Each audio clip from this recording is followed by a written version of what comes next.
Chapter 1. The New Dawn of the Vast Wilderness.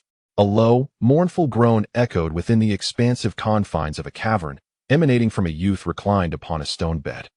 The boy possessed a mane of raven-black hair and was clad in a garment fashioned from an unknown animal hide, his skin a rich bronze hue, standing approximately 6 feet tall.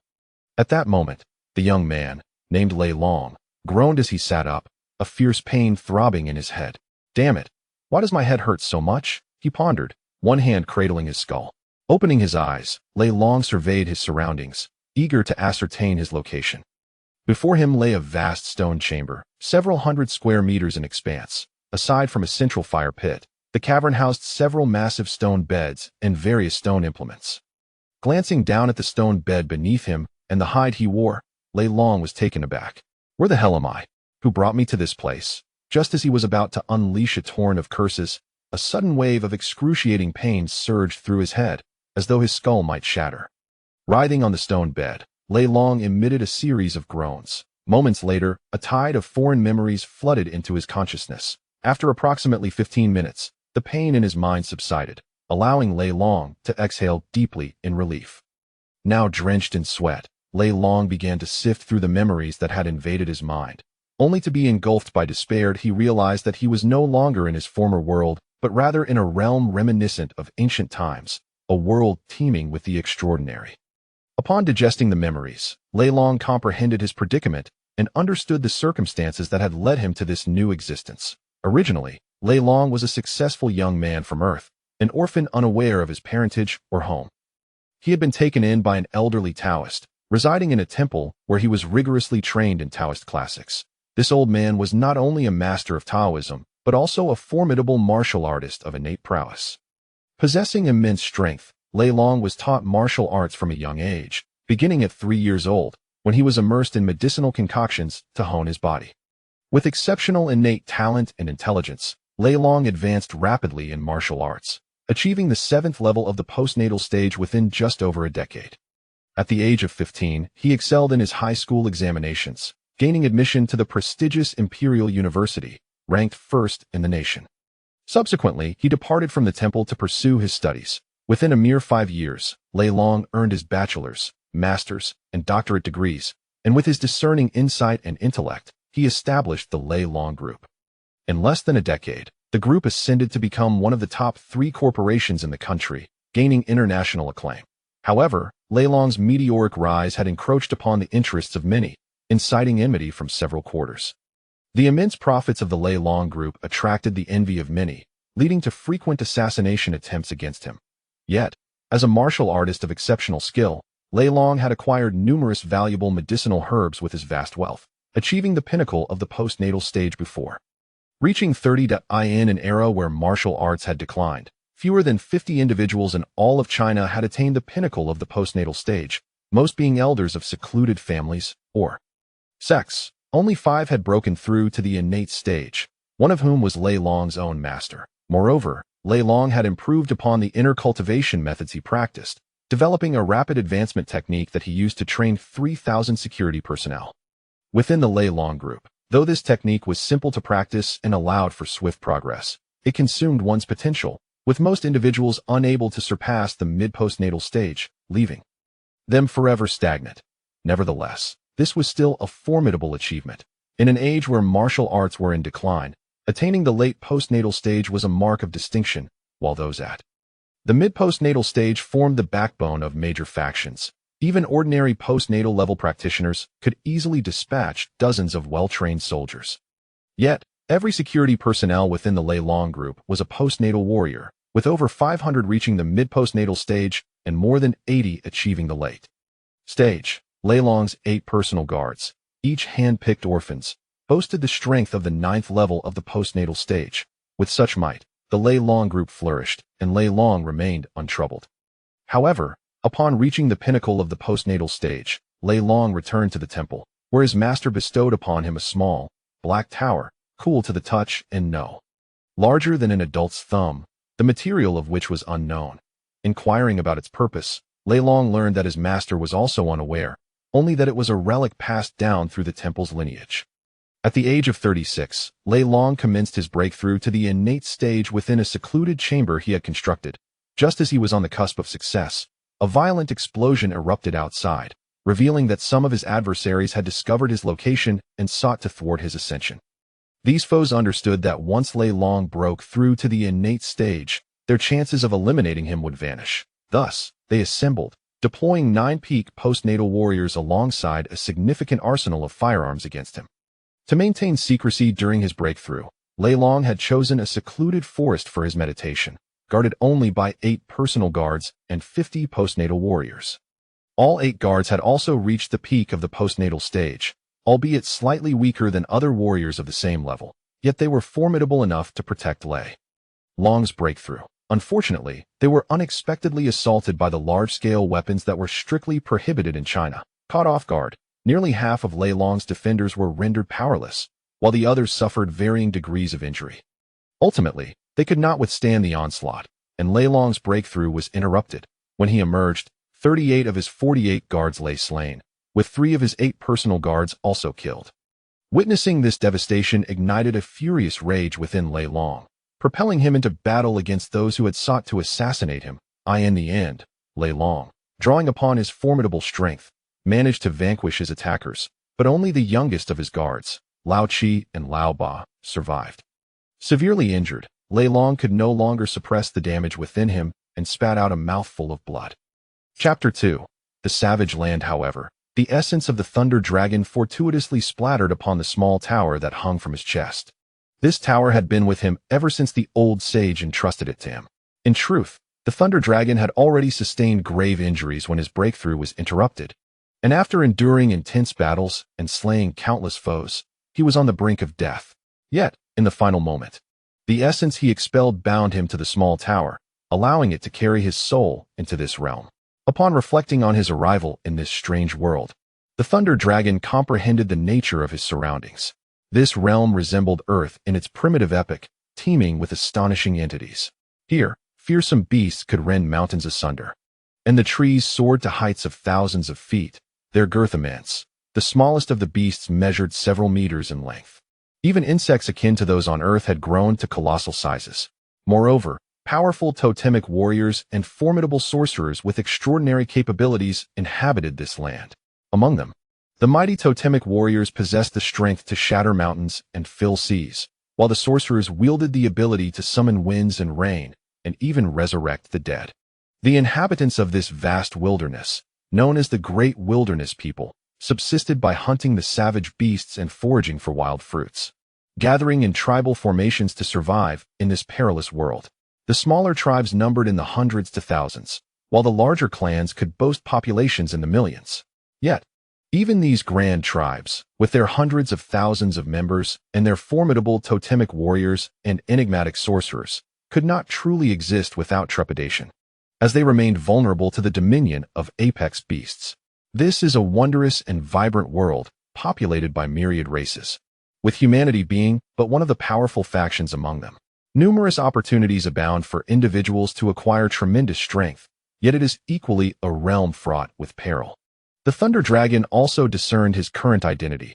He was the son of the chieftain of the Lei Yin tribe, a medium-sized clan comprising over 38,000 souls and more than 6,000 totemic warriors. Among them were 18 fearsome totemic warriors and over 400 mountain-splitting warriors, with the remainder being stone-cracking totemic warriors. The tribe boasted over 4,000 ordinary warriors and dozens of sorcerers, alongside more than 700 battle pets known as thundercloud eagles. In the vast wilderness, a medium-sized tribe is deemed sufficient if it possesses a population exceeding 20,000. At least 2 fearsome totemic warriors, over 50 mountain-splitting warriors, and corresponding totemic warriors and sorcerers.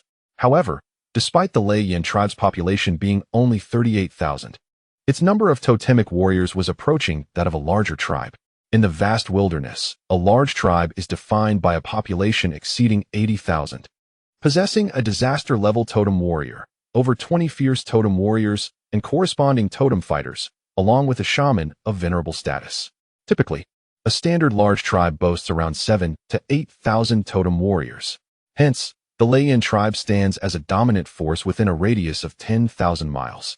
Further amplified by the imposing stature and fierce vengeance of its people, instilling a sense of dread even among members of other large tribes. Venturing into this world has its merits. Despite its perils, it offers the promise of strength and an extended lifespan. As Lei Long contemplated his circumstances, he reflected on the limitations of Earth, where one could only aspire to become an innate warrior with a lifespan of 3 cycles of decades. In contrast, in this vast wilderness, even an ordinary individual enjoys a lifespan exceeding a century, while the longevity of totem warriors is even more pronounced. Notably, the prowess of a totem warrior at the stone-shattering realm rivals that of innate warriors on Earth. Moreover, Lei Long, who was destined for demise, now finds himself granted a second chance at life and the opportunity to grow stronger. With this realization, he descended from his stone bed, barefoot, and made his way toward the cave's exit. As his bare feet met the icy ground, a wave of nostalgia washed over him. Once, he was the president of an international conglomerate, indulging in the finest luxuries, yet now he found himself clad in animal skins, his feet bare, stirring a sense of melancholy. With a deep sigh, he continued toward the mouth of the cave. Upon reaching it, Lei Long observed that the cave was situated high upon a cliff, approximately 40 to 50 meters above the ground. Below, the tribe's members were industriously engaged in various tasks. Whether this was a characteristic of all or merely a trait of the Lei tribe, each individual possessed a remarkably robust physique, with adult males typically towering over 2 meters, and the tallest reaching an impressive height of 2.5 meters. Even the women of the tribe often surpassed 2 meters in stature. Gazing upward, he beheld the clear azure sky and the expansive horizon, where enormous violet-blue birds soared. These were the Lei tribe's battle beasts, the Lei Yundiao. The Lei tribe resided at the foot of a mountain, approximately 500 to 600 zhang in height, composed of a hard, iron-like blue stone known as Lei Mountain.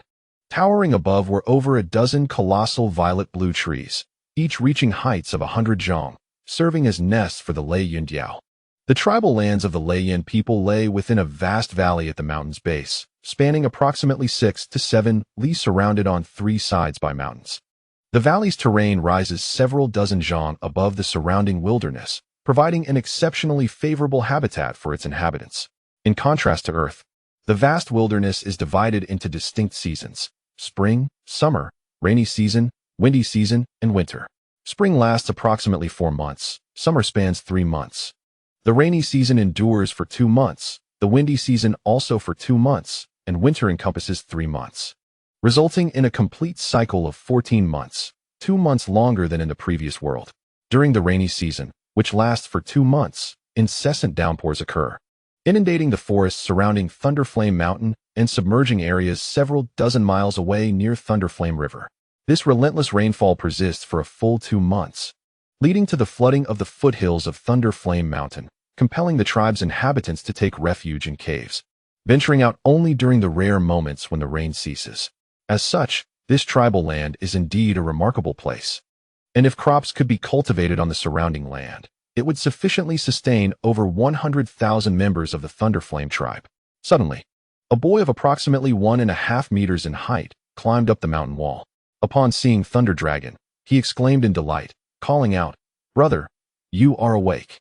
Are you all right?" Thunder Dragon, lost in contemplation of his future, was startled by the boy's sudden voice and instinctively stepped back a few paces. After calming his racing heart, he looked at the boy who had ascended. The youth possessed bright, expressive eyes and a sturdy physique with slightly fair skin, radiating an aura of vigor and youthful charm.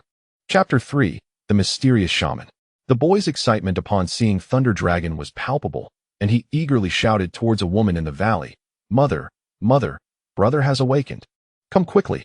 Recognizing the exuberant boy before him, Thunder Dragon recalled that this was his younger brother, Yin, who was 3 years his junior. Now merely 9 years old, yet already standing at 1.60 meters, a remarkable height by Earth standards. However, for those living in the vast wilderness, this was entirely commonplace, as boys are considered adults at 14, ready to hunt, marry, and bear children. In this realm, the concept of marriage differs. Couples simply cohabit based on mutual affection, and remarriage is uncommon unless a spouse has passed away. "Brother, you have finally awakened. You have no idea, you slept for 3 days. If it weren't for the shaman assuring us that you were fine, we would have thought you would not survive." Yin approached Thunder Dragon, his youthful face displaying genuine concern and worry. Feeling the warmth of his brother's care, Thunder Dragon's heart swelled with a newfound sense of familial love, a feeling he had long yearned for. In his past life as an orphan, he had never experienced such kinship, though he shared a deep bond with the old Taoist.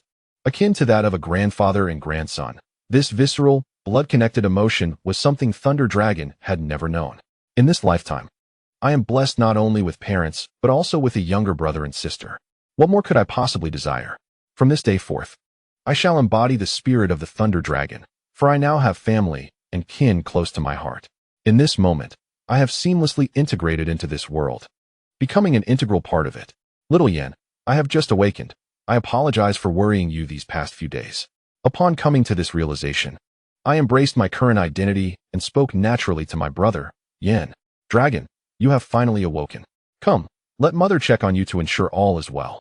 As we conversed, a woman with long hair adorned in a skirt of animal hide emerged from the mountainside. This woman is none other than my mother, Xianling Yen.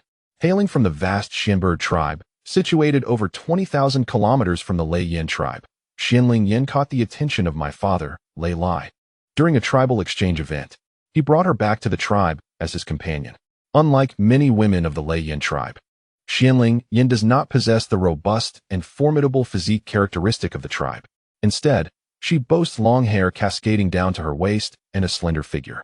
Her skin, while not exceptionally fair, radiates a healthy golden wheat hue. Standing at around 2 meters tall, she would certainly be regarded as a stunning beauty on earth. Mother, please do not worry. I am well now. Have I caused you concern these past days? I said, somewhat amused by my mother's anxious ministrations as she fussed around me. What do you mean you are fine? Come, let mother take you to see the shaman for a thorough checkup. You nearly frightened me to death. Had it not been for the shaman assuring me of your safety, I would not have known how to explain your condition to your father upon his return. Despite a thorough examination revealing no issues, Xianling Yen remained deeply concerned and insisted on consulting the shaman, for the shaman is regarded as an omnipotent figure among all. Only when the shaman confirms one's well-being can one truly be at ease. Mother, I assure you, I am perfectly fine. I began to protest. But before I could finish, Xianling Yen seized me, dragging me down the vine from the cave. Suspended in midair, I was momentarily startled. But soon I ceased to feel astonished or fearful. In this world, even an ordinary adult male possesses strength exceeding 300 stones. While women may be somewhat less powerful, they still boast strength of over 200 stones. Though Xianling Yen appears quite slender, she is a totem warrior, having reached the late stages of the mountain opening level, making it effortless for her to lift me as if I were a mere plaything. Thus, I found myself swiftly brought by my mother to the entrance of a vast cave in the valley. The cave's entrance measured approximately 10 meters in width and 8 meters in height, significantly larger than the previous cave. Standing before the cave, my mother, with a dignified and solemn demeanor, called out, "Shaman, Xianling comes to pay her respects." I wish for the shaman to examine Along and ascertain if all is well. Observing his mother's stern expression, Lei Long comprehended the gravity of the situation. In the vast wilderness, the shaman holds a status even more esteemed than that of the totem warriors. For the shaman is the key to awakening the totem and transforming individuals into formidable totem warriors. Without a shaman, one cannot achieve the awakening of the totem, which is essential for becoming a powerful totem warrior. Thus, within a tribe, the shaman occupies the foremost position, followed by the chieftain. Moreover, the shaman is the most revered and vital individual within the tribe, deserving of utmost protection. The shaman is not only responsible for the tribe's heritage, but also plays a crucial role in its survival and growth. If a tribe lacks a shaman, it cannot produce new totem warriors, leading to gradual decline, unable to safeguard its members, hunt sufficient game, and ultimately resulting in starvation. This cycle of weakness would culminate in the tribe's annihilation by formidable beasts or rival tribes, where its members would either fall prey to wild creatures or become slaves to others. While children and women might find refuge in different tribes, adult men would have no choice but to live as slaves, stripped of dignity. Consequently, every individual harbors profound respect for shamans, regardless of whether they belong to their own tribe or another, for shamans wield formidable powers and unique abilities. The Thunder Shaman is the most significant figure within the Thunderflame tribe, not merely because he is the tribe's shaman, but also due to being the sole individual to attain the revered rank of a shaman.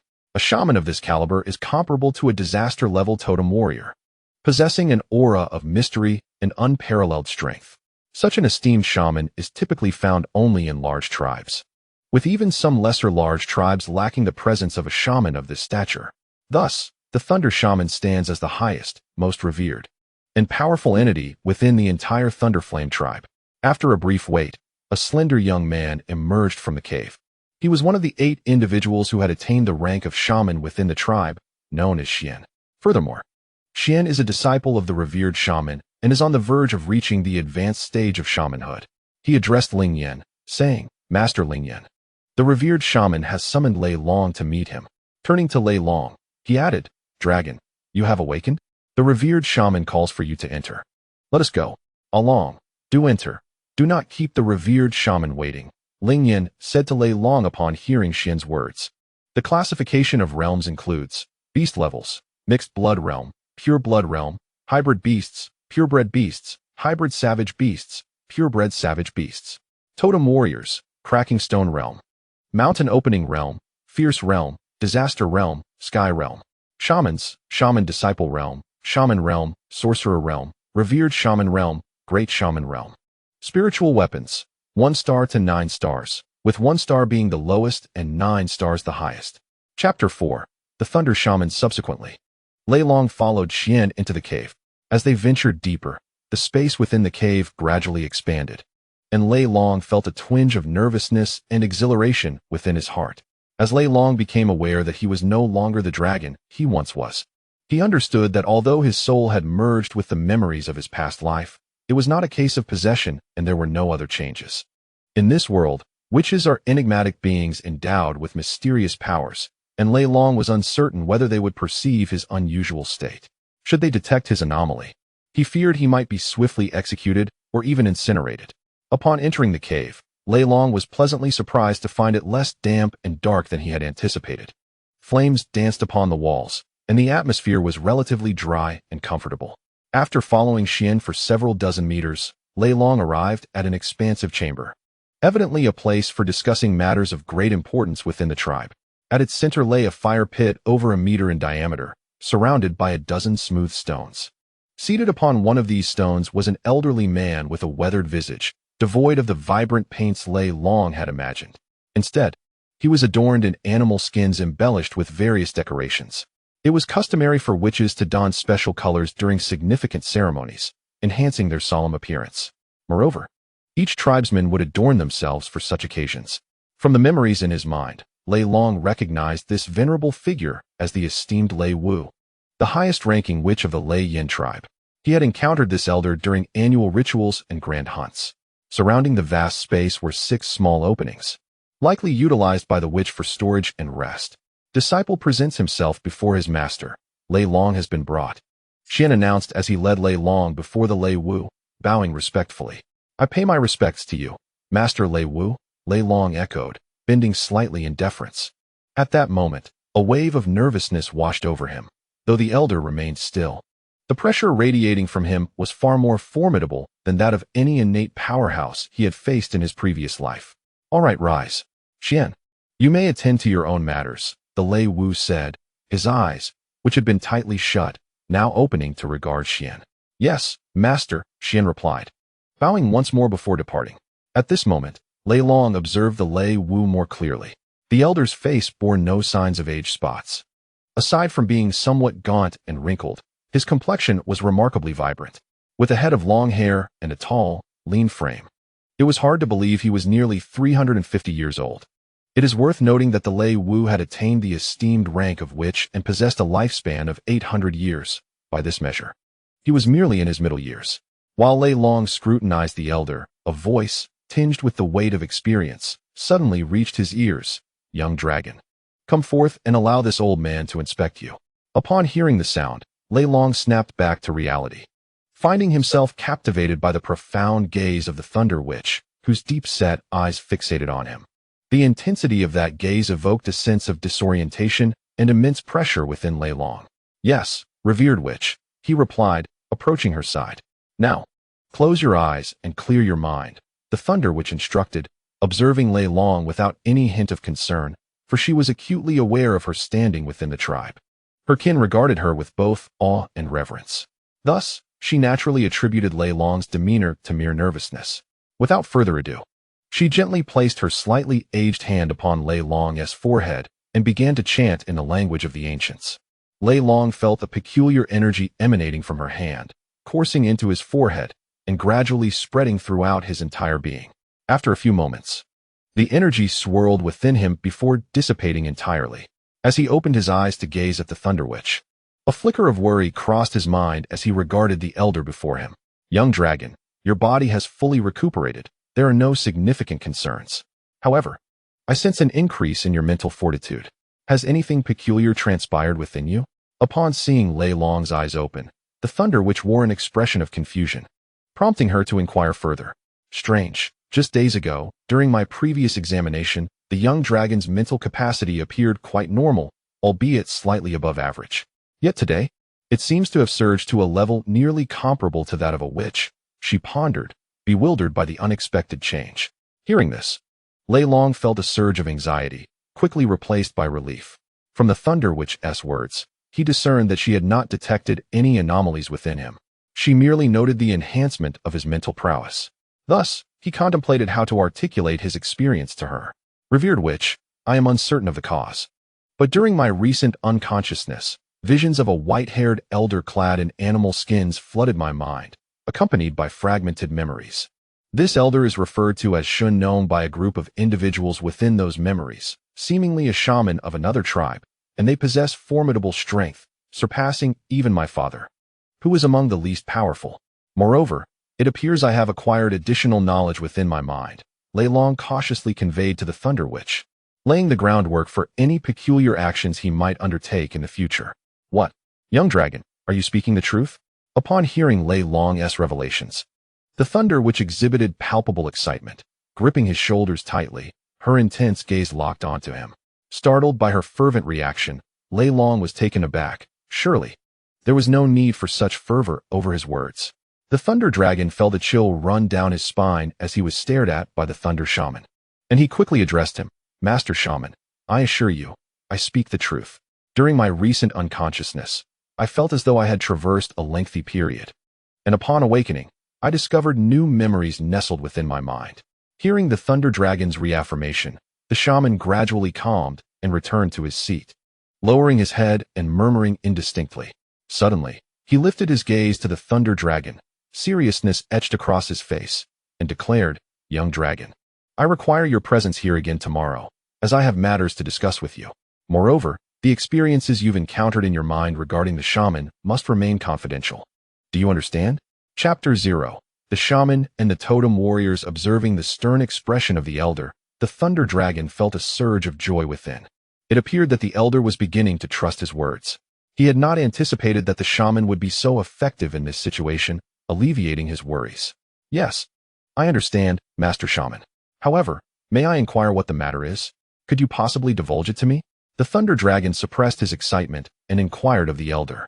It was common knowledge that a shaman held paramount significance within a tribe, rarely granting audiences to ordinary tribesmen. Those fortunate enough to converse with a shaman typically held the highest status within the community, engaged in crucial affairs. Under normal circumstances, the Thunder Shaman would not summon anyone lightly, even the son of the tribe's chief. Thus, the Thunder Dragon was eager to learn the nature of the shaman's request. In response to the Thunder Dragon's query, the shaman replied, It is nothing of grave importance. Tomorrow, I wish for you to come and study shamanic arts with me. Your mental prowess is nearing that of a profound practitioner.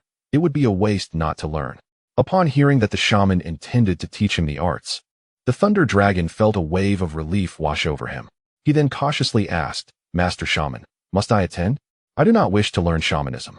My desire is to become a totem warrior and hunt ferocious beasts in the wilderness.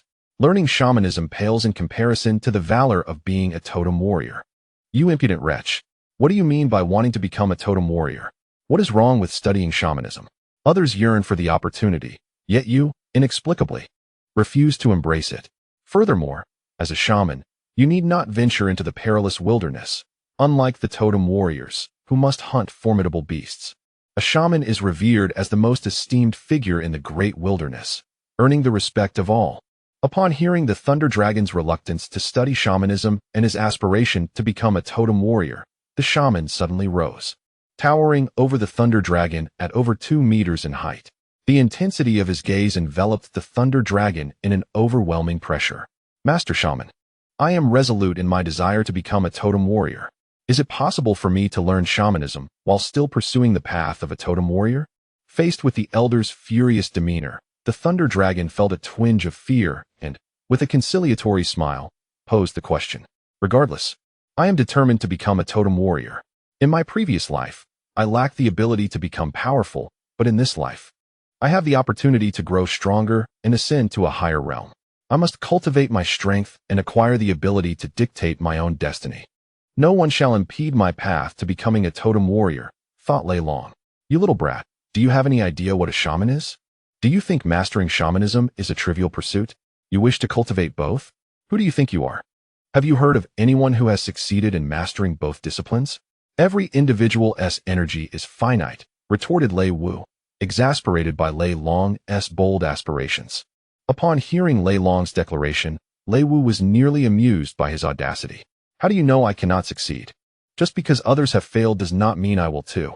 If you do not allow me to try, how can you be certain of my capabilities? Lei Long insisted, holding his ground. Get out. Come back tomorrow to learn shamanism. If you do not perform well, I shall have Lai bind you and compel you to study under me. Humph. Lei Wu shouted in frustration at Lei Long's stubbornness regarding his desire to become a totem warrior instead of learning shamanism. At this moment, an elder, appearing more aged than Lei Wu, emerged from a stone chamber and approached him, inquiring, Lei Wu, why have you suddenly decided for long to study shamanism? This young lad's mental prowess, upon my recent examination, is already comparable to that of a shaman, even surpassing that of Xian.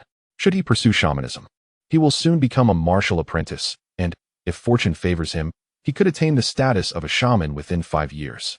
He may even rise to become a grand shaman or higher, Lei Wu explained in a composed tone to Zhe Wu, the elder. Zhe Wu, one of the 2 shamans of the Lei Yin tribe, was revered by his kin and had reached the pinnacle of shamanism. The other elder, Song Wu, also a shaman of over 300 years, alongside Lei Wu and Zhe Wu, were all disciples of the previous Lei Wu. However, Zhe Wu had not managed to ascend to the rank of Shaman Lord. At over 330 years of age, if he could not break through to Shaman Lord, he had little more than a century left to live, though such a lifespan is still considerable. What? Is this lad's mental acuity truly that formidable? Zhe Wu exclaimed, taken aback by Lei Wu's revelation. Indeed, when I inquired of this young fellow, he mentioned experiencing visions during his recent unconsciousness, Lei Wu shared, engaging in a discussion with Zhe Wu. Having finally escaped Lei Wu's confines, Lei Long emerged from the cave, gazing at the valley and the industrious tribe members before him, feeling an immense sense of relief. It was at this moment that he truly integrated himself into this world and his tribe. Gazing upon the primitive tribe before him, surrounded by the untamed wilderness, Lei Long was suddenly engulfed by a profound sorrow. In this realm devoid of any comforts, how would life unfold in the days to come? With this thought weighing heavily on his mind, he cast a glance at his bare feet and the animal hide draped over him, letting out a deep sigh within. The discomfort of walking barefoot on the rocky ground stirred a faint lament in his heart. Perhaps it would be wise to craft some footwear first. Lost in contemplation, a voice broke through his thoughts. His younger brother, Yin, was swiftly approaching, calling out excitedly, Brother, you've emerged. Mother sent me to fetch you. Observing Yin dash towards him, Lei Long couldn't help but marvel at the primal vigor of their kind. Even barefoot, his brother could run with such speed. Understood. Yin, let us proceed, Lei Long replied. Coming back to his senses, as they advanced, a sudden realization struck him. He seemed to have forgotten the way home. Feeling a twinge of embarrassment, he paused, trying to conjure the memories of their surroundings. Brother, why have you halted? Come on. Mother has prepared a huge pot of meat. It smells divine. Yin, noticing his brother's pause, expressed his confusion while continuing to urge him forward. There's no need to rush. All right, I shall follow. I see you are quite eager for the meat, Lei Long responded, turning to observe Yan's almost drooling anticipation. Am I not hungry, brother? I only had a few berries this morning, and I am famished. Today, we have the meat of fierce beasts, which is truly delectable, Yin exclaimed, his face lighting up with eager expectation. Hearing Yan's words, Lei Long's mind wandered to the ways of their tribe. The members of the Lei Yan tribe primarily relied on hunting and foraging for sustenance. Despite possessing thousands of formidable totem warriors and the battle companion, Thundercloud Eagle, who ensured bountiful hunts, the tribe, with its population exceeding 38,000, faced immense challenges in meeting their dietary needs. Each individual had a remarkable appetite. Even the common members could consume 5 to 6 kilograms of meat per meal, while the totem warriors could devour several dozen kilograms. Fortunately, the totem warriors could sustain their energy expenditure by consuming the meat of fierce beasts, which was rich in vitality and energy. However, even they could not overindulge. A typical totem warrior at the stone splitter level only required 2 to 3 kilograms of mixed blood beast meat daily to maintain their vigor, enabling the tribe to support over 6,000 totem warriors. Yet, hunting these formidable creatures was an exceedingly perilous endeavor, and each year, the tribe mourned the loss of dozens, if not hundreds, of totem warriors due to hunting accidents. Occasionally, encounters with powerful wild beasts could lead to catastrophic casualties among the hunting parties. Consequently, the annual hunting expedition yields a rather limited number of ferocious beasts. Each year, the hunters capture merely over 4,000 hybrid beasts, while the pure-blooded ones do not exceed 200. As for the mixed wild beasts, their count remains under 10 annually. Although this may seem substantial, considering that a typical hybrid beast weighs at least 1,000 kilograms, and some even reach tens of thousands, the situation is more complex. The Lei Yan tribe is not solely composed of totem warriors. It boasts over 700 battle pets, the Thundercloud Eagles, whose food consumption surpasses that of all the totem warriors combined. Thus, the tribe members primarily manage to sustain their basic needs. Even the shamans of the Lei Yan tribe, akin to the rest of the tribe's folk, merely strive to meet their daily consumption. The inhabitants of the Lei Yan tribe can only truly enjoy a hearty meal during sacrificial ceremonies and upon the return of the hunting teams. Nevertheless, this is quite commendable, as the Lei Yan tribe experiences no famine, ensuring its survival and a measure of growth. In contrast, other tribes within the vast wilderness, even some larger ones, witness the death of certain members due to hunger each year. Therefore, it can be said that the people of the Lei Yan tribe are indeed fortunate, with all members holding great respect for the shamans. All right, let us depart. Time to feast on some meat, Lei Long remarked with a sense of longing and turned to Yan. Subsequently, he navigated towards his family's cave, guided by the memories etched in his mind. In no time, Lei Long and Yan scaled the cliff to their abode. Although, given the physical prowess of this body and Lei Long's prior experiences, traversing this distance posed no challenge. It nevertheless consumed considerable stamina. Moreover, if he were to sleepwalk at night, it could prove perilous. Gazing at the cliff beneath him, Lei Long pondered. It seems I ought to craft a ladder for climbing. Otherwise, this daily ascent and descent will become quite exhausting and pose safety hazards. Dragon, you have returned. Is everything well? What did Master Lei say? Upon seeing Lei Long and Yan return, Ling Yan, who was stirring food over the fire, promptly set aside her work and approached Lei Long with a concerned expression, her eyes brimming with maternal affection. Witnessing the deep concern in his mother-esque gaze, Lei Long felt profoundly moved by a maternal love he had never experienced in his past life. Mother, he began, there is nothing to worry about. Master Wu Zun has declared that I have fully recovered. Furthermore, he has invited me to learn shamanistic arts from him tomorrow. Brother, is this true? You will study shamanism with Master Wu Zun? You are to become a shaman, Yin exclaimed, nearly leaping with excitement at Lei Long's words. Dragon, is this truly the case? Does Master Lei really want you to learn shamanism? Ling Yin echoed, equally overwhelmed with exhilaration. In her understanding, shamans are the most esteemed individuals within the vast wilderness, and everyone aspires to become one, though not everyone possesses the aptitude to do so. Hence, Ling Yan's excitement upon hearing Lei Long's revelation was entirely justified. After all, this was about becoming a shaman. In the vast wilderness, there exists a figure of utmost reverence. The shaman of the entire Thunderflame tribe comprises merely a handful, numbering no more than 20, reflecting a mere 1 in 1,000 chance. This is primarily a result of the tribe's extensive cultivation efforts, as in other tribes. There may be only 1 or 2 shamans present. Indeed, Mother, the esteemed shaman has requested that I accompany him tomorrow to learn the art of shamanism, remarked Thunder Dragon to Xin Ling Yan, observing the excitement and joy radiating from his mother and younger brother. Excellent, my dear dragon. Remember to diligently study under the shaman and always show him the utmost respect. He is the most esteemed individual in our tribe, Lingyan advised, her tone earnest after hearing her son's affirmation. Understood, mother, replied Thunder Dragon, his voice gentle and compliant. Yet, a fleeting thought crossed his mind.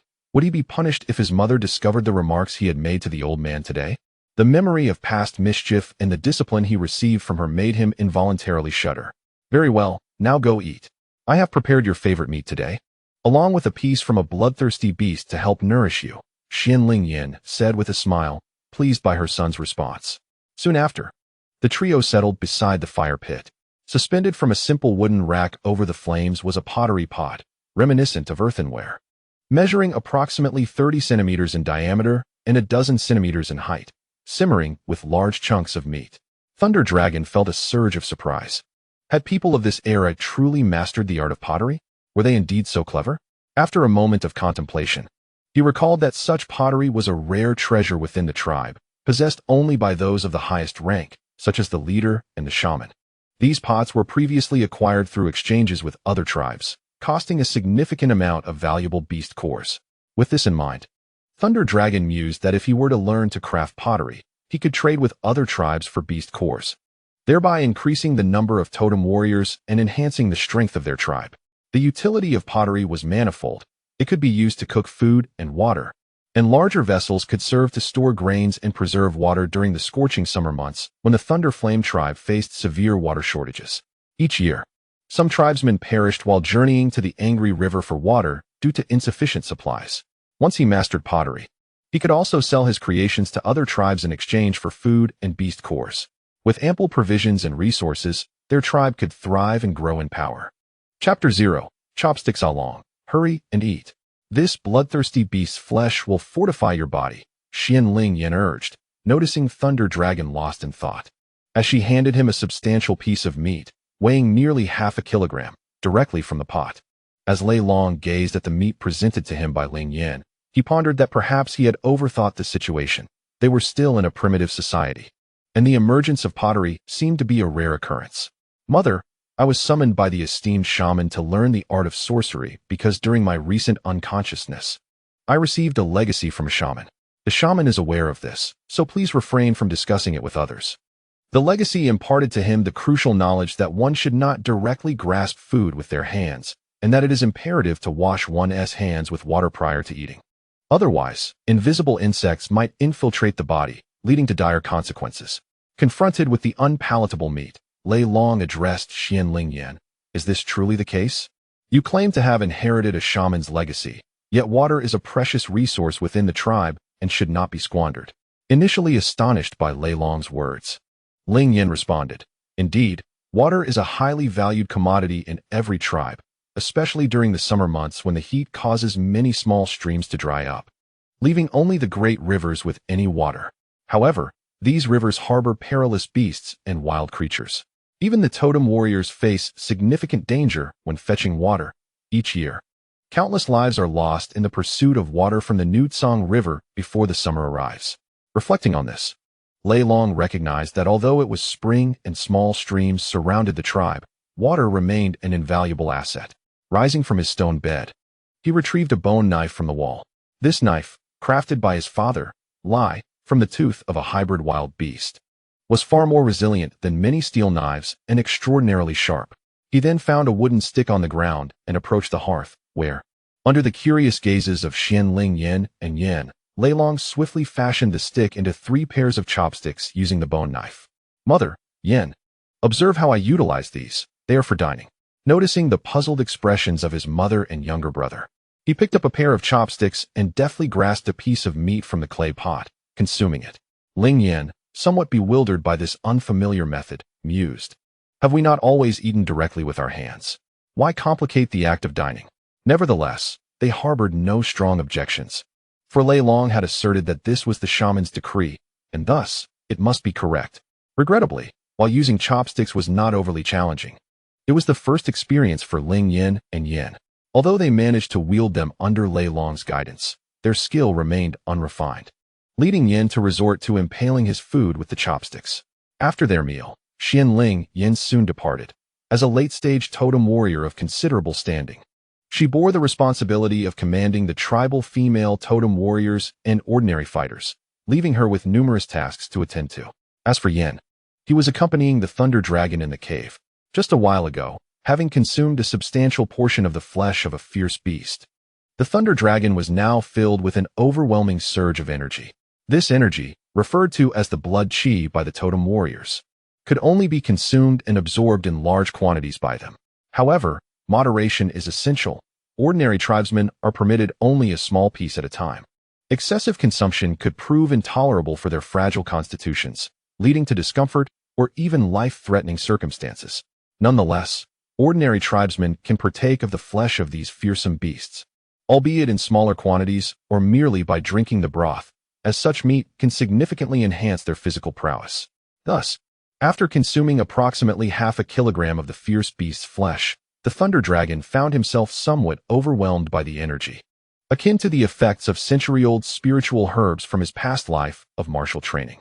Contemplating this, he sat cross-legged on his stone bed and began to practice a set of internal cultivation techniques from his previous existence. Under his guidance, the abundant energy within him began to circulate along a defined path, and he could distinctly feel a marked enhancement in his physical abilities.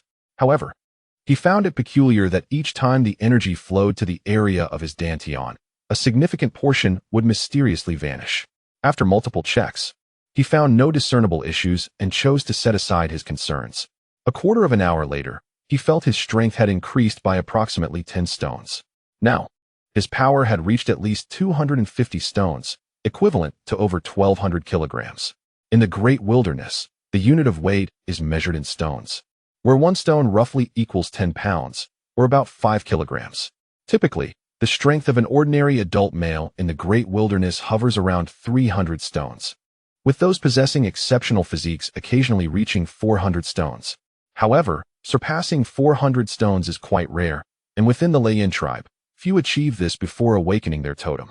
Nevertheless, possessing greater strength prior to awakening increases the likelihood of enduring the energy from beast cores, thereby enhancing the chances of awakening and significantly bolstering one's capabilities thereafter. Reflecting on this, the thunder dragon realized that with the existence of the heart method and the energy-rich beast flesh, his strength would undoubtedly experience tremendous growth before awakening his totem, allowing him to become even more formidable. Yin, come, let us step outside for a moment. He called out to his idle brother across the cave. Understood, brother, Yin replied, elated at the prospect of going out. Had it not been for their mother asking him to stay with the thunder dragon, his spirited nature would have likely led him to wander off long ago. The thunder dragon sought to take Yin outside to explore the possibility of finding a source of clay, hoping to see if they could craft some pottery. Once the pottery is successfully fired, the Lei Yin tribe can amass a substantial amount of beast cores through trading pottery with neighboring tribes. This newfound wealth will enable the tribe to awaken more totem warriors, thereby strengthening the tribe, allowing them to hunt greater prey, and to protect and nurture more of their kin.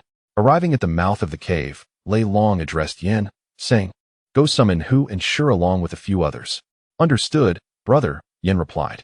Soon, Lei Long and Yin gathered 5 young tribesmen of similar stature to themselves. These youths were the offspring of the tribe's leaders and captains, akin to the privileged elite within the tribe. In the tribe, oppression was an unheard-of phenomenon. Normal disputes were part of life, for this was the vast wilderness. Chapter 0, Leaving the Valley. In the wilderness, strength was paramount, and even more so within the Lei Yin tribe, making conflicts a commonplace occurrence. However, such conflicts were devoid of fatal outcomes.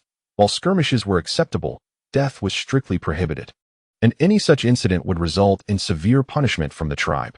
Unity was the cornerstone of the tribe's survival and growth, and all matters were dictated by strength. Even in disputes, intervention from elders was rare, and bullying of the weak by the strong was not tolerated.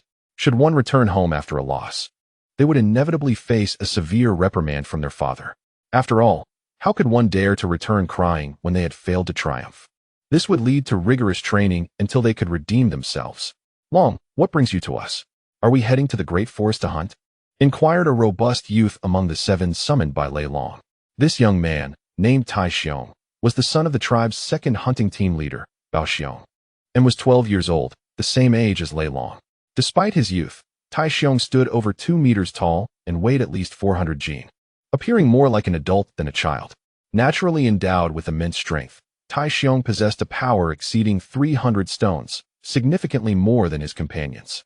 We are not going hunting. However, this matter, if accomplished, will be of monumental importance to the tribe. Moreover, Tai Xiong, I can assure you that in 2 years, you will be able to awaken using a beast core from hybrid savage beasts, or even higher purebred varieties. Not only you, but if your strength is sufficient, the tribe will also be capable of providing you with hybrid beast cores. Lei Long responded with a smile, acknowledging Tai Xiong's words. In his memories, Tai Xiong was among his closest allies. Although Lei Long could not match Tai Xiong in a direct confrontation, he could hold his own in a real fight. Thus, their bond had always been strong, having grown up together. Really, Long? You must be joking. You must understand that in order for our tribe to hunt purebred wild beasts, we would need to mobilize at least half of our totem warriors, including your father, which would inevitably result in significant casualties. Even if we were to succeed in hunting a purebred wild beast, there is no guarantee that the beast core would be allocated to us. Hearing Lei Long's remarks, another robust youth, He Shi, expressed his astonishment. Indeed, Long, have you misjudged the situation? This is simply impossible. You are well aware of the terror that purebred wild beasts embody. I would be content merely with a hybrid beast core. The others shared their disbelief, their expressions a mixture of shock and incredulity. Acknowledging the skepticism in their eyes, Lei Long realized that his words were indeed startlingly audacious. This was largely due to the fact that Lei Long's father, Lei Lai, awakened his totem using a core derived from a purebred wild beast, specifically from a fiery tiger. The reason the Lei Yin tribe managed to acquire this beast core was that the fiery tiger was a solitary and injured entity. Even so, to hunt this fiery tiger, the tribe dispatched 9 peak-grade totem warriors and over 30 warriors at the pinnacle of the mountain opening realm, including the revered shaman Lei Wu, who had reached the shaman sovereign level. Although they ultimately succeeded in hunting the fiery tiger, the tribe suffered considerable losses, with 2 peak-grade totem warriors perishing, one being rendered incapacitated, and nearly half of the mountain opening warriors meeting their demise. It can be said that the tribe sustained a loss of at least 1/6 of its overall strength. This underscores the formidable power possessed by purebred wild beasts. Even when it comes to hybrid wild beasts, the Lei Yin tribe can typically hunt no more than 20 each year, as these creatures are often the leaders of their respective packs, surrounded by numerous fierce beasts of both pure and mixed blood, making the hunt exceedingly challenging. Fortunately, the beast core acquired at such a great cost was not in vain. After competing in tribal contests, Lei Long's father triumphed over the younger generation of the tribe, including He Shi's father, earning the opportunity to utilize the core of the purebred wild beast. It is indeed worthy of its status as a purebred wild beast core. After awakening his totem, Lei Long's father exhibited immense strength.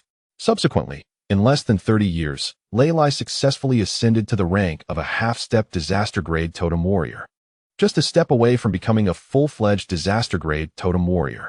Indeed, I am not mistaken. Should we succeed in crafting this item, our tribe would be able to exchange it with other tribes for numerous beast cores, and it would be no trouble for us to secure several hybrid beast cores in return. Observing the lingering disbelief in their expressions, Lei Long reiterated his assertion. In his heart, he believed that as long as the pottery was created, the tribe would be able to trade for an ample supply of beast cores with other tribes. 2 years later, at the tribal trading conference, an exchange of hybrid beast cores with several prominent tribes occurred, and if fortune favored, one might even obtain the cores of purebred savage beasts. Once the tribe amassed sufficient resources, they would be able to acquire rare treasures, such as elixirs that enhance the strength of totem warriors. Consequently, the totem warriors within the tribe would become more formidable and numerous. Moreover, my father personally ventured into the hunt, seemingly because he was on the brink of transcending to a disaster-level totem warrior.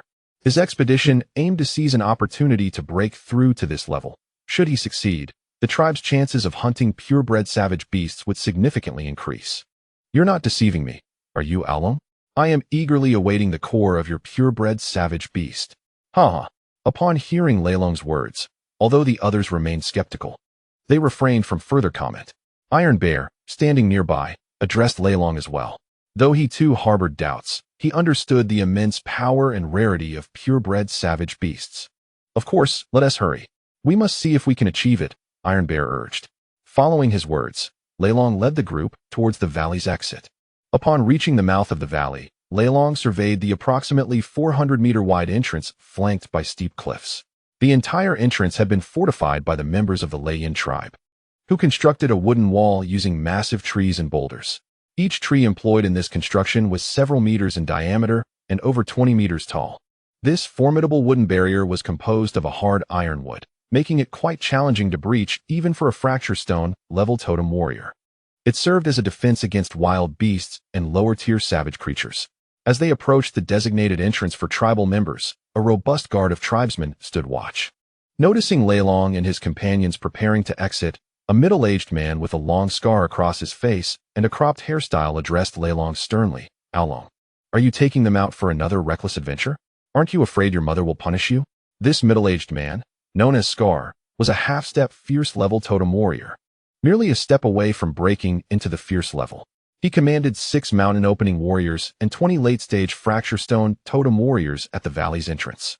Leilong had previously lost consciousness after provoking a half-step hybrid beast in the beast forest alongside the black lion and his companions, resulting in severe injuries. Which was why Scar admonished him. "Uncle Scar, I'm not being reckless this time. I'm merely staying close to the tribe, I promise," Leilong replied, attempting to appease the middle-aged man. "You said that the last time too. How many times have you made such claims?" Another burly middle-aged man with long hair beside Scar called Leilong out on his words. "Uncle you, I assure you, I will not stray far this time. I merely intend to visit the small stream outside the village. If you doubt my word, feel free to send someone to accompany me," said Leilong, immediately promising upon seeing Uncle Yu's blatant skepticism about his words. "Very well, you have my word on it," Uncle Yu replied. "Muyi, accompany them and ensure they do not wander off." Upon hearing Leilong's response, Yu promptly addressed one of the village's totem warriors who stood behind him. Observing Uncle Yu's actions, a twitch of irritation crossed Leilong's face as he thought to himself, "How little faith you have in me. I have only just agreed. And already you assigned someone to keep watch over me." "Understood, Captain," replied the warrior. "Uncle Scar, Uncle Yu, I shall take my leave now." Leilong, unwilling to linger any longer under the watchful eyes of Yu, said to the 2 men. As he glanced back at Shui and Ning Bao, who were stifling their laughter, Leilong let out a light snort and strode purposefully toward the valley's exit. The others, along with Mu Yi, who had been assigned by Yu, followed him out of the valley. Before long, the group arrived at a small stream located 3 kilometers southwest of the village. "Now, Hong Hu and Sun, you 2 go gather some firewood, while He Shi and the others fetch some dry grass," Leilong instructed once they reached the stream. To create pottery, it is essential to first construct a kiln. Leilong intended to build a rudimentary kiln and, after successfully firing the pottery, would then seek the support of the Thunder Witch to establish a proper kiln. Under Leilong's guidance, the group, including Mu Yi, who had come to oversee, was enlisted as laborers. After approximately half an hour, a clay kiln over 2 meters tall and nearly 3 meters in diameter had taken shape before Leilong. The kiln resembled a colossal pot turned upside down, with a pit dug beneath it, measuring more than half a meter deep. The structure was divided into 3 levels. The bottom layer designated for the fire, while the second layer was constructed using sturdy stones from the Thunder Flame Mountain. Leilong then utilized the ironwood branches that grew on the mountain to create a rack for placing the pottery to be fired. This dense black wood was exceptionally hard and heavy, with a density comparable to steel, making it a favored material for crafting weapons for the village's totem warriors. As for the more formidable totem warriors, their weapons were crafted from the bones of powerful pure-blooded beasts, or even hybrid feral creatures. "Along, did you bring us here just to play with mud? What on earth is this you've made?" He Shi, his hands and face smeared with clay, chuckled at Leilong. "Do not deceive us, or you shall see how we deal with you." Yet, despite his jest, there was no hint of discontent among the group. He Shi and Tai Xiong were among Leilong's closest companions in the village, not merely because their parents held the highest status and power, but also due to their standing as some of the strongest peers among the village's children. Due to the support of their parents, Leilong and his companions consumed substantial quantities of the flesh of ferocious beasts rich in vitality, along with some rare spiritual herbs. This resulted in their foundations and physiques being notably superior to those of their peers. Each of the Black Lions, at just over a decade old, possessed strength exceeding 200 stones, significantly stronger than their contemporaries. In 2 years, when the age for awakening their totems arrives, each of them is expected to surpass 300 stones in strength. After awakening, their prowess will surpass that of ordinary totem warriors, thus forging a close bond among the group. Indeed, along, I have been relegated to labor here. If you fail to provide a satisfactory explanation, be wary of my wrath, teased Mu Yi as he busily worked alongside Lei Long Black Lion. Do you still doubt me? Rest assured, brother Mu Yi, I shall not let your efforts go in vain. Just wait and see, Lei Long replied, chuckling at the sight of his companions and Uncle Mu Yi, their faces covered in mud, resembling muddy figures. Very well, I shall await your results, Mu Yi responded. As for Lei Long's words, Mu Yi paid them little heed. What could a child accomplish? He considered it merely a game. Observing the completed kiln, Lei Long placed a substantial amount of firewood within and ignited it. The newly crafted kiln contained considerable moisture and required a preliminary fire to dry it out before it could be used for pottery. Lei Long then assisted his companions in crafting clay pots and bowls. Lacking proper tools for shaping the clay vessels, they resorted to molding them by hand. After about half an hour of diligent effort, they had fashioned 38 clay bowls, 12 pots with a diameter of over 40 centimeters, and 6 large jars for storing water and grain. That should suffice. Black Lion, Iron Bear, Red Fox, please move these to the shade over there. Uncle Mu Yi, take us into the forest to gather some branches and timber. We will need ample firewood, and this is insufficient, Lei Long instructed, gazing at the neatly arranged clay pots. The reason for inviting Mu Yi along was for safety's sake. Although they possessed formidable martial prowess and no fierce beasts lurked nearby, they had come unarmed, equipped only with a few daggers. It was not uncommon for solitary beasts to wander nearby, so Lei Long called upon Mu Yi to accompany them to prevent any mishap. Understood, along. All right, let's go. Upon hearing Lei Long's words, everyone set off to attend to their respective tasks. As dusk approached, Black Lion and the others returned with a substantial amount of firewood. Lei Long arrived at the spot where the clay pots were placed and picked up one of the molded clay bowls for inspection, discovering it had hardened. He continued to check the other clay vessels, finding them ready for firing. Come here, Iron Bear, help me carry these pots to the kiln, Lei Long called out to his companions. Chapter 0. Cultivation. Subsequently, Lei Long approached the kiln, cradling the meticulously crafted clay pots. The kiln had hardened after the baking process, and the firewood beneath had burned out, leaving only a few embers glowing faintly. It was now suitable for the rudimentary firing of pottery. Lei Long carefully placed the clay pots and bowls into the kiln, ensuring each piece was positioned with utmost care. After filling the kiln, he sealed the opening with a stone slab and applied clay around the edges to prevent heat from escaping, thereby enhancing the success rate of the pottery firing. Next, Lei Long added a substantial amount of firewood beneath the kiln and ignited it, initiating the pottery firing process. Along, why are you placing those pots in there to burn? We worked hard to shape them, and they'll be ruined. Upon witnessing Lei Long putting the painstakingly crafted pots into the kiln, Mai immediately exclaimed, her voice filled with agitation and confusion. Indeed, Along, why would you burn them? They were so difficult to make, Iron Bear echoed, his expression equally perplexed. The others also looked at Lei Long with uncertainty, as the art of pottery firing was a realm entirely foreign to them, leaving them bewildered as to the reasoning behind it. Observing their expressions of doubt and inquiry, Lei Long calmly continued to stoke the firewood inside the kiln. The reason I instructed you to create these clay pots is precisely to fire them inside. Once subjected to the flames, they will transform into the kind of pottery used in our tribe for cooking meat. Impossible. These are mere clay creations. How can they possibly become pottery? They will surely disintegrate in the fire. The group expressed their disbelief. Now that I've explained it, you still don't believe me? Come back tomorrow and see for yourselves. Let us head back to the tribe. We can add more branches just before dark. By tomorrow, you will understand. Noticing their skeptical gazes, Lei Long ceased further explanations and began to walk back toward the nearby tribe, reassured by the proximity that allowed him to return without concern. Brother, wait for me. Slow down, Lei Yin called out as he hurried to catch up with Lei Long. The others soon followed suit, contemplating their return the next day. Despite their lingering doubts, a flicker of hope blossomed within them. Perhaps this endeavor could indeed lead to the awakening of their beast cores. Before long, the group returned to the tribe, where Mai resumed her post, guarding the entrance. Meanwhile, Lei Long and his companions went their separate ways.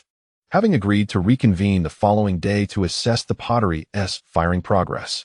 Upon arriving at their cave, Lei Long and Yin discovered their mother preparing dinner. After a long afternoon of labor, though not overly fatigued, they were nonetheless ravenous from their industrious efforts.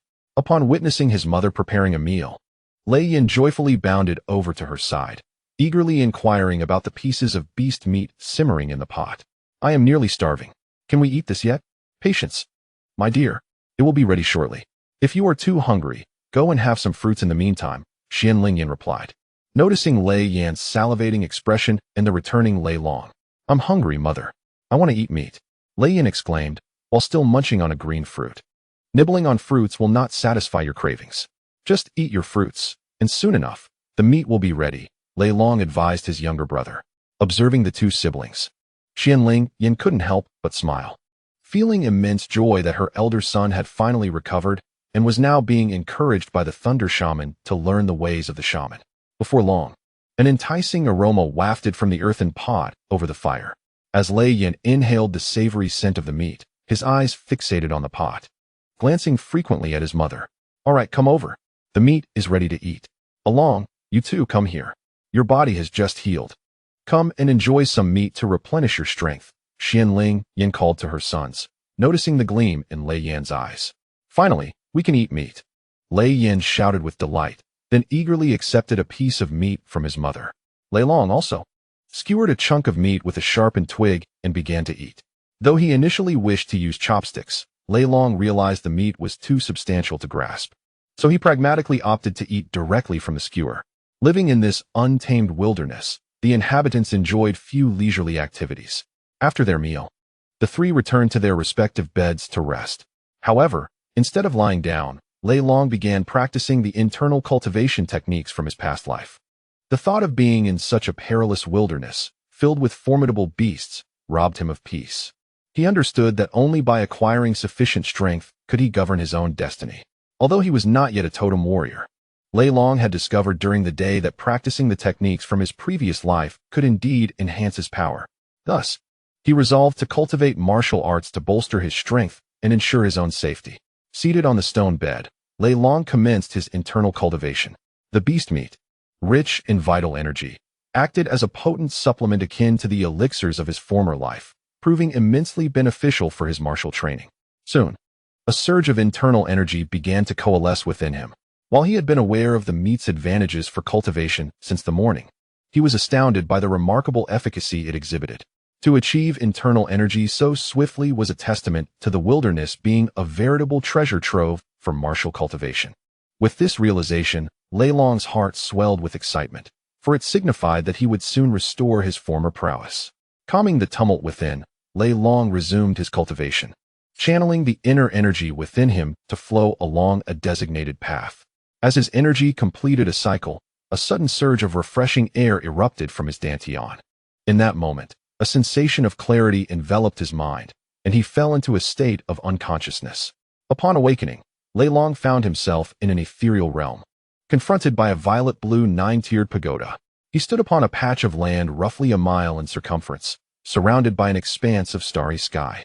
In this cosmic void, only the small piece of land he occupied and the majestic pagoda were visible, beyond which lay an infinite tapestry of shimmering stars.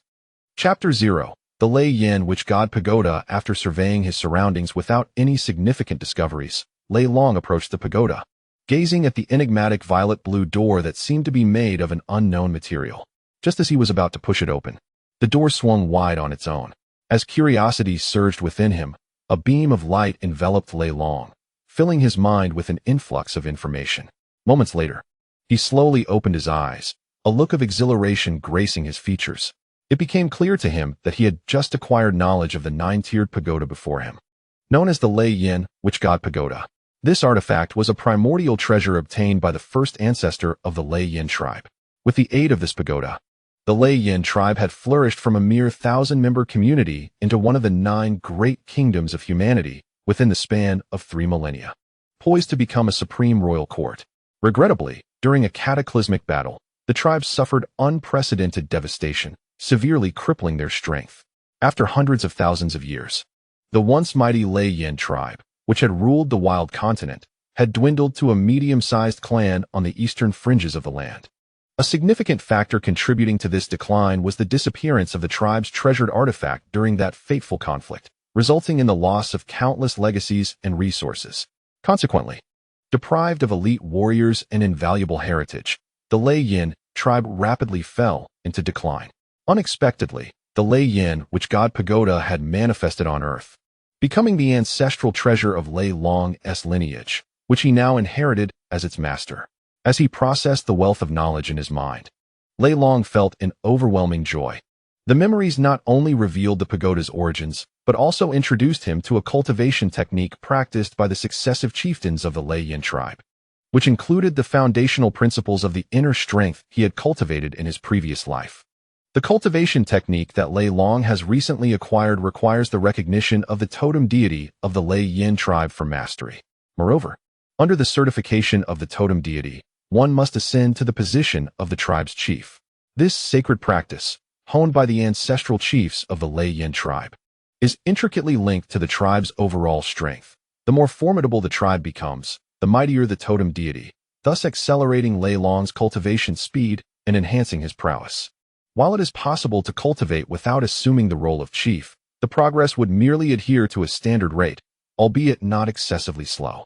Additionally, there exists a foundational technique that was once employed by the warriors of the Lei tribe to establish their base.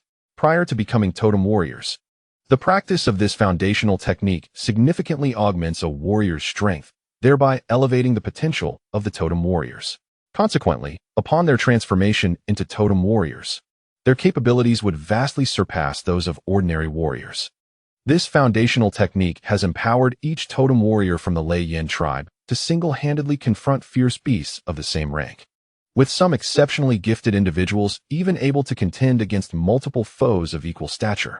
Such foundational methods are prevalent among tribes with centuries of heritage, although their efficacy may vary. Naturally, the stronger the tribe, the more superior their cultivation techniques. Within the Lei tribe, this invaluable technique has been preserved, forming the very foundation of their existence in the vast wilderness. Typically, such rare techniques are found only in tribes of medium size or larger, while smaller tribes possess them only if they are particularly powerful and deeply rooted.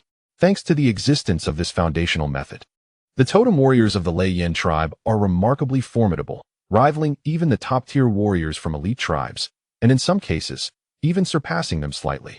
Thus, the totem warriors of the Lei tribe can engage in one-on-one combat with beasts of equivalent rank, unlike the totem warriors from smaller tribes, who often require 3 to 4 times their number to hunt a single beast. The effectiveness of their hunts pales in comparison to that of larger tribes, resulting in substantial casualties and meager rewards for the smaller tribes during hunts. Consequently, life for the inhabitants of these diminutive tribes in the vast wilderness is exceedingly arduous, with only the stronger tribes faring somewhat better. Now, having acquired this foundational technique, Lei Long has the means to strengthen the totem warriors within his tribe. This development is of paramount importance for the Lei tribe, as it heralds a new era of enhanced capabilities for both hunting fierce beasts and defending against rival tribes. Hence, Lei Long is filled with joy, for the tribe's strength has increased, ensuring his own safety as well. Furthermore, in addition to the 2 techniques residing in his mind, Lei Long has also come into possession of something far more precious: several hundred blood-red crystalline orbs of varying sizes, floating before him. These blood-red crystals are the beast cores within the bodies of ferocious beasts, serving as the key to becoming a totem warrior. The stronger the beast core utilized during the awakening of the totem, the swifter the totem warrior's cultivation and growth, facilitating easier breakthroughs to higher realms. Before me lie several hundred beast cores, none inferior to those of hybrid savage beasts. Among them are 30 cores from hybrid barbaric beasts, over 100 purebred cores, and more than 500 cores from mixed savage beasts. These cores were once stored by the Thunderflame tribe and represent the pinnacle of their kind, originally intended for the awakening of totem warriors within the tribe. However, after thousands of years, much of the energy within these cores has diminished, which is quite regrettable. Nonetheless, although the energy has waned, resulting in a slower enhancement of strength post-awakening. There is a silver lining. The reduced energy impact during awakening lessens the associated pain. Moreover, the energy depletion does not affect the potential of the totem warriors, which is of utmost importance. For a totem warrior, the strength of the beast core used during awakening directly influences the heights attainable in the future, while the amount of energy contained merely impacts the initial cultivation speed. Furthermore, the initial cultivation rate and required energy can be augmented through the consumption of spiritual herbs and the flesh of ferocious beasts. Thus, with these beast cores and the foundational cultivation technique, the Thunder Flame tribe is poised for a resurgence, destined to become a formidable clan in this untamed land. Upon this realization, Lei Long could not help but reveal a genuine smile of joy. With these resources and the remaining 8 levels of inheritance from the Thunder Flame, which God Tower, the tribe will flourish rapidly. Within just a few decades, the Thunder Flame tribe will emerge as the most powerful clan in the eastern wilderness frontier, and in a little over a century, it will ascend to one of the strongest tribes in the eastern wilderness. Having come to this understanding, Lei Long began to survey his surroundings, examining the first level of the Thunder Flame, which God Tower. Subsequently, with a shift of his consciousness, he detached from this place, awakening from his seated position on the stone bed. As he opened his eyes, Lei Long took a moment to grasp the reality of his circumstances, overwhelmed with excitement. If it were not night and his mother and kin were asleep, he might have burst into laughter. The events of the day had been extraordinary. Not only had he been reborn in this enigmatic world, but he had also acquired such tremendous opportunities. It was almost surreal, the experiences he had encountered. Feeling the cultivation technique within his mind, Lei Long was eager to experiment, knowing it far surpassed the methods he had previously practiced. Subsequently, Lei Long began to peruse the cultivation techniques. Fortunately, during the recent acceptance of the inheritance, he had gained a sufficient understanding of the written language of the wild continent, enabling him to comprehend the methods without difficulty. Upon examination, he was astonished to discover that the technique titled Thunder Flame Dominant Scripture bore a striking resemblance to the internal cultivation method he had practiced previously, with only slight variations. This revelation affirmed that the internal cultivation technique from his past life indeed originated from the Thunder Flame, which God Tower. With this realization, Lei Long eagerly commenced his practice. Having previously engaged with internal cultivation methods, he swiftly succeeded in his endeavors. The foundational section of the Thunder Flame Dominant Scripture was specifically designed for those who had not awakened their totems, serving to refine the body, and proved to be marginally more effective than the common foundational techniques used by the tribes. As the internal technique circulated within him, the vital essence contained in the flesh and blood of the ferocious beasts he had consumed was continuously refined, fortifying his corporeal form. After practicing for less than an hour, Lei Long noted a significant enhancement in his strength, at least 5 times greater than that achieved through his former internal cultivation method. Moreover, the unique energy present in the air of the Great Wasteland was considerably denser, which contributed to the rapid improvement of his physique. After a period of cultivation, he sensed that time was slipping away, and with pressing matters to attend to the following day, he decided to cease his training. The firing of pottery was of paramount importance to the Thunder Flame tribe, as it allowed for the exchange of substantial resources with other tribes and served as a vital source for the tribe's development. Contemplating this, Lei Long suppressed his excitement and reclined on his bed. After such a taxing day, he felt an overwhelming fatigue and soon succumbed to slumber. Outside, the sky exuded an eerie tranquility, with a luminous moon suspended high above, casting its silvery light across the great wasteland. The occasional roars of wild beasts echoed in the distance, underscoring the perilous atmosphere of the wilderness. To Lei Long, the great wasteland was an enigmatic realm. During the day, it was graced by 2 colossal suns, while at night, a singular moon illuminated the sky. The sun and moon of this savage world appeared extraordinarily vast, leaving one to ponder whether this was due to their actual size or their proximity to the wild continent. The night in the great wasteland was both mysterious and beautiful. Yet beneath this beauty lurked countless dangers. Thus, during the night, no one dared linger in the wilderness. Hunting parties from various tribes sought refuge in secure caves or similar sanctuaries. Before long, the night passed, giving way to the dawn of the great wasteland. The leaves and flowers in the forest still glistened with dew, and the insects and wild beasts that had rested through the night began to awaken and embark on a new day. Suddenly, it seemed as though the great wasteland had been roused from slumber, with the roars of beasts, the chirping of insects, and the calls of birds resonating from every corner, as if to announce their presence to all who dwelled within the vast expanse. In the sweltering season of Reborn, the mornings in the vast wilderness are not excessively cold. The various tribes residing in this desolate expanse embark on their daily labors, and the people of the Yin tribe are no exception. Each individual diligently attends to their own tasks. Within the Yin tribe, every clansman has their own responsibilities, and the rhythm of daily life is marked by the bustling activities of approximately 5 hunting teams, each consisting of around 100 members, venturing out in pursuit of prey. At this moment, beneath the cliffs of a certain tribe, several tall youths are shouting towards a cave atop the precipice, urging Lei Long to emerge swiftly. Inside the cave, a young man lies upon a massive stone bed, awakening from a deep slumber. This young man is none other than Lei Long, who, having engaged in prolonged cultivation the previous night, had scarcely slept for 2 hours. Nonetheless, he feels no trace of fatigue. Upon hearing the voices from outside, Lei Long rises from his bed, and on the opposite side, Yin also descends. Lei Long glances around the cave, realizing that his mother's presence is no longer there. After a moment of recollection, he understands that Xianling Yin, a late-stage totem warrior in their tribe, is responsible for leading the other female totem warriors. Each day, she guides them into the nearby forest to gather fruits and hunt smaller creatures. Thus, it is likely that his mother has already ventured out early this morning, probably searching for food in the surrounding woods. Lei Long, hurry up and come out, calls out the eager voices of He Shi and Tai Xiong from outside. Quickly, Lei Long, urges Shui Hu, who is also among the group. As Lei Long sits up, he inhales the fresh air, taking in the slightly misty sky and the distant forest. He feels invigorated and swiftly makes his way down the cliff to meet He Shi and the others. What is the rush? What time is it?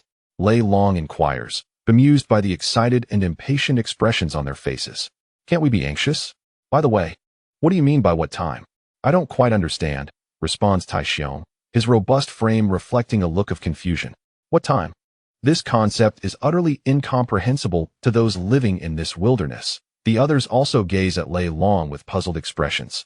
Oh, what time refers to the measurement of hours in a day? Lei Long attempts to clarify, observing their bewildered expressions. After pondering briefly, he endeavors to explain further.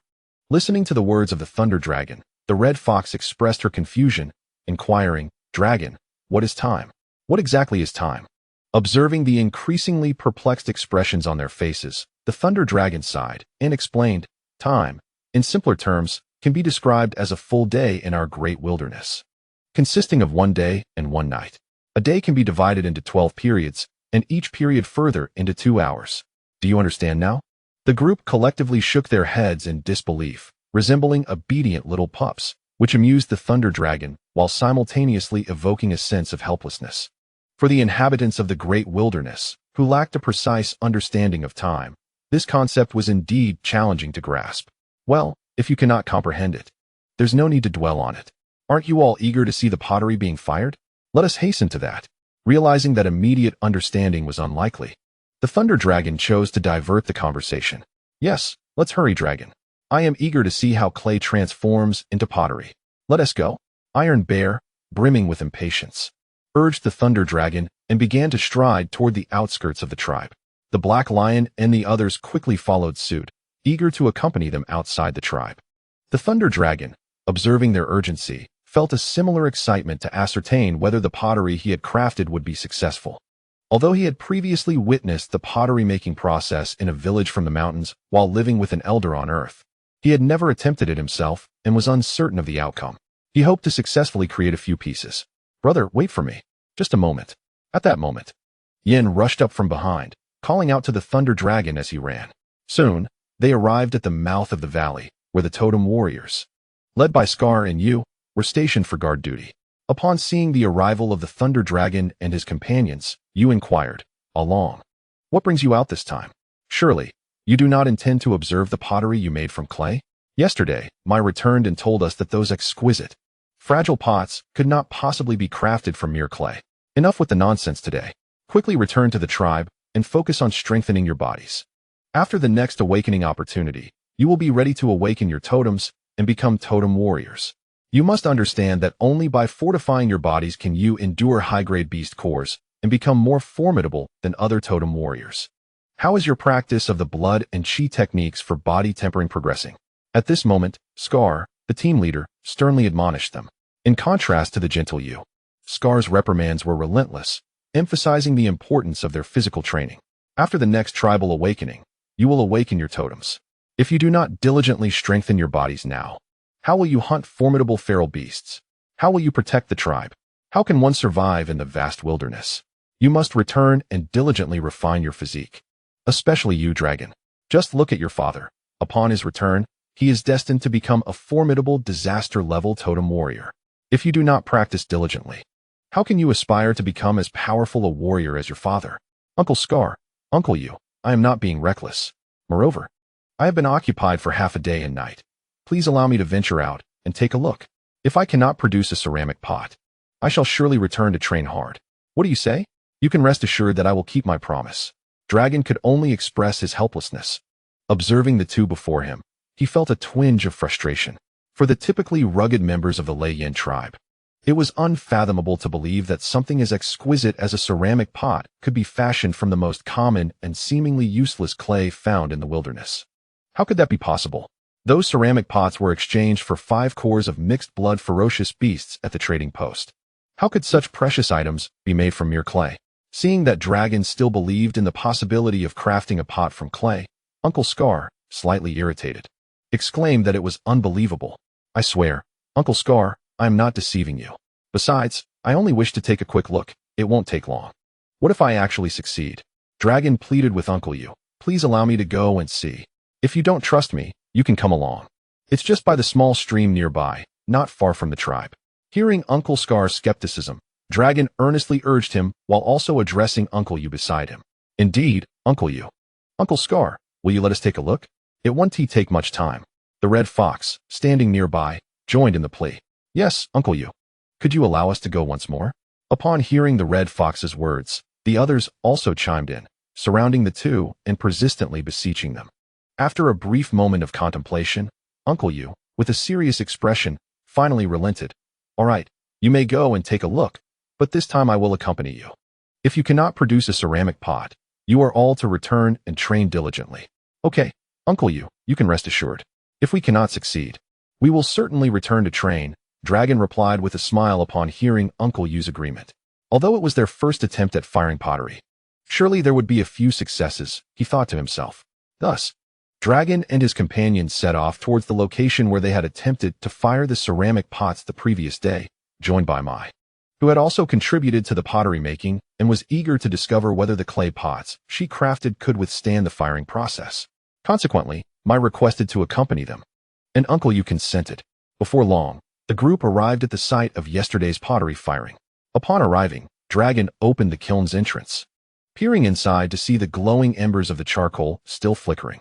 Subsequently, he rose to remove the clay that had sealed the opening.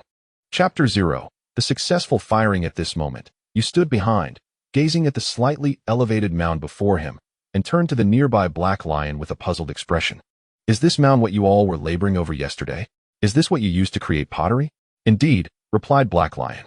Leilong mentioned that this structure is called a kiln, specifically designed for firing pottery.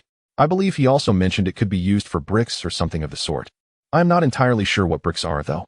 Upon hearing Yu's inquiry, Black Lion recounted Leilong's words from the previous day. What exactly is a kiln? I have never heard of such a thing before. Yu exclaimed, his confusion evident.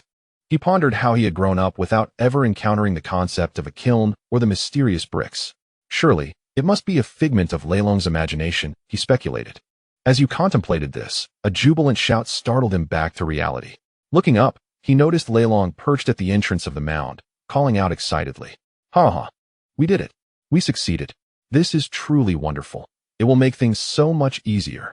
As Leilong opened the kiln, revealing a multitude of shattered pottery that had failed to survive the firing process, a pang of sorrow gripped his heart. Yet, amidst the broken shards, several notable pieces of pottery stood resiliently, representing the successful creations. Eagerly, Leilong retrieved a small ceramic pot for inspection. Although it was somewhat unappealing, it was, nonetheless, a successful product of their efforts. These completed pots, though perhaps not aesthetically pleasing and some rather peculiar, were considered imperfect treasures for the Lei Yin tribe, offering immense assistance and influence. This signified that the tribe had acquired the ability to produce pottery, opening a new avenue for resources. Bring it here, Lei Long. Let me see. As he was admiring the pot, a pair of large, somewhat dark hands reached out and snatched the ceramic from Lei Long's grasp. The owner of those hands was none other than Yu, who had intended to scold Lei Long for his exuberance. However, with the freshly fired pot in hand, any thought of reprimanding him vanished. Yu was utterly captivated by the pot. Is this truly a ceramic? Did you really create this, Lei Long? This pot is genuinely made from clay, he exclaimed, his eyes wide with wonder as he turned to Lei Long for confirmation. Yes, Uncle Yu. Have you not used the tribe's pottery before? I thought you might have one yourself. How could you not recognize it? Lei Long remarked, chuckling at the sight of the burly man, who was handling the small pot with the delicacy of a woman. Yes, I suppose I am just a bit incredulous. This is a precious ceramic. It is worth many beast cores, Yu responded, still struggling to grasp the reality of their achievement. Uncle Yu, please show me. I am eager to see the ceramic pots we have fired, Yin exclaimed, jumping up in an attempt to snatch the pot from Yu's hands. Though he longed to seize it, a twinge of fear held him back, the fear of shattering the precious pot and incurring Yu's wrath. He vividly recalled an earlier incident where he had broken a ceramic pot at home, only to receive a stern reprimand from his mother that left him in pain. All right, Yan, are there still pots in the kiln? Lei Long addressed his younger brother, glancing toward him. He then turned to retrieve more pots from the kiln. But as he did so, he noticed He Shi and Tai Xiong eagerly reaching into the kiln as well. They too had been yearning to see the pot held by Yu, yet their apprehension towards him had restrained them from competing for it. However, upon hearing Lei Long's words, their pent-up desires surged forth, and they clamored to obtain the pots from the kiln. Slow down.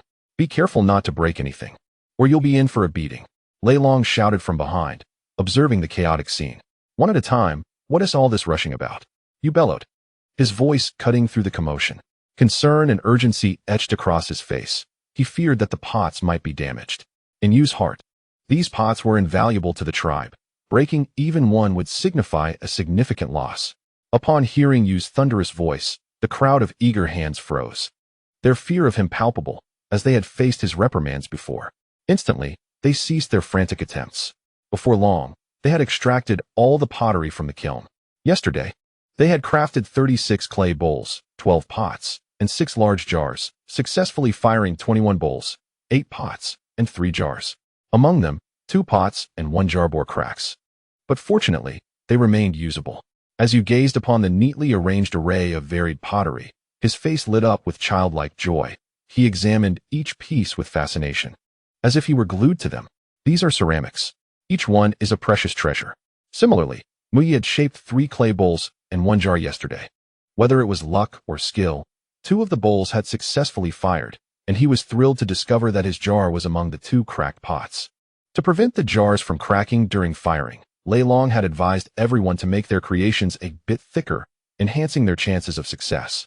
Yet, despite this, a third of the jars had still been lost to the flames. As the crowd joyfully admired the successfully fired pottery, a distant commotion caught Lei Long's attention. He turned to see 2 figures, one tall and the other somewhat slender, rushing towards them. As they ran, they called out, Lei Long, hurry back to the tribe. The Thunder Shaman is looking for you. Soon, Lei Long recognized them as Uncle Scar, who was responsible for guarding the valley entrance, and Xian, the disciple of the Thunder Shaman. It was Xian who urged Lei Long to return to the tribe. Upon reaching Lei Long, Xian urgently exclaimed, Lei Long, the teacher is searching for you. Didn't he ask you to meet him today? He is looking for you right now. Uncle Scar chimed in. Indeed, Lei Long, hurry. The esteemed Thunder Shaman is calling for you. You must go quickly. In the eyes of the tribe members, the Thunder Shaman held the highest regard, second only to the totems themselves. His words were to be heeded without question. Hearing that the Thunder Shaman was seeking Lei Long, Uncle Scar felt a sense of urgency. Yes, Lei Long, you must go find the shaman. Do not keep him waiting, urged Yu, who stood behind, echoing Xian and Uncle Scar's sentiments. Understood, Uncle Yu. I will go at once. I will take a few clay bowls and pots to present to the Thunder Shaman, Lei Long replied, turning to Yu as he lifted a large jar containing a pot and 6 bowls. Yes, bring more for the Thunder Shaman. He will surely be delighted to learn that our tribe can also craft pottery, Yu encouraged, smiling as he placed 3 additional bowls into the jar before Lei Long. At that moment, Uncle Scar and Xian arrived and noticed the neatly arranged pots and pottery before the crowd. They hurriedly approached, their faces lighting up with surprise as they examined the pottery. Uncle Scar, carefully touching the pots, asked Yu, "Is this the pottery made by Lei Long and the others? It resembles the ones from our tribe, doesn't it?" Meanwhile, Xian, holding a bowl in his hands, was left speechless, his expression a mix of astonishment and wonder. He muttered incoherently, though Lei Long could faintly catch phrases mentioning totems and divine protection, as if he were lost in a fervor. "All right, Xian. We must go meet the Thunder Shaman now. These items are not of great value. They are merely crafted from clay. Let us first share this good news with the Thunder Shaman," Lei Long said, observing Xian and Uncle Scar's reactions. Yes, the teacher is waiting for you. Let us hurry to see him and not keep him anxious," Xian responded, snapping back to reality, still clutching a bowl. "Yes, Xian. Please lead Lei Long to the Thunder Shaman," added Yu. "Understood, Uncle Yu. Xian, let us hasten," Lei Long replied, then lifted the ceramic jar before him and addressed Xian. "Oh, yes, go and see the master." With that, Lei Long and Xian raced towards the tribe, while Scar, at that moment, was utterly captivated by the pottery. Though merely 12 years of age, Lei Long, a child of the vast wilderness, found it effortless to carry items weighing 400 to 500 pounds, especially given his naturally robust physique. As they approached the residence of the Thunder Shaman, many tribespeople observed the two, particularly intrigued by the ceramic jar Lei Long held. However, in the presence of Xian, the shaman, none dared to approach with inquiries. Despite Xian being merely a shaman, his status as an apprentice to the Thunder Shaman commanded considerable respect, as he possessed the ability to wield shamanic magic. Before long, Lei Long and Xian arrived at the shaman's abode, where 2 fierce totem warriors, Jiang and Hua, stood guard at the entrance. Jiang, whose name bore a resemblance to the river, exuded a gentle and amiable demeanor, despite his imposing height of over 2 meters. However, to underestimate him would be folly, as a formidable mid-tier totem warrior. Jiang's strength was terrifying, with his awakened totem endowing his arms with immense power. In contrast, Hua, true to his fiery name, had a temperament that was equally explosive, prone to violence at the slightest provocation. The warriors of the Lei Yin tribe were already known for their ferocity, and Hua exemplified this trait. His prowess was noteworthy, as he was also a fierce totem warrior, often leading the charge during hunts or conflicts with other tribes. Thus, his assignment to guard the Thunder Shaman was a precaution against potential trouble. "Uncle Jiang, Uncle Hua, where is the Thunder Shaman?" Lei Long inquired upon reaching the two. "Little dragon, where have you been? The Thunder Shaman has been looking for you, and you dare to ignore him? Your audacity grows by the day. Just wait until your father returns to see how he deals with you," Hua retorted, his temper flaring. "Uncle Hua, I had important matters to attend to. I was so delighted that I almost forgot. Besides, I have come now, haven't I?" Lei Long replied, though he felt a twinge of apprehension in the face of Hua's fierce demeanor, having been chastised by him countless times in his youth. "What could you possibly have to do, other than causing mischief or stirring up trouble?" Hua bluntly remarked. In the past, Lei Long, due to his superior strength among his peers, had become somewhat reckless, seeking to provoke the ferocious beasts of the wilderness. This very recklessness had led to his extended slumber. Lei Long, is that a ceramic jar you're carrying? Where did you acquire so many, especially this large one? I recall only the shaman possessing one of such size in the tribe, and I believe it was not even this grand." At this moment, on the other side, Jiang seemed to have discovered something extraordinary. His gaze fixated on the earthenware jars cradled in Lei Long's arms, his eyes wide as saucers. And he inquired of Lei Long with an eager curiosity. Initially, he intended to reprimand Lei Long, but upon hearing Jiang's words, Hua, too, turned his attention to the artifacts Lei Long was holding. Suddenly, Hua exclaimed in astonishment, as if he had seen a ghost. "Ah, Jiang, this truly appears to be an earthenware jar. I recall trading for a smaller one last time, which I accidentally shattered. These resemble mine closely. Indeed, this seems to be pottery. Young dragon, from whence did you acquire these?" Hearing Hua's exclamation, Jiang became increasingly convinced that Lei Long was indeed holding exceedingly precious pottery, rendering him utterly astounded, prompting him to question Lei Long further. "Yes, young dragon, do tell us, Where did you procure these earthenware pieces? Hua chimed in urgently, joining Jiang in his inquiry. Lei Long, observing their astonishment and urgency, felt no surprise. These artifacts were simply too rare and valuable for the Lei Yin tribe. The two were somewhat apprehensive, wondering if Lei Long had engaged in some mischief. In the Lei Yin tribe, everyone was aware that food cooked in earthenware tasted exquisite and had myriad uses, making them a coveted commodity. It is worth noting that a small cooking jar could be valued at 5 beast cores, rendering it quite expensive. If the Lei Yin tribe were to master the art of pottery, they would no longer need to expend beast cores to trade with wandering merchants for earthenware. Instead, they could barter these jars with other tribes for a bounty of beast cores and sustenance. This would enable the Lei Yin tribe to conserve a substantial number of beast cores annually, potentially acquiring higher-grade cores in return. Consequently, the tribe could awaken more totem warriors, hunt greater ferocious beasts, support more clansmen, and ultimately grow stronger. Uncle Jiang, Uncle Hua, indeed, these are the very jars we crafted yesterday. What do you think? I haven't acted foolishly, have I? Lei Long boasted, observing the astonishment etched on their faces. Really?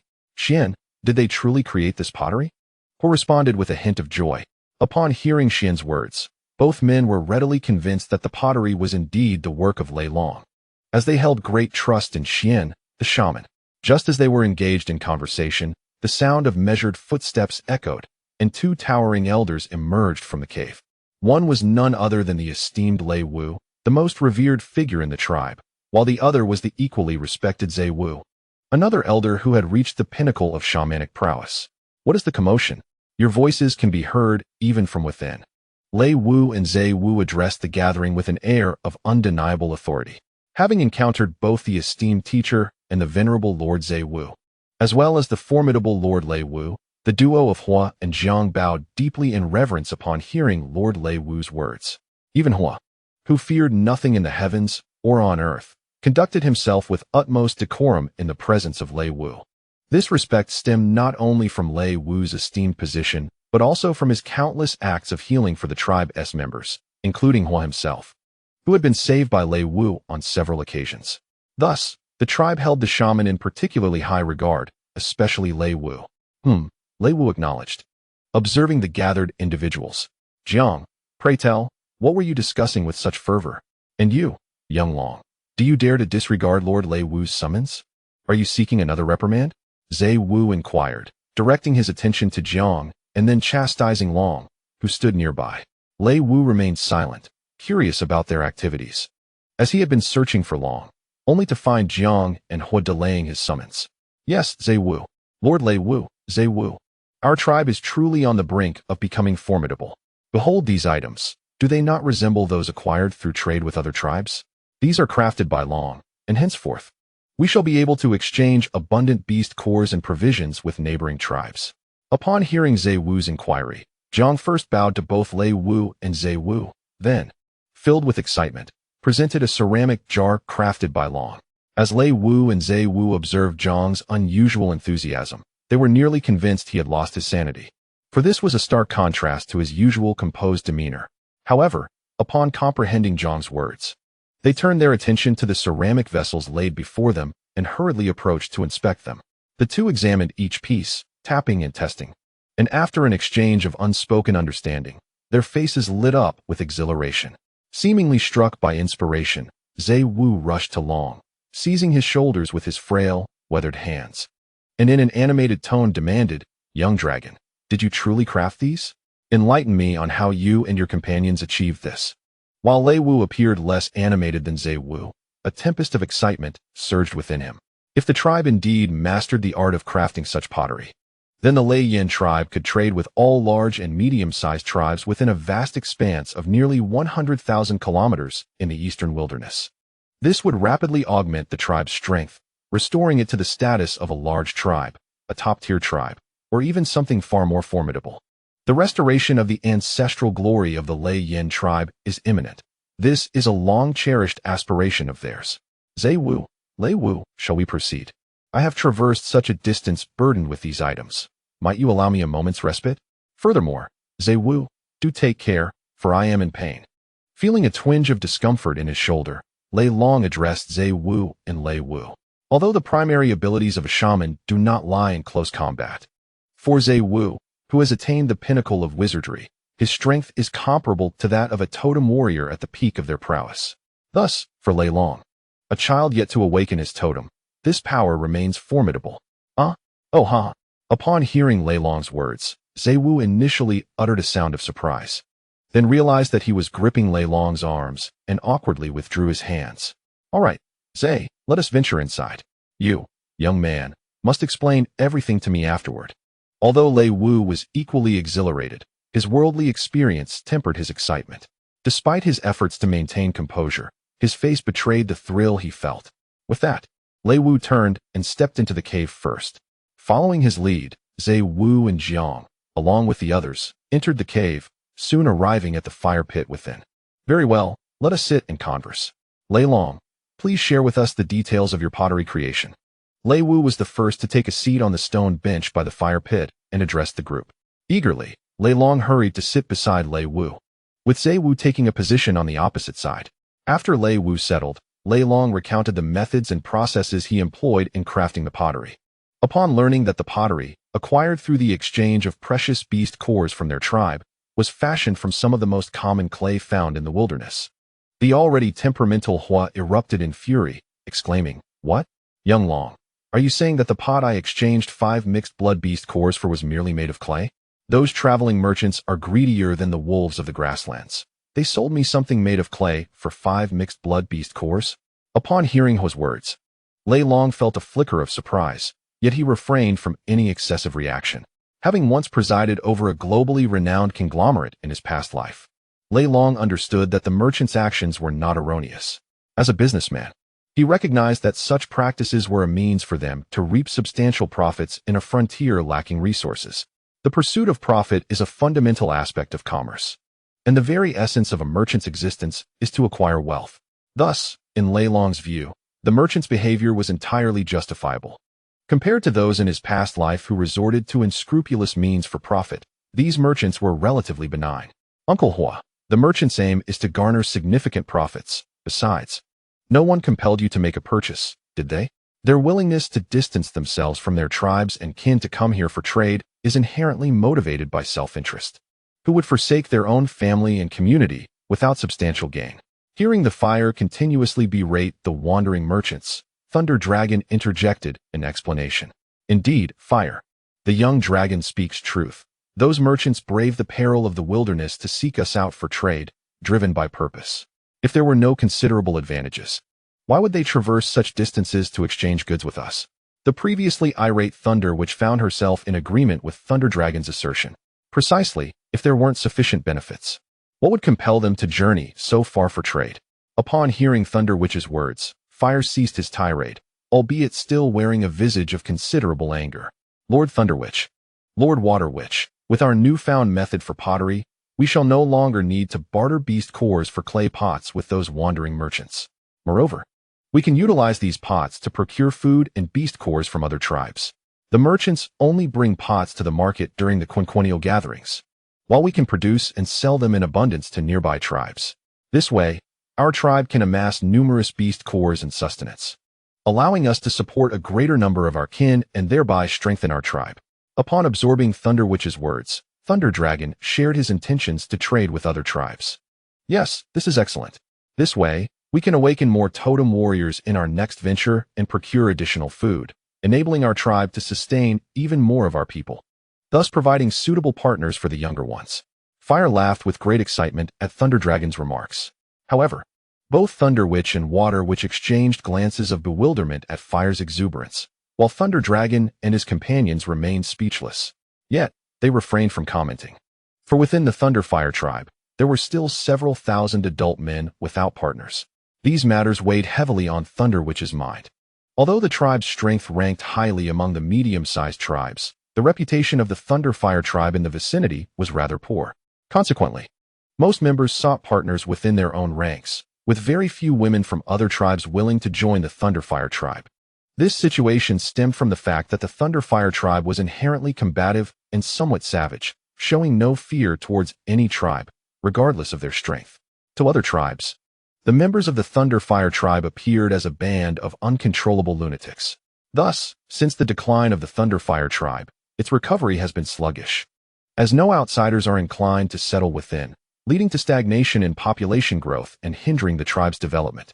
In recent decades, under the guidance of the shaman, the Lei Yin tribe has experienced significant transformation, engaging in exchanges with members of other tribes.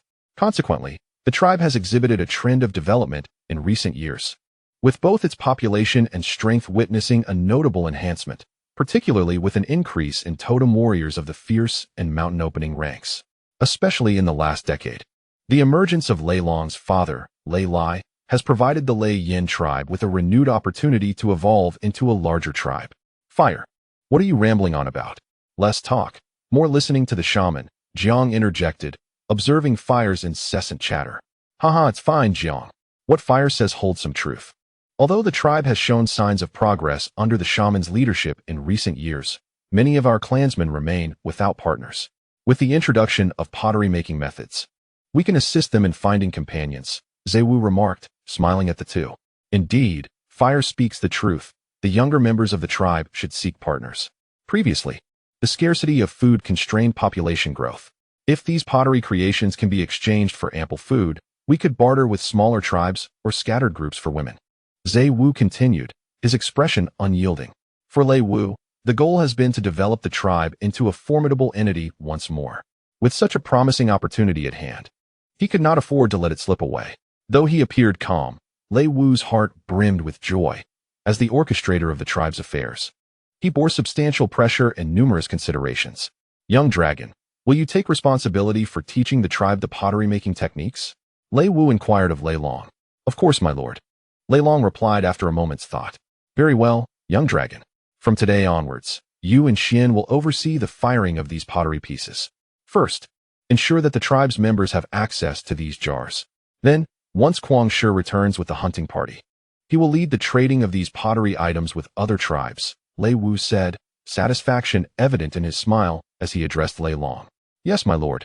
But I will need some clansmen to assist me. Otherwise, it may take quite some time to complete. It need not be overly strong individuals. Even some women and teenagers would suffice. Agreed. Tomorrow, I shall have Fire lead 100 individuals to learn pottery making with you. Lei Wu responded without hesitation, fully supportive. Such a request posed no challenge for the Lei Yin tribe, which boasted a population exceeding 30,000. Oh, and please have all the large jars you successfully fired today sent to me. I have a use for them, Lei Wu added, as a thought crossed his mind. What? You want them all? At least leave me one. Upon hearing Lei Wu's words, Lei Long exclaimed in astonishment and dissatisfaction. What should I keep? I cannot utilize it. You have no use for it either. Besides, aren't you capable of burning? Just burn it again. Responding immediately to Lei Long's remarks, Lei Wu retorted. It seems you are resolute in taking everything away. Yes, I shall have Uncle Scar deliver it to you shortly. Listening to Lei Wu's tone, Lei Long realized that he could not retain the pottery, thus resignedly replied, well, it's fine then. You may all proceed with your tasks. After assigning the matters, Lei Wu addressed the group. Typically, aside from the annual totem sacrifices and the returns of the hunting parties, Lei Wu rarely conversed with the tribe members.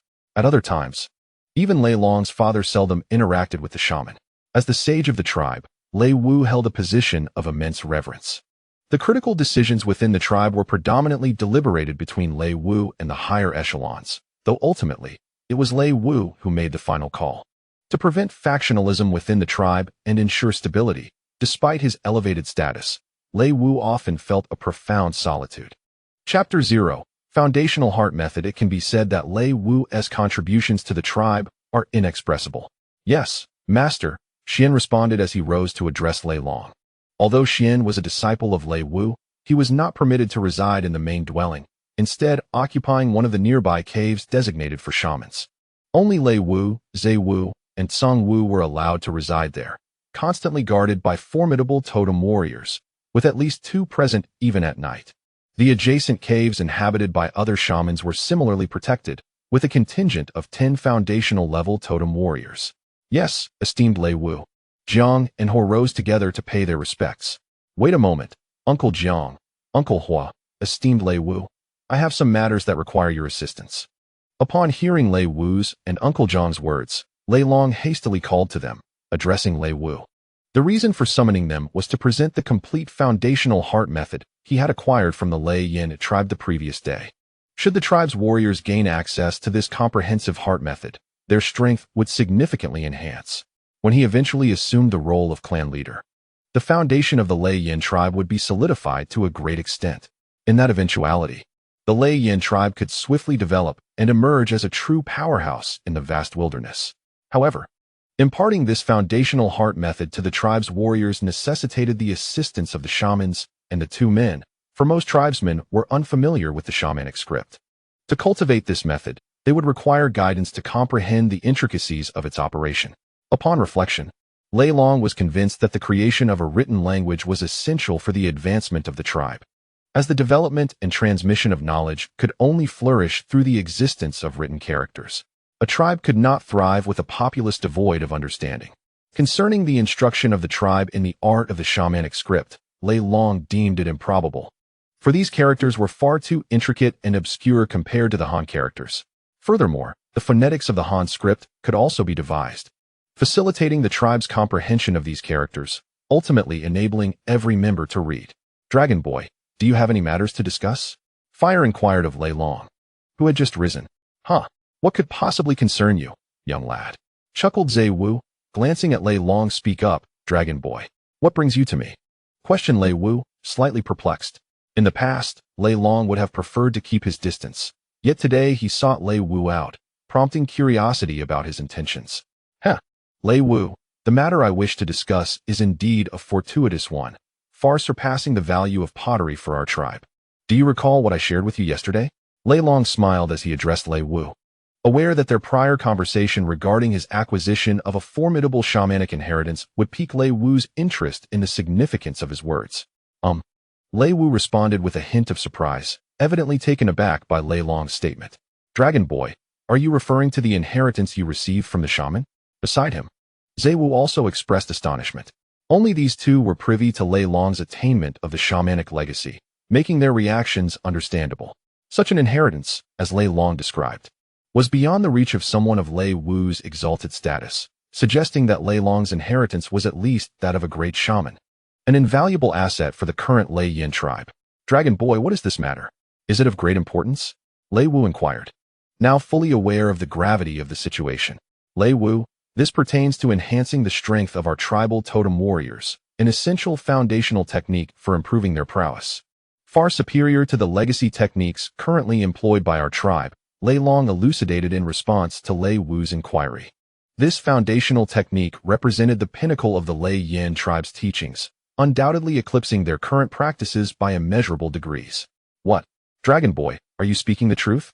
Is it truly superior to our existing foundational techniques? Fire exclaimed, his excitement palpable at the prospect of a method to augment their strength. Beside them, Jiang exhibited a palpable excitement upon hearing Long's words, his eyes shimmering with deep yearning. Dragon Lad, are you certain you are not deceiving us? Is what you say truly authentic? Although Zhe Wu was aware that Lei Wu had inherited the legacy of a formidable shaman, he found it hard to believe in something that could potentially elevate the prowess of tribal warriors, as such foundational techniques are the very essence of each tribe's heritage. The foundational method of the Lei Yin tribe, albeit merely a fragment, held effects comparable to the teachings of the top tribes. Hence, it was impossible for Zhe Wu to dismiss the significance of such a treasure, which could be deemed a tribal inheritance. Indeed, Zhe Wu, during my respite yesterday, an additional legacy surfaced within my memories. It is the foundational technique I mentioned, and it appears to have originally belonged to our Lei Yin tribe. It is, in fact, the foundational method from the time when our tribe was at its zenith, Long explained, reflecting on Zhe Wu's inquiry. Given that this foundational technique was inherently a product of the Lei Yin tribe, there was no reason to conceal it. Moreover, presenting it this way would greatly benefit him, as others would perceive him as the bearer of a powerful shaman's legacy from the Lei Yin tribe, significantly enhancing his standing within the tribe and facilitating his endeavors. What? Are you suggesting that the technique you acquired is from our Lei Yin tribe? Is there anything else?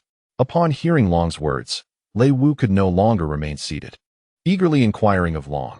The gravity of Long's assertion was overwhelming, especially for Lei Wu, who was responsible for the shamanic legacy of the Lei Yin tribe, as he possessed a considerable understanding of the tribe's history. In one of the most vital legacies, Lei Wu had encountered a passage stating that, during its prime, the Lei Yin tribe was the mightiest in the Great Wasteland, home to countless formidable warriors. Chapter 0. The Tsang Wu. However, Lei Wu had always approached this legacy with skepticism, as the current state of the Lei Yin tribe was far too feeble for him to accept it as truth. Even if it were genuine, what could be done?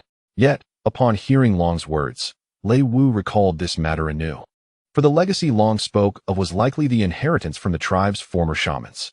Why, then, had the shaman entrusted the legacy to Long? Surely it was a testament to Long's potential to become a powerful shaman. Perhaps the ancestors had manifested. Such were Lei Wu's thoughts. Lei Wu. Could it be that the events recorded in that legacy are indeed true? Zhe Wu, equally astonished, inquired of Lei Wu. As one of the few powerful shamans in the tribe, Zhe Wu had also encountered this legacy, prompting him to contemplate the matter as well. Lei Wu, Zhe Wu. What are you discussing? What is true? I cannot comprehend. Upon hearing the words of Zhe Wu and Lu, Hua exclaimed in confusion. Xian and Jiang shared in this bewilderment. For aside from Lei Long and the three of Lu, only Kangwu and the chieftain Lei Lai were privy to this matter. Even Xian was unaware of such history concerning the Lei Yin tribe. Lu.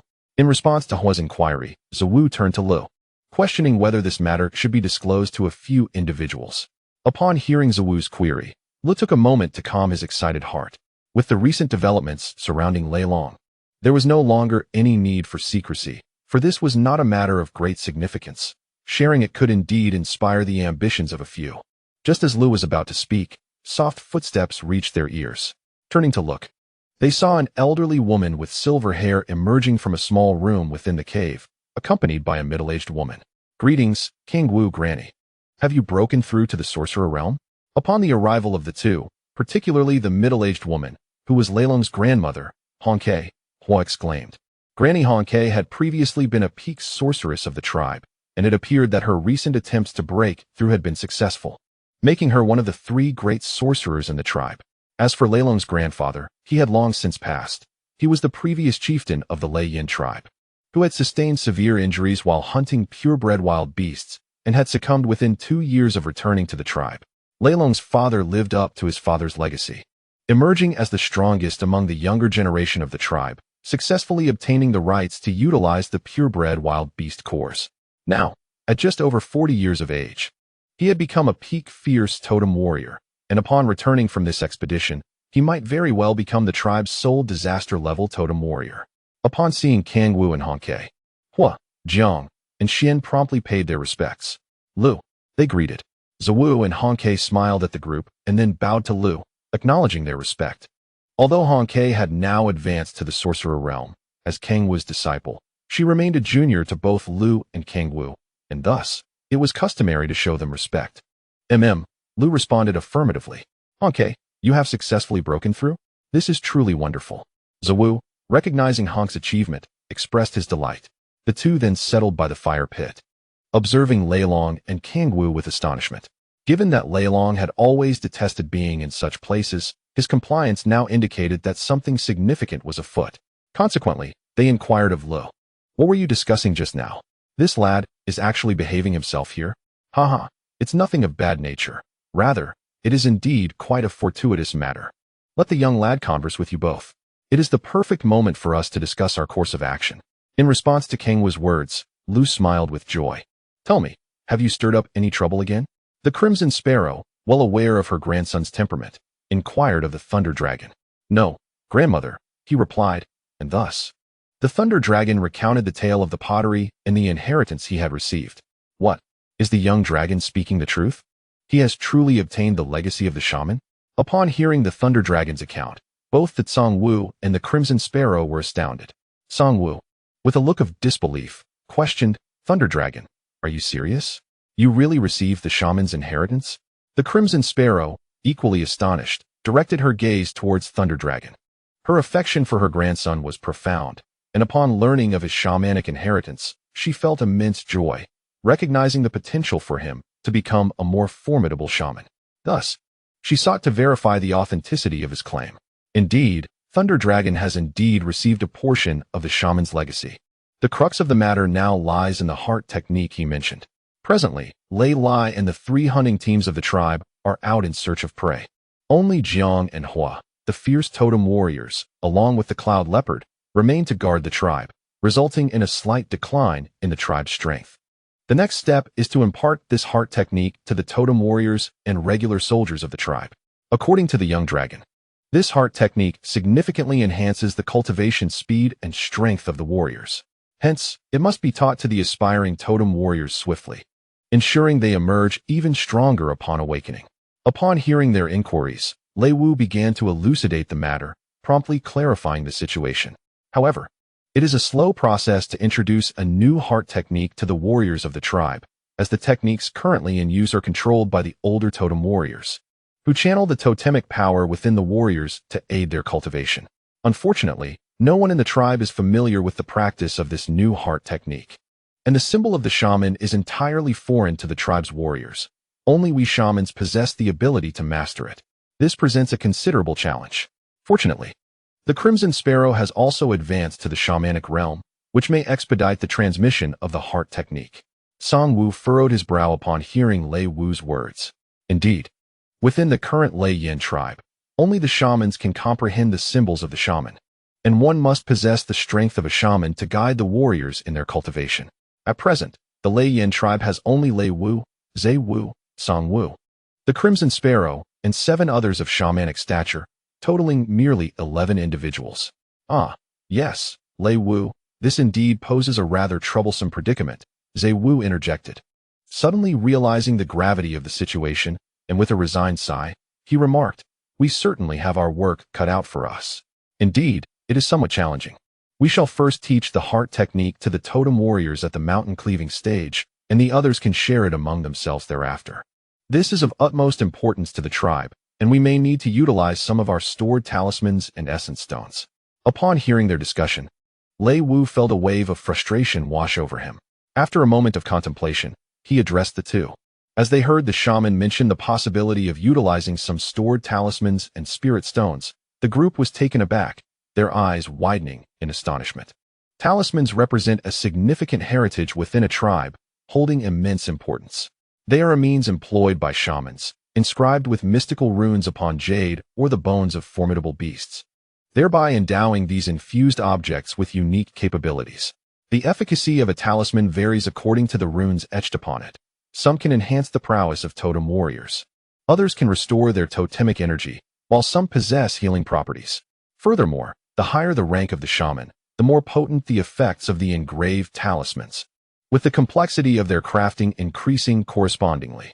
In the vast wilderness, talismans, elixirs, liches, and shamans are classified into 9 tiers based on their strength, with 1 star being the lowest and 9 stars the highest, corresponding to the cultivation realms of totem warriors and shamans.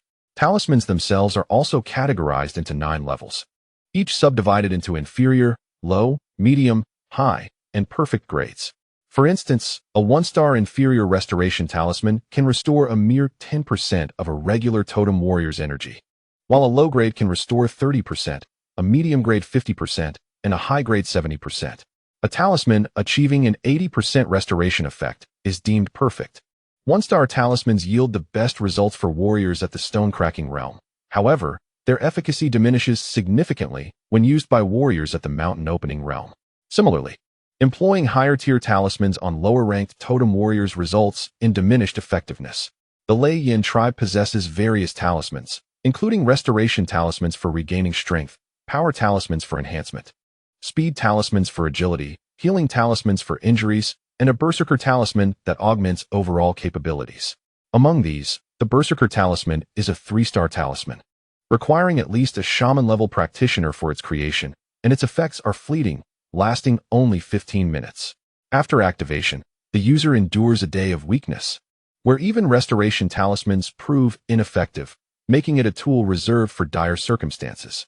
The talismans stored by the Lei Yin tribe are all at least 2 stars in rank and of medium quality or higher, representing a significant asset for the tribe. Thus, the group was profoundly astonished upon learning that the shaman intended to draw upon these precious talismans, each of which is exceptionally rare and challenging to produce, requiring precious materials. To craft a talisman, one must first select superior materials, with the most common source being the bones of ferocious beasts. However, while there are many beast bones available, only specific portions of the skulls of these feral creatures, refined over the years by their cores, are suitable for talisman crafting. Only the portion of beast bones refined by the beast core possesses sufficient vitality to endure the etching of witch runes, allowing them to retain their potency for an extended duration. Aside from beast bones, which serve as the primary material for crafting talismans, only rare jade stones and various precious spiritual woods remain. However, these jade stones and spiritual woods are exceedingly valuable in the great wilderness and cannot be procured in abundance. Thus, the most commonly utilized material for talisman creation within the tribes is an array of beast bones. Additionally, the crafting of talismans demands a significant expenditure of energy and magical power from the witch. Each talisman necessitates a period of recovery, and a witch can produce no more than 50 talismans of the same grade per year, most of which are of inferior or moderate quality. Consequently, the talismans of each tribe are regarded as exceedingly precious, embodying the essence of the tribe's heritage. Indeed, it is the Thunder Witch. Upon hearing the Thunder Witch's words, the other witches, including Zay Witch, expressed no skepticism, for they recognized the importance of imparting this foundational technique to the warriors of the tribe. They understood the immense benefits that would accrue to the tribe once its warriors mastered this skill. Ultimately, talismans are mere external objects. True strength can only be enhanced from within. Very well, young dragon, you shall now transcribe this foundational technique. Additionally, Jiang and Hua, ensure that the totem warriors of the tribe who have reached the mountain opening realm are adequately prepared and arranged. Responding to their affirmations, the Thunder Witch addressed Lei Long and the only two formidable totem warriors remaining in the tribe. Thunder Witch, that requires a great many witch symbols. It's quite exhausting, Lei Long lamented. However, internally, he harbored no dissatisfaction, as this was his duty, and the technique resided solely within his mind. Only he could transcribe it. Furthermore, the tribe's enhanced strength would ultimately benefit him as well. What? You better write properly, or be prepared to face the consequences. Hua retorted angrily at Lei Long's complaint. Yes, why must you complicate matters? You must do this well, or I, Uncle Hua, will not hesitate to discipline you. Jiang chimed in, threatening Lei Long with an uncharacteristic sternness. The laughter of the Thunder Witch and the others echoed as they recognized that their eagerness for this foundational technique was not only shared by them, but also by Jiang and Hua, who deeply desired strength as totem warriors. Dragon, ensure that you write diligently this time and refrain from causing trouble outside, Hong Kei kindly advised her grandson. Listening to their exchange. Yes, grandmother, Lei Long replied, acknowledging the admonitions from Hua and Jiang, as well as his grandmother's words.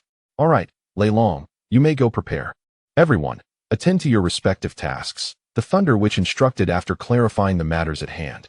Subsequently, Jiang and Hua set off to prepare for the forthcoming transmission of the technique, while Lei Long remained behind, following the Thunder Witch into the stone chamber, a place where the Thunder Witch commonly recorded important matters. Then, narrated by Lei Long, Lei Wu personally recorded the heart method, as there was no paper available. The method had to be inscribed on the tanned hides of ferocious beasts. These hides, meticulously tanned with special herbs by Lei Wu and soaked for preservation, could endure for centuries without decay and were all cut to uniform dimensions. Chapter 0. The Training Ground 3 days later, under a radiant sun and scorching skies. A vast training ground within the Lei Yin tribe's territory sprawled over an area of approximately 1 square kilometer. Here, a group of tall, robust men engaged in intense training, perspiring profusely. This venue served as the training ground for the reserve totem warriors and ordinary fighters of the Lei Yin tribe, whereas the totem warriors trained in a separate location, in one corner of the area designated for the training of ordinary warriors. A group of somewhat youthful boys practiced tirelessly with stones and stone spears. These boys were the unripe children of the Lei Yin tribe, who commenced rigorous training from the age of 10 until they awakened their totems at 14. At that age, the tribe selects the most formidable individuals for awakening, as the process consumes the divine power of the totem deity, necessitating ritualistic offerings. Consequently, the number of totem warriors awakened each year is limited, and success in awakening is not guaranteed. Thus, the tribe can awaken no more than 300 totem warriors annually, and an abundance of totem warriors is not always advantageous. Within the Lei Yin tribe, there are nearly 4,000 ordinary warriors. Nonetheless, the number of totem warriors remains substantial, constituting 1/6 of the tribe's population. Furthermore, the resource consumption of each totem warrior is several times that of an ordinary warrior, prompting the tribe to maintain a careful balance in the number of totem warriors. Therefore, during the annual awakening rituals, the tribe selects those warriors with the greatest potential, utilizing powerful cores from ferocious beasts to facilitate their totem awakening. In the mightiest tribes, the number of totem warriors tends to increase, as stronger tribes can sustain more totem warriors, thereby augmenting the number that can be awakened each year. Consequently, in the Lei Yin tribe, the path to awakening totems hinges upon relentless training and surpassing others in strength. Only through such efforts can one attain the opportunity for awakening. Among the group of over 400 youths, more than a dozen were gathered in one spot, conversing with one another. These included Lei Long and He Shi. After 3 days, all totem warriors of foundation building level and above who remained in the tribe had learned the new foundation heart method imparted by Lei Long naturally, as the tribe's hope. These young individuals began their own cultivation of the new heart method. Lei Long, what did you call us for? A youth, whose physique rivaled that of adult Lei Yin tribesmen, inquired cheerfully beside Lei Long. After practicing this new heart method for the past 2 days, I feel my strength has increased significantly. Haha. The youth in question is Tai Xiong, who has been feeling exceptionally joyous these past few days. Ever since he began practicing a new set of mental techniques a few days ago, he has experienced a significant enhancement in his abilities, far superior to those he had previously cultivated.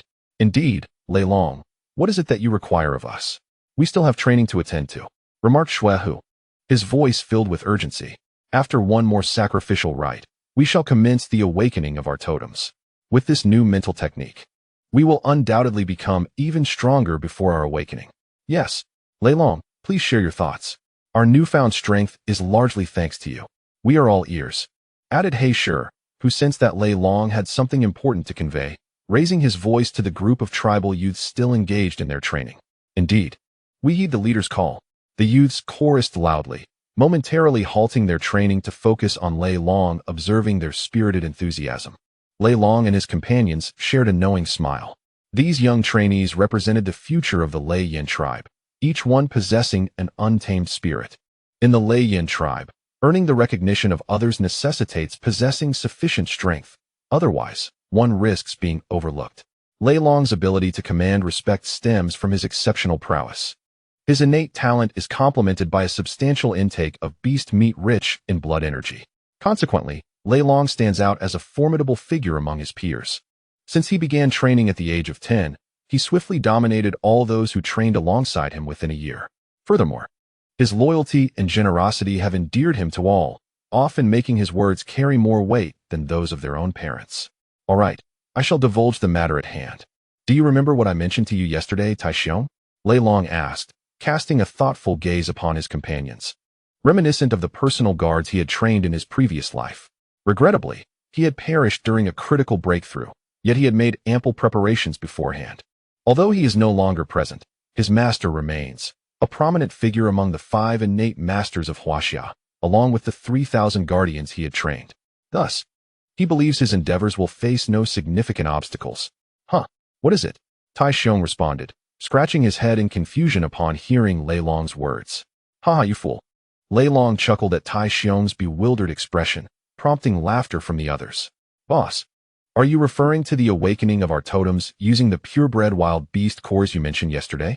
Asked Hong Hu, suddenly recalling Lei Long's earlier announcement. What? Boss, is what Hong Hu said true? Tai Xiong exclaimed, astonished and skeptical. Even though the tribe leader has recently attained the disaster-level totem warrior status, hunting purebred wild beasts is no simple task, is it? Haha, Iron Bear, rest assured that I will certainly find what I promised you. Moreover, I possess beast cores that surpass even the purebred wild beasts in strength. However, such formidable cores are not easily absorbed, and your current abilities cannot withstand the energy contained within them. Therefore, from this moment forth, you must all train diligently. Within the next lunar year, your power must exceed 500 stones. This core is indeed more powerful than that of a purebred wild beast, yet such cores are scarce. Hence, all of you must train rigorously, Only those with sufficient strength will be able to awaken their totems using these cores. Do you understand? Upon hearing Iron Bear's words, Thunder Dragon stood atop a stone and addressed the crowd. He then produced a hybrid beast core from the Thunder Flame, Witch God Tower. Thunder Dragon, is this for real? I exclaimed, gazing at the core, which was significantly larger than those we had previously hunted in the tribe. It was almost the size of my fist. What level of core is this? Seeing the core in Thunder Dragon's hand, Black Lion looked at him as if he had seen a ghost. It is known that the core of a hybrid wild beast is roughly the size of an egg. Yet the one in Thunder Dragon's possession was considerably larger. Such a massive core should not be in Thunder Dragon's hands. Typically, the cores obtained through tribal hunts are stored with the Thunder Witch. Where did this core come from? Indeed, boss, what level of core is this? How did you acquire such a powerful beast core? Blood Tiger inquired, equally curious about the origin of the core. The others also expressed their intrigue, halting their training to gaze at the core in Thunder Dragon's hand. What are you all doing? Shouldn't you be training diligently? Just as everyone awaited Thunder Dragon's response, a thunderous voice erupted from the side.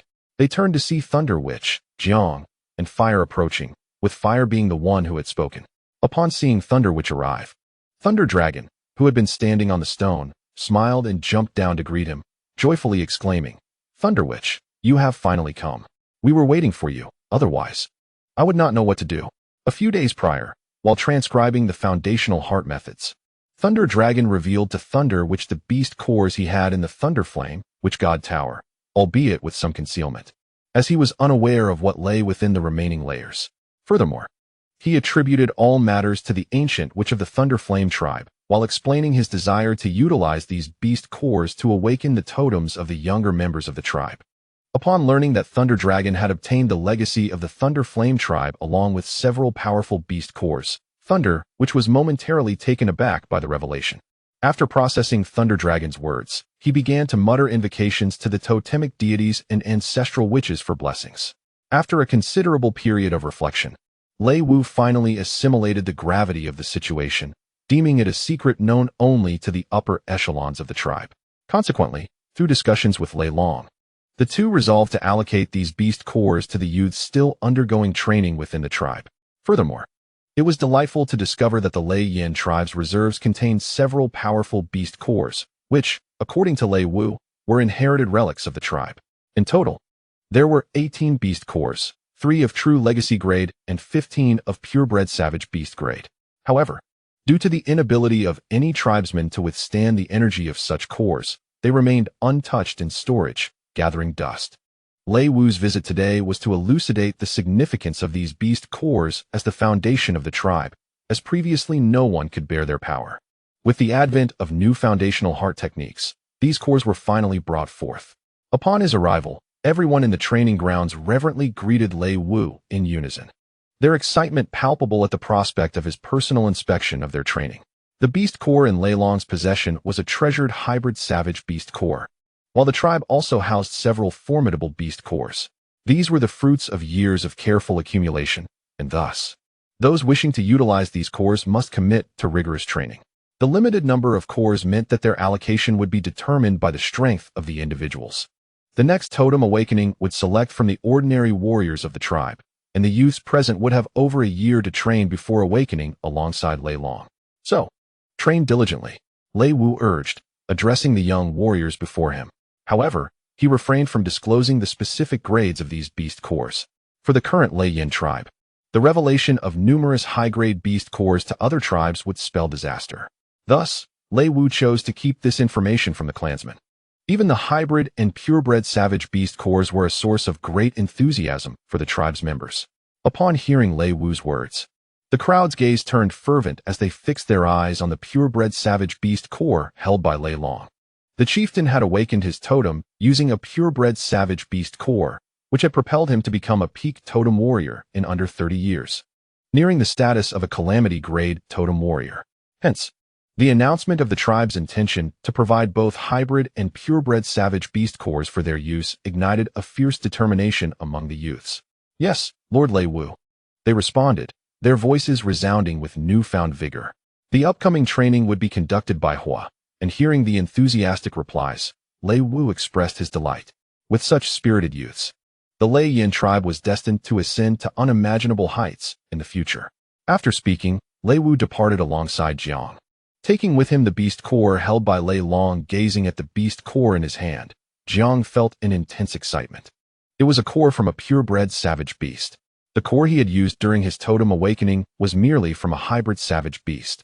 Had he used a purebred beast core then, his current strength would undoubtedly be greater. Father, why are you the one training us this time? After Lei Wu left, Lai, the second son of Hua, inquired of his brother. Lai's elder brother, Yan, had already awakened his totem and was now a peak totem warrior, partaking in hunts led by their father, the blood tiger. This time, due to this new mental cultivation method, your strength will see significant enhancement.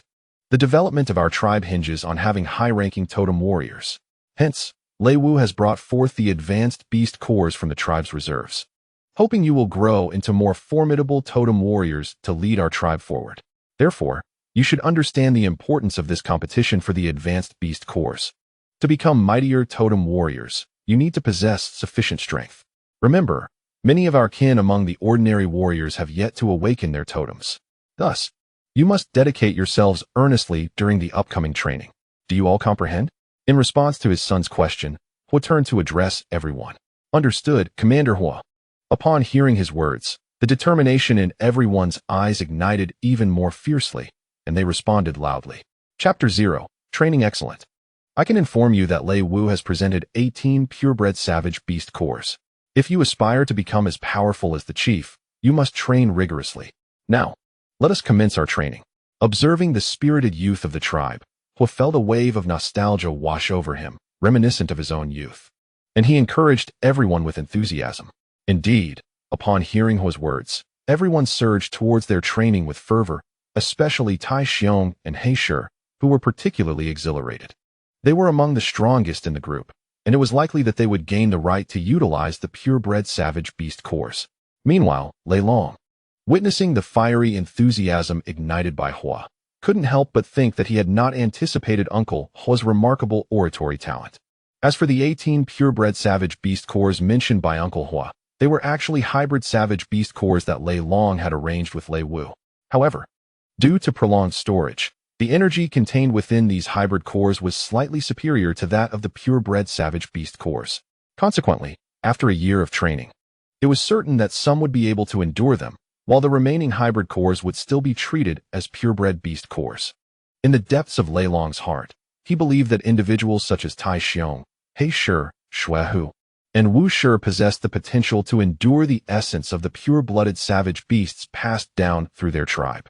However, for the sake of prudence, Lei Long resolved to assess their capabilities. Should their strength exceed 500 stones prior to awakening their totems, he would grant them the opportunity to utilize the pure-blooded savage beast cores. In the vast wilderness, the strength of adult males typically exceeded 200 stones, while the members of the Lei Yin tribe, who possessed physiques that deviated from the norm, boasted strengths surpassing 300 stones, with a select few exceptionally gifted individuals reaching over 400 stones. Thus, achieving a strength of over 500 stones posed a significant challenge for the group, as Lei Long's father had only attained a strength of just over 500 stones upon awakening his totem. Currently, Lei Long himself possessed a strength of 350 stones, yet he drew upon the foundation of martial arts from his previous life, making the cultivation of the Lei Yin tribe's Lei Yin heart method remarkably effortless. Moreover, the ample supply of savage beast meat in the wilderness provided him with sufficient energy, instilling him with confidence that he could substantially enhance his strength within a year. In Lei Long's mind, the beast core he wished to employ was a true legacy-grade core inherited from the tribe, and he believed that his strength must reach at least 800 stones to have a chance of success. Dragon Lad, what are you pondering? Shouldn't you be training diligently? Although your strength has reached 350 stones, remember, the greater your power before awakening your totem, the stronger you will become post-awakening compared to other totem warriors, and you will find it easier to ascend to higher ranks, said Hua, observing the diligent training of the young one, then turning to address Lei Long, who appeared lost in thought. Oh, I understand, Uncle Hua. I will train earnestly, rest assured, Lei Long replied, coming back to his senses upon hearing Hua's words. Good. I'm glad you comprehend. However, not all pure-blooded savage beast cores are alike. Some cores, belonging to particularly formidable pure-blooded savage beasts, contain greater energy, or remarked. Satisfied with Lei Long's earnest response.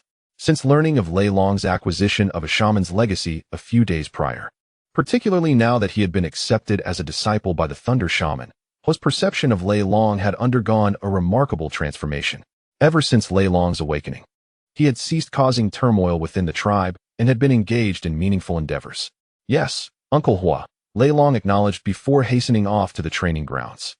After a period of training, he discovered that the exercises within the Lei Yin tribe were rather simplistic, primarily involving the use of exceptionally dense stones to create blocks, or practicing with basic weapons such as stone spears and knives. Under Hua's supervision, after a little over 2 hours of training, Lei Long and his companions departed the training area. As for the afternoon, there was no requirement to return to the training grounds. Instead, they would focus on cultivating the Lei Yin heart method to enhance their physical prowess. Black Lion, Iron Bear. Gather some individuals to wait for me at the tribe's main gate this afternoon. I have matters to discuss with you. As they departed from the training ground, Thunder Dragon spoke to the cheerful group. After a morning of rigorous training, Thunder Dragon felt the need to augment the exercise equipment and activities. Solely focusing on strength training and weapon utilization, akin to the tribe's current regimen, seemed excessively simplistic. Thunder Dragon aspired to train Black Lion and the others like soldiers from a past life, introducing additional training elements, including dumbbells and other strength-enhancing tools. However, this would necessitate certain modifications to the training grounds and the assistance of others, prompting Thunder Dragon to enlist Black Lion and his companions to gather help. Boss, what do you need us for? Why summon so many? Upon hearing Thunder Dragon's words, Blood Tiger rushed to his side, inquiring curiously. The others also turned to Thunder Dragon, eager to learn about his intentions. A few days prior, he had called upon them to assist in pottery making, which, under their guidance, had been entrusted to Wood Leaf, who oversaw the construction of several new kilns, significantly larger than the previous ones. A new batch of pottery had already been successfully fired and delivered to the shamans, including Thunder Witch. Now, with Thunder Dragon summoning them again, they were left wondering what new task awaited. By creating certain items on the training ground, we can significantly enhance our strength. I assure you that before your awakening, your capabilities can exceed 500 stones, potentially even reaching 600. Thunder Dragon confidently declared in response to Blood Tiger's question. Blood Tiger and his companions possessed considerable potential, and among others, some exhibited promising qualities, albeit lacking sufficient supplies of fierce beast flesh for cultivation, which had widened the gap between them and Thunder Dragon. However, Thunder Dragon intended to select the most gifted individuals first and provide them with specialized training, as they would represent his future power. Really, Thunder Dragon? The chief only reached 500 stones before awakening his totem. Black Lion expressed disbelief. Within the entire Thunderflame tribe, only Thunderblaze had attained that strength prior to totem awakening. Indeed, Thunder Dragon, the chief was merely a little over 500 stones when he awakened his totem. Even so, he could independently confront a fierce beast of the same rank. With a weapon, he could even hunt such a beast. At this moment, Flame also chimed in. In the great wilderness, humans, being more intelligent than the savage beasts, could utilize their surroundings and weapons. Yet, the formidable size and strength of these beasts made hunting them at the same rank quite challenging. Typically, it required several totem warriors to engage in such hunts. Even within the Thunderflame tribe, a minimum of 2 totem warriors was necessary to successfully hunt a fierce beast of equivalent rank. In the vast wilderness, warriors capable of independently hunting beasts of equal rank are undoubtedly formidable individuals. Many present found themselves in agreement with the Blood Tiger, thus exhibiting skepticism towards the words of the Thunder Dragon. The knowledge I acquired from the inheritance of the shaman is indeed beneficial to our training, as it aids in the fortification of our bodies. Upon hearing the persistent inquiries from the group, the Thunder Dragon attributed all matters to the shaman. Oh, so it originates from the teachings of the shaman. In that case, it must be true. Thunder Dragon, I shall seek out others immediately and await you at the tribe's entrance this afternoon, Iron Bear exclaimed upon learning of the shaman's involvement. Is that so? Rest assured, boss. I will head out after a hearty meal, another chimed in. Indeed, I will certainly go this afternoon, several others echoed, affirming their intentions to join later. It appeared that the words of the shaman were indeed persuasive, a thought that brought a sense of admiration to the Thunder Dragon's heart. Subsequently, the group dispersed, returning to their respective abodes. Upon returning to his cave, the Thunder Dragon found it empty. His mother, Ling Yan, had yet to return, and he was unaware of the whereabouts of Lei Yan. At merely 8 years old, Lei Yan had not yet reached the age of 10, the threshold for entering the training grounds. In the tribe, children under the age of 10 were typically frolicking about, and only upon reaching this age were they required to begin their training. Thus, it was reasonable to assume that Lei Yan was merely playing within the tribe. Observing this, the Thunder Dragon made his way to the food storage area of his home. As Lei Lai was the mightiest warrior of the tribe, and Xian Ling Yan was a late-stage totem warrior, their household often boasted an ample supply of provisions following hunts. The Thunder Dragon selected a piece of meat weighing slightly over a pound from the reserves of a savage beast, placing it into the clay pot designated for cooking. He then retrieved a pouch made from the hide of an unknown beast, extracting some yellow granules to add to the pot. These yellow granules were the salt consumed by the Lei Yan tribe, presumably crushed rock salt. In the Lei Yan tribe, salt is a highly treasured resource. After all, it is essential for everyone. Prolonged abstinence from salt can render even totem warriors weak. However, this salt was unrefined and quite unpalatable, possessing a bitter taste. Consequently, salt holds immense value for every tribe. Each year, approximately 1/3 of the beast cores hunted by the Lei Yan tribe are traded with the White Wolf tribe for salt. Yet, even with such exchanges, the tribe's supply remains meager. The White Wolf tribe, a large entity spanning tens of thousands of miles, boasts over 80,000 members and possesses formidable strength. Not long ago, it was merely a medium-sized tribe. However, it is a mystery how the White Wolf tribe stumbled upon a consumable rock salt mine. With the aid of this salt mine, the tribe rapidly flourished, evolving into a large tribe over 20 years ago. Although the White Wolf tribe ranks among the lower echelons of the large tribes, it still surpasses many medium-sized tribes in strength. If it so desired, it could easily obliterate several of them. Within the tribe, there exists a calamity-level totem warrior, more than 30 ferocious totem warriors, and over 500 mountain opening level totem warriors, culminating in a staggering total of over 9,000 totem warriors. Not to mention a considerable number of White Wolf battle pets. Unfortunately, many of the tribe's totem warriors were amassed through a substantial influx of resources exchanged for salt, leaving the tribe's foundation somewhat fragile. The White Wolf shaman, while a peak-level shaman, has yet to ascend to the revered shaman realm. As such, breakthroughs require a specific lineage rather than mere resources, unlike the totem warriors. However, it is said that the White Wolf tribe procured a valuable inheritance of shamanic prestige from the Winged Tiger tribe, one of the 5 premier tribes, over a decade ago. Whether they have since ascended to that esteemed level remains unknown. Contemplating this, Lei Long felt an overwhelming sense of helplessness. Despite some development, the Lei Yan tribe's population and growth rate remain painfully sluggish, with food scarcity posing a significant obstacle to its advancement. Only with sufficient provisions can the Lei Yan tribe cultivate more totem warriors. Fortunately, the tribe has recently gained access to pottery, a powerful tool for acquiring abundant resources. The Lei Yan tribe can barter their crafted pottery for food and resources with other tribes, and it is believed that a new era of growth is on the horizon. However, securing enough food remains imperative, and salt continues to present a formidable challenge. It seems progress must be achieved gradually. After a moment's reflection, Lei Long seated himself upon his bed, entering a meditative state to practice the Lei Yan heart method. This method is the complete version of the internal skills he previously studied, and he finds it particularly intuitive. Over the past 3 days, Lei Long has experienced substantial growth in his strength, feeling an increase of at least 20 stones. Yet, even with this progress, reaching over 800 stones within just over a year remains a daunting task, as the difficulty of augmenting one's strength escalates with time.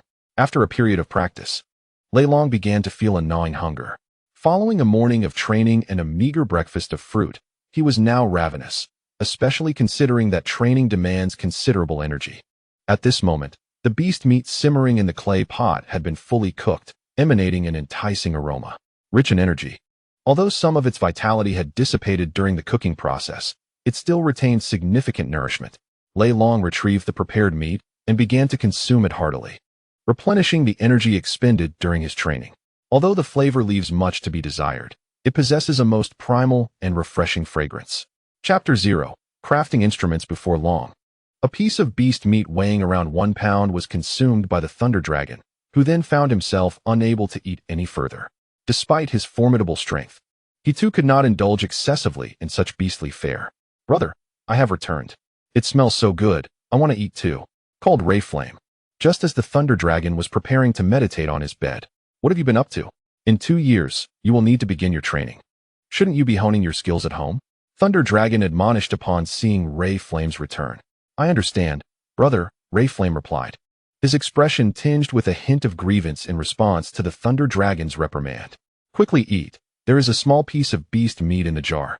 Once you've finished, practice the Thunder Flame technique I taught you," Thunder Dragon said, his demeanor softening upon hearing Ray Flame's obedient response.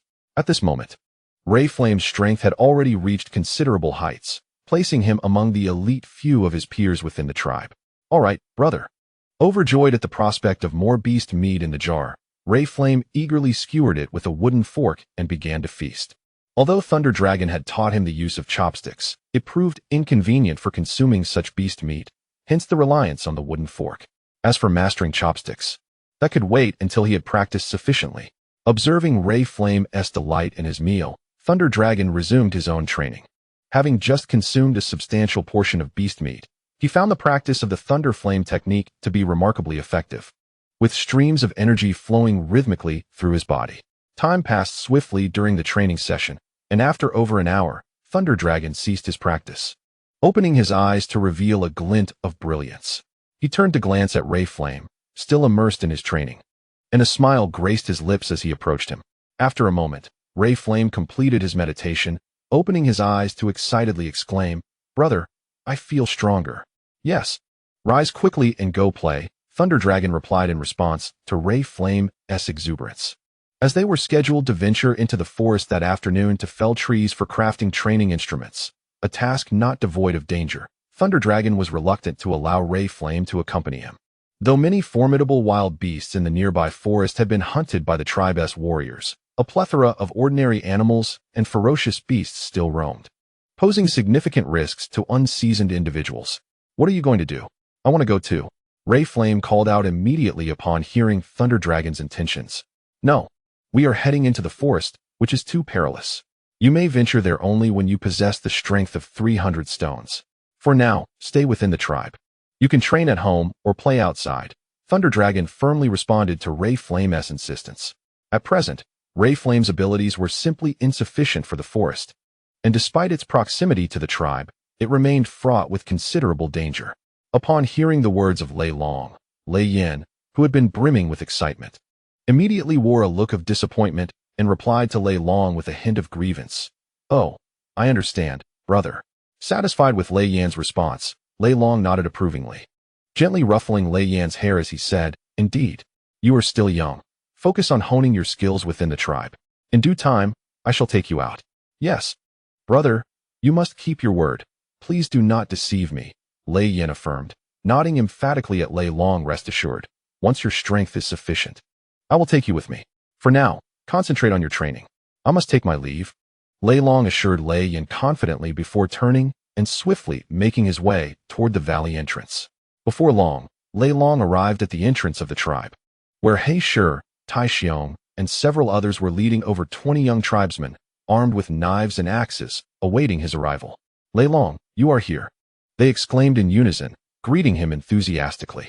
During the past 3 days, Lei Long's profound understanding of the foundational cultivation techniques had greatly aided He Shi and the others in their training, and his inherent authority among them had only grown.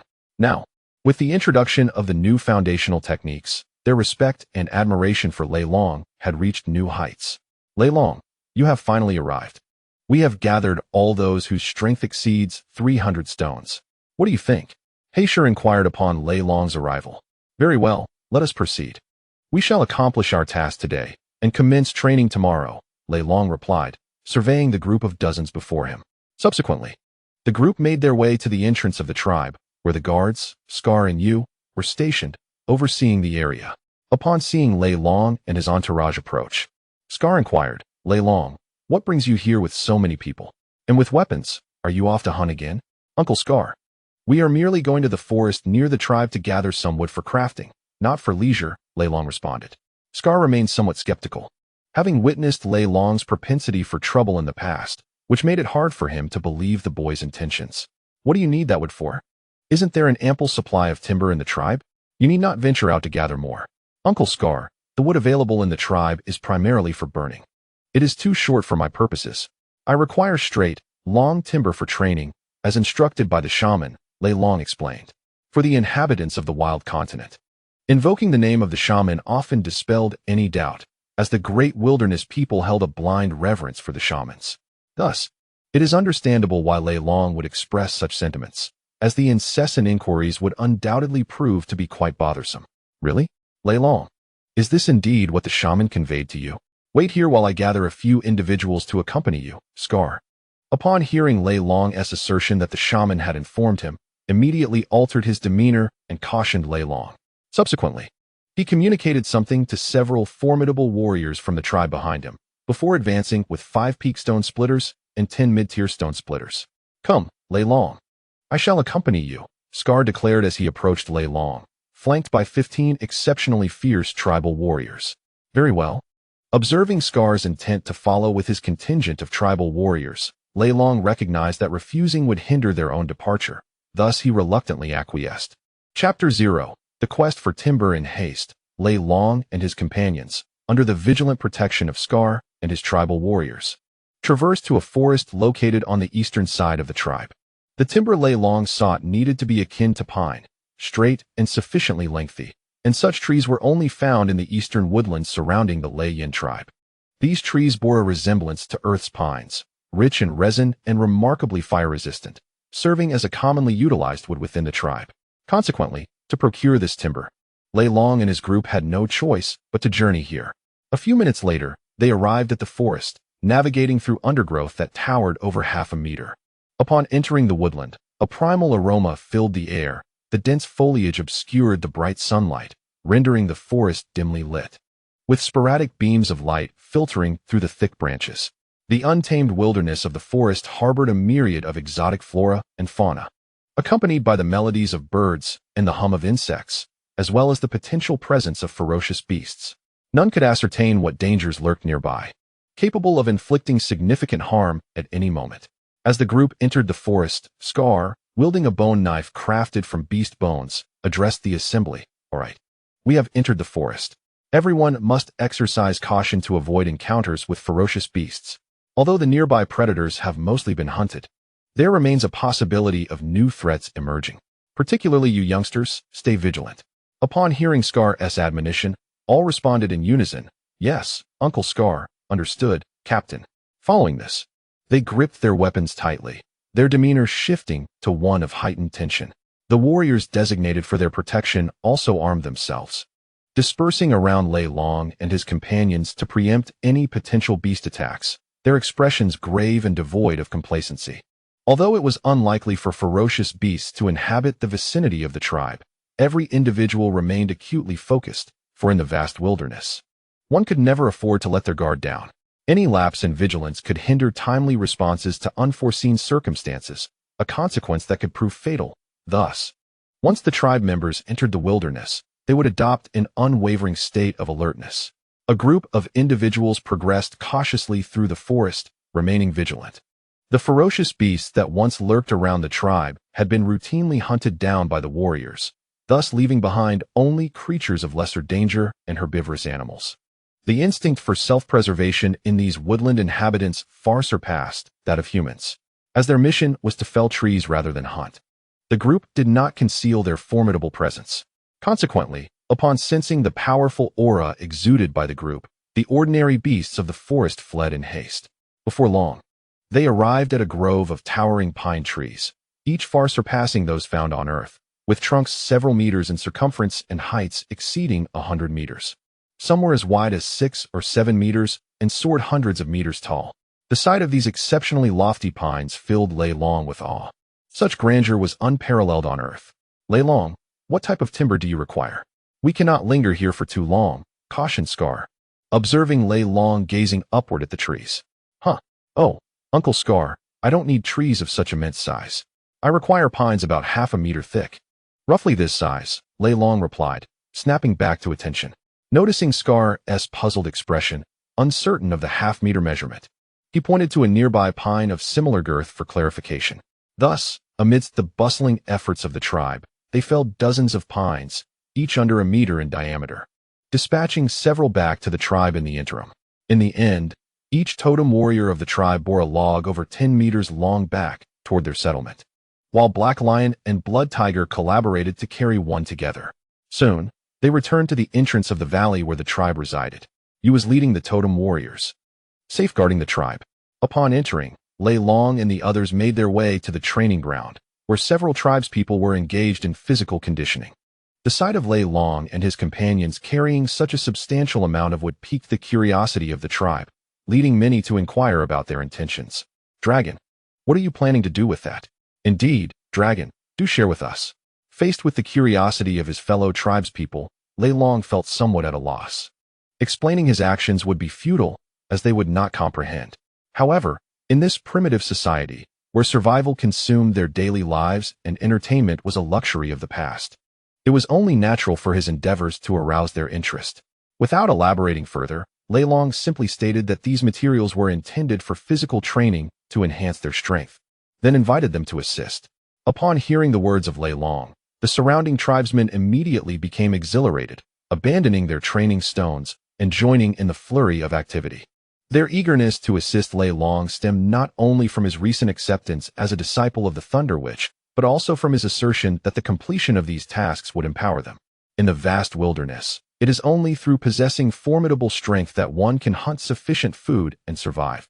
Thus, all inhabitants of the desolate lands yearn for greater power. This motivation spurred them into action.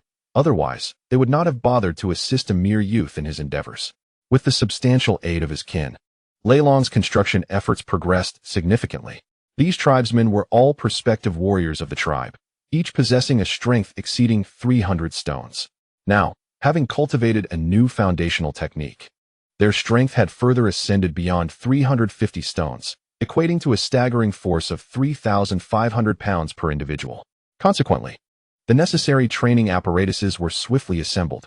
Furthermore, Lei Long enlisted the help of the scarred warriors and other totem fighters to procure a considerable quantity of azure stones from the Qing Mountain, crafting various weights of stone locks. Although these training stones weighed in the hundreds of stones, their volume was not excessively large, likely due to a unique property of this world, where the density of materials can be 4 to 5 times greater than that of Earth. Some substances possess an even higher density, nearing tenfold or more, and azure stones exemplify a material that is both dense and exceptionally hard, with a density approximately 10 times that of Earth. In the tribe, weapons for warriors who had not awakened to totemic power, or those of the fissured stone rank, were crafted from the rare azure stone known as Qinggang stone. The mountains surrounding Lei Yin Mountain harbor a range of azure stone formations, which contain several precious veins of Qinggang stone. Thanks to this abundance of azure stone and its veins, the tribe is never short of weaponry, enabling them to continually hunt ferocious beasts. For totem warriors of the mountain opening rank and above, weapons are forged from the bones of advanced beasts, providing superior hardness and durability. With the assistance of additional idle tribesmen, by evening, the sun filtered through the peaks, casting a beautiful glow across the valley. At this moment, the training grounds of the tribe, once filled with stones and tools meant for children, transformed into a collection of stone locks and stone barbells for training. These tools were neatly arranged in the training area, and thanks to the numerous totem warriors, all the equipment was finally completed by dusk.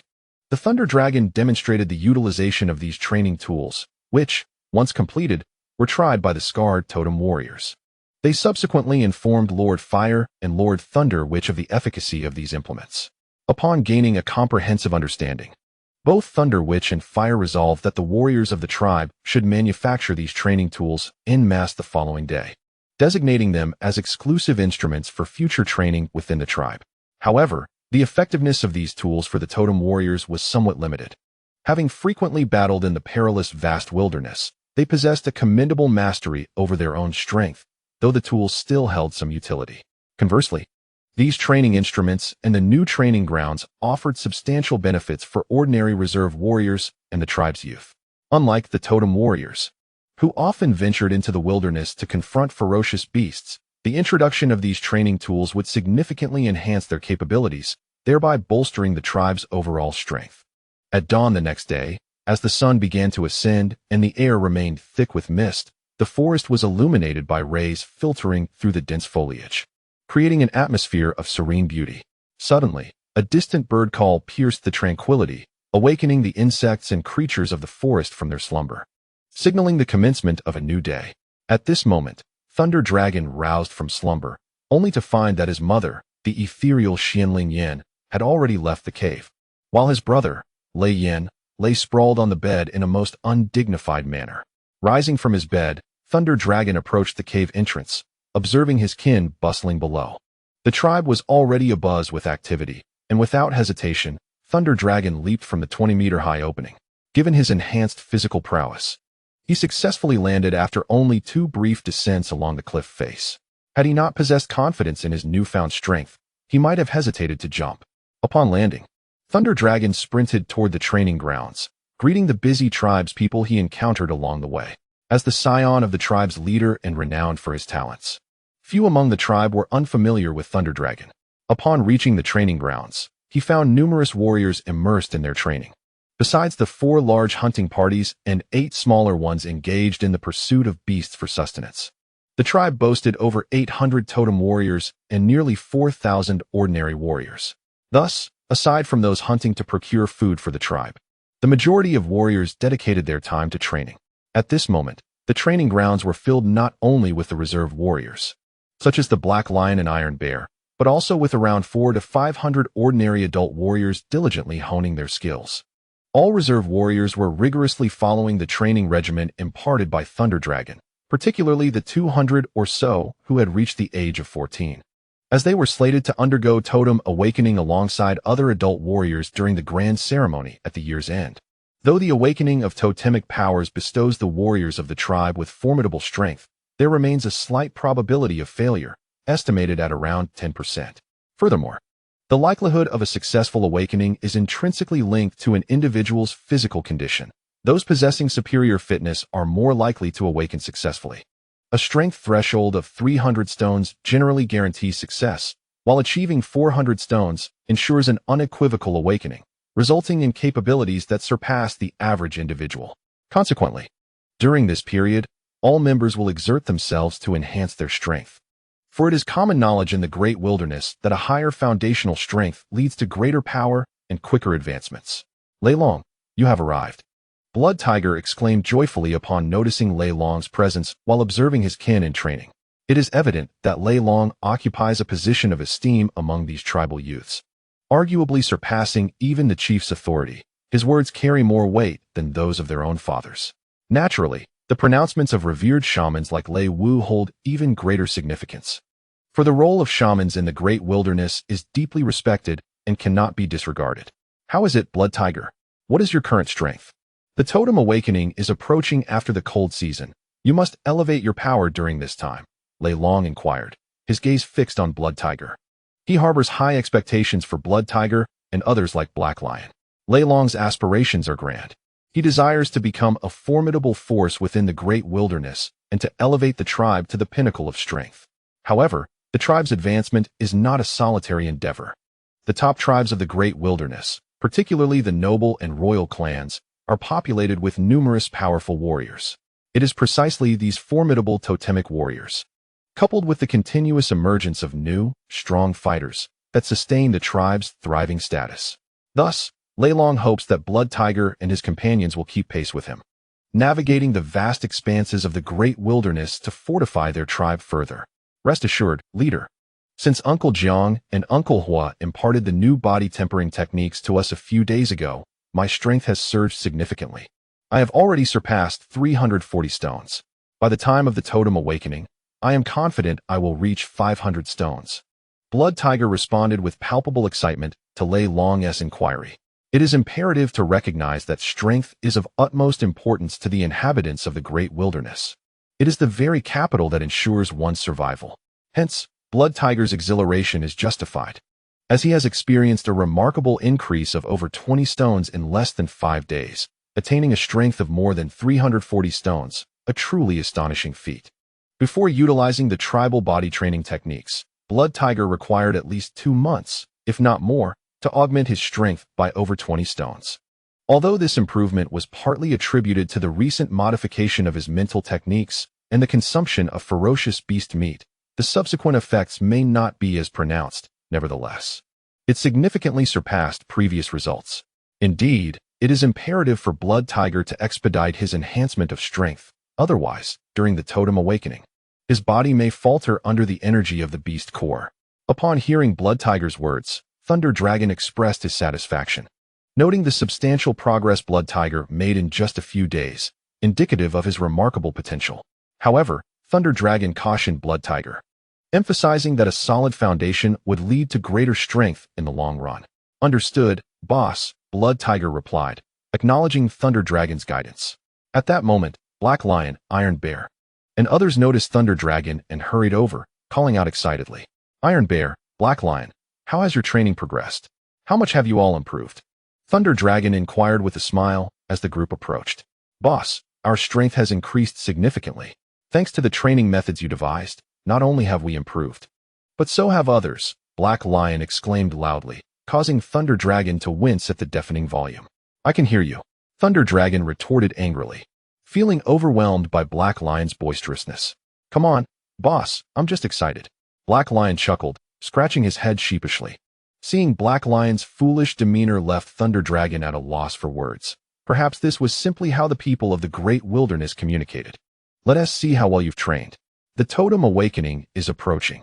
If your bodies cannot withstand the energy of the beast core, you won't be able to utilize the advanced beast core for awakening, Thunder Dragon stated, leading the way to the training grounds. Yes, boss. We're on our way. The group chorused as they followed Thunder Dragon, clamoring towards the training area. Upon arrival, they found a vast expanse, equivalent to over 10 football fields, where Thunder Dragon had constructed 8 training tracks, ample for accommodating over 100 individuals simultaneously. Black Lion, Blood Tiger, you 8 will run together. I want to see the fruits of your training over these past few days. Should anyone lag behind or falter, be prepared for the consequences, Thunder Dragon warned, casting a threatening glance at them. At Thunder Dragon's admonition, the group shivered collectively, their faces displaying a mix of indignation and determination, resolved to perform well and avoid giving Thunder Dragon any reason to reprimand them.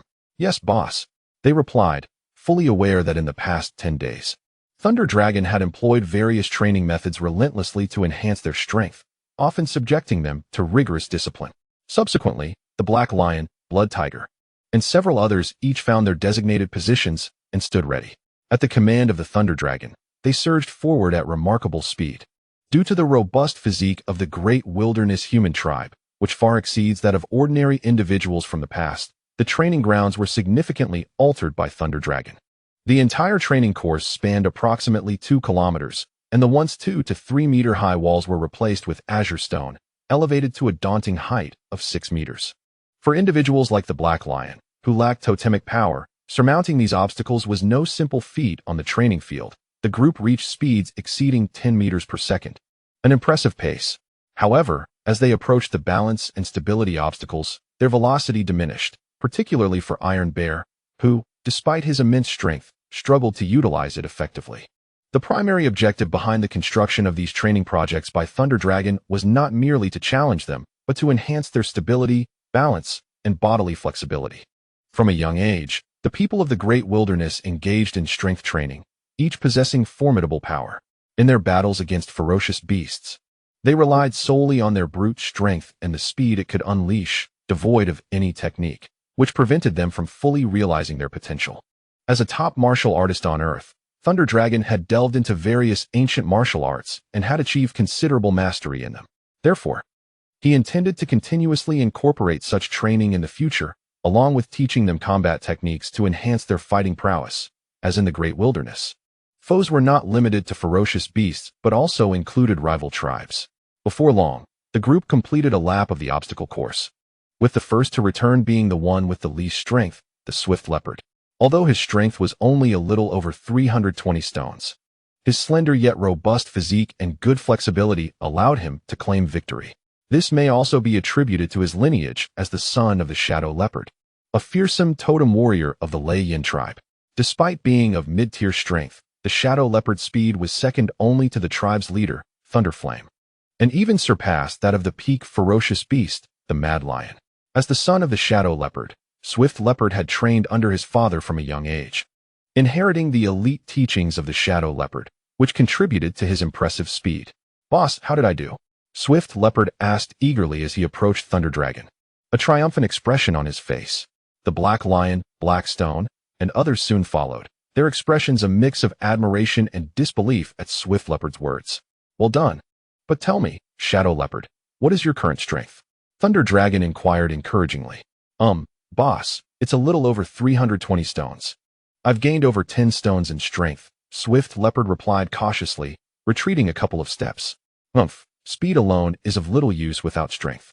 Boss, my strength has reached over 350 stones, an increase of more than 20. Observing the Swift Leopard, the Black Lion let out a condescending snort, raising an eyebrow in a display of superiority. "Boss, my strength now exceeds 410. Before awakening my totem, I am certain I will reach 600 stones." Upon hearing this, the Iron Bear, just returned from a run, pushed through the crowd and confidently proclaimed his strength before the Thunder Dragon. Chapter 0. Martial Arts. A crisp sound resonated through the air, drawing everyone's attention to the Thunder Dragon, who wore an exasperated expression as he gazed at the towering Iron Bear. It was evident that the sound had emanated from the Thunder Dragon tapping the bear's head. Instantly, the Black Lion and his companions seemed to recall something dreadful, retreating a few steps. The once proud Iron Bear was momentarily bewildered, questioning his surroundings. "Where am I? Who struck my head?" Lifting his gaze, he met the furious countenance of his boss, causing him to instinctively recoil 2 steps in fright. "Boss," the Iron Bear stammered, glancing at the Thunder Dragon with trepidation. "Iron Bear, you run so slowly, yet you dare to boast. Today, you shall complete 100 laps," the Thunder Dragon stated calmly, fixing his gaze on the bear. The Iron Bear's face fell in dismay upon hearing the Thunder Dragon's words. "Is there a problem?" the Thunder Dragon inquired flatly. "And no problem, boss." The Iron Bear hastily shook his head in denial, sensing the threat in the Thunder Dragon's tone. "Very well." The Thunder Dragon nodded in satisfaction at the bear's response. "Continue your training. This evening, bring some weapons. I will teach you combat techniques.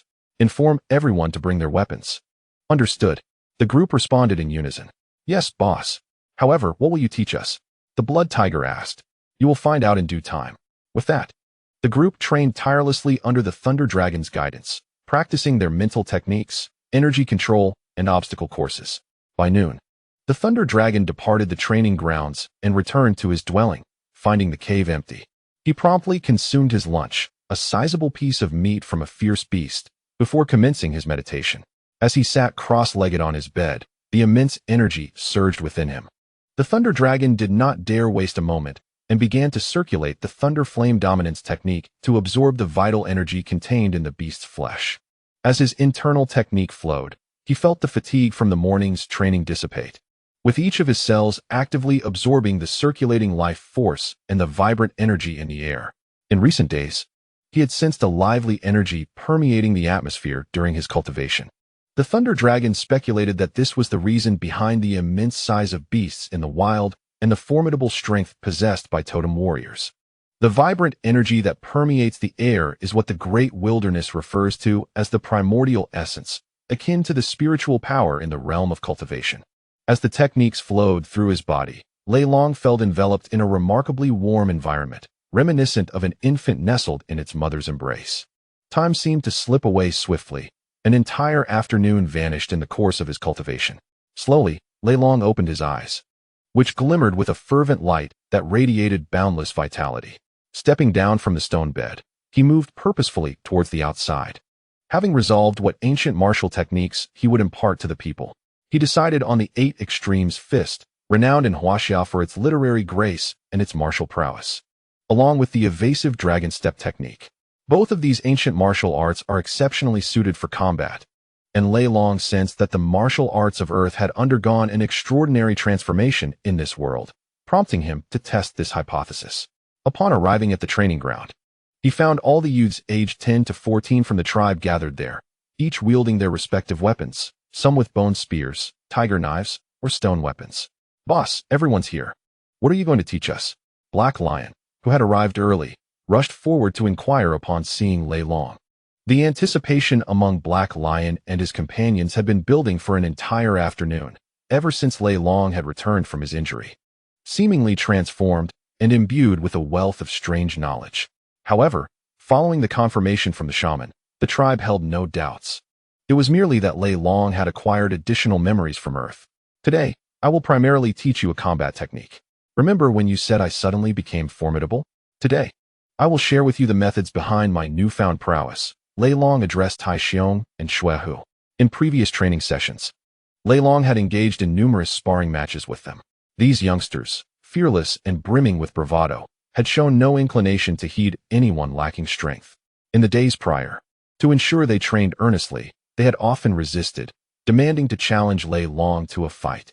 To earn their respect, he had single-handedly taken on Black Lion and several others. For Lei Long, endowed with immense strength and mastery of ancient martial arts, defeating a handful of individuals with mere brute force and rudimentary combat skills was a trivial endeavor. Within moments, he had them all on the ground. Although Lei Long's strength had surpassed theirs before, he could manage only 2 or 3 at a time, expending considerable effort. Now, however, he could effortlessly take on 7 or 8 simultaneously. Thus, they had long been eager for him to teach them. Yet he had previously lacked the time and wished to experience the evolution of ancient martial arts in this world before sharing his knowledge. After several days of experience, Lei Long distinctly felt that while practicing ancient martial arts, the spiritual energy between heaven and earth surged into his body, gradually refining his physique and bones, greatly enhancing his strength. I aim to impart to you a combat technique that will bolster your physical prowess. Now, please follow my movements as we proceed to an unoccupied training ground, Lei Long proclaimed with fervor, standing before the crowd. Yes, boss. Understood. The hundreds of young tribesmen responded in unison. Over the course of these days of acquaintance and training, the fearless rascals of the tribe held Lei Long in high esteem. Nearby, some warriors who had just finished training were equally curious about what Lei Long was about to teach. For these warriors, their days were largely consumed by training, leaving them with ample time and a desire to engage in meaningful activities. Along, may we join you in this learning? One warrior shouted from the sidelines. Indeed. Lei Long, can we partake in this as well? Another totem warrior echoed. Instantly, a chorus of inquiries arose from the surrounding warriors, all of whom were in search of something to do after their training. Lei Long, understanding the earnestness of these straightforward and honest warriors, welcomed their requests with open arms. After all, strengthening their abilities would greatly benefit the tribe. Of course, feel free to practice alongside me, he replied with enthusiasm. Great. Along, if you ever need anything, just let us know. The tribal warriors rejoiced at Lei Long's agreement, each enthusiastically waving at him. Subsequently, they began to learn the 8 extremes fist alongside Lei Long. As Lei Long demonstrated, his form transformed continuously, each strike resonating with a powerful whoosh, eliciting waves of astonishment from the onlookers. The 8 extremes fist is characterized by its short-range techniques, emphasizing forceful and unadorned movements executed with rapid intensity. In combat, it advocates for close-range engagements, relying on direct strikes and embodying the principles of pressing, aiding, squeezing, relying, crashing, and shaking.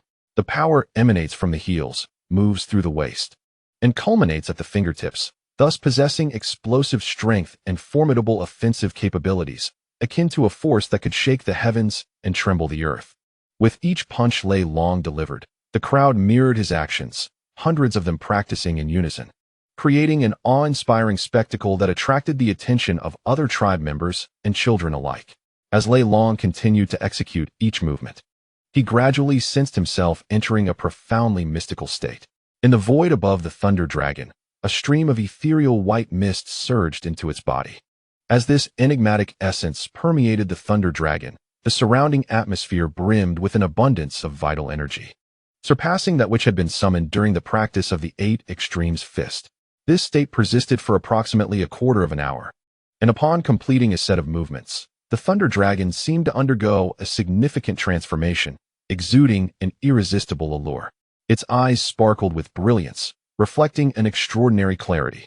At this moment, the Thunder Dragon felt an overwhelming joy, acutely aware of the profound changes within its physique, estimating an increase in strength by at least several dozen stones. Now, it sensed its power had reached a formidable 400 stones, possibly even more. "Boss, what kind of fist technique are you teaching? Why is it so difficult?" grumbled Iron Bear from below. "Indeed, boss, what is this? It feels ineffective," Iron Lion echoed, his tone tinged with dissatisfaction. Hearing their inquiries, the Thunder Dragon felt a twinge of confusion. It had experienced evident changes during its practice, yet they seemed oblivious to any such effects. Subsequently, the Thunder Dragon instructed them to practice alongside him once more, and soon the source of the issue became apparent. Their movements were flawed. The original forms had morphed into a bewildering array under their execution, rendering any potential benefits moot. Thus, the Thunder Dragon embarked on a series of one-on-one tutorials, diligently correcting their erroneous postures. Meanwhile, a number of warriors from the tribe persisted in their practice of the 8 Extremes fist, while others, perceiving no tangible results, opted to depart, attending to their own affairs, as the rigorous training had taken a considerable toll on them. In the days that followed, each morning after training, the Thunder Dragon led some of the tribe's warriors, including Black Lion, in further drills of the 8 Extremes fist. Additionally, he imparted 2 sets of techniques for sword and spear, which he had meticulously refined from the tribe's strategies for confronting ferocious beasts. These modified techniques were specifically tailored to combat larger predators. In his previous life, the Thunder Dragon had been a martial artist, having devoted himself to the study of numerous martial arts since childhood. He had explored a multitude of techniques, including various swordplay, spear techniques, palm strikes, fist forms, and sword arts. While he had mastered only a handful, his extensive knowledge across many disciplines, coupled with his innate talent for martial arts, made the creation of new techniques or forms a relatively simple endeavor. After several days of practice, Black Lion and the others began to appreciate the benefits of this fist technique. Once the shaman learned of this development, he instructed Fire and River to lead the other warriors of the tribe in their training as well. After a period of genuine learning, the warriors of the tribe experienced a swift enhancement in their strength, achieving at least a 30% increase in the prowess of their totem warriors. The warriors within the tribe were exuberantly engaged in practicing the 8 Desolations blade technique and the void-piercing gun technique. Upon mastering these 2 combat styles, they immediately recognized their formidable power, eagerly immersing themselves in practice without the need for encouragement. For the warriors who frequently ventured into the vast wilderness, they were acutely aware of how these skills could facilitate the hunting of ferocious beasts.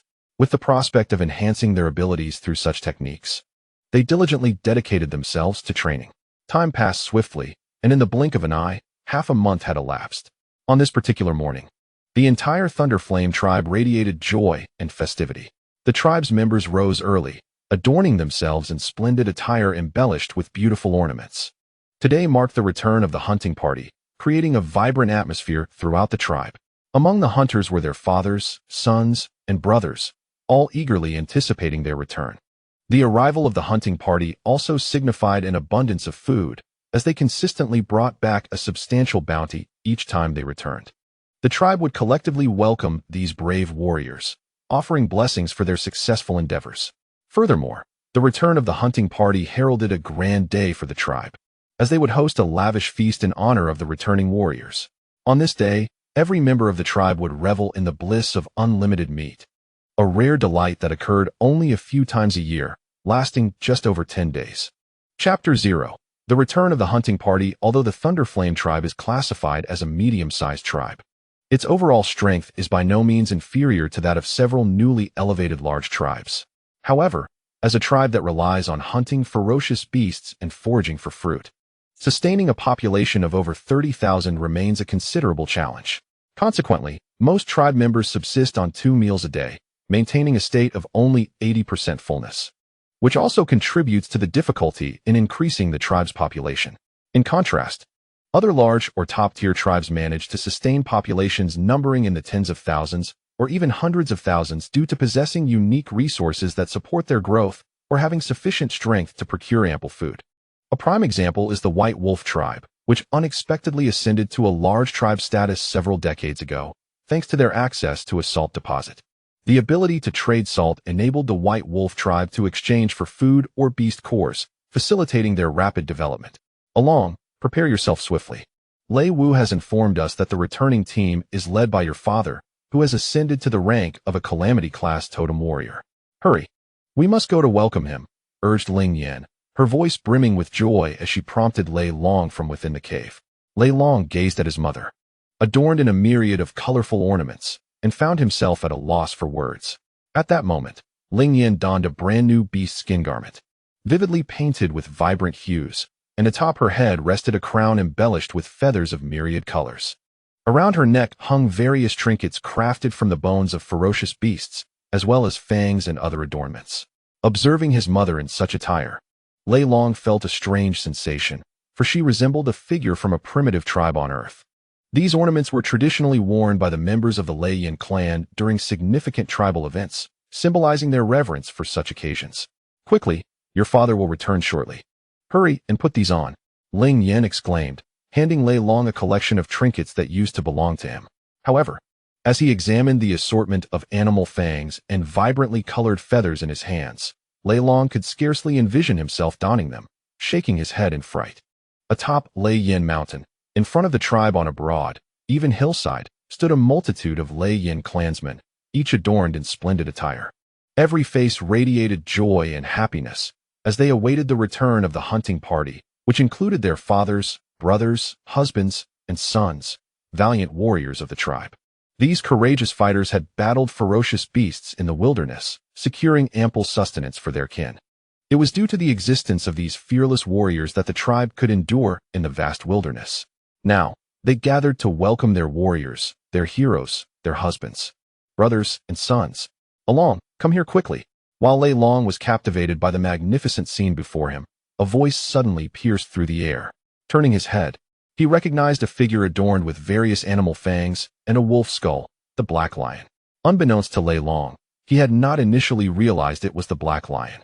Beside him stood Iron Bear, Blood Tiger, and several others, all adorned in bizarre animal bone ornaments, awaiting the return of the hunting party. Black Lion, Iron Bear, you all have arrived? Lei Long approached them with enthusiasm. Yes, Lei Long, I heard that the team returning is led by your father and my father. I wonder if your father has become a calamity-class warrior, responded the Black Lion, his face alight with excitement. This hunting party was indeed led by Lei Long's father, Lei Lai, and the Black Lion's father, the Mad Lion. The primary objective of this expedition was to assist Lei Long's father, Lei Lai, in breaking through to become a calamity-class totem warrior. In the tribe, certain totemic warriors and individuals like the Black Lion are aware that once the chieftain ascends to the level of a disaster-grade totem warrior, the Thunderflame tribe will possess formidable strength, thereby enhancing the tribe's might. Uncertain about the details, my mother mentioned that my father seems to have become a disaster-grade totem warrior. Upon hearing the Black Lion's inquiry, Lei Long's face illuminated with joy as he addressed the group. The prospect of his father attaining the status of a disaster-grade totem warrior filled Lei Long with elation, signifying a significant assurance of safety for the Thunderflame tribe, granting him ample opportunity for growth. Is it true? Along, has the chieftain genuinely become a disaster-grade warrior? Are we, the Thunderflame tribe, on the verge of becoming a major tribe? Blood Tiger exclaimed with excitement upon hearing Lei Long's words. Indeed, Lei Long, is this veracity? Has the chieftain truly become a disaster-grade totem warrior? Swift Leopard also expressed his delight towards Lei Long. At that moment, a robust voice resonated, belonging to Fire. Clad in a fiery red beast attire, adorned with the fangs of fierce beasts, his striking bronze physique exuding an air of valor. Lei Long, Lei Wu has summoned you all, come along. Fire called out to Lei Long and the Black Lion. Understood, Uncle Fire, Lei Long responded with enthusiasm, as did his father. Fire, glancing at his son, felt immense joy as he affectionately ruffled his son's hair. Subsequently, the group followed one another towards the location of Lei Wu. They arrived at the end of the pathway designated for welcoming the tribe's warriors, a route specifically meant for the return of hunting parties, leading to a mountain peak at the rear of the tribe used for sacrificial rites. Beneath the expansive purple cloud tree, a grand platform, measuring over 100 feet, served as a ceremonial site for the Thunderflame tribe, where returning warriors were honored upon the hunting party's return. Standing on a high platform were Lei Wu, Zhe Wu, and several other shamans from the tribe, alongside the 4 fierce-grade totem warriors who guarded the tribe, all adorned in ceremonial attire. Lei Long, you little rascal, come over here. Lei Wu called out to Lei Long as he noticed his arrival, his voice aged yet warm. Along, hurry over, urged Lei Long's grandmother. Joyfully responding to his grandmother's call, Lei Long dashed towards the side of the Red Sparrow. After approximately a quarter of an hour, a piercing cry shattered the stillness of the sky, and upon lifting his gaze, Lei Long observed a small black dot gradually enlarging. In the blink of an eye, he realized that was a colossal blue avian creature. A resounding cry echoed across the expanse, and Lei Long distinctly recognized it to be a giant eagle with a wingspan of over 20 meters, the unique battle pet of the Thunderflame tribe, the Thundercloud Eagle. This fierce avian creature, classified as a hybrid blood beast, bore a formidable warrior of the Thunderflame tribe atop it, a mountain-splitting totem warrior. Upon arriving at the summit of Thunderflame Mountain, the totem warrior, perched upon the back of the Thundercloud Eagle, leapt gracefully to the ground, his form adorned with azure and violet flames. Landing steadily on the open expanse of the peak, the tribal totem warrior approached the Thunder Witch with urgency. Reporting directly to her, esteemed Thunder Witch, the chieftain and the others have reached Black Cloud Mountain and will return to the tribe shortly. Upon hearing the totem warrior's report, joy illuminated the faces of the Thunder Witch and her companions. The hunting party was returning, and notably, the chieftain had ascended to the rank of disaster-level totem warrior. Very well, I understand. Please convey this message to the chieftain, the Thunder Witch instructed the totem warrior. Yes, esteemed Thunder Witch, the totem warrior affirmed. Turning to depart, and once again taking flight upon the Thundercloud Eagle, heading southwest. Let us commence. The Thunder Witch called out to Fire, who stood nearby. Indeed. Esteemed Thunder Witch, Fire replied, summoning the surrounding totem warriors with authority. With Fire's command, the 9 colossal beast drums surrounding the high platform resonated across the land. Struck by 9 mountain opening level totem warriors, each of these massive drums, measuring 7 to 8 meters in diameter, was crafted from the hides of purebred wild beasts, with the largest drum exceeding 10 meters in size, an indication that it was likely made from the hide of a hybrid savage beast. Boom, boom, boom, boom. The thunderous sound of the drums echoed in the ears of the crowd, producing a noise akin to rolling thunder. Simultaneously, 18 horns fashioned from giant beast horns emitted a low, mournful sound, created through the combined efforts of 36 totem warriors. In an instant, the cacophony of drums and horns reverberated across the land for miles, startling the creatures of the surrounding forests into a frenzy. Before long, a murmur arose from the crowd, as numerous tribespeople waved their arms towards the southwest, shouting animatedly. Following their gestures, Thunder Dragon's gaze was drawn to the sky, where he discerned hundreds of small black dots appearing over a distance of several miles. As time passed, these black dots became clearer. Over 200 thundercloud eagles of the Thunderflame tribe, each clutching the spoils of their recent hunt in their talons. The enormous prey varied in shape and size, each emanating an aura of formidable menace. Suddenly, the air was filled with the cries of the thundercloud eagles, their calls echoing in a harmonious chorus. The thundercloud eagles soared down to the foot of the Thunderflame Mountain, depositing their prey upon the clear ground below. One by one, the totem warriors leapt gracefully from the backs of the eagles, awaiting at the mountain's base. The eagles circled high above the verdant hills, their cries echoing with joy at returning after such a lengthy absence. Under the guidance of the Thunder Shaman, the entire tribe united in a hauntingly ancient song. The significance of this age-old melody eluded the heart of Lei Long, yet he recognized it as a cherished ancestral hymn of the Thunderflame tribe. The warriors at the foot of the mountain bore the fruits of their hunt, joining in the same solemn song that carried a sense of desolation and wild fervor. Within this ancient melody resided the jubilance of the returning warriors, intertwined with a deep yearning for their tribe. The kinfolk welcoming back the valiant fighters sang continuously, their eyes and faces reflecting the longing for their returning loved ones. Aligned neatly along the path, the tribe members sang in unison, greeting the warriors who traversed the road. These brave souls had fearlessly faced peril in the wild, securing ample provisions for their kin. They were the heroes of the tribe. Amidst the fervent chants, Lei Long felt an overwhelming sense of zeal. In that moment, the entire tribe seemed to embody the warriors returning from battle, having fought valiantly in the untamed wilderness against ferocious beasts, all for the sustenance of their community. As the warriors, burdened with the massive beasts, ascended towards the summit, they prepared to receive blessings from the shaman, unveiling their hard-won trophies before their kin. This ritual was a time-honored tradition of the Thunderflame tribe. Upon the return of the hunting party, the warriors were obliged to perform this act. The reasons were twofold: to display their hunting success to their people, affirming their ability to provide sustenance, and to communicate to their ancestors that the tribe remained prosperous and capable of protection. At the end of the path, the Thunder Shaman stood with the Water Shaman, the Ocean Shaman, and 4 formidable totem warriors, awaiting the returning fighters. Leading the procession were 4 towering warriors, each exceeding 2 meters in height, their robust physiques and bronze skin marked by purple-blue flame totems on their chests. Among them stood a particularly imposing figure, over 2 meters 3 in height, with a resolute visage, clad in a garment fashioned from blue animal hides that revealed his left chest. This rugged man exuded an aura of authority, radiating a formidable presence reminiscent of facing a terrifying beast.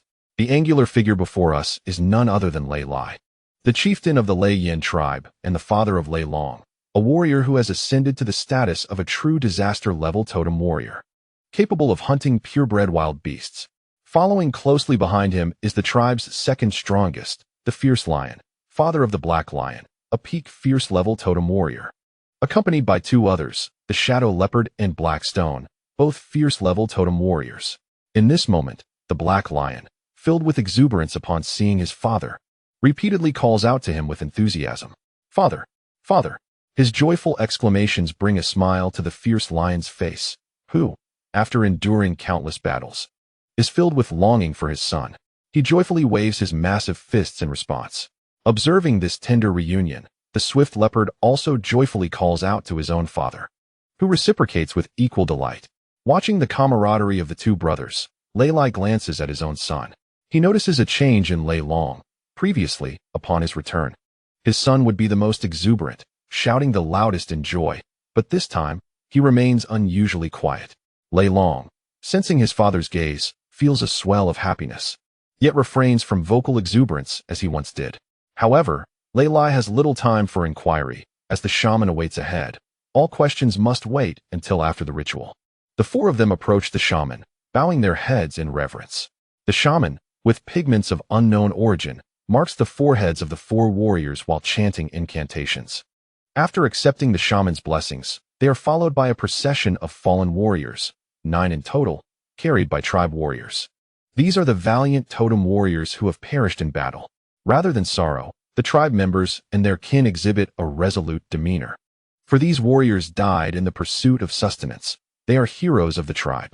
With hands placed upon their hearts, they express their solemn blessings, signifying that their spirits remain eternally intertwined with those who have fallen, never to forget their sacrifices. The shaman leads the mystics before the 9 fallen warriors, applying unique patterns upon their faces with various pigments. The mystical energy within him converges in his hands, enveloping the fallen in a blessing ritual, a ceremony of the Lei Yin tribe honoring their deceased kin. In the hearts of the Lei Yin people, dying in the wilderness is a noble fate, a testament to their bravery. After receiving the shaman's blessing, their souls ascend into the realm of the ancestral spirits, returning to the embrace of their forebears. Once the fallen warriors are honored, the next procession features those valiant hunters, burdened with the weight of their substantial quarry, returning from their successful hunts. The prey carried by these warriors is a testament to their strength and merit, with those who have achieved greater feats bringing back more formidable and larger quarry. As the colossal beasts were hoisted by the warriors, the tribe's members erupted in jubilant cheers, for these were sustenance, essential for their survival. Witnessing the elation of their kin, the warriors bearing the spoils felt an even greater joy, exulting and showcasing their catches, yearning for the admiration of the tribe's women. It is worth noting that among these warriors, many are solitary bachelors, for only the mightiest and most robust can capture the attention of the tribe's maidens. The sight of the women invigorated the warriors further, prompting them to shout with exuberance. Leading the procession was a massive beast, carried by 8 totem warriors, measuring over 60 meters in length. Adorned with antler-like horns and covered in scales the size of a foot, its tail stretched nearly 20 meters. Lei Long sensed the immense pressure emanating from this deceased creature, a presence far beyond that of the hybrid beasts previously hunted. It was a purebred savage beast, rivaling the might of disaster-level totem warriors. If Lei Long could discern this, So too could the other totem warriors in the tribe, inciting even more fervent cheers. Next came a serpentine beast, measuring 70 to 80 meters long and boasting a girth of 4 to 5 meters, known as the jiaomong, a hybrid savage beast nearing the status of a purebred. The warriors of the Lei Yin tribe spoke of its formidable prowess. Following this, numerous hybrid savage beasts were brought back, and Lei Long counted 24 in total. Compared to previous hunts, this expedition not only yielded one purebred savage beast, but also nearly 10 additional hybrid specimens. Thus, amidst the resounding cheers of the tribe, the ceremonial welcome for the hunting party concluded. The day passed in a harmonious celebration, with the hunting party returning with over 500 creatures, predominantly of the pure-blood savage beast classification, alongside a mere 1 purebred and 24 hybrids. In addition, over 100 pure-blood savage beasts and more than 500 mixed-blood creatures were part of the haul. The lesser mixed-blood creatures and ordinary beasts were consumed during the hunt. These spoils, the result of the collective effort of nearly 10,000 tribespeople, were meticulously cut and stored. In truth, the bounty brought back by this hunting party was relatively modest, as it comprised the elite warriors from 2 united hunting teams of the tribe. Under ordinary circumstances, such an elite hunting party would typically capture no fewer than 1,000 ferocious beasts. Hence, the fewer than 500 captured this time is considered a modest haul. However, the primary objective of this expedition was to assist the chieftain in transcending to the calamity-level totem warrior, a goal that was not in vain. They successfully hunted a purebred wild beast along with over 20 hybrid wild beasts, which, when evaluated collectively, resulted in an increase in overall value rather than a diminishment. In the vast wilderness, the worth of a single purebred wild beast far exceeds that of 10 or even more hybrid wild beasts. Not only does the core of the purebred wild beast hold immense value, but the flesh and blood alone surpass the ordinary hybrid wild beasts significantly. The entirety of a purebred wild beast's flesh not only replenishes the energy of totem warriors, but also serves as a vital aid for them to break through to the formidable level. The purebred wild beast captured in this hunt could potentially enable several members of the tribe to ascend to the formidable totem warrior level. Therefore, even though the hunting party did not acquire any other prey, the singular value of this purebred wild beast is equivalent to that of all other game combined, rendering this expedition a resounding success. Chapter 0. The Feast in the Evening. Within the valley of the Thunder Flame tribe, numerous blazing bonfires illuminated the surroundings. With massive clay pots suspended over the flames, simmering large chunks of ferocious beast meat. The returning warriors of the tribe, upon witnessing the sudden abundance of clay pots, erupted into exclamations of astonishment. When these warriors learned that the pots were crafted by the chieftain's offspring, Thunder Dragon, their astonishment turned to admiration. The tribe's ability to produce clay pots signifies a continuous supply, which is far superior to stone pots. Meat cooked in clay pots is far more fragrant than that cooked in stone. For them, the prospect of savoring delicious and aromatic beast meat is a source of immense joy. Meanwhile, at the entrance of the stone cave where the Thunder Witch resided, she, along with numerous formidable totem warriors, sat in meditation by the edge of a fire. Above the flames, a colossal clay pot contained large chunks of wild beast meat, specifically the flesh of the purebred wild beast captured during this expedition. Along, come here, called Thunderflame to Thunder Dragon, who was seated among a group of over 10 individuals, including the Black Lion. Upon hearing his father's call, Thunder Dragon turned and, after a brief glance, made his way towards the gathering around the fire. What is it, father? After spending nearly half a day together, Thunder Dragon had come to genuinely acknowledge his father, thus shedding any reluctance. Along, is it true that the clay pots used for cooking this meat were made by you? Thunderflame, visibly excited, pulled Thunder Dragon closer to sit beside him. Haha, Thunderflame, I have heard from Fire that Thunder Dragon has accomplished many things during this time, far surpassing you, chimed in the boisterous Lion King from the side, laughing heartily. Indeed, Lei Lai, I heard from my little one that thanks to Lei Long, his strength has surged by nearly 100 stones, now exceeding 330 stones. At this moment, the Shadow Leopard, standing nearby, expressed his delight to Lei Lai. Upon returning, the Shadow Leopard was elated to discover that his offspring's power had increased to over 330 stones. Hearing the praises from both the Mad Lion and the Shadow Leopard regarding his child, Lei Lai couldn't help but burst into joyous laughter. Who wouldn't relish hearing commendations about their offspring? Of course, one must consider whose progeny it is. With a hearty slap, Lei Lai playfully struck Lei Long and remarked, "Along, well done." This playful blow left Lei Long wincing, for the strength of a disaster-level totem warrior is indeed formidable. Even if Lei Lai had not exerted his full force, Lei Long truly felt the might of a disaster-level warrior. This was merely a casual slap from Lei Lai, yet it caused him considerable discomfort. Had his own strength not significantly improved, he feared that such a slap could have been fatal. "Lei Lai, what are you doing? You've just broken through, and your strength is not yet fully controlled. You can't just strike it well." At that moment, the Red Sparrow, witnessing her beloved grandson in distress, immediately called out to Lei Lai, "Oh, I understand, mother." Upon hearing his mother's words and seeing his offspring in pain, he chuckled sheepishly. Subsequently, the group began to feast amidst laughter and merriment, enjoying a pot filled with the meat of purebred wild beasts, a rare delicacy that had not graced the tribe in many moons. The last time the tribe hunted a purebred wild beast was decades ago, during an expedition led by Lei Lai's father, who had captured an injured one. Once the wild beast meat was properly cooked, the rain which spoke, prompting everyone to use wooden forks to enjoy the meal. "Why must we use these wooden forks? It would be so much better to eat with our hands," grumbled the mad lion as he skewered a piece of meat weighing nearly 2 pounds with a stick. What do you know? The rain which said that many in the tribe suffered from stomach pains, and some even perished due to eating with their hands. Allowing small insects to enter their bellies, retorted Fire, accustomed to using a stick for eating, casting a disdainful glance at the mad lion. "Really? Then I suppose we must use sticks." The mad lion, now intimidated by Fire's words, ceased his complaints.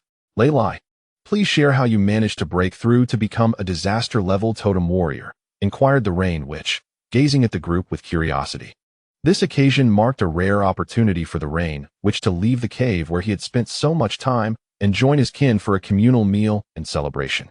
"Indeed, Rain Witch," he replied, and thus a grand welcome feast came to a close. After the conclusion of the event, the crowd dispersed to assimilate the energy they had consumed. This time, they feasted upon the flesh of purebred wild beasts, which contained immense energy far surpassing that of hybrid wild beasts. Even the ferocious totem warriors, known for their prowess, could only manage to consume 2 to 3 pounds of the purebred beast meat, as overindulgence would overwhelm their bodies. Leveraging this opportunity, Thunder Dragon partook of some meat broth, and he felt a considerable accumulation of energy within him, reaching a point of discomfort. Consequently, he needed to promptly return to his cultivation of the Thunder Flame Dominance technique to expend the excess flesh and blood energy within him. Upon returning home, Thunder Dragon seated himself upon his stone bed and commenced his cultivation. As the internal techniques flowed through him, he distinctly sensed the energy from the meat broth being absorbed continuously. Meanwhile, in other parts of the Thunderflame tribe, numerous totem warriors were also assimilating the energy derived from the wild beast meat. Some warriors even experienced breakthroughs into new realms. Throughout the night, the tribe witnessed a number of warriors advancing, particularly many totem warriors in the early to mid stages of stone splitting. On the following day, as the sun ascended, Thunder Dragon awoke, having cultivated for over 2 hours the previous night to fully digest the energy within him. He could now clearly perceive that his strength had increased by approximately 20% compared to the previous day, after more than half a month of rigorous training. Coupled with the benefits from the purebred wild beast meat broth, Thunder Dragon's strength had surged by over 100 stones, reaching an impressive 450 stones. His rate of enhancement was remarkable, with his formidable prowess and mastery of various ancient martial arts. He could now contend with tribal warriors who had recently awakened their totems and possessed a strength of 1,000 stones. Feeling the latent power within him, a joyful smile graced Thunder Dragon's face as he descended from his stone bed and seized a few wild fruits resting on the stone table. Chapter 0. The salt mine. Casting his gaze around the cave, Thunder Dragon noticed that both his father and mother were absent, with only Thunder Flame still asleep on the stone bed. It seemed his father had gone to confer with the tribal shaman regarding the affairs of their recent hunt. Upon returning from the hunt yesterday, Thunder Lai and his companions had discovered notable changes within the tribe. Some totem warriors, who previously matched their strength, found themselves easily overpowered by their kin, employing a fighting technique they had never encountered before. This revelation immediately captured the warriors' attention, prompting a flurry of inquiries. Subsequently, The warriors learned of the existence of new breathing techniques and several combat skills. Unable to contain their eagerness, the newly returned warriors clamored to learn these new methods. Consequently, the shaman instructed those, like Fire, who had already mastered the breathing techniques and combat skills, to impart this knowledge to the recent returnees. As the leader of the tribe, Thunderous had numerous responsibilities to manage during his prolonged absence from the tribe. After a moment of contemplation, Lei Long ceased to dwell on his thoughts and stepped out of the cave into the open air. Within the valley, a multitude of unfamiliar faces suddenly emerged. These were members of the hunting party who had returned the previous day, approximately 1,200 tribal warriors. Upon seeing Lei Long, these warriors greeted him with great enthusiasm. They had learned upon their return that the ceramic pots discovered in the tribe were crafted by Lei Long, and the newly acquired breathing techniques had also originated from his inheritance of the shaman's teachings. Consequently, the warriors of the tribe held Lei Long in profound respect. Even more so than for their chieftain, Lei Lai, for the position of a shaman is undeniably revered. Over the course of these days, Lei Long had thoroughly integrated into the tribe, and his foremost desire now was to enhance the quality of life within the community, leveraging the knowledge contained within his mind to elevate the living standards and strength of his fellow tribesmen. Presently, the most pressing issue was the scarcity of salt. It was an invaluable commodity, traded with other tribes at exorbitant prices, requiring a substantial amount of beast cores to procure enough rock salt for the tribe's use.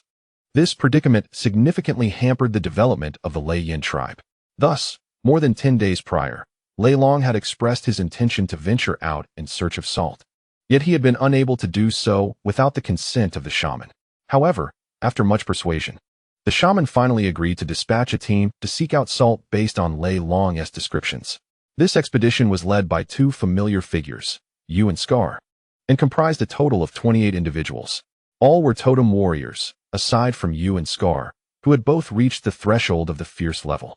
The remaining 26 included 6 late-stage mountain opening totem warriors and 20 at the mountain opening stage. Indeed, after receiving the new cultivation techniques provided by Lei Long, Yu's strength had advanced further, attaining a similar prowess to Scar, both on the verge of becoming formidable fierce-level totem warriors. This formidable force would have little to fear unless they encountered a mid-sized tribe, as typically, small tribes would only possess around 20 or 30 to several hundred stone-splitting level totem warriors.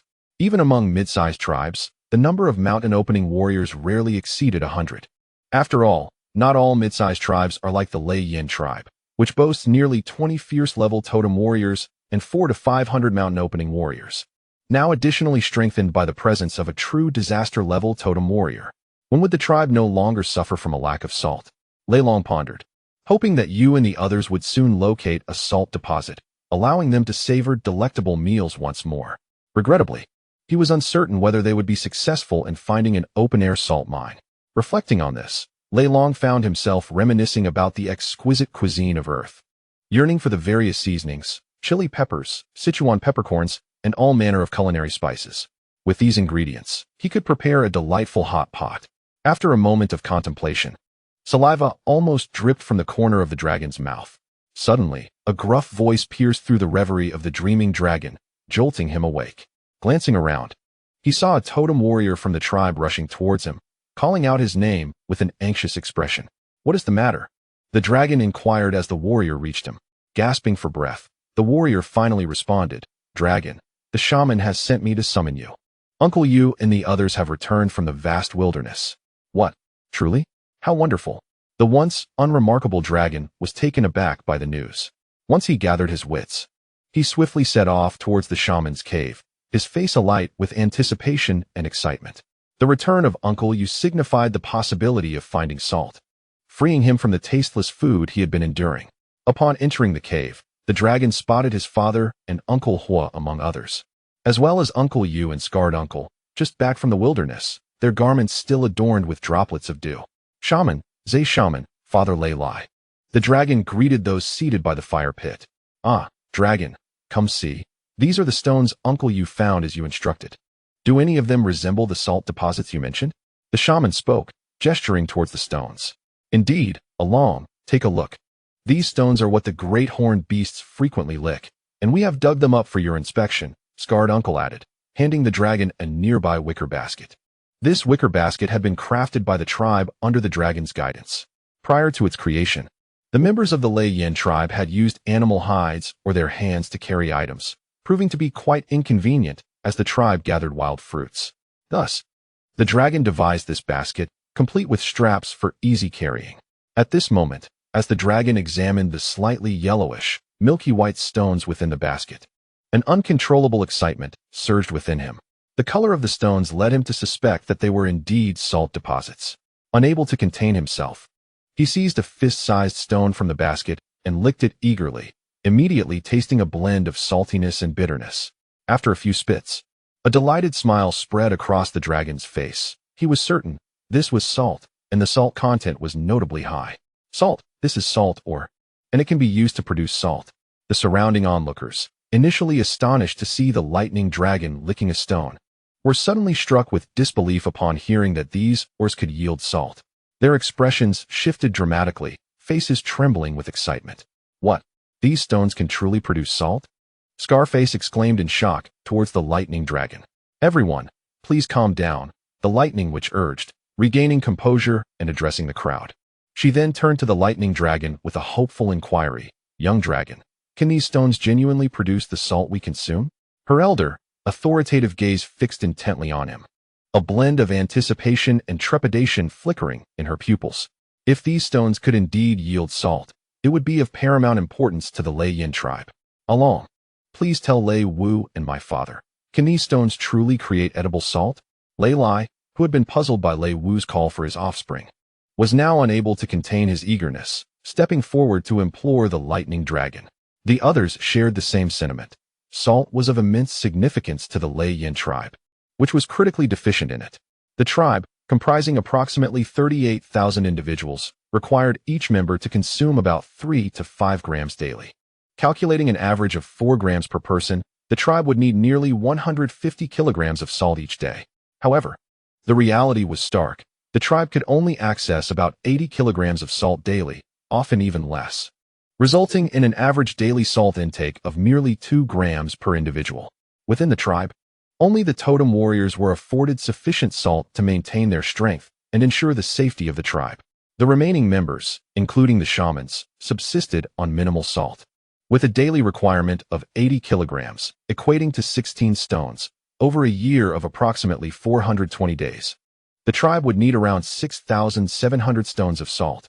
This figure represented only their basic needs. During hunting expeditions, warriors required even greater salt intake, bringing the annual requirement closer to 8,000 stones. In trade with the White Wolf tribe, a single mixed blood beast core could be exchanged for about 10 stones of rock salt, albeit with many impurities, yielding only 70 to 80% purity. Thus, to meet their needs, the Lei Yin tribe had to exchange roughly 8,000 stones of salt with the White Wolf tribe each year, necessitating around 800 mixed blood beast cores. This meant the potential creation of over 800 totem warriors, a significant burden for the Lei Yin tribe, consuming nearly 1/5 of their annual hunt of mixed blood fierce beasts. Of course, the Lei Yin tribe would not engage in the folly of bolstering other tribe strengths. Consequently, during trades, they often opted to use pureblood beast cores, reducing their need to only 70 or 80 cores. As for the reason why higher-grade hybrid beast cores are not utilized for trade, it is because the totem warriors awakened from these cores possess approximately a 30% chance of advancing to the fierce tier. This phenomenon, to some extent, constitutes a strategic resource. Thus, the Lei Yin tribe naturally refrains from trading hybrid beast cores with other tribes, reserving them for the use of their own warriors. Thunder Witch, Father. Indeed, this stone is salt ore. This stone can produce the salt we consume, and it is even superior to the rock salt found within our tribe. Upon hearing the inquiries from Thunder Witch and Father, Thunder Dragon excitedly proclaimed. The response from Thunder Dragon reignited the enthusiasm among the group, prompting Thunder Witch to instruct him to produce salt immediately. Instantaneously, the entire assembly within the cavern became bustling with activity. Even the chief, Thunder Fierce, found himself under the direction of Thunder Dragon as they gathered water and clay pots. After nearly half an hour of diligent effort from a dozen individuals, they were on the verge of producing salt, awaiting only the evaporation of the brine within the clay pot. A circle of eager eyes fixated on the pot suspended in the center, watching as the water transformed into salt. After a moment of silence, the sound ceased. And Thunder Dragon, unable to contain his excitement, rose and approached the pot. Peering inside, a glimmer of pristine white captured his gaze. Salt, genuine snowflake salt. The moment had arrived for them to finally savor authentic salt. Salt, snowflake salt. Thunder Dragon eagerly dipped his finger into the pot and tasted the salt. An overwhelming salty flavor flooding his senses. It was true snowflake salt, a real triumph in their salt production. Suddenly, a large hand snatched the clay pot from Thunder Dragon's grasp. The hand belonged to Thunder Fierce, who sought to verify the salt's authenticity. As the others, including the wild lions and fire, reached out to do the same, an elderly cough echoed through the air. Turning to look, they saw Thunder Witch and the other revered shamans gazing at them, causing them to halt their actions. Thunder Fierce promptly handed the pot to Thunder Witch. Subsequently, the esteemed shamans, usually composed, lost their usual restraint and eagerly dipped their hands into the pot to sample the salt. Instantly, the intense salty flavor surged through their nervous systems, and their expressions shifted as they were taken aback by the taste. Soon, astonishment illuminated their faces. This was indeed salt. The Lian tribe would no longer suffer from a salt deficiency. The Lian tribe now possessed their own salt, and it was even superior and whiter than that of the White Wolf tribe. In that moment, thoughts raced through Thunder Witch and the others' minds. Their tribe would finally have its own salt, eliminating the need to exchange precious beast cores for it. Salt. It is truly salt, murmured the Water Witch in disbelief. It is indeed salt, even better than that from the White Wolf tribe, exclaimed the newly arrived water shaman, equally astonished. Our Lei Yin tribe has acquired its own salt, which is splendid. At this moment, Lei Wu murmured to himself. In an instant, the principal members of the Lei Yin tribe within the cave engaged in fervent discussions regarding the production of salt. By the way, from where did you procure those stones capable of yielding salt? Suddenly, Lei Wu turned to Lei Long and inquired. Upon hearing Lei Wu's question, the others fell silent, their gazes shifting towards you, eager to uncover the answer, as it pertained to the tribe's production and development. Chapter 0. The Salt Production 2. After gathering his thoughts, you responded to Lei Wu, stating that these stones were discovered at the base of a mountain to the east of the tribe. When we arrived, a herd of large-horned beasts was busy licking the stones. This reminded us of what Lei Long had previously mentioned. If we found stones licked by animals, we should bring them back. Hence, we excavated some. Indeed, it takes us 2 days and nights to reach that mountain, as Lei Long indicated. At this juncture, Scarface chimed in, affirming the distance was not excessive, and we would no longer be in short supply of salt. Upon hearing the responses from you and Scarface, Lei Lai exclaimed with enthusiasm, Jiang, starting tomorrow, you shall lead you and a squad of totem warriors to excavate this salt ore. Lei Wu instructed Jiang, then turned to Lei Long Young Dragon. You will be responsible for guiding some tribesmen in transforming the salt ore into edible salt. Swiftly, more than 10 days passed. During this period, under U.S. guidance, Jiang led a contingent of over 50 totem warriors to the mountains where the open salt mines were located. Over these few days, they successfully transported salt ore back twice, with each totem warrior capable of bringing back a piece weighing over a ton. To ensure the safety of the team, only 30 totem warriors were tasked with transporting the salt ore, while the remainder stood guard. In total, they returned with approximately 50 tons of salt ore and were currently on their 3rd trip, which would suffice for the tribe's needs. As for Lei Long, he had been diligently occupied with the salt production process, which required intricate steps to yield edible salt from the ore.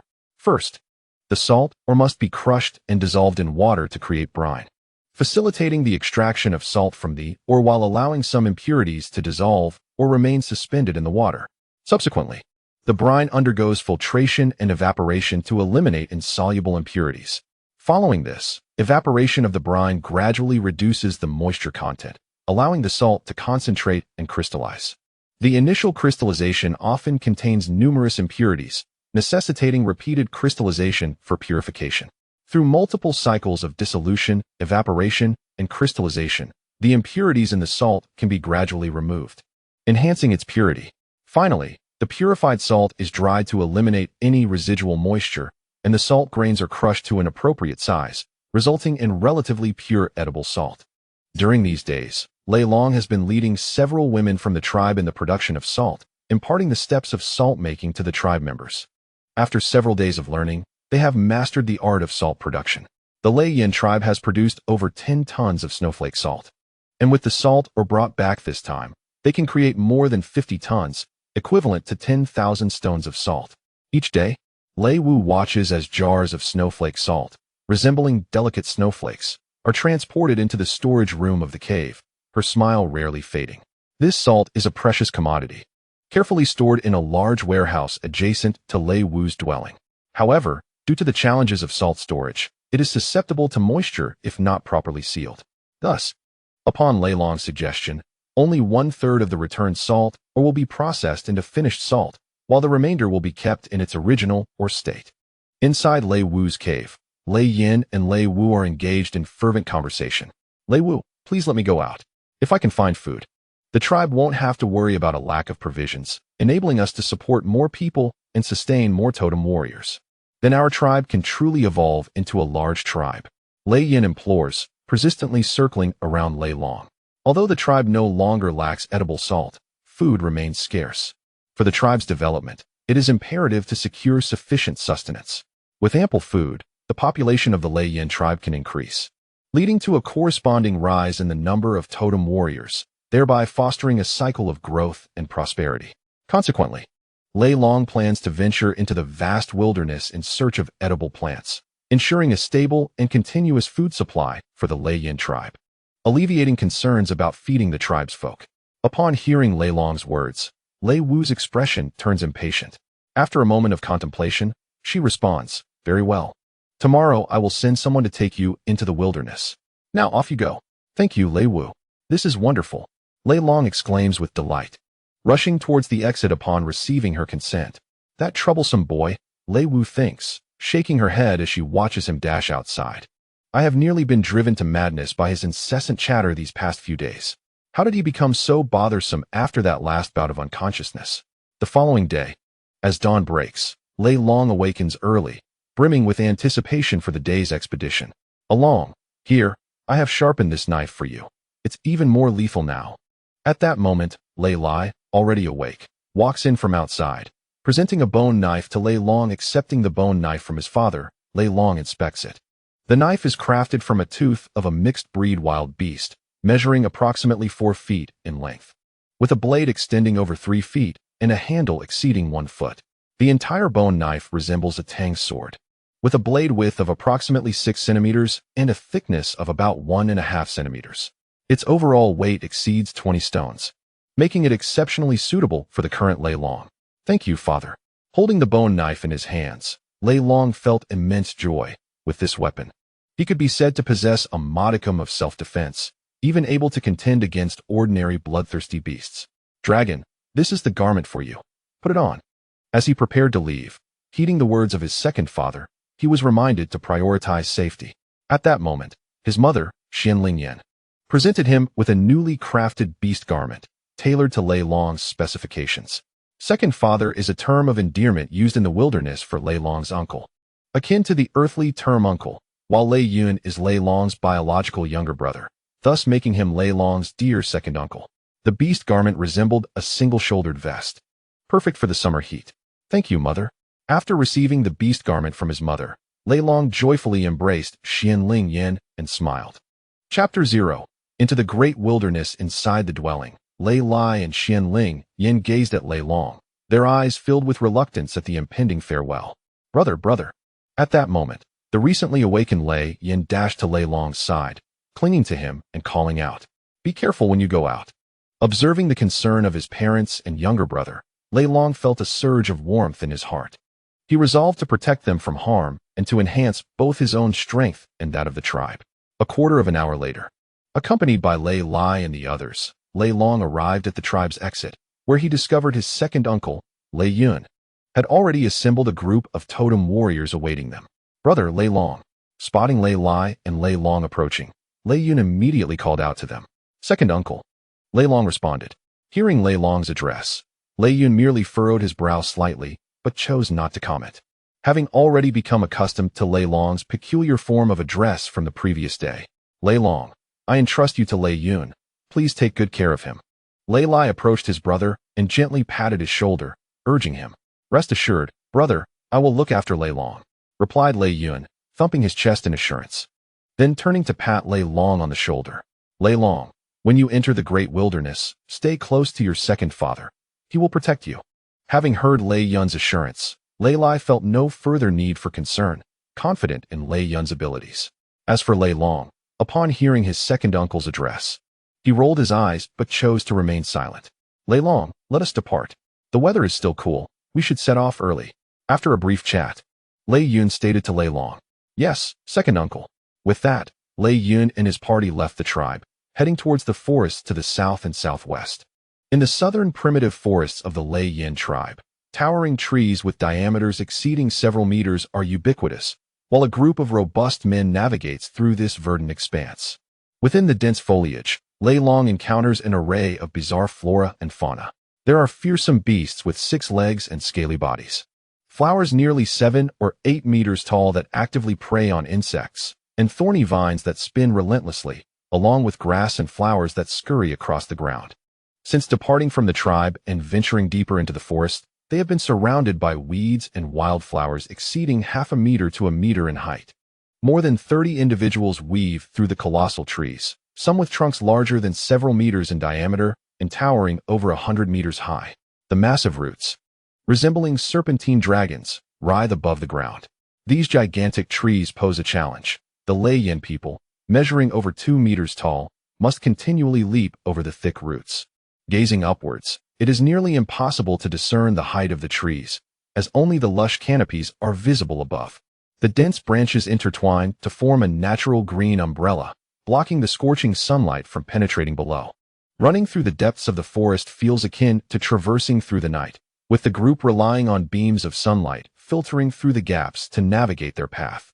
Along, what is it that you seek? Inquired Lei Yun as he sprinted along the massive roots. Indeed, along. We cannot just keep running like this, chimed in a totem warrior from the tribe, who was energetically leaping alongside Lei Long. This totem warrior, known as Miao, was at the pinnacle of the totem warrior rank, poised to transcend into a formidable warrior, and he held the position of second in command within the group.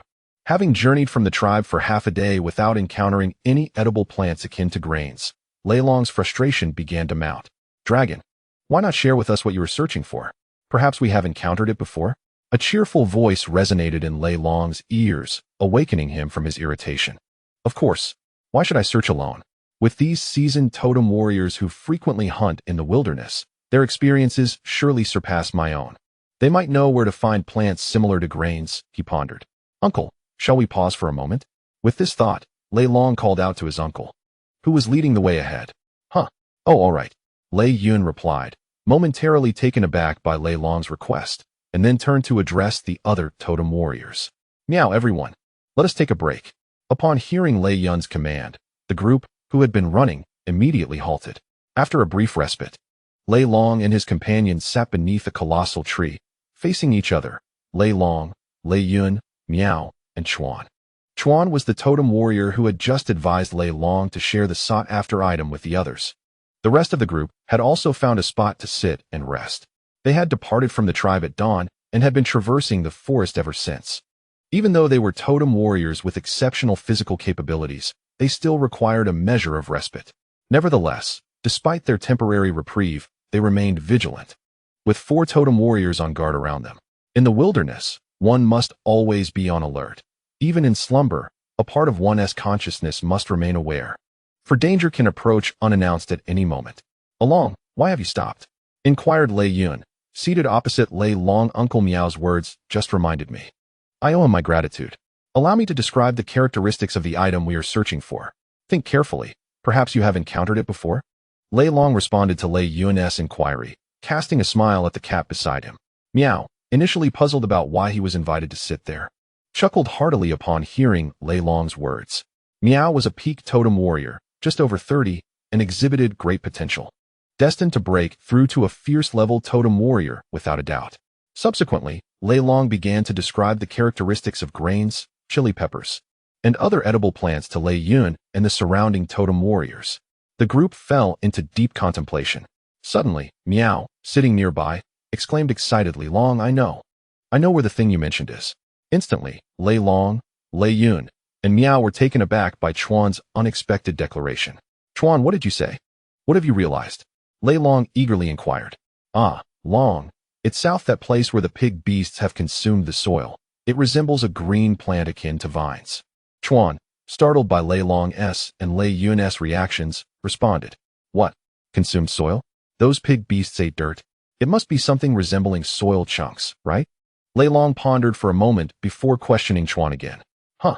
Let me think. Chuan, feeling pressed by Lei Long's urgency, scratched his head in annoyance. After a moment of contemplation, he confidently declared, Yes. It's indeed some soil chunks.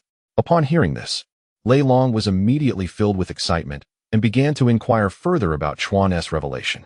Ultimately, Lei Long concluded that the item Chuan referred to must be sweet potatoes. This crop was known for its high yield, and discovering such resources would significantly bolster the tribe's food supply, alleviating their concerns about scarcity. Along, I also realized the item you're speaking of. It's that red thing that's extremely spicy. At this moment, another totem warrior seated nearby suddenly exclaimed. Instantly, several more warriors began to call out to Thunder Dragon. Upon hearing their words, a radiant smile spread across Thunder Dragon's face, one that did not wane. This was undoubtedly the most delightful news he had encountered. With these newfound resources, the Lei Yin tribe was destined to embark upon an era of rapid development, ultimately becoming the sovereign of this vast wilderness. 2 fleeting days passed, and within the dense forest, Thunder Dragon and his companions traversed the roots of trees, resembling serpentine dragons.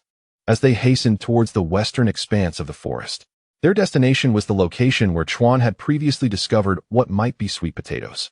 Chuan had stumbled upon this site during a prior hunting expedition, where he observed several boars of various sizes incessantly rooting through the earth, voraciously consuming large clumps of soil. Recalling this incident, Thunder Dragon was invigorated by the thought. Prior to this, he had already located a plant akin to chili peppers along with 2 other seasoning materials. The chili peppers, in particular, were longed for by Thunder Dragon, as he had been missing the flavor of hot pot. Without chili peppers, all seemed bland. However, the chili peppers they unearthed differed significantly from his recollections. These peppers resembled the Earth's skyward chili, measuring a foot in length. With a potency far exceeding that of the skyward chili, they discovered over 10 of these chili plants. Indeed, chili trees, each boasting a girth of more than a foot and towering over 10 feet, laden with hundreds, if not thousands, of peppers. It could be said that these plants, akin to chili seedlings, were indeed chili trees. Fortunately, aside from their spiciness, these peppers held no other qualities. They were edible. So Thunder Dragon and his companions harvested a considerable quantity, placing them into expansive vine baskets. Moreover, Thunder Dragon also found 4 or 5 seedlings nearby, each standing over a meter tall. He carefully uprooted them along with their soil, intending to bring them back to the tribe for cultivation. Whether these chili trees would survive remained uncertain. However, there were seeds contained within the peppers. Once back at the main tribe, they could be dried and planted in the following year. Chuan, where exactly is this place you mentioned? How much longer will it take? As they ran, the spear wielder inquired of Chuan, who was trailing behind. Indeed, Chuan, how far are we from your indicated location? Thundercloud also queried. It 1 TB long now.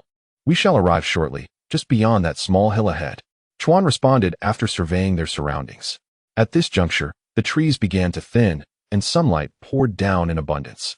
A stretch of undulating low hills lay approximately 10 miles in front of them. Within a mere quarter of an hour, Lei Long and his companions, under the guidance of Chuan, arrived at a hillside. Though referred to as a hillside, it stood a modest 200 to 300 meters high, which paled in comparison to the towering trees that reached heights of over 100 zhang. Chuan, where exactly is the place you mentioned? Lei Long inquired anxiously. Dragon, it is somewhere in this vicinity, on a small slope, but I must admit I am a bit unsure of the precise location. Chuan replied with an air of regret. Observing Chuan's apologetic demeanor, Lei Long refrained from further comment, recognizing that he only held a vague recollection. The fact that they had located this area was already commendable, as it confirmed they were in the right vicinity, allowing them to search gradually. Chuan, how could you forget? Please, think a little harder, Miao chided him gently. All right. It's sufficient that Chuan was able to find this place. Let us search at our own pace. At this moment, Lei Yun, the team leader, interjected. After all, these items were intended for the offspring of his elder brother. and given that Lei Wu had mentioned this was for the tribe, Lei Yun was determined to prevent any discord or misunderstandings among them. Chuan, please describe the appearance of the grass you observed earlier, and we can split up for our search, Lei Long suggested to Chuan. The reason for not speaking himself was that, considering they were in the vast wilderness, the appearance of the sweet potato vines might have altered, differing from what he knew. Thus it was better for Chuan to convey this information. Subsequently, Chuan shared details about what they were searching for as well as the surrounding environment, prompting the group to form small teams of 3 or 4 to begin their search nearby. As for Lei Long, due to his status as a non-totemic warrior, Lei Yun felt uneasy about him, so he decided to have Lei Long accompany him in the search. Under the blazing sun, with 2 immense suns shining down, even the totem warriors like Lei Yun felt the oppressive heat, each one drenched in sweat, displaying signs of fatigue and irritability. Over here, over here. Suddenly, an urgent and resonant voice echoed in the ears of Lei Long and Lei Yun. Turning towards the source, they saw Chuan racing towards them, his face alight with excitement, shouting joyfully as he ran. Soon, Chuan reached their side, unable to contain his exhilaration. Leader Lei Yun, Lei Long, I found it. It's just down that slope. Upon hearing Chuan's words, Lei Long's spirits soared. After searching for so long, they had finally found it. What splendid news! Consequently, Lei Yun gathered the remaining warriors, and together they proceeded towards the slope that Chuan had indicated. In a patch of grass over half a meter high, Lei Yun and his party crouched, their eyes fixed intently on a nearby slope. A few hundred meters away, more than 20 pig beasts were foraging amidst the lush greenery. Among the herd of swine beasts, there exists a pure-blooded ferocious creature, measuring at least 10 meters in length, with 2 sharply curved tusks that instill a sense of dread. Additionally, there are 7 hybrid swine beasts, while the remainder consists of ordinary swine and some younglings. Observing these creatures from a distance as they burrow into the earth and occasionally chew on something, Lei Long, his expression tinged with urgency, exclaimed, "Uncle, let us hasten. If we delay any further, those sweet potatoes will surely be devoured by these swine." Hearing Lei Long's words, Lei Yun beside him twitched his lips in annoyance and retorted, "You little rascal, didn't you suggest we take a moment to survey the situation? Otherwise, these pureblood and hybrid swine would have been vanquished long ago." "Did I say that?" Lei Long feigned ignorance in response to the slight anger visible on his uncle's face. Not wishing to prolong the conversation, Lei Yun proceeded to instruct the tribal warriors nearby. Soon, under the leadership of the spear, the group charged towards the herd of swine beasts, with every member possessing strength no less than the late stage of stone shattering. They needed no elaborate strategy to confront a few pureblood and hybrid swine. Their overwhelming might would suffice. An adult swine beast, initially on guard, emitted a series of grunts upon spotting the totemic warriors of the Lei Yin tribe, alerting its kin of the imminent threat. Indeed, upon receiving the warning, the other swine halted their activities, turning to face the approaching Lei Yin people, their crimson eyes wide like basketballs, and with heads lowered, they charged forward, brandishing their razor-sharp tusks, each over 2 meters long. Seeing the oncoming swine, the warriors, including the spear, activated their totemic powers, enveloped in violet-blue flames that made them appear as fiery beings from afar. With disdain etched on their faces, they swung their massive fists directly at the charging beasts. With a resounding crash, the swine were sent flying by the might of 5 totemic warriors, crashing heavily to the ground and stirring up clouds of dust. In no time, one swine after another succumbed to the blows, rendered unconscious.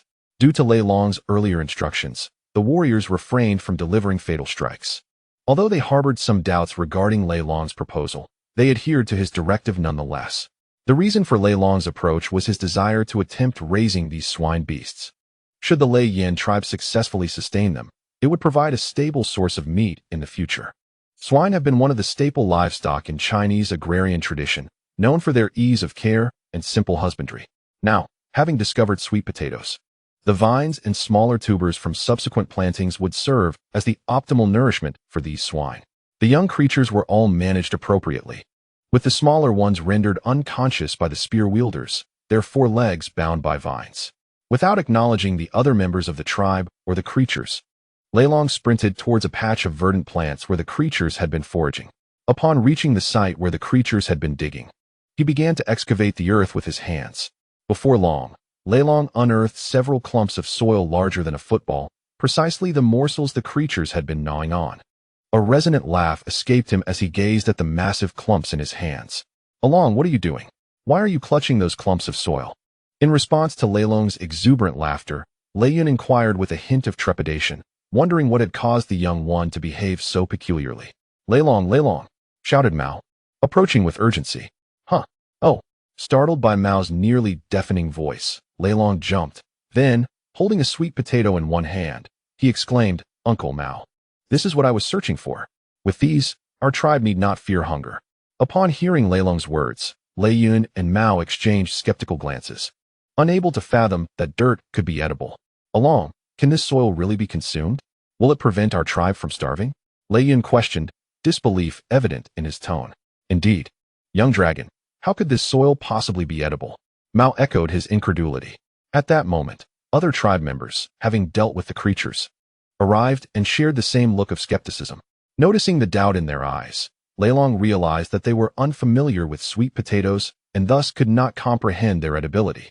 He promptly set one sweet potato down, applying force to split it in half, revealing the pale pink flesh within. Taking a hearty bite, a wave of sweetness flooded his senses. The taste of sweet potato, a flavor he had long missed, invigorated his spirit. A nostalgic and satisfied expression adorned his face. Along, what are you doing? If you're hungry, just tell me, why eat dirt? Lei Yun exclaimed, startled by the sight of Lei Long consuming what appeared to be soil. Yes, Lei Long. I have some meat here, eat this instead. Chuan, witnessing Lei Long's actions, hurriedly produced a piece of dried meat from his attire and offered it to him. No, this is not a clump of dirt. It is the sweet potato I mentioned. Look, it is indeed edible. Lei Long quickly clarified to the gathering crowd. He then extended one half of the sweet potato to Lei Yun, urging him to taste it with a gesture that implied, if you doubt me, try it. Lei Yun, observing the sweet potato and recognizing it was not soil, reluctantly accepted the offering, still harboring a degree of skepticism. Then, Lei Long picked up several sweet potatoes, slicing them in half and sharing them with some of the tribe members, encouraging them to taste.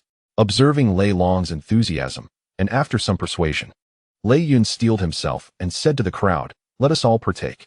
Lei Long has eaten them without issue. Ultimately, after repeated coaxing from Lei Long, Lei Yun and the others cautiously took a bite, only to be greeted by a delightful sweetness that prompted them to devour the sweet potatoes eagerly. After a while, everyone had consumed several sweet potatoes, their faces adorned with smiles of joy. With this newfound food, the tribe had added another edible resource. Along, this really is edible. It's quite delicious. Lei Yun exclaimed while seated on the ground, addressing Lei Long. Haha, indeed. Lei Long, I never imagined these earthy lumps could be so palatable. Miao chimed in, playfully patting Lei Long on the back. Hearing the praises from his fellow tribesmen brought a joyful smile to Lei Long's face. Their approval was a source of great happiness for him. These are not mere lumps of earth, they are sweet potatoes. Not only can they be consumed raw, but they can also be roasted over fire or boiled after peeling for an even more fragrant taste. Lei Long explained, nearly salivating as he spoke. The others, intrigued by the various ways to prepare sweet potatoes, felt a sense of longing. Their primary goal was to ensure their hunger was satiated. Really, Lei Long? Truly? That sounds wonderful. The delight on the faces of the tribe filled Lei Long with immense joy, prompting him to continue. Yes, not only are these sweet potatoes edible, but they are also remarkably easy to cultivate. We can plant them on the hillside beside our village, and by next year, we can harvest them for food. Our tribe will then have an ample supply. Is that true? Lei Yun asked, turning to Lei Long for confirmation. Although Lei Yun did not fully grasp concepts like cultivation or high yield, he recognized the significance of Lei Long's assertion that the tribe would have sufficient food the following year. It was well known that the Lei Yin tribe had struggled with food shortages each year, which hindered population growth. It was only under the guidance of Lei Wu in recent years that the tribe had experienced some development, increasing its numbers by 2,000 to 3,000.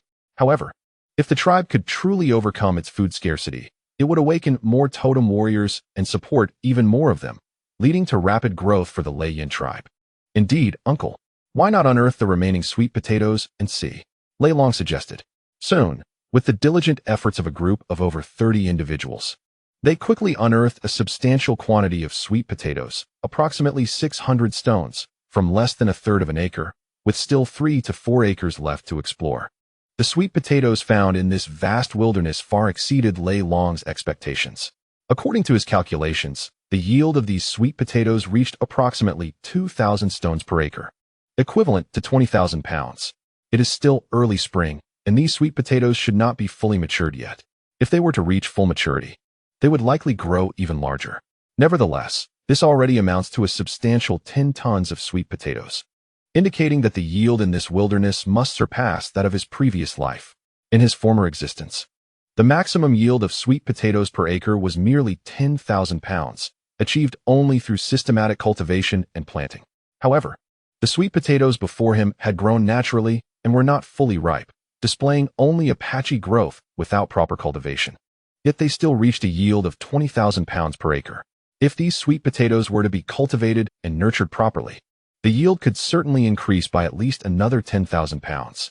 Considering that the Lei Yin tribe has a population of 40,000, even if all were adults, their daily consumption calculated at 20 pounds would require approximately 168,000 tons per year.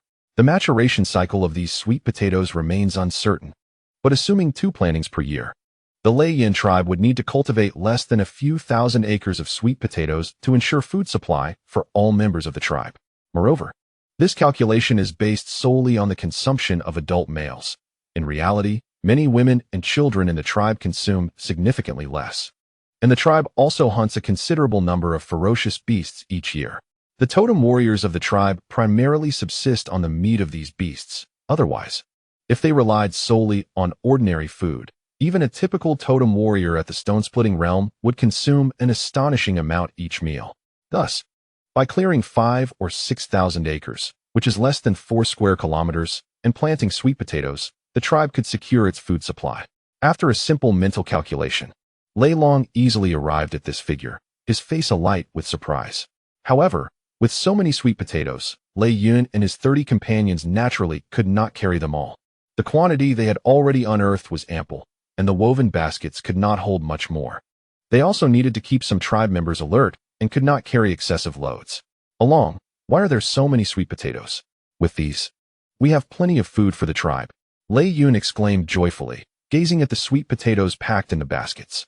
Uncle, these are meant to be taken back to the tribe for planting, not for eating, Lei Long replied upon hearing his uncle's words.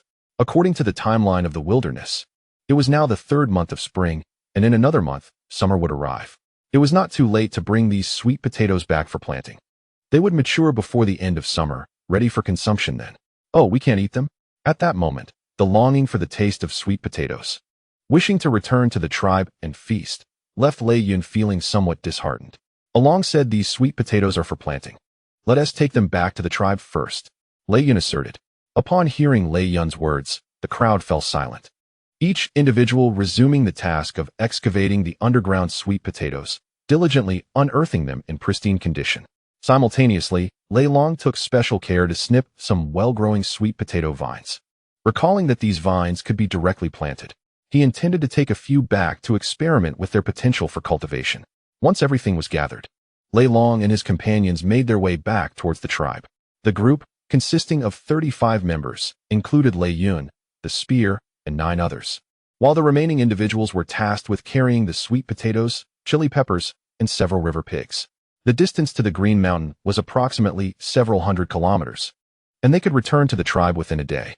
Upon their return, future visits would no longer require such arduous travel, as the tribe's warriors could simply ride the Lei Yun Eagle, which not only boasted remarkable speed, but could also transport large quantities of sweet potatoes back to the tribe. This expedition aimed to seek out spices and plants like sweet potatoes, necessitating close observation.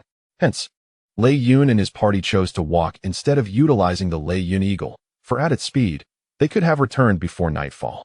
The following day, around the hour of Chun, Lei Yun and his companions spotted the purple cloud trees atop the distant Green Mountain, along with several Lei Yun eagles circling in the sky. Approximately half an hour later, they finally beheld the entrance to their tribe. Within the cave where the shaman resided, Lei Long, Lei Yun, and several other shamans gathered together. Dragon, are these clods of earth the sweet potatoes you discovered? How can this be edible? Are you seeking another beating? Lei Lai exclaimed, pulling a sweet potato from a vine basket and scrutinizing it before calling out to Lei Long. Indeed, young dragon, Can these things be consumed? Interjected Song Wu from beside him. Not only they, but Lei Wu and others also wore expressions of skepticism, much like Lei Yun before them, doubting the edibility of this object. Lei Wu, Song Wu, I assure you, this is indeed edible. Look here. At that moment, Lei Yun seized a sweet potato, broke it open, and began to eat. Observing his second uncle's actions, Lei Long found himself at a loss for words, clearly eager to taste it himself. Subsequently, Lei Long reiterated the explanation he had previously provided to Lei Yun and the others. Thus, under the spectacle of Lei Long and Lei Yun indulging in their meal, Lei Wu and the others finally accepted the fact that it was indeed consumable and began to sample it themselves. After a while, having tasted the sweet potatoes, Lei Wu and the others were finally convinced of Lei Long's assertions, their faces adorned with uncontainable smiles. The tribe had now gained an additional food source, a tremendous boon for their community. Young dragon, is this truly the sweet potato you spoke of? With these, the tribe need not worry about food scarcity anymore. This alone could suffice for half of the tribe's meals. At this moment, Zhe Wu, seated nearby, inquired about the meager harvest of sweet potatoes brought back by Lei Yun and his companions, which amounted to only over 500 stones, barely the weight of a moderately strong beast. Zhe Wu, these sweet potatoes cannot be consumed just yet. They are intended for planting. Once the rainy season arrives, we shall have an ample supply of sweet potatoes to sustain us, Lei Long elucidated to the assembly. The notion of cultivating such crops was foreign to Lei Wu and the others from the tribe, leaving them in a state of bewilderment, utterly perplexed by the concept of planting sweet potatoes. Even after Lei Long's lengthy explanations, the meaning of cultivation remained elusive to them. However, the basic understanding was not entirely lost. They grasped that if they planted these tubers, their tribe would be well nourished when the time for harvest arrived. Ultimately, Lei Wu and the others reached a consensus to endorse Lei Long's plan for sweet potato cultivation, enlisting Lei Yun's assistance to plant them on the eastern hillside of the tribe. 3 days later, on the eastern side of the Lei Yun tribe, a vast expanse of gently sloping terrain spanning several dozen square kilometers proved to be ideal for sweet potato cultivation. At this moment, thousands of Lei Yun people were diligently wielding farming tools. This elongated plain, oriented east to west, stretched over 8 meters in length, with an average width of approximately 3,000 meters and a height differential not exceeding 5 meters. Given its elevated position, there was no concern about flooding during the rainy season, rendering it a remarkably suitable location for agriculture. During these 3 days, Lei Long enlisted several warriors and tribesmen to fabricate tools for land cultivation, successfully clearing a substantial plot of arable land. As for the sweet potatoes in the wilderness, Lei Long refrained from sending anyone to retrieve them, as he intended to utilize the vines for planting. With the fields not yet properly prepared, bringing them back would be futile. If too much time passed, the vines would perish, which was not an acceptable outcome. Nevertheless, to mitigate risks, Lei Wu instructed the tribe's warriors to guard the area by day, utilizing the Lei Yun eagle to deter any new herds of wild boars from consuming or damaging their precious crops and vines. These sweet potatoes and vines had become invaluable treasures of the Lei Yun tribe, and they could not allow ferocious beasts to wreak havoc upon them. As for the rationale behind not keeping watch during the night, it was simply too perilous in the wilderness after dark, and nocturnal creatures like the wild boars typically refrained from venturing out. Thus, it was deemed unnecessary to risk their safety for nighttime vigilance. After a day of industrious effort, the tools for land cultivation were completed. These implements were crafted from sturdy blue stones and resilient wood. With the aid of the totem warriors and the power of their totems, it was a straightforward task to fashion farming tools from bones of fierce beasts, using bone knives and axes to cut timber and stone. Following 2 days of relentless toil, nearly 1,000 acres of mountainous terrain had been organized through the collective efforts of hundreds of totem warriors and thousands of ordinary tribesmen. In this vast wilderness, where each individual possessed strength exceeding several hundred stones, reaching into the thousands of pounds, such endeavors posed no challenge at all, and they completed the task without feeling the slightest hint of fatigue. At the behest of Lei Long, this elongated patch of sweet potato land was excavated by the tribe into small plots, now awaiting the planting of sweet potato seedlings. The cultivation of these seedlings necessitates the selection of robust, unblemished sweet potato roots. The vast wilderness is on the brink of summer, an ideal season for planting sweet potatoes. And in a mere 3 months, just prior to the rainy season, they will reach maturity. Lei Long suddenly recalled that this time of year corresponds with a vigorous growth phase for sweet potatoes. Although the ultimate size of these tubers remains uncertain, the vines at this stage should still be suitable for planting. Thus, he instructed Lei Yun and others to gather the sweet potato vines for an experimental planting. On the hillside, Lei Long, Lei Lai, and Lei Wu gathered to observe the planting process. Along, will these vines truly yield sweet potatoes once planted? Fire inquired, holding a freshly cut vine. In his mind, these sweet potato vines were no different from the weeds in the wilderness. How could they possibly produce sweet potatoes? Indeed, Uncle Fire, these are the seedlings of the sweet potato vines. Once planted and watered, they will grow into sweet potatoes. Lei Long replied to Fire's skepticism. Very well, everyone. Let us proceed to plant these seedlings as Lei Long has instructed. This knowledge comes from the shaman's legacy and is bound to be fruitful. At this moment, Lei Wu interjected. With the assistance of the tribe, some individuals took charge of planting the seedlings while others fetched water in clay pots for irrigation. In less than a day, they had successfully planted the sweet potato vines. Lei Long and his companions had brought back approximately 4 acres of sweet potato vines from the wilderness, covering around 300 acres in total, though it remained uncertain whether these plants would survive. Furthermore, in recent days, Lei Wu had dispatched numerous tribal warriors to the wilderness in search of additional sweet potato fields. Should they find more, they would be brought back. Currently, the sweet potato vines discovered could only cover less than 1,000 acres, which was still far from sufficient. Chapter 0. A new abode. 2 weeks later, after a period of diligent effort, the Lei Yin tribe had cultivated 3,000 acres of land on the hillside east of the valley. During this time, over a dozen small teams sent out by the tribe had uncovered a substantial number of wild sweet potatoes in the wilderness, bringing back hundreds of thousands of pounds, along with numerous sweet potato vines. With the collected vines, the Lei Yin tribe had successfully planted 1,600 acres of sweet potato fields and additionally cultivated over 1,000 acres with sweet potato tubers. While planting these sweet potatoes, Lei Long truly witnessed the formidable power of shamanic magic. To ensure the vitality of the sweet potato vines and tubers, Lei Wu and other shamans employed powerful evergreen spells. Blessed and nurtured by this magic, the 3,000 acres of sweet potatoes planted by the Lei Yin tribe thrived robustly. In just 3 months, the tribe anticipated a bountiful harvest of sweet potatoes. These fields would serve as the foundation for the Lei Yin tribe's development, providing excellent land for cultivating sweet potatoes and other crops in the future. In truth, this slope is only suitable for cultivating drought-resistant crops such as sweet potatoes, as it is incapable of retaining moisture, rendering the cultivation of less drought-tolerant crops exceedingly difficult. However, near the Lei Yin mountain range, aside from the valley inhabited by the Lei Yin tribe, there are numerous valleys and plains of varying sizes nearby. With proper planning, these areas could serve as excellent places for cultivation. Within the tribe, a pottery-making area is bustling with activity, under the guidance of several totemic warrior women. Dozens of female clansfolk are skillfully molding various clay pots. The male members of the tribe, lacking the dexterity of their female counterparts, have entrusted the task of pottery making to the women, as the tribe's shaman, Lei Wu, deemed them more adept.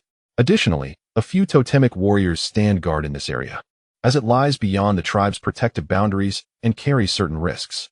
At this moment, Lei Long and several companions, including He Shi, are crafting a specialized pot for hot pot cuisine, the beloved Yuan Yang pot.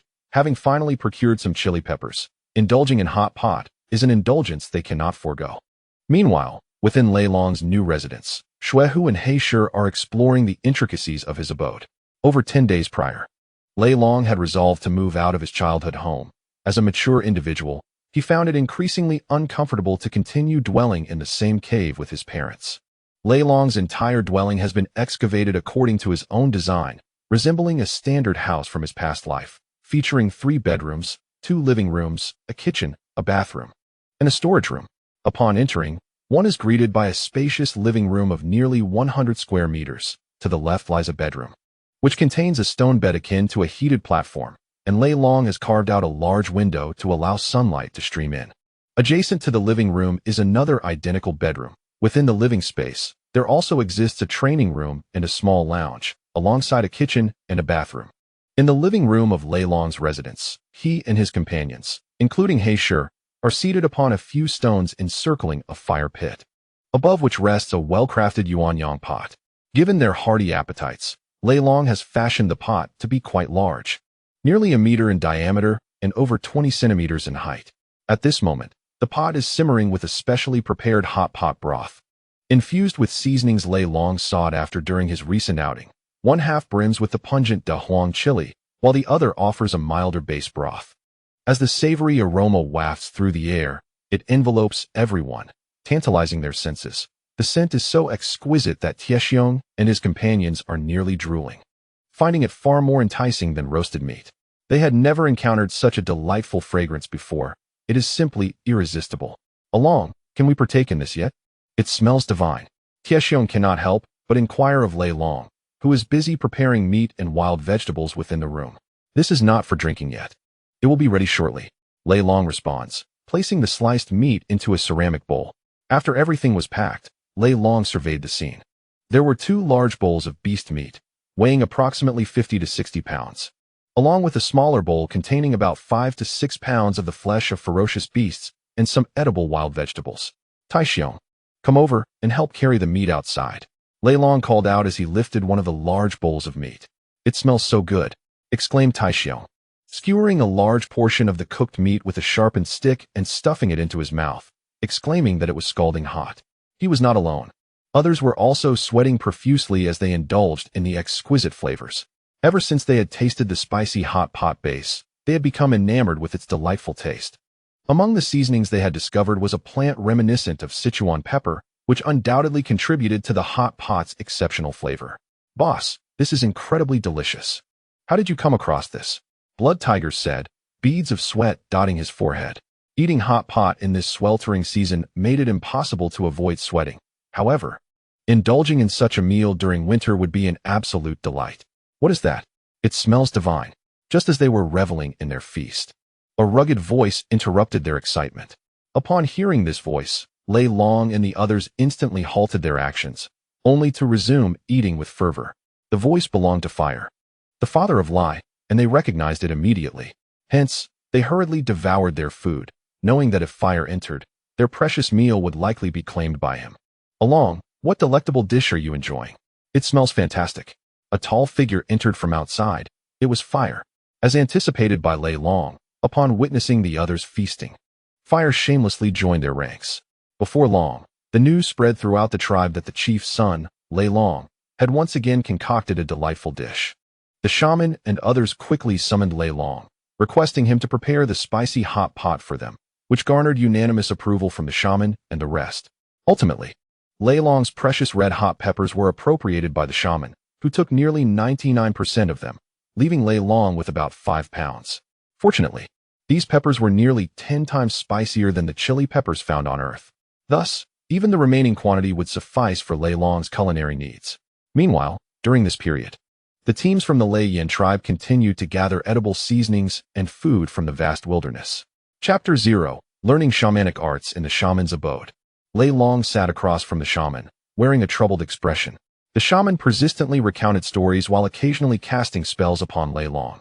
With a serious demeanor, Lei Long attentively absorbed the teachings, having been summoned daily to learn shamanic arts ever since the sweet potatoes were planted, often at the behest of Lei Lai himself if he failed to attend. Upon recalling the torment endured in recent days, Lei Long was filled with indignation. Nevertheless, he remained attentive to the teachings and precautions imparted by Lei Wu regarding cultivation methods. For should he fail the upcoming assessment, he would inevitably face further tribulations. If he were unable to pass Lei Wu's trials, he would be subjected to a rather innocuous yet exasperating spell known as the itch spell. A mere first-tier enchantment that would induce an unbearable itch without inflicting any real harm. Over the past few days, any sign of negligence on his part would provoke Lei Wu to cast this spell, subjecting him to relentless torment, a method of motivation employed by Lei Wu. Lei Long seethed in frustration, vowing to make the inventor of this spell pay dearly if he ever discovered their identity. Young dragon, how goes your practice of witchcraft? Have you made any progress with the first-tier healing spell? Lei Wu inquired, his tone tinged with irritation. In the past few days, Lei Wu had been exasperated in his efforts to ensure this young lad dedicated himself to the study of witchcraft, feeling as though he might lose several years off his own life in the process. Despite possessing considerable talent, Lei Long stubbornly resisted the study of witchcraft, aspiring instead to become a totem warrior and venture into the vast wilderness. Lei Wu, do your earlier words still hold weight? Upon hearing Lei Wu's query, Lei Long did not respond immediately, but countered with a question of his own. Initially displeased with Lei Long, Lei Wu paused, furrowing his brow before replying. Of course they hold weight. Once you master the healing spell, I shall grant you your freedom. In a bid to encourage this young man to diligently pursue his studies in witchcraft, Lei Wu had promised Lei Long that mastering the first-tier healing spell would exempt him from daily lessons. Lei Wu believed that even the simplest first-tier healing spell would require a month for Lei Long to grasp, and whether he would succeed remained to be seen. Upon hearing Lei Wu's words, a smile crept onto Lei Long's lips, for he realized he would finally be free from the burden of studying witchcraft. In the half-month since he formally began his studies, he had already reached the mid-level of apprentice witchcraft and had even learned the healing spell the previous day. Henceforth, as long as he did not suffer severe injuries such as broken limbs, he would be able to recover swiftly, significantly enhancing his survival capabilities. All right, old man Lei. I have mastered the healing spell, Lei Long exclaimed with a cheeky demeanor, addressing Lei Wu, a figure of great esteem in the vast wilderness, with an informal title. Initially, when Lei Wu first heard Lei Long address him in such a manner, he had punished him with the itch spell several times. However, despite this, Lei Long refused to change his address, continuing to call him Old Man Lei, prompting Lei Wu to relent and focus on ensuring that he learned witchcraft properly. What? Really? Quickly, demonstrate the healing spell for me. Initially, the Thunder Sorceress believed that it would take at least another 10 days for Lei Long to master the healing spell. However, upon hearing his words, she was filled with unexpected joy and eagerly urged him to demonstrate the healing technique to confirm his progress. Observing the anticipation on her face, Lei Long refrained from further delay, channeling the mystical energy within him while reciting the incantation required for the spell. Before long, a vibrant azure orb, radiating pure life force, materialized above his right hand. Witnessing this, the Thunder Sorceress was ecstatic. Indeed, it was a first-tier healing spell, and such concentrated vitality could not deceive her. A sorceress of peak mastery. However, a bittersweet feeling began to rise within her as she realized that this young man had succeeded in casting the healing spell in such a short span. She reflected on her own prodigious talent within the Lei Yin tribe, recalling that she had taken over 10 days to learn the same spell. The thought that he had achieved this in merely 3 days was astonishing. Yet, her moment of joy was soon overshadowed by a hint of frustration. She had not expected Lei Long to acquire the healing spell so swiftly, which meant that her earlier promise to allow him to forego daily lessons was now untenable. Old man Lei, does this mean I no longer need to come every day? Lei Long teased, observing the Thunder Sorceress's discontent. Irritated by his audacity, she replied, very well. But you must come to study with me for 2 days every 10 days. Otherwise, you shall not be permitted to leave. With a playful smile, she conveyed her unwillingness to let him escape her grasp. Understood. Lei Long's expression fell into one of dismay at her stipulation. Amused by his reaction, the sorceress chuckled, enough? Now be off.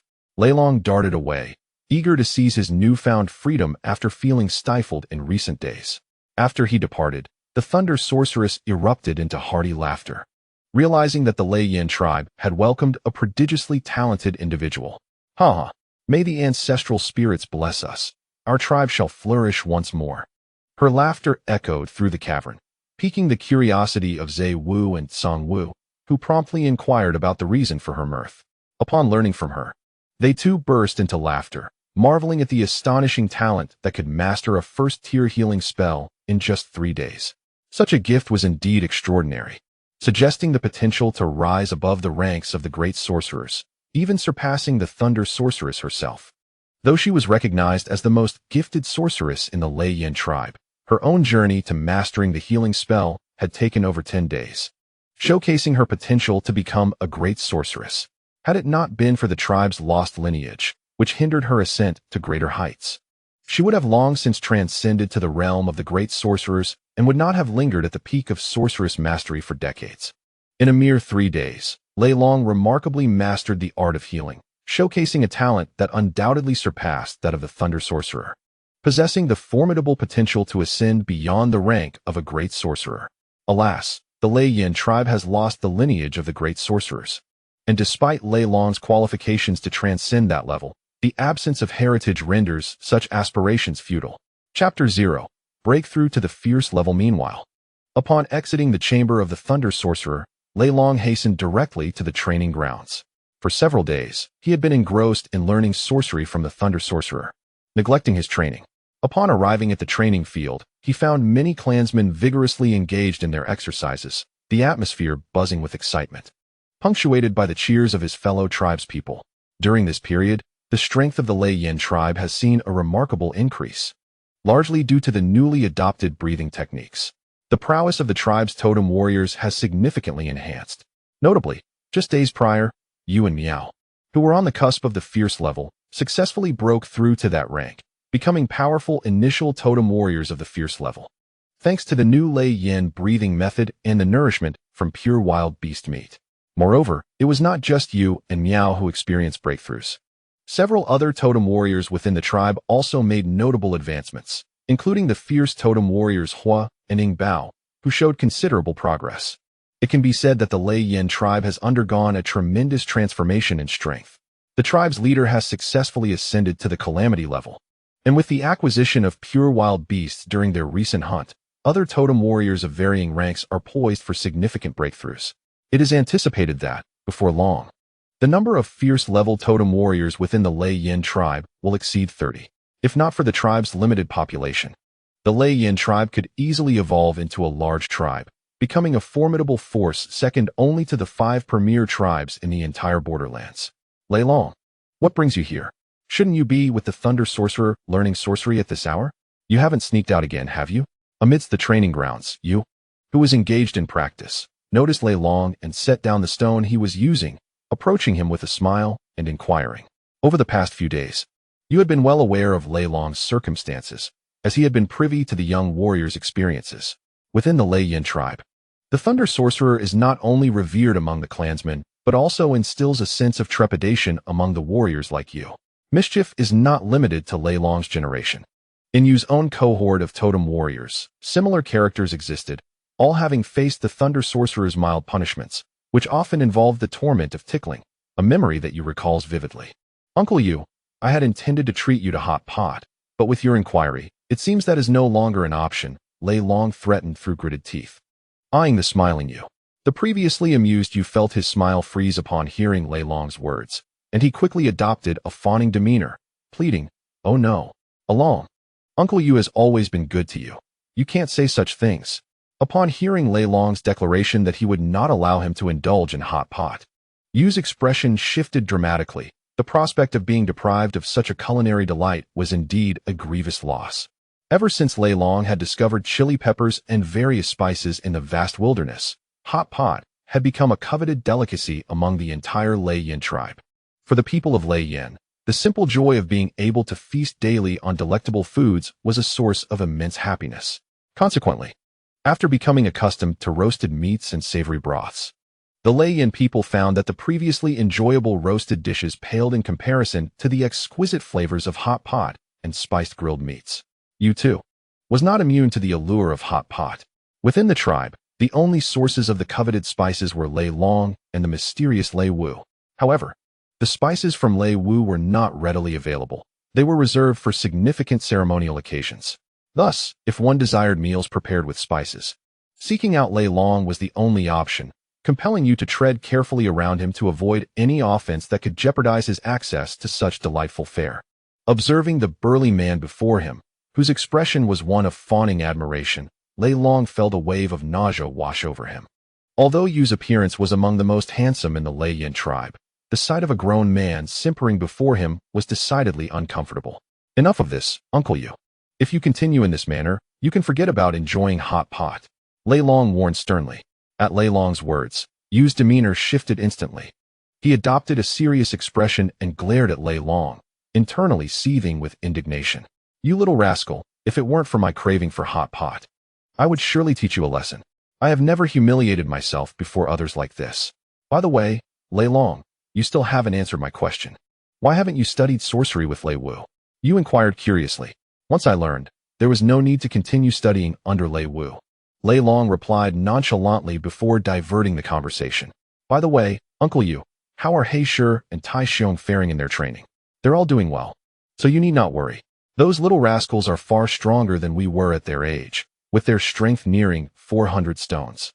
While the others have surpassed 350 stones, Yu responded, his voice tinged with admiration. Upon hearing that Lei Long had already mastered his studies, Yu momentarily hesitated before shifting the subject back to the youth. Once you awaken your totems, your strength will likely far exceed that of ordinary totem warriors. The power of totem warriors is not static. Warriors of the same rank can vary in strength. Those who awaken their totems using higher-tier beast cores are significantly stronger than those who awaken with lower-tier cores. Likewise, the greater the strength an individual possesses upon awakening their totem, the more formidable their power will be after the awakening. Moreover, the ability to wield ferocious beast cores is intrinsically linked to an individual's strength. The more formidable the person, the higher the level of beast core they can endure.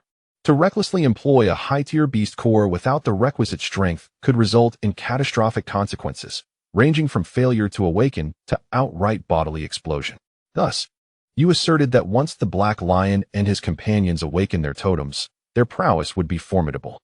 Given the current circumstances, it is likely that by the time Lei Long and his cohort awaken, the power of the Black Lion and his team could surpass 500 stones, with others reaching at least 400 stones, if not more. Furthermore, the advantages of awakening with greater strength extend beyond mere numerical superiority. A more powerful state during totem awakening facilitates a subsequent enhancement of abilities. This interim period preceding the awakening serves as a crucial time for totem warriors to solidify their foundations. Only with a robust base can they transcend to higher realms. Thus, once Lei Long's generation achieves awakening, it won't be long before the Lei Yin tribe experiences a dramatic surge in strength. As they spoke, the two made their way to the solitary training ground of the Black Lion, where hundreds of robust young men diligently honed their strength, speed, agility, and combat skills. During this time, Lei Long had imparted his refined combat techniques, the 8 Desolation Blade technique and the Void-Piercing Gun technique, to the Black Lion and his comrades, significantly enhancing their martial prowess. Not only the Black Lion, but also Lei Long's father, Lei Lai, recognized the immense value of these techniques after witnessing Lei Long's application of the 8 Desolation Blade technique. While the Lei Yin tribe possessed some rudimentary knife techniques, they were primarily basic skills. For most totem warriors, the preferred method of combat is to confront beasts with sheer power, leaving little room for technique. Lei Long understood this reality. After all, for the humanity in the great wilderness, their primary adversaries are the ferocious beasts that inhabit the land. Unlike the people on Earth who frequently engage in interpersonal conflicts, thus evolving various combat techniques. However, this does not imply that combat techniques lack utility for the warriors of the Lei Yin tribe. The 8 Desolation Blade technique was meticulously adapted by Lei Long to accommodate the immense size of the ferocious beasts, proving beneficial not only for hunting, but also in combat against warriors from other tribes. At Lei Lai's behest, all the tribe's warriors were instructed in the 8 Desolation Blade technique and the explosive gun technique, though the majority favored the former. The knife is often regarded as the king of weapons, exceedingly versatile and relatively easy to master. Within the Lei Yin tribe, the most commonly wielded weapons comprise various bone knives, followed by spears and an assortment of stone hammers and other armaments. Has the Thunder Sorcerer released you, Thunder Dragon? The Swift Leopard inquired with delight upon seeing Thunder Dragon. Ever since Thunder Dragon was taken by the Thunder Sorcerer to learn sorcery, he had not graced the training ground for quite some time. Swift Leopard, why are you not training? Have you been slacking off again? If you lack strength when awakening your totem, the higher-tier beast cores will not be yours, Thunder Dragon remarked, casting a disapproving glance at Swift Leopard. The latter, who had been toiling under the burdens of sorcery, felt a twinge of irritation at Swift Leopard's idleness. Swift Leopard was taken aback by Thunder Dragon's words. What did I do? I merely took a moment to rest and greeted you, and now I am being threatened? Doubt began to cloud his mind. No, leader. I was just resting. I haven't been lazy. He hastily defended himself. This was a matter of great significance for his life. If he failed to awaken with the higher-tier beast core, would he not be subject to their bullying forever? Observing Swift Leopard's anxious demeanor, Thunder Dragon felt a surge of satisfaction and approached the group of Black Lion and others. Meanwhile, Black Lion and his companions paused their training upon seeing Thunder Dragon, gathering around him as he approached. Leader, has the Thunder Sorcerer released you? How is your sorcery coming along? They bombarded him with questions, for sorcerers were esteemed figures in the vast wilderness, with the Thunder Flame tribe possessing fewer than 20. The fact that Thunder Dragon had been recognized for his potential to become a sorcerer and personally accepted as an apprentice by the Thunder Sorcerer was something they greatly aspired to.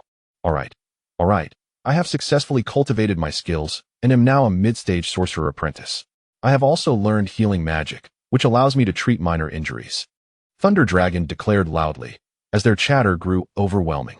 Upon hearing his words, the crowd fell silent for a moment before erupting into even more exuberant cheers. After the commotion settled, Thunder Dragon dismissed the others, retaining only Black Lion and a few others, as too many people made conversation cumbersome. As for Feather, she remained in a daze, still processing Thunder Dragon's announcement of reaching mid-stage sorcerer apprentice status in such a short time. She was somewhat knowledgeable about sorcery and its ranks. Meanwhile, Thunder Dragon had no time to ponder Feather's thoughts and was speaking with Iron Bear and the others. Black Lion, how has everyone's training been during this time? What level of strength have you all attained? Thunder Dragon inquired, addressing Black Lion, who stood as the second in command among the group. Though Black Lion's strength did not surpass that of Iron Bear, expecting a battle-crazed warrior to manage a group of individuals was perhaps overly ambitious. During this period, our strength has significantly increased, though not as rapidly as before. At present, my power exceeds 400 stones, Iron Bear's strength approaches 500 stones, and Blood Tiger's prowess surpasses 400 stones as well. Black Lion, somewhat disheartened, relayed the status of our group to Thunder Dragon. As for the others, their strength has also reached over 350 stones, with several individuals showing remarkable growth, nearing 400 stones. It won't be long before they catch up to us. Black Lion continued. Upon hearing Black Lion's remarks, Thunder Dragon appeared quite content. Although the rate of increase in strength among Black Lion and the others had diminished considerably, Thunder Dragon understood that this was a natural phenomenon. The previous rapid enhancement of their abilities was a result of recently adopting a new breathing technique. As for the few individuals whose strength was advancing swiftly, nearing that of Black Lion and his companions, Thunder Dragon felt somewhat surprised. It is essential to note that the strength and potential of Black Lion and his peers are exceptional. Otherwise, their bond with Thunder Dragon would not be so strong. However, Thunder Dragon remained attentive to these individuals. Their accelerated growth might stem from previously lacking sufficient energy absorption, which had hindered their progress.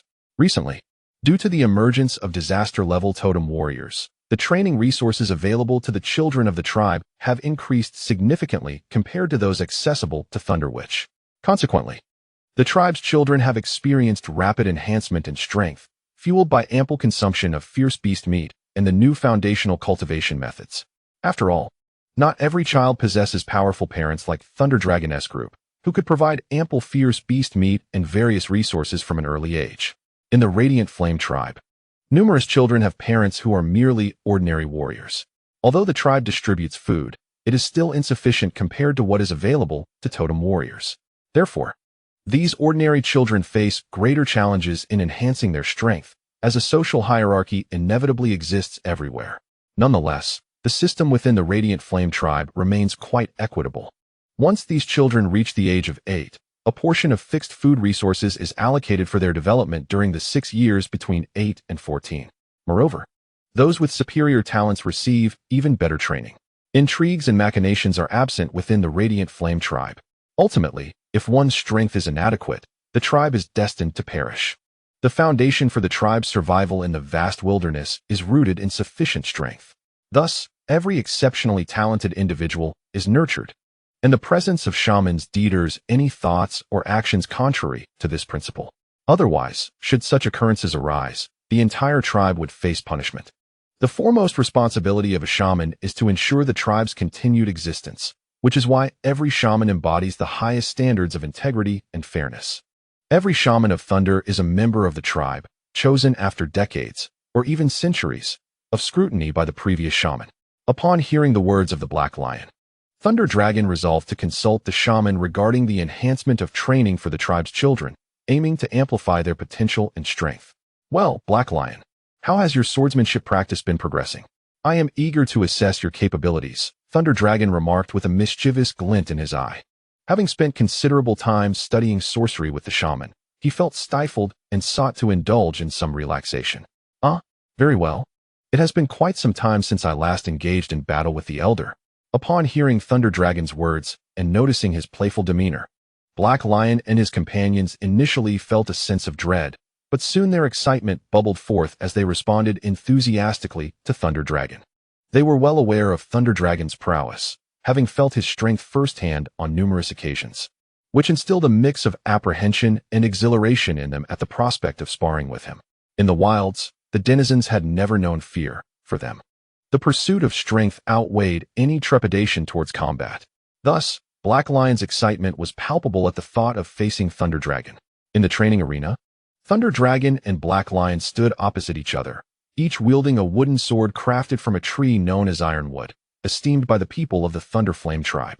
This wood is exceptionally dense and resilient, rivaling stone in its hardness, and is traditionally used for crafting spear shafts. Black Lion, let me witness how much you have improved recently. Rest assured, I shall match my strength to yours in this bout. Just to see how well you've mastered the 8 Desolations sword technique, Thunder Dragon declared, gripping his wooden sword. Boss, you should be cautious, Black Lion replied calmly, not elaborating further. He then tensed his muscles, propelling himself off the ground like a cannonball towards Thunder Dragon. In response to Black Lion's aggressive advance, Thunder Dragon merely smiled, firmly clutching his wooden sword as he prepared to meet the challenge. He felt no pressure facing Black Lion, whose strength and combat skills were inferior to his own. In his past life, Thunder Dragon was a master of various martial arts, having trained under his mentor from a young age and amassed considerable combat experience. True to form, it was not long before he subdued Black Lion, primarily due to his profound understanding of human vulnerabilities and extensive combat acumen. Subsequently, he sparred with Iron Bear and Blood Tiger, each of whom was unable to withstand more than 20 exchanges against him. After exiting the training grounds, Thunder Dragon made his way towards the outskirts of the tribe, heading to the hillside where sweet potatoes had been planted. Over 20 days had elapsed since the sweet potatoes were sown. By this time, if they had survived, they would have begun to take root. Upon arriving at the sweet potato field, Lei Long beheld his mother, Xianling Yin, diligently tending to the crops. Since the sweet potatoes were planted, the field had been entrusted to her care by the shaman, Lei Wu. The value of these sweet potatoes was not lost on Lei Wu, who esteemed this new sustenance that could nourish the tribe. According to Lei Long, once these sweet potatoes ripened, the tribe would no longer have to endure hunger, allowing them to enjoy plentiful meals each day. Hence, great importance was placed on this sweet potato field. Not only was Xianling Yin appointed to oversee it, but a contingent of totem warriors was also dispatched to guard it against any potential harm. Along, what brings you here? Wasn't Lei Wu supposed to have you studying the shamanic arts? You must not wander aimlessly, Xianling Yin exclaimed, visibly surprised by Lei Long's presence. Otherwise, your father will surely scold you again, she added with concern. Upon hearing his mother mention his father, Lei Long's expression darkened as he recalled some unpleasant incidents. In recent times, to ensure Lei Long followed him in learning the shamanic arts, Lei Wu had frequently sought Lei Lai's assistance, resulting in Lei Long receiving quite a few reprimands. Do not worry, mother. I have come with Lei Wu's consent. I am now a shaman, at the mid-level of my training, and I can already perform healing spells, Lei Long declared with pride. Xianling Yan's face lit up with joy, astonished that her son had progressed so swiftly to become a shaman, a position of great esteem in the vast wilderness. Is it truly so, Along? You have indeed become a shaman, she hastily confirmed, her heart swelling with pride. It was precisely because of his status as a shaman that Lei Lai had reacted with anger upon hearing Lei Long's reluctance to pursue shamanic studies, leading him to discipline Lei Long and encourage him to learn from Lei Wu. Mother, how are the sweet potatoes faring? Lei Long inquired, gazing at the lush green vines sprawling across the hillside. The sweet potato plants appeared to be thriving, well tended by the tribe, and it seemed that in a few months there would be an ample harvest. Approaching a cluster of sweet potato plants, Lei Long knelt to excavate around the base of the seedlings.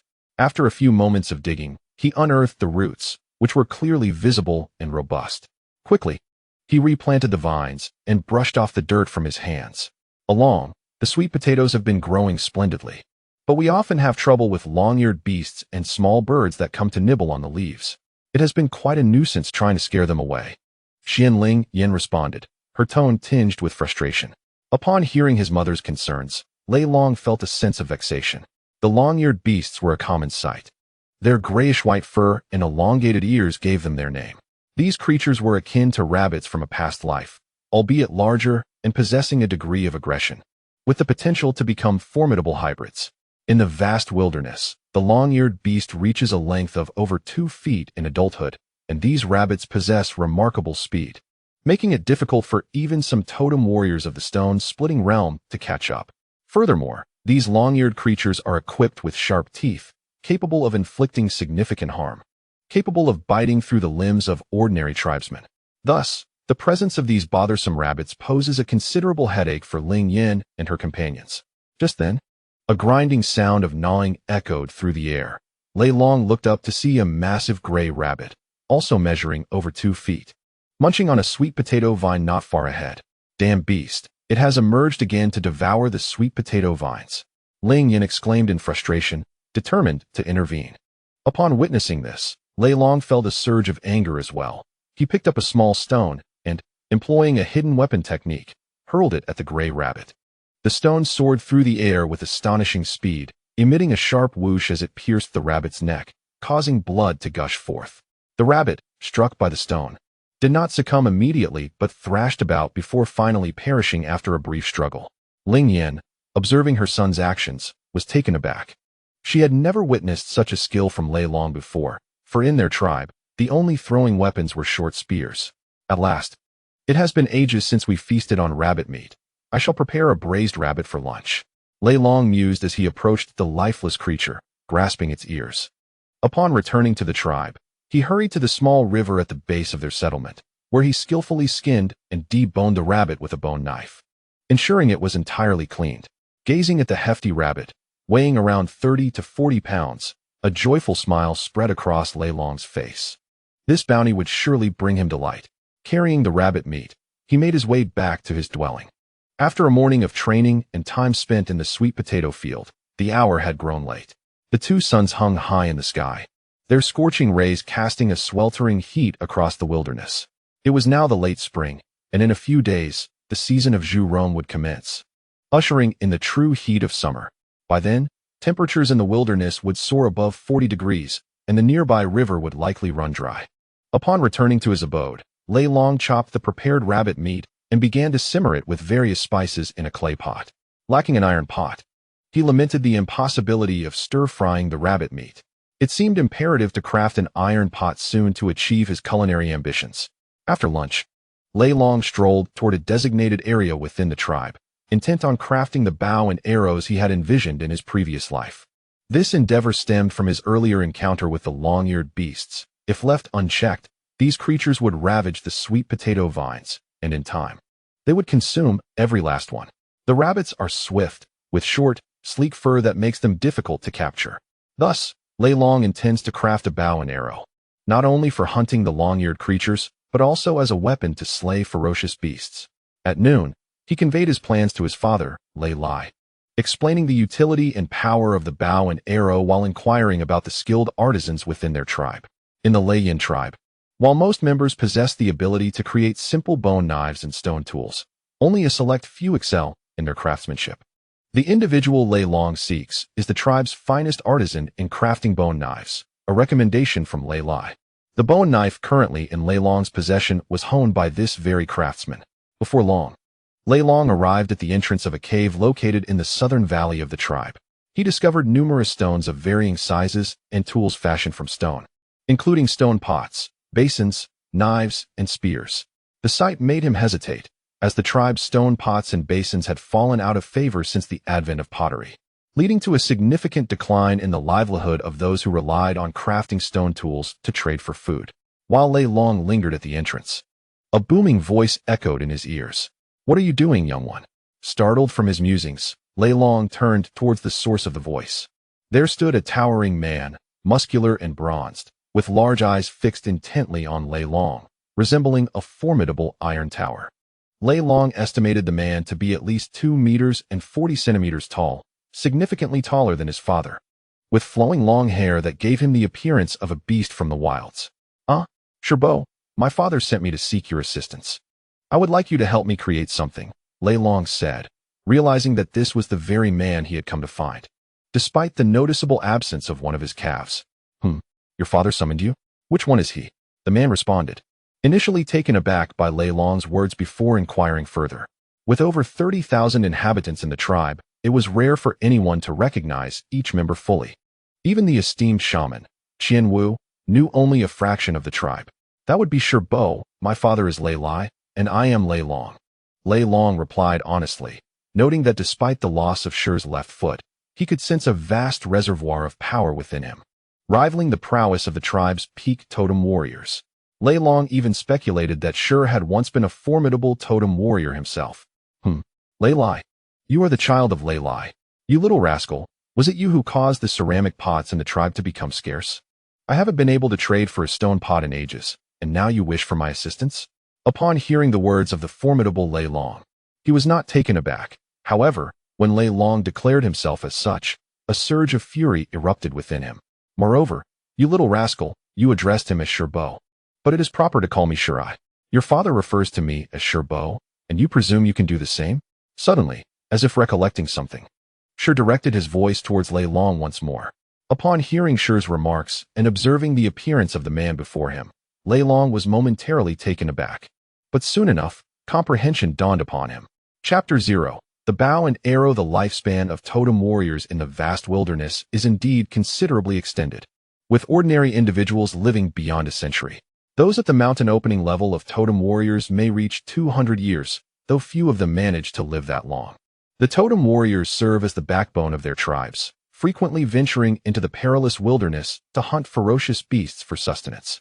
Thus, in the wilderness, particularly among the smaller tribes, it is rare for a totem warrior to surpass the age of 100, as most meet their demise battling these fearsome creatures.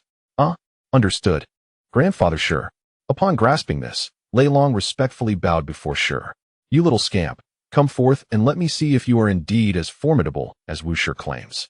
Observing Lei Long's reverent demeanor, Shi's expression softened slightly as he addressed the young man. Yet, before Lei Long could ponder why Shi was so familiar with Wu Shi, an overwhelming and terrifying aura enveloped him, reminiscent of confronting a dreadful beast. This chilling crimson energy emanated from Shi, and at that moment, Lei Long could ascertain that Shi was indeed a powerful totem warrior. Despite the immense pressure, Lei Long merely felt a slight discomfort before adopting a calm demeanor. Although Shi's presence was formidable, Lei Long carried the aura of a seasoned warrior from a previous life, one who had shed much blood. Thus, he was not easily intimidated. Grandfather Shi, is there truly a need for such testing? And, may I inquire how you came to know Wu Shi? Lei Long inquired, facing Shi amidst the oppressive atmosphere. Shi remarked, surprised at how effortlessly Lei Long resisted his imposing presence. Lei Long's previous assumptions were indeed correct. Shi was a fearsome totem warrior, specifically one at the late stage of ferocity. However, after losing his left foot, he remained within the tribe, serving as a hidden strength for the Lei Yin tribe. Once he realized that his might could not intimidate Lei Long, Shi retracted his overwhelming aura. You little rascal, did Wu Shi not inform you that he has a grandfather? Shi questioned after diminishing his imposing presence. Moreover, what brings you to seek me? He asked further. Upon hearing Shi's inquiry, Lei Long suddenly recalled that he had come with a purpose. Thus, he spoke earnestly. Grandfather Shi, did I not hear from my father that you are the finest weapon maker in the tribe? I have come to seek your expertise in crafting a new weapon, which I call the bow and arrow. The bow and arrow consist of two primary components, the bow itself and the arrow. Once crafted, the bow serves to launch the arrow, enabling one to hunt formidable beasts from a distance. The tribe's sweet potato fields are plagued by numerous long-eared creatures that devour the seedlings, hence the necessity to forge such a weapon for their extermination. Lei Long incessantly spoke to Shi about the bow and arrow, but Shi was utterly perplexed by Lei Long's words. You rascal, stop! What are you babbling about? What bow and arrow? Shi interjected hastily, for in all his years of crafting weapons, he had never encountered the notion of a bow and arrow. Oh, Grandpa Shi, do you have any hollow bamboo? Lei Long suddenly realized and inquired about the availability of bamboo, specifically hollow bamboo. Hearing Lei Long's question, Shi entered a stone chamber and soon emerged with a bamboo pole, over a yard long, albeit rather thick with a diameter of half a foot. Nevertheless, Lei Long was not the slightest bit surprised, for in the vast wilderness, it was hardly unusual for plants to grow to such sizes. Taking the bamboo that Shur handed him, Lei Long swiftly used a bone knife to cut a 2-meter section from it, then split it open to create a bamboo strip over 5 centimeters wide. He then employed the bone knife to refine it, smoothing out the splinters to prevent injury. In no time at all, a rudimentary bamboo bow was fashioned. Lei Long then requested a segment of beast sinew from Shur, and soon completed the simple bamboo bow. Following that, he crafted several basic bamboo arrows, and thus, a rudimentary set of bow and arrows was accomplished. Grandpa Shur, take a look at this. This is the general appearance of the bow and arrow, though I merely fashioned it in a simplistic manner. Lei Long presented the completed bow and arrows to Shur. As Shur received the peculiar weapon, he could scarcely fathom how such an object could serve as a means to hunt ferocious beasts. After fiddling with it for a while, he remained bewildered about its usage and turned to Lei Long with a query. Young dragon, how is this bow and arrow employed? Receiving the bow and arrows back from Shur, Lei Long held the bow in his left hand and the arrow in his right, stepping outside the cave to test the weapon's strength. To his astonishment, Lei Long discovered that this purple bamboo was remarkably resilient, possessing astonishing power, at least 200 stones, equating to 1,000 kilograms of force. He had not anticipated such strength from the bamboo's flexibility. The hastily crafted bow and arrow could withstand an incredible 200 stones of pressure, drawing the bow into a full crescent. After gauging its power, he aimed at a wooden post 100 meters away and released the arrow. With a swift whoosh, the bamboo arrow embedded itself into the wooden target from such a distance. Observing this spectacle, Shur's eyes widened in amazement as he approached the wooden post where the arrow had struck. Upon picking up the wood, he was astounded to find that the arrow had penetrated over half a foot deep into it. It is essential to recognize that this wood is not ordinary. It is ironwood, possessing a hardness comparable to cast iron. If utilized to slay fierce beasts, it could wield considerable power. Lei Long, how did you craft this bow? Pray, do enlighten me. Shur swiftly approached Lei Long, his large hands firmly gripping Lei Long's shoulders as he inquired. As a craftsman of weaponry, the allure of a new weapon was undeniably profound for Shur. Although the bow appeared to possess limited power, the speed at which the arrow was launched was remarkable. As an experienced warrior, Shur's discerning eye could not overlook this. Observing Shur's enthusiasm, Lei Long smiled and began to elucidate the bow's crafting process. Lei Long, are you implying that this bow has yet to unleash its full potential? The true might of a bow is even greater? Shur queried. Grandfather Shur, this bow is merely the simplest type. If it were a true bow, its power would multiply several times over, and if crafted from materials of superior resilience, its might would increase even further. Lei Long responded, elaborating on Shur's inquiry. Upon hearing Lei Long's words, Shur's face lit up with excitement. If what Lei Long asserted was accurate, this bow could indeed evolve into a formidable weapon. Eager to discover the true power of a genuine bow, Shur shared in Lei Long's anticipation. Thus, the two began their quest at Shur's abode, searching for the optimal materials for bow crafting. Although the bow made from the aforementioned bamboo exhibited considerable power, the stronger the bow, the better. After a diligent search, they finally selected a piece of purple wood from Shur's extensive collection. This wood was remarkably resilient and possessed excellent moldability. According to Shur, this wood was not only hard, but also maintained its shape well within 10 days of being felled.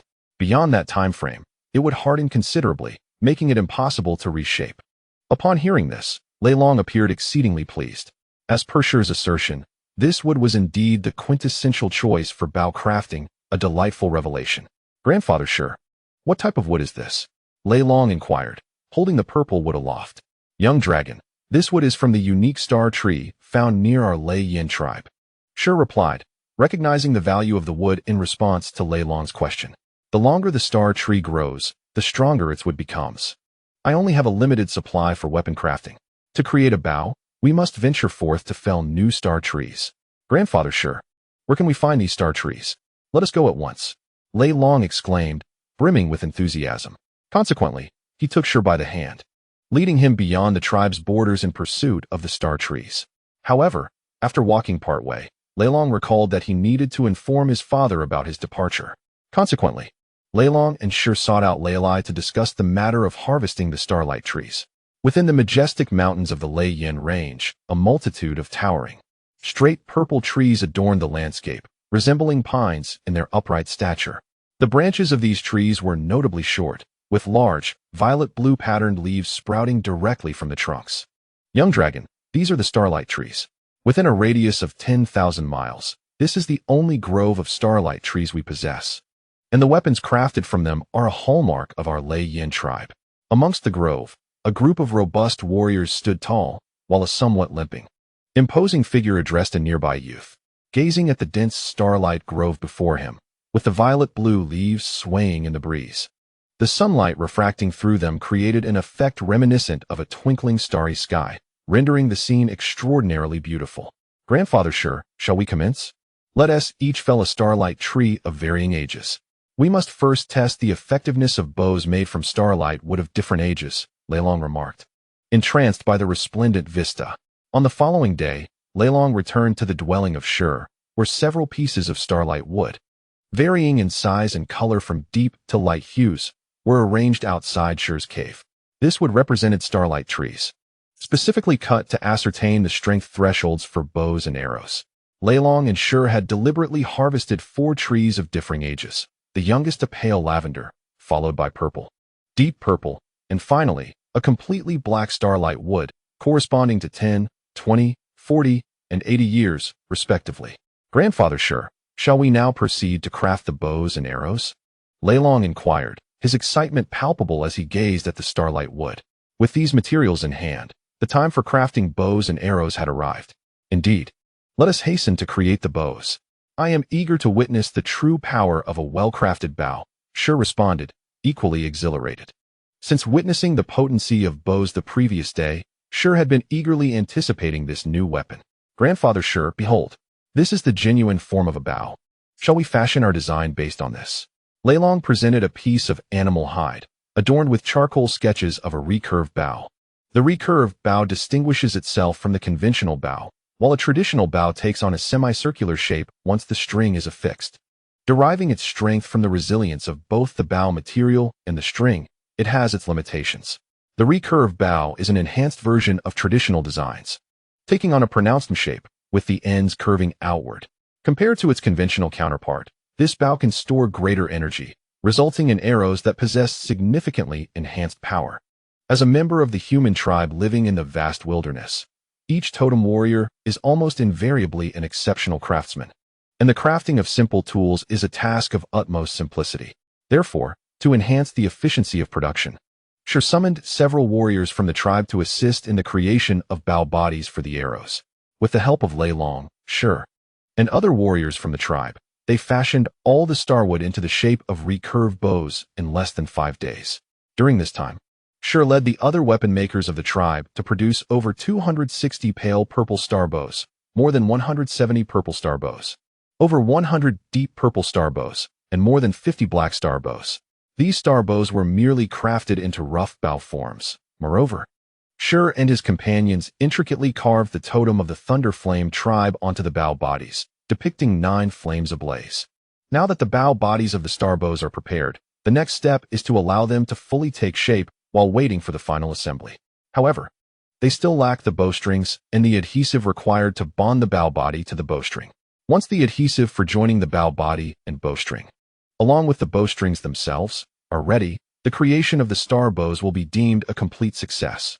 The finest material for crafting bowstrings is naturally the tendons of various fierce beasts, which are plentiful within the Thunderflame tribe, as they hunt wild and ferocious creatures nearly every day. Coupled with the previously stored tendons, there is ample supply for creating bowstrings. The most pressing challenge now lies in the adhesive used to bond the bow body and bowstring. On Earth, the adhesive for this purpose is typically made by boiling various animal hides with other materials, resulting in a strong bonding effect suitable for bow making. Thus, the production of adhesive poses a dilemma for Leilong, although he is aware that the adhesive is crafted from various animal hides and horns. He possesses only a vague understanding of the actual process. Therefore, whether the adhesive can indeed be produced, its effectiveness, and whether it can withstand the repeated tension remain unknown to Leilong. Chapter 0. Blood Tree Adhesive within the abode of the Thunder Sorcerer. Leilong was engaged in discussion with the Thunder Sorcerer and 2 others, as the sages of the Thunderflame tribe. They have lived in the wilderness for over 3 centuries, possessing knowledge and experiences that far surpass those of others. Consequently, Lei Long intended to inquire of the Thunder Sorcerer and his companions about the existence of any sticky substances, perhaps some form of resin, as the diverse flora of the vast wilderness is bound to harbor some unique plants. Thunder Sorcerer, I have come to seek your wisdom in discovering any highly adhesive substances, specifically glues that can be used for binding. I require such materials for the crafting of bows and arrows. Lei Long inquired earnestly. Meanwhile, he had instructed He Shi and a few others to follow his directives, attempting to create adhesive by boiling animal hides and horns to see if they could successfully produce it. Upon hearing the words of Lei Long, the Lei Wu began to reflect on whether there existed any substance that could serve as the adhesive he mentioned. Over the past few days, they had become acquainted with the bow and arrow, recognizing their significance to the tribe, and thus were diligently pondering what materials could be utilized as glue. Soon, after a brief moment of contemplation, Zaiwu suddenly seemed to recall something and addressed Lei Long. Along, he began. I have remembered a substance akin to the glue you described. In the vast wilderness, there exists a tree that exudes a pale red liquid, known as the blood tree. This tree is so named because it secretes a liquid resembling blood, which possesses remarkable adhesive qualities. In the past, our tribe utilized this substance to seal cracks and bond various items. Upon hearing Zai Wu's revelation, Lei Wu and the others also recalled the matter and spoke to Lei Long about it. After learning of the blood tree, Lei Long inquired about its location and hastily made his way outside, for the crafting of the bow and arrow was now only one step away from completion. After departing from the dwelling of Lei Wu, Lei Long sought out Yu, requesting him to guide him to the blood tree. Given Lei Long's capabilities, he deemed it impractical to traverse such a distance alone, particularly with the presence of the Lei Yun eagle in the tribe. Why exert unnecessary effort? It is worth mentioning that since his arrival, Lei Long had only had a few close encounters with the Lei Yun eagle. Although he had previously seen his battle companion under the guidance of Lei Lai during his childhood, it was not the same as witnessing it with his own eyes. Once equipped with the necessary tools for collecting the blood tree sap, Lei Long accompanied Yu and a contingent of tribal warriors to the outskirts of the tribe.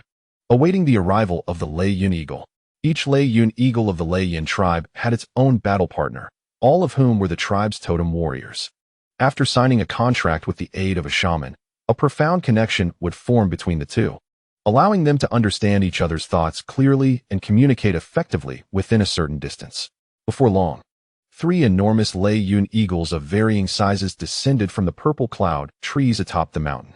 Each of these majestic creatures boasted a wingspan exceeding 30 meters, with one eagle's wingspan nearing 50 meters.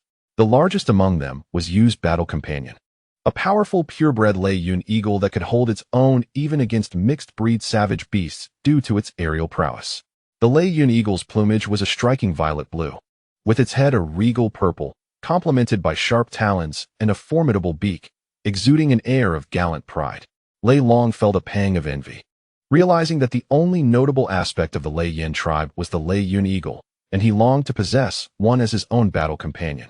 The thundercloud eagle does not easily enter into a covenant with the totem warriors. During the signing of the contract, the thundercloud eagle must harbor no thoughts of resistance. Otherwise, the covenant will fail, resulting in injury to the warrior's mind. However, the thundercloud eagles of the Thunderflame tribe have long been companions of the tribe and can be considered kin, sharing a profound bond with one another. This deep connection mitigates the dangers typically associated with signing such contracts, and the presence of the 3 thunder shamans during the process ensures a safe experience. 10 days later, within the dwelling of stone, the cave and its surroundings were adorned with numerous finely crafted purple bows and arrows. Each bow exceeded a length of 1.7 meters, with some formidable bows reaching over 1.9 meters.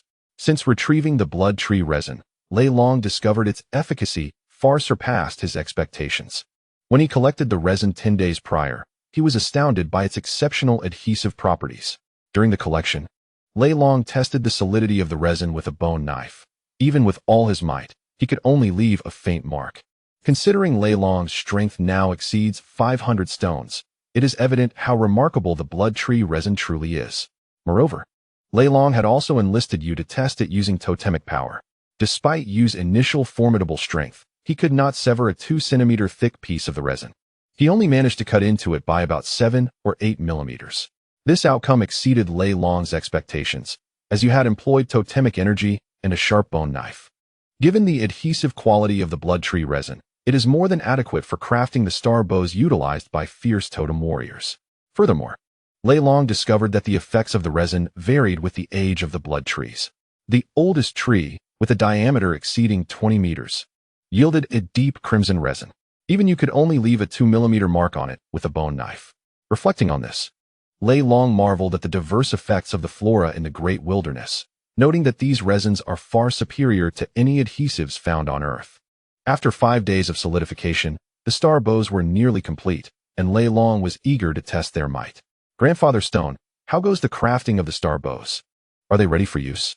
Lei Long inquired, lifting one of the bows and addressing the seated stone. Ha ha ha, young dragon, these bows have all been completed. I have tested them, and they are ready for use. The most powerful black star bow, even I can only draw it as 6/10 of its full moon. Stone joyfully replied from his seat. Chapter 0. The Celestial Bow. The power of these celestial bows has far exceeded Shur's expectations. The black celestial bow is sufficiently formidable for fierce totem warriors, and even requires a degree of exertion.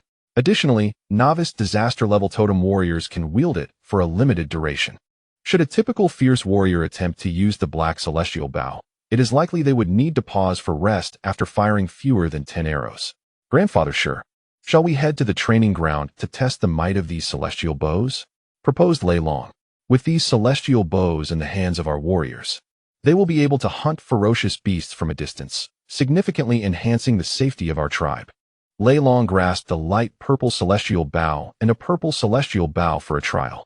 With his strength exceeding 500 stones, he was able to draw the light purple celestial bow to its full extent with some surplus strength, making it a perfect fit for him. However, he could only manage to draw the 20-year-old purple celestial bow to a half-moon state, which, while functional, would allow only 5 or 6 shots at most. All right, you brat. Let's head to the training ground right away. I am eager to test the power of these arrows. Upon hearing Lei Long's words, Shur was equally enthusiastic and promptly agreed to proceed to the training ground. At the training ground, a large crowd was gathered around a focal point, with Lei Long and Shur situated at the center. Each held 4 celestial bows, for light purple, 2 purple, and 1 each of deep purple and black, all designated for testing their power. Is this the bow you have been crafting recently, Lei Long? It does not appear particularly powerful, inquired Shui Hu, his curiosity evident. Indeed. Dragon boy, what kind of bow is this? Can this wooden contraption truly hunt ferocious beasts?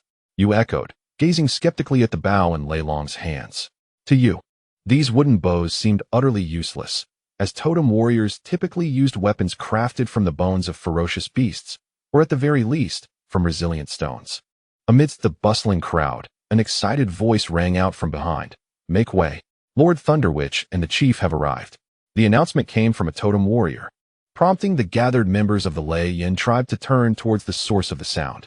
Upon seeing Lord Thunderwitch and Chief Lei Lai, they quickly parted to clear a path. Accompanying Lord Thunderwitch and Chief Lei Lai were the tribal shamans, Song Wu and others, all fierce totem warriors. Such an assembly was a rare occurrence. Typically, encountering even one of the Thunderwitch trio was a significant event for the tribe. However, in recent times, the tribe had witnessed 2 such occurrences. As Lord Thunderwitch and his companions approached Lei Long and Shur, they looked on with keen curiosity at the bows in their hands.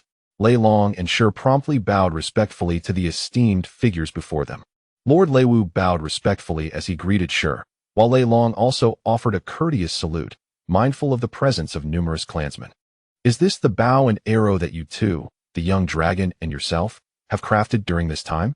Lei Wu inquired. His curiosity piqued as he took hold of a purple bow. Upon hearing Lei Wu's question, Shur promptly responded with deference. Indeed, Lei Wu. This is the bow and arrow created by the young dragon. Their power is considerable and will serve our tribe greatly. The incredulity of Lei Wu, Lei Lai, and the others was palpable. They believed Shur's words without doubt. As a formidable totem warrior of the tribe, Shur possessed his own discernment. Yet they remained skeptical that such a bow could fell ferocious beasts. Uncle Shur, can this bow truly hunt fierce beasts? It couldn't possibly pierce their hide.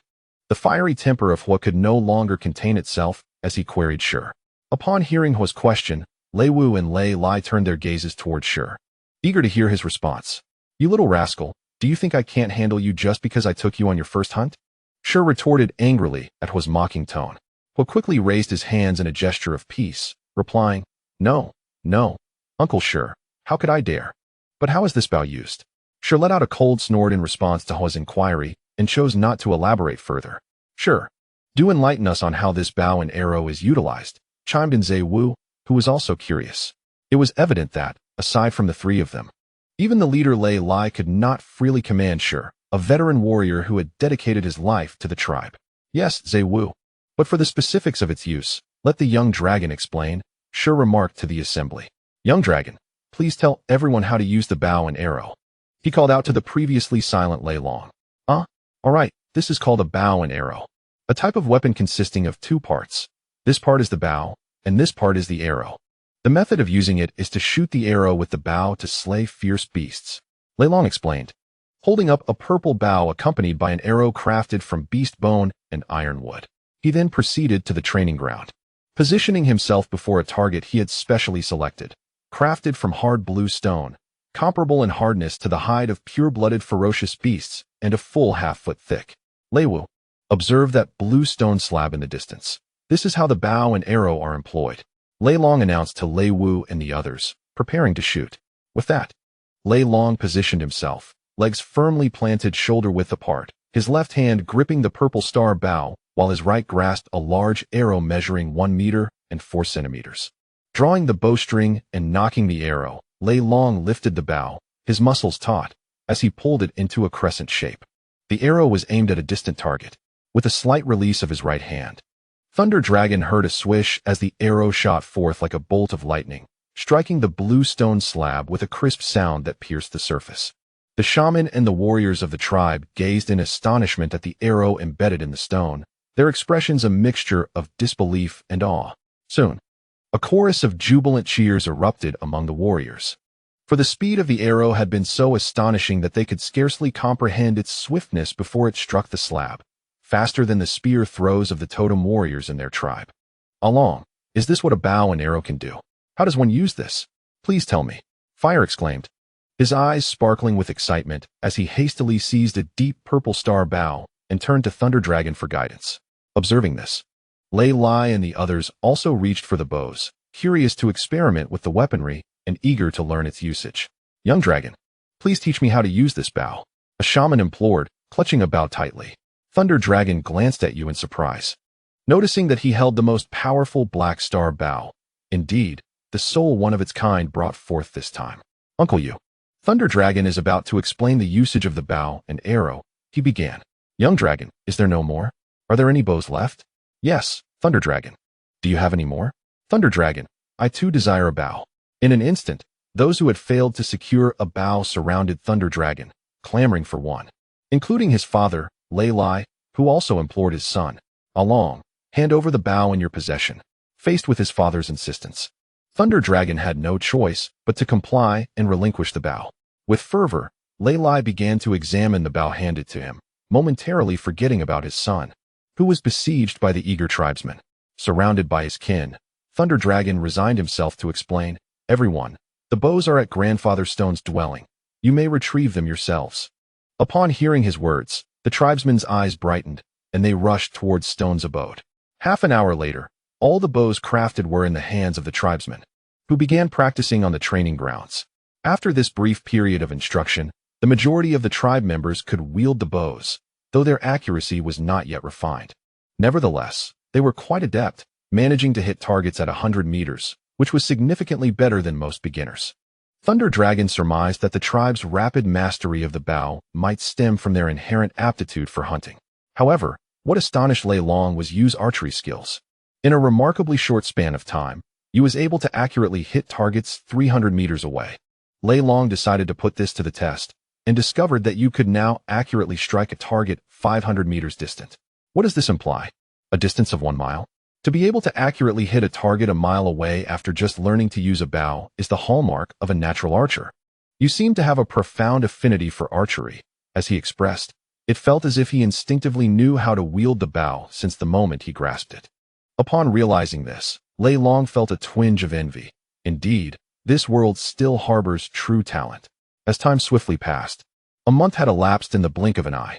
During this month, the Lei Yin tribe underwent remarkable transformations. Lei Long frequently proposed various ideas, leading to significant changes within the tribe. Most notably, compared to a month prior, the entire valley had become considerably tidier, shedding its previous chaotic and filthy state to become bright and clean. Previously, when tribe members disposed of grains, they would carelessly find a spot, resolve their needs, and simply bury it with dirt. Some children of the tribe would even leave their waste unburied. On several occasions, Lei Long found himself embarrassingly exposed while relieving himself, witnessed by several female tribe members, which filled him with shame. Thus, seizing the opportunity of having some free time, Lei Long conferred with Lei Wu regarding the necessity of establishing sanitary facilities and the benefits they would bring to the tribe. Ultimately, Lei Wu waved his hand and entrusted Lei Long with full responsibility for the project. Under Lei Long's direction and with the efforts of many tribe members, 20 large latrines were constructed from bamboo within the tribe. Additionally, smaller latrines were built for several key individuals among the human population. Naturally, Lei Long took the liberty of constructing one not far from his own dwelling for personal use. However, changing the habits of the tribe members proved to be no simple task. In the end, Lei Long established a set of regulations. If anyone was caught relieving themselves outside the designated latrines, they would be held accountable. The waste produced would be taken to the sweet potato fields to serve as fertilizer. No tribe member wished to come near the foul-smelling refuse. So once this rule was implemented, all tribe members dutifully began to use the latrines. Consequently, the entire tribe became markedly cleaner and more orderly compared to before. On the eastern hillside of the Lei Yin tribe, what had once been mere rows of sweet potato seedlings was now enveloped in a lush blanket of green, rendering the yellow-black soil invisible. The growth of these sweet potatoes exceeded Lei Long's expectations. Within just 2 months, the plants had fully covered the entire hillside.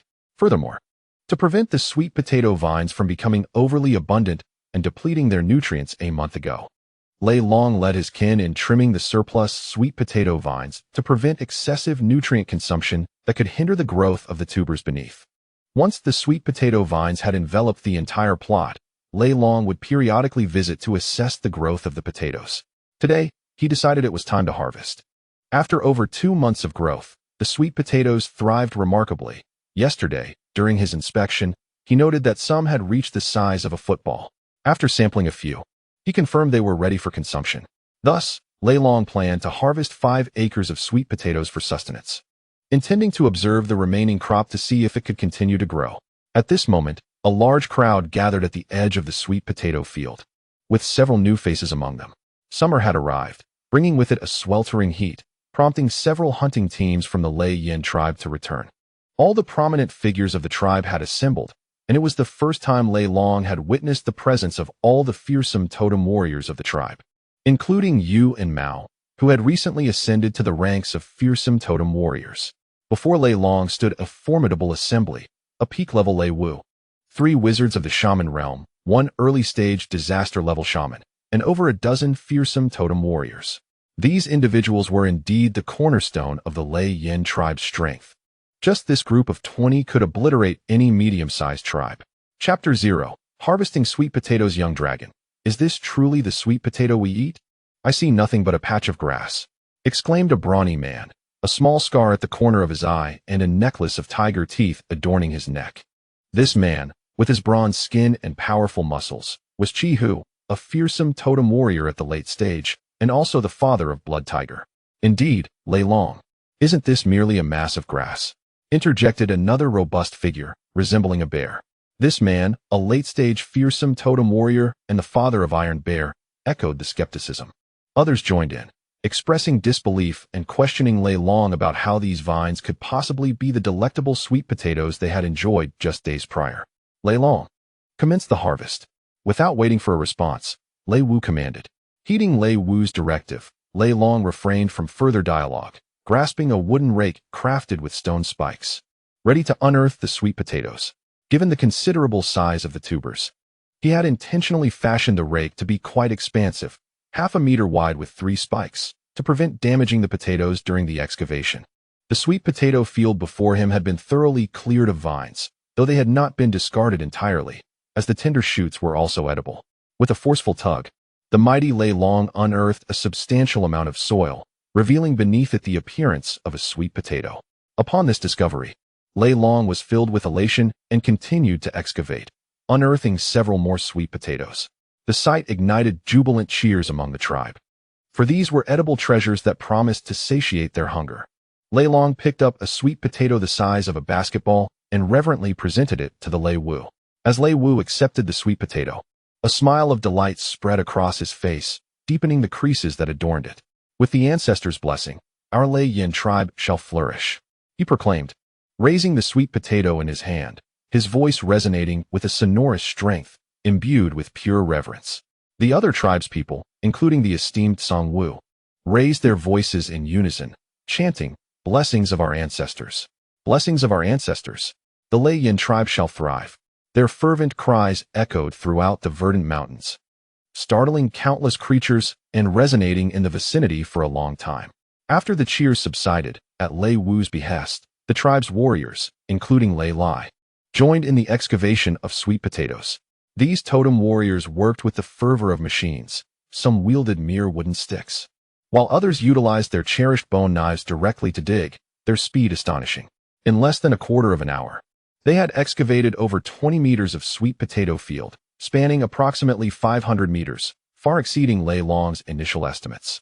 Yet, even with such progress, the tribe members remained hungry for more, their eyes gleaming as they gazed at the expansive field of sweet potatoes before them. Fortunately, at Lei Wu's command, they reluctantly ceased their efforts. In the Lei Yin tribe, none dared defy his word.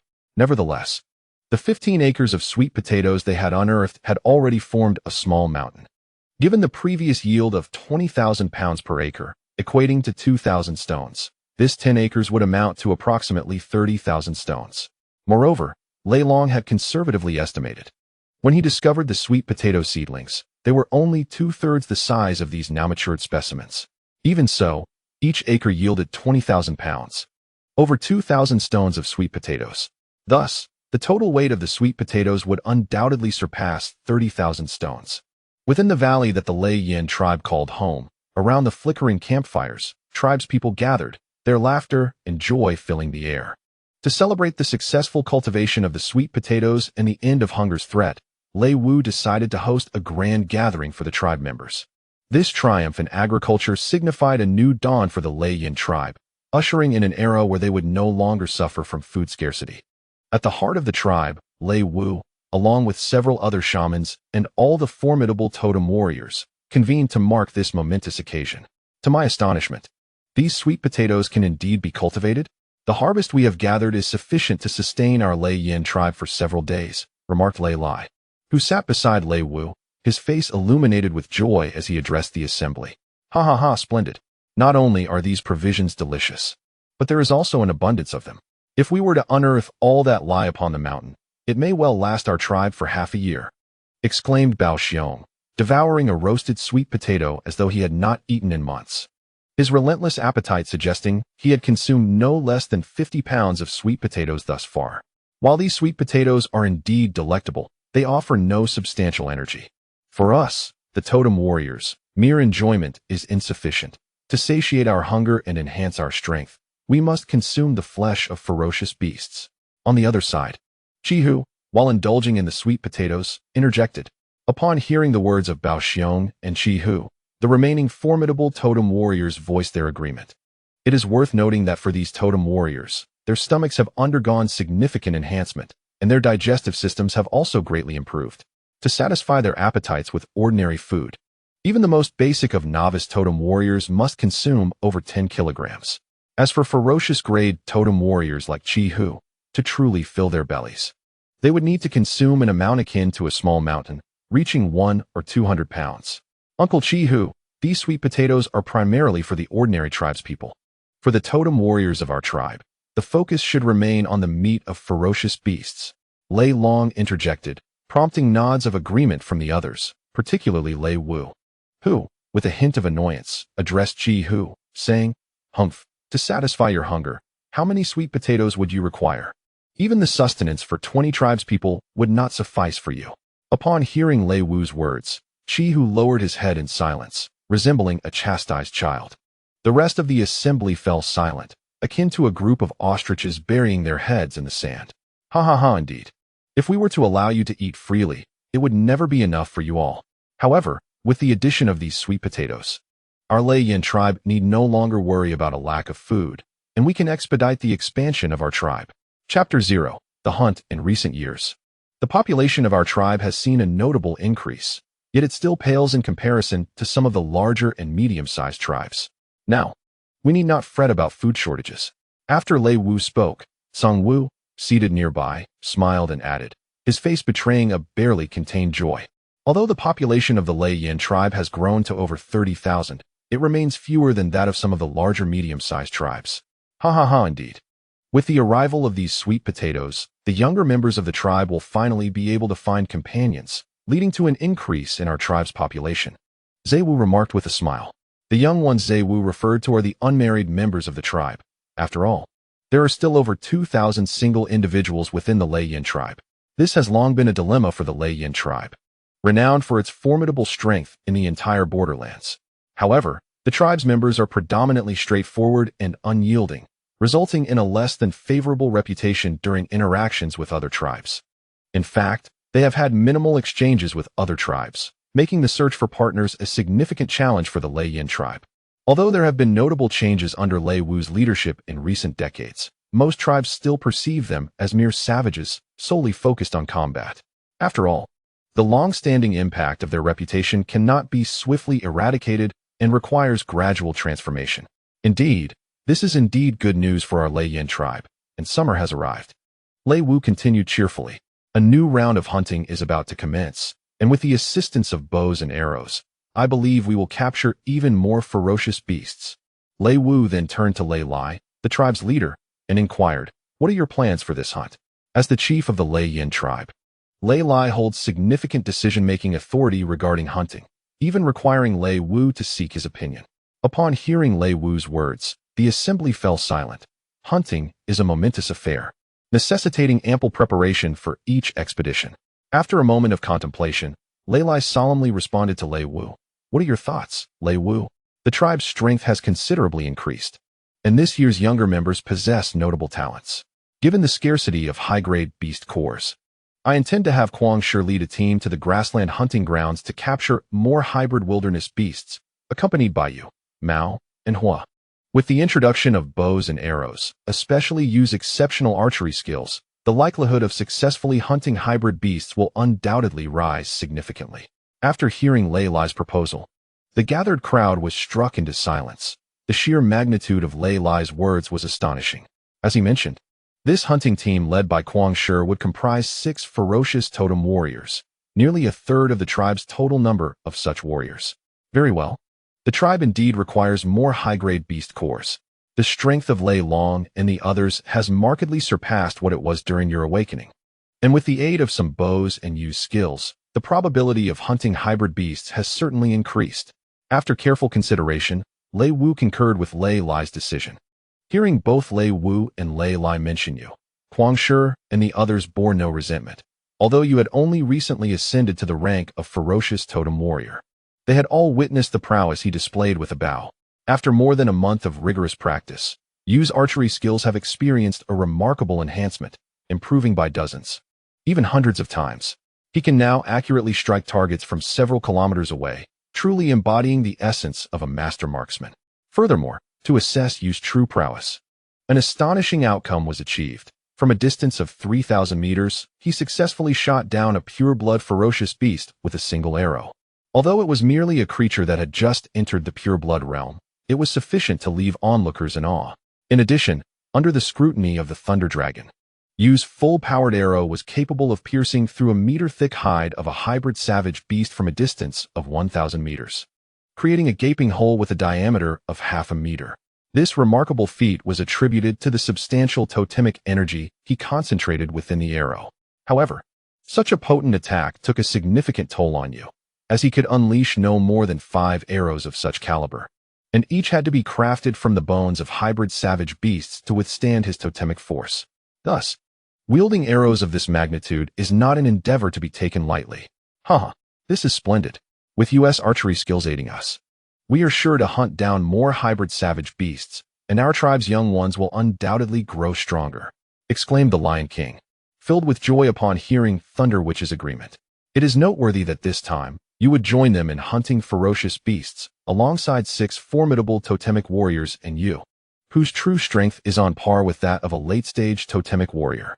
Their hunting expedition was destined for success. Meanwhile, the 2 warriors, the explosive bear and the toothed tiger, regarded the Lion King with disdain, yet they understood that this was indeed advantageous for the tribe and held no grievances. "Father, I wish to join this hunt too." Suddenly, the previously silent Thunder Dragon spoke up, addressing Thunderblaze. Upon hearing his words, all present, including Thunder Witch, turned to stare at him in disbelief and collectively exclaimed, "No, you little rascal, what do you think you're doing?"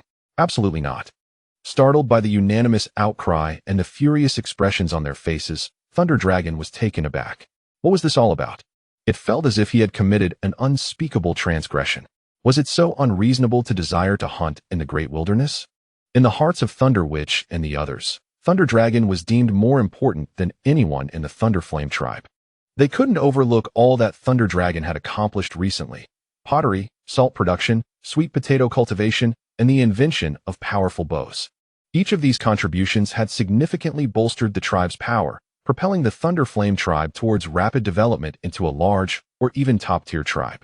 Thus, even a fool would recognize that it was unwise to let Thunder Dragon take risks, especially since he was not even a totemic warrior yet. Sending him into the great wilderness now would likely result in him becoming prey for the ferocious beasts, rather than hunting them. "You little brat. You aren't even a totemic warrior yet. You'll just be feeding the beasts. You cannot go," Rayleigh sternly addressed Raylong. Upon hearing Rayleigh's words, several burly men from the Wild Lions burst into hearty laughter, wholeheartedly agreeing with him, suggesting that going there would likely mean feeding the ferocious beasts. "Alone. It is far too perilous for you to venture into the great wilderness now. Wait until you become a totem warrior. Once you awaken your totem, you shall undoubtedly emerge as a formidable fighter." At that moment, the gentle Huixiao, seated beside Raylong, affectionately grasped his hand and spoke kindly. Chapter 0. Establishing the trading team. Upon hearing the words of his father and grandmother, Raylong realized that his hopes of journeying to the great wilderness were dashed, leaving him in a state of despondency. However, since hunting was off the table, there were other pursuits he could undertake. With this thought, his spirits lifted somewhat, for he had anticipated such an outcome. He then turned to the others and said, "Reiwu, while I may abstain from joining the hunting team, can we initiate the trading team I previously discussed with you? I must be a part of this, as it bears little risk." Raylong's expression conveyed unwavering determination, affirming his desire to accompany the trading team. "Reiwu, what trading team? Are we truly forming a trading team within our tribe?" The moment Raylong spoke, all eyes turned to Reiwu, including the other shamans, Zhe Wu and his companions. The matter of establishing a trading team was something Raylong had previously broached with Reiwu. The Lei Yin tribe currently possessed valuable commodities, salt and pottery, that were scarce in the great wilderness. Failing to leverage these resources for the tribe's benefit would be a grave waste. Just look at the White Wolf tribe.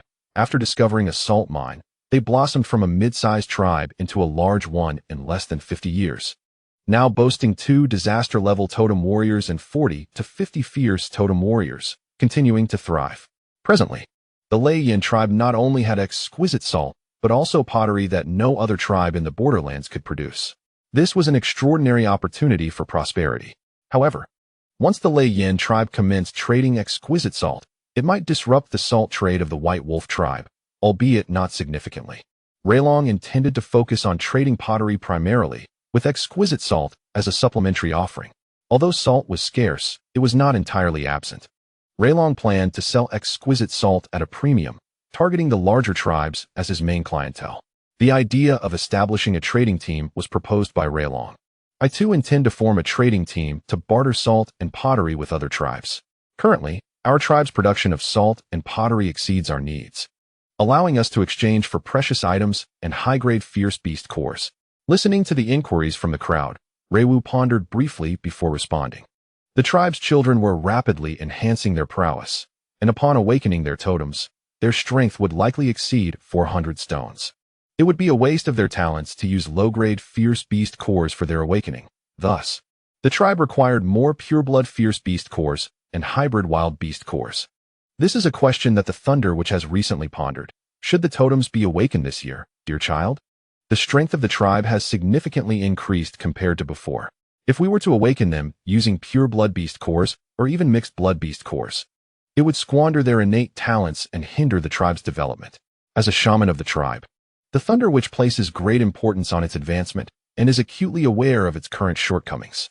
Previously, the Lei tribe could hunt only around 30 hybrid wild beasts each year, while the number of pure-blood ferocious beasts exceeded 400. However, with the tribe's strength having grown considerably, the quantity of ferocious beasts they can hunt will undoubtedly increase.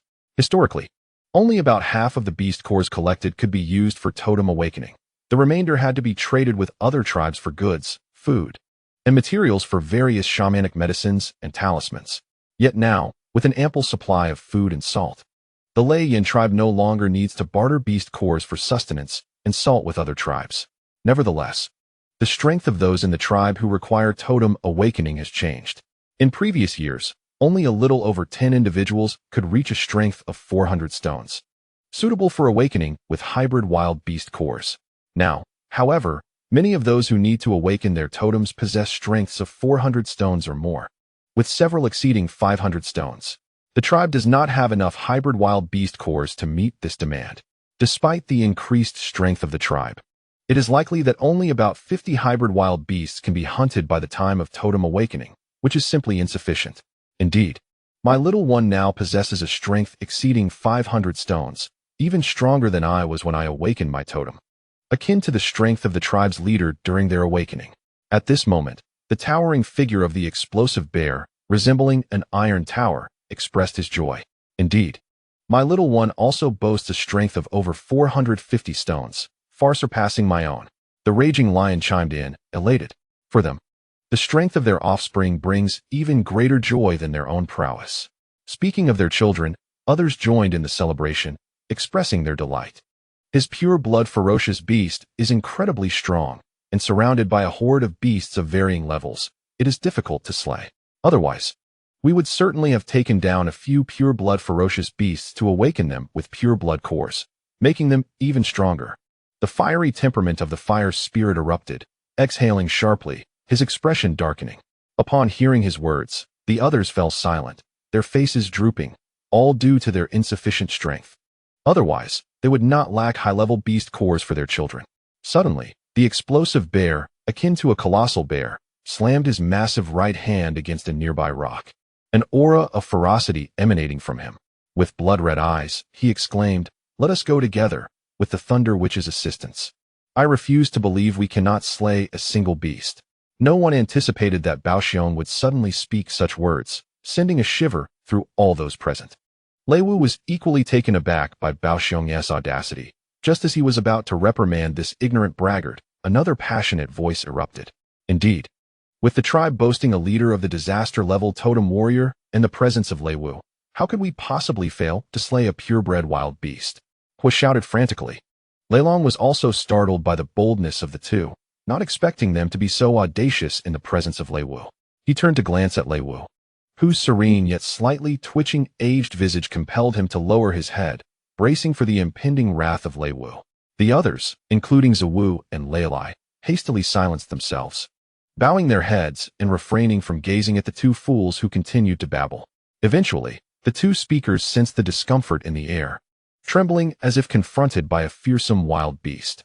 Slowly, they turned their heads, their expressions dazed as they beheld the calm, yet unsettling countenance of Lei Wu, beads of cold sweat cascading down their foreheads and backs. Chapter 0. Preparing to depart after exhaling deeply, Lei Wu's expression turned grave as he spoke once more. As for Baoxiong and Hua, they instinctively understood the gravity of the situation. Although Lei Wu was not a totem warrior, the prowess of a high-ranking shaman was by no means inferior. You need not worry about the beast cores used by Lei Long and his companions.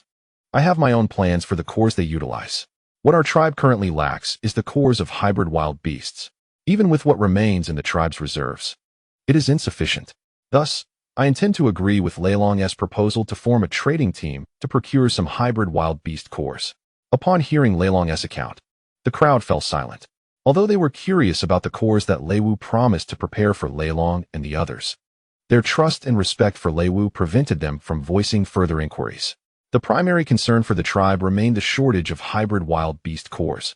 As over 200 members were poised to awaken, each capable of reaching at least 400 stones upon awakening. Therefore, the Lei Yin tribe was in dire need of hybrid wild beast cores. In truth, this was the first time the Lei Yin tribe encountered such an issue. Previously, they had an abundance of high-ranking beast cores, as absorbing them required a certain level of strength. The trading team can indeed be established. However, Lei Wu, who do you intend to appoint as its leader? None among our tribe possesses the capability to undertake this responsibility. They are all brawlers, lacking any intellect. Kang Wu interjected, raising a crucial point. Indeed, Lei Wu, our tribe has never formed a trading team, nor does anyone have the capacity to manage such affairs. Lei Lai added. At this juncture, the assembly fell into a brief silence. It was evident that the Lei Yin tribe lacked individuals suited for such endeavors. Each was a mere brute, devoid of any cunning. A reality Lei Wu was acutely aware of. For an extended period, Lei Wu harbored suspicions regarding the formidable prowess of the Lei Yin tribe's members. Wondering if there might stem from an obsession with combat, I have formulated a plan. I shall appoint Lei Long to lead the trading expedition, and I intend for Jiang to accompany him, with Lei Long assuming the role of the team leader while Jiang ensures the safety of the group. However, soon enough, Lei Wu arrived at a conclusion. If anyone were suited to oversee this endeavor, it would undoubtedly be the young Lei Long. Thus, Lei Wu resolved to designate Lei Long as the leader, as he was already slated to join the trading party, making this arrangement most fitting. What? Lei Wu? I am just a child and not even a totem warrior. You want me to lead the trading team? Lei Long exclaimed upon hearing Lei Wu's decision, utterly bewildered. Indeed. Lei Wu, how can Lei Long, merely a child, possibly serve as the leader of the trading team? Lei Lai echoed, equally incredulous at the notion of Lei Wu appointing Lei Long as the head of the expedition, given that he was, after all, just a boy. In response to Lei Lai's objections, Lei Wu retorted sharply, Child? What child possesses the ability to craft pottery and salt like Lei Long? Moreover, Lei Long's strength is on par with, if not superior to, that of the tribe's average totem warriors. After the cold season concludes, Lei Long will undergo the awakening ceremony. It would benefit him to gain more experience. Upon hearing Lei Wu's rationale, Lei Lai fell silent, acknowledging the truth in his words. They had indeed never encountered anyone quite like Lei Long. Lei Long's recent endeavors had clearly showcased his exceptional abilities, rendering it impossible to regard him as merely a child. Lei Wu, I merely wish to explore. I never stated I wanted to lead the trading team. Lei Long protested, trying to capture Lei Wu's attention. Lei Wu responded with a hint of irritation upon hearing Lei Long's words. He then addressed Lei Long. If you do not wish to lead, that is acceptable.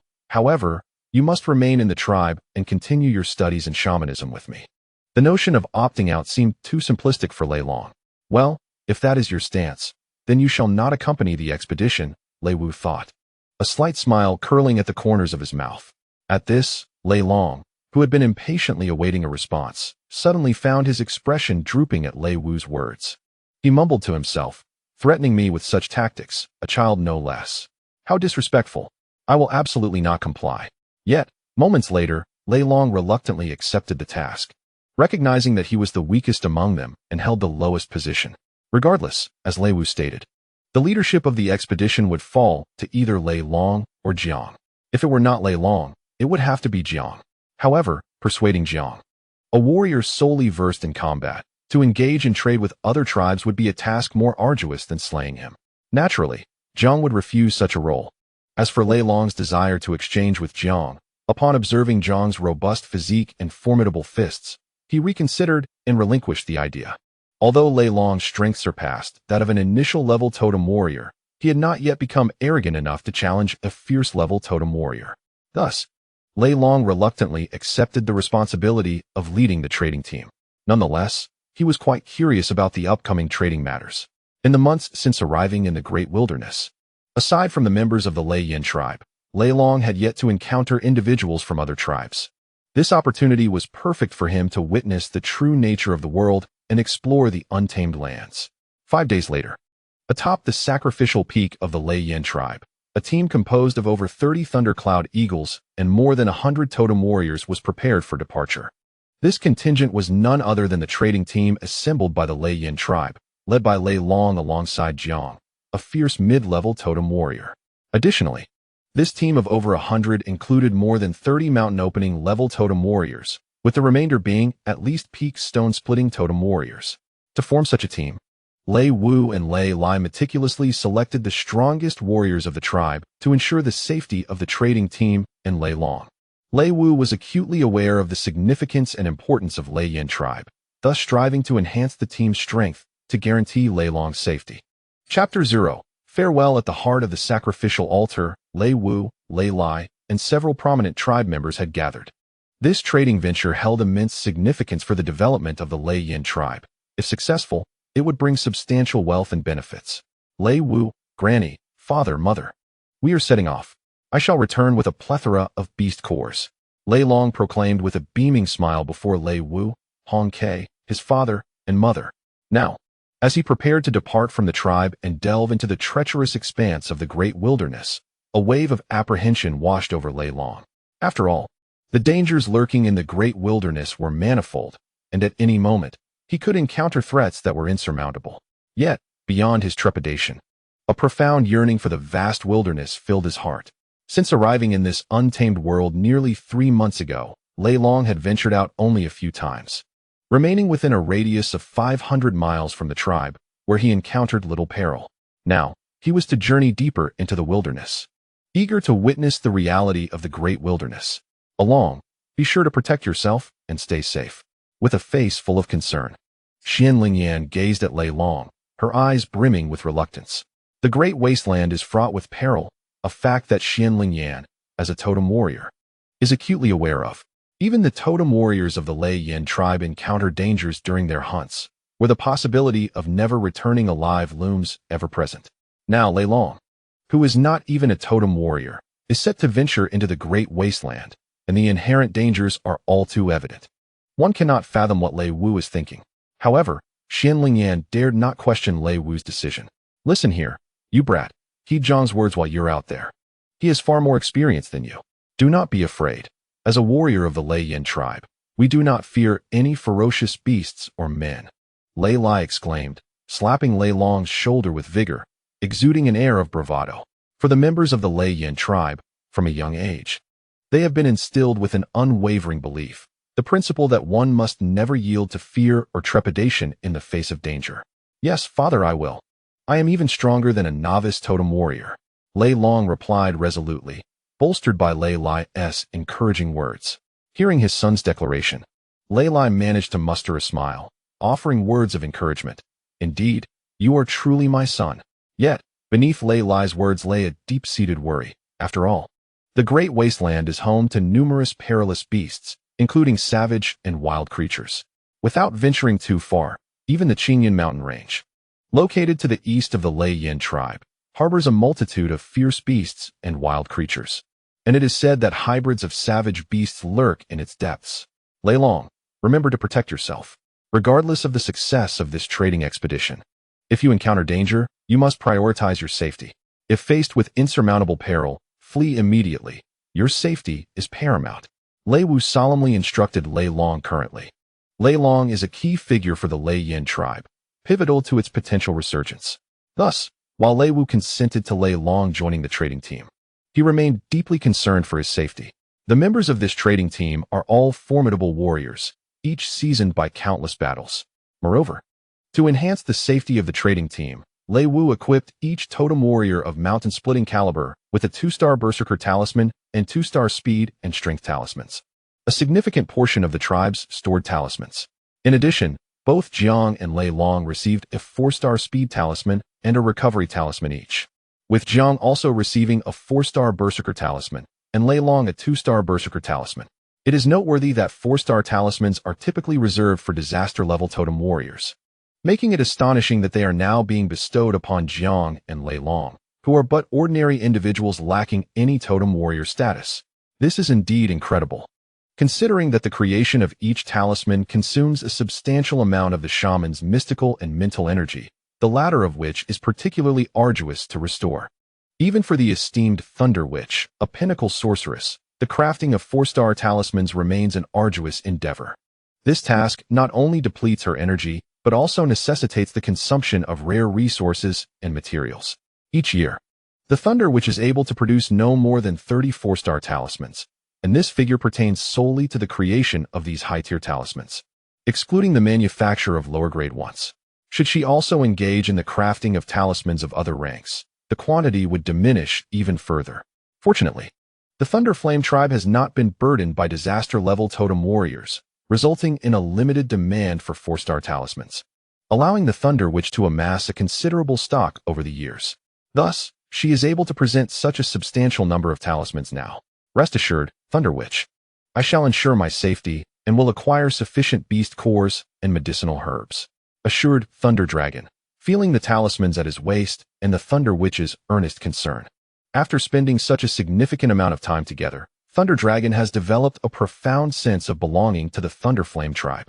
Since returning home is no longer an option, he resolves to integrate himself into this community.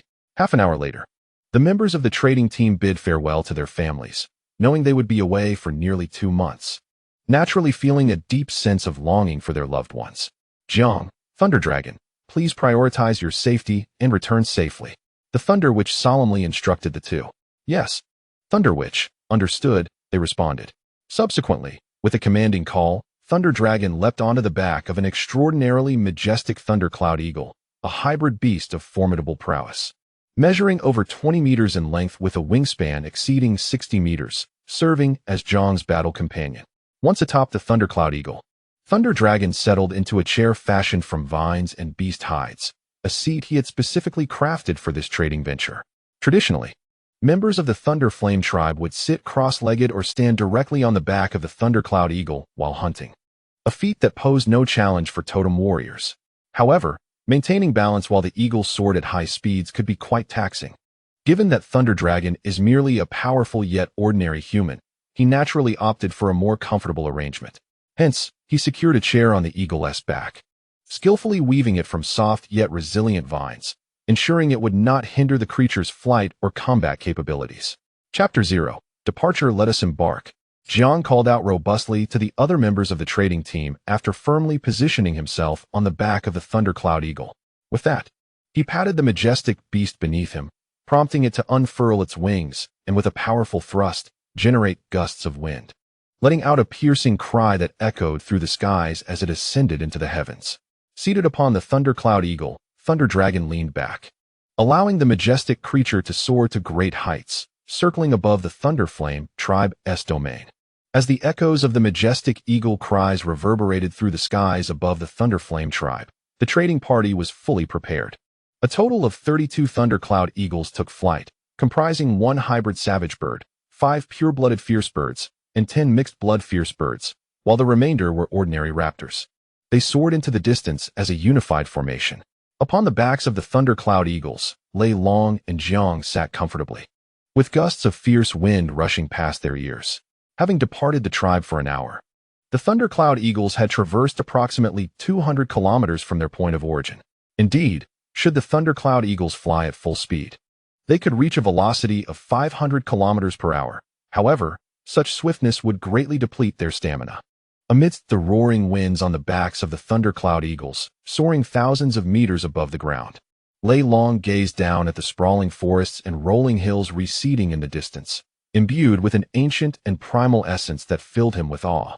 Throughout the journey, he marveled at the breathtaking sights below, colossal armored beasts exceeding dozens of meters in size, towering ancient trees reaching hundreds of feet, vast herds of magnificent creatures, and formidable flying beasts such as golden eagles and pterosaurs gliding through the skies. Yet, emboldened by the flight capabilities of the thundercloud eagles and the imposing presence of the hybrid savage bird beneath him, no one dared to provoke them. Uncle Jiang, which tribe is our first destination? Lei Long inquired, his voice raised against the cacophony of the rush of wind. Speaking atop the swiftly flying thundercloud eagles was a challenge. The velocity rendered soft-spoken words inaudible. Responding to Lei Long's call, Jiang turned and replied loudly. Our first destination is the Qizhu tribe, a small tribe comprising over 8,000 members, with more than 700 totem warriors. Their strength is considerable for a tribe of their size. After approximately 3 hours of flight, it was now past 5 in the afternoon, with nightfall approaching in an hour. However, according to Jiang, they were nearing the bamboo tribe, and their arrival was imminent. During this interval, Lei Long and his companions chose a relatively gentle hillside to rest, also taking the opportunity to enjoy their midday meal. Given the exceptional prowess of Lei Long's party, aided by the thundercloud eagles, they successfully hunted 8 prey within a mere quarter of an hour, all of which were of at least mixed blood ferocity, including 3 pure-blooded ferocious beasts. Most of this sustenance was designated for the thundercloud eagles, as the party, numbering over 100, had only consumed less than half of a pure-blooded barbarian cow. While enjoying their meal, Lei Long gleaned further insights into the general circumstances of the Qizhu tribe from Jiang. The Qizhu tribe is situated over 900 kilometers to the west of the Leiyin tribe, making it one of the closer tribes to Leiyin. Their interactions have increased significantly over the past 2 decades. While the relationship cannot be described as exceptionally close, it is certainly amicable. The Qizhu tribe boasts a population of approximately 8,000 individuals, with their totem being a striking red bamboo. They are home to over 700 totem warriors. Though their strength is not particularly formidable, with only around 40 of them reaching the foundational level of totem warriors. Along, prepare yourself. We shall soon arrive at the Qizhu tribe. At that moment, Jiang called out loudly to Lei Long. Upon hearing Jiang's words, Lei Long immediately perked up and gazed in the direction Jiang pointed. In the distance, a peak emerged, radiating a vivid crimson hue. Upon closer inspection, it became evident that the mountain itself was not red. Rather, it was adorned with an abundance of a particular variety of red bamboo, thus giving the entire mountain a reddish appearance visible from several kilometers away. Accompanied by Jiang's urging, the mighty thundercloud eagle beneath them let out a thunderous cry, followed in kind by the other thundercloud eagles. According to Jiang, this sound signifies the presence of the Leiyin tribe, as the thundercloud eagle is a unique and fearsome beast brought by the Leiyin tribe from distant lands during their migration. Consequently, the cries of the thundercloud eagles have become emblematic of the Leiyin tribe throughout the harsh wilderness over the millennia. Meanwhile, within the Qizhu tribe, several vigilant warriors caught sight of a colossal figure soaring through the eastern sky, prompting them to alert their fellow tribesmen in a panic. A beast approaches. A beast is coming. One warrior shouted loudly to the others. Upon hearing this alarm, the other totem warriors of the Qizhu tribe swiftly armed themselves, though their demeanor reflected a lack of panic, suggesting they were no strangers to such occurrences. In a cave within the Qizhu tribe, a tall and robust man and a frail, gray-haired elder listened to the commotion outside, their faces betraying a hint of displeasure. Bamboo shaman, I shall go and investigate. The imposing man respectfully addressed the elder. It was clear from his words that the white-haired elder, clad in animal hides, was the esteemed bamboo shaman of the Qizhu tribe, while the man conversing with him was none other than Qizhu, the leader of the tribe.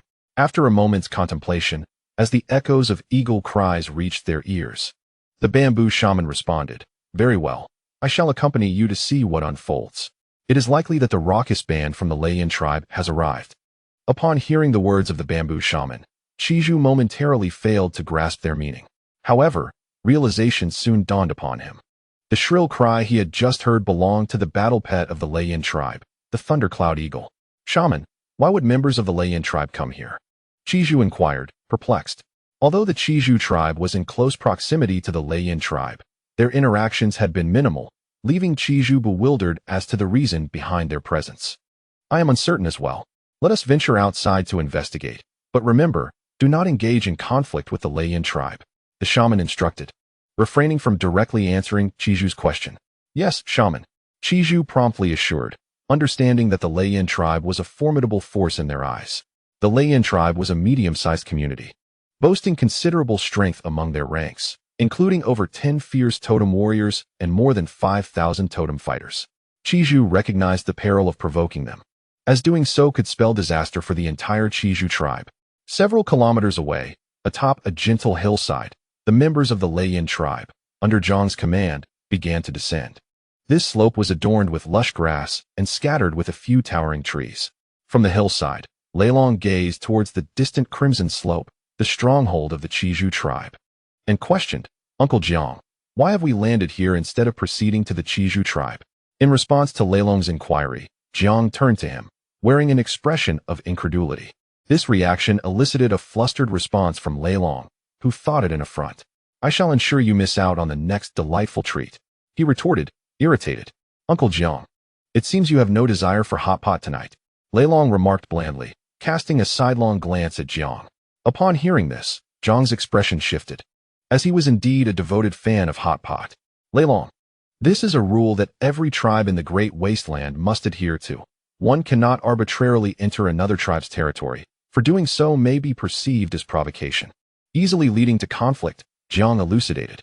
After Jiang's explanation, Leilong comprehended the gravity of the situation. This was not like Earth, where one could traverse different cities freely. Even there, in remote villages and tribal settlements, one could not come and go as they pleased without risk of being deemed an intruder, possibly endangering their life. In the Great Wasteland, the inhabitants possessed a heightened sense of vigilance. It was exceedingly rare for individuals from different tribes to socialize as friends. Encounters in the wilderness were typically met with distance to avoid surprise attacks. Consequently, a tribe's stronghold was sacrosanct, and the entry of outsiders was strictly prohibited, as ill intentions could lead to catastrophic consequences. "Oh, Uncle Jiang, when shall we visit the Chiju tribe?" Leilong inquired, having ventured into the vast wilderness for quite some time. Leilong was about to encounter members of another tribe for the very first time, and his heart brimmed with anticipation. According to Jiang, although the Chiju tribe's strength paled in comparison to that of the Lei Yin tribe, it possessed certain treasures, notably a unique spiritual herb known as the Qi Ling bamboo shoot. This particular shoot, classified as a 2-star spiritual medicine, is derived from the Qi Ling bamboo, a rare plant endemic to the bamboo tribes, with its quality determined by the age of the bamboo. The Qi Ling bamboo shoot enhances the vitality of totem warriors. Yet the totem strength of the Chiju tribe is limited, yielding primarily 2-star Qi Ling bamboo shoots. Consequently, the totem warriors of the Chiju tribe enjoy a slight advantage in vitality and endurance compared to their counterparts in other tribes. However, these shoots are exceedingly rare, with production being minimal each year, making them highly coveted, mostly consumed by the Chiju tribe itself. The likelihood of these shoots being acquired by other tribes is only possible during the quinquennial Baibu trading fair, which heightened Leilong's desire to witness the Qi Ling bamboo shoots firsthand. "Rest assured, Leilong, the Chiju tribe is already aware of our arrival. It won't be long before they come to us," Jiang responded to Leilong's inquiry. No sooner had Jiang spoken than a totem warrior from the Lei Yin tribe sprinted towards them, shouting, "Captain, Leilong, the bamboo tribe has arrived. The leader and the shaman of the Chiju tribe are at the foot of the hill." This warrior, towering over 2 meters and clad in animal skins, wielded a starry bow and a spear exceeding 3 meters in length. Upon hearing his words, both Leilong and Jiang's expressions shifted dramatically. Jiang's became grave and serious, while Leilong's was filled with excitement. "Along, let us go take a look." Jiang turned to Leilong, who, as the leader of the trading team, had been instructed by Lei Wu to heed Jiang's guidance. Acknowledging Jiang's words with a nod, Leilong replied, "Yes, Uncle Jiang. Let us go to welcome the leader of the Chiju tribe and the shaman." Jiang said nothing further, merely nodding in agreement before giving some instructions to Gu, the warrior who had just reported. Gu, a peaked totem warrior of the mount opening level, nodded in understanding and soon returned with 10 totem warriors, all armed. Seeing this display, Leilong felt somewhat bemused. Was it truly necessary to prepare so meticulously for a mere meeting with the Chiju tribe? Noticing Leilong's puzzled expression, Jiang explained, "Bringing them along is merely a precaution against unforeseen circumstances. Let us proceed." Accepting Jiang's reasoning, Leilong refrained from further comment, recognizing that caution was indeed prudent. One could never predict what might unfold. As Leilong and Jiang approached the hillside, they encountered a group of totem warriors that did not belong to the Lei Yin tribe. This contingent comprised over 30 fighters, led by a towering man, 2 meters and 20 centimeters tall, alongside a slender, white-haired elder. Leilong discerned that among these totem warriors, 10 were of the mountain opening rank, while the remainder were at the stone-cracking level. Their totem, a vibrant crimson bamboo, signified their allegiance to the Chiju tribe. Standing at a distance not far from the Chiju tribe, Leilong and Jiang faced each other. Upon noticing them, the bamboo shaman and Chiju exchanged peculiar glances. They could sense the formidable energy emanating from Jiang, identifying him as at least a ferocious-level totem warrior. However, with Lei Long, the somewhat youthful member of the Lei Yin tribe, they could discern no totemic power, revealing him to be an ordinary individual. The sight of a common Lei Yin person accompanying a ferocious totem warrior, particularly one from the Lei Yin tribe, was indeed curious. As ordinary individuals were generally prohibited from leaving their tribe, this suggested that the youth held a notable status within the Lei Yin community. At this moment, the thoughts of the bamboo shaman diverged from those of Qi Zhu. As a shaman, he could distinctly sense the shamanic power within Lei Long. Realizing that this young man from the Lei Yin tribe was, in fact, a mid-level shaman. However, it was unusual for a shaman to accompany tribal warriors away from their community, given the significant importance of a shaman to a tribe, especially one so young. Despite their surprise, the two maintained a calm demeanor as they regarded Lei Long and Jiang. "May I inquire, brave warriors of the Lei Yin tribe, what brings you to this place?" the bamboo shaman asked. Setting aside the mystery of why a shaman had ventured forth, it was prudent to ascertain their purpose. They hoped it was not ominous news. Upon hearing the shaman's words, Qi Zhu and the warriors of the Qi Zhu tribe adopted serious expressions, as if facing a formidable adversary. After all, in their eyes, encountering the powerful Lei Yin tribe, a mid-sized faction, rendered them vulnerable, necessitating caution. In the vast wilderness, some tribes exhibited aggressive tendencies, occasionally waging war against others to seize food, beast cores, women, and vital resources. Therefore, in the face of uncertainty regarding their visitors' intentions, every member of a tribe approached encounters with others as a potential threat, wary of invasion. Observing the demeanor of the Qi Zhu tribe, the 10 or so totem warriors from the Lei Yin tribe also readied themselves, prepared for any potential aggression from their counterparts. However, it was highly unlikely that such an event would transpire.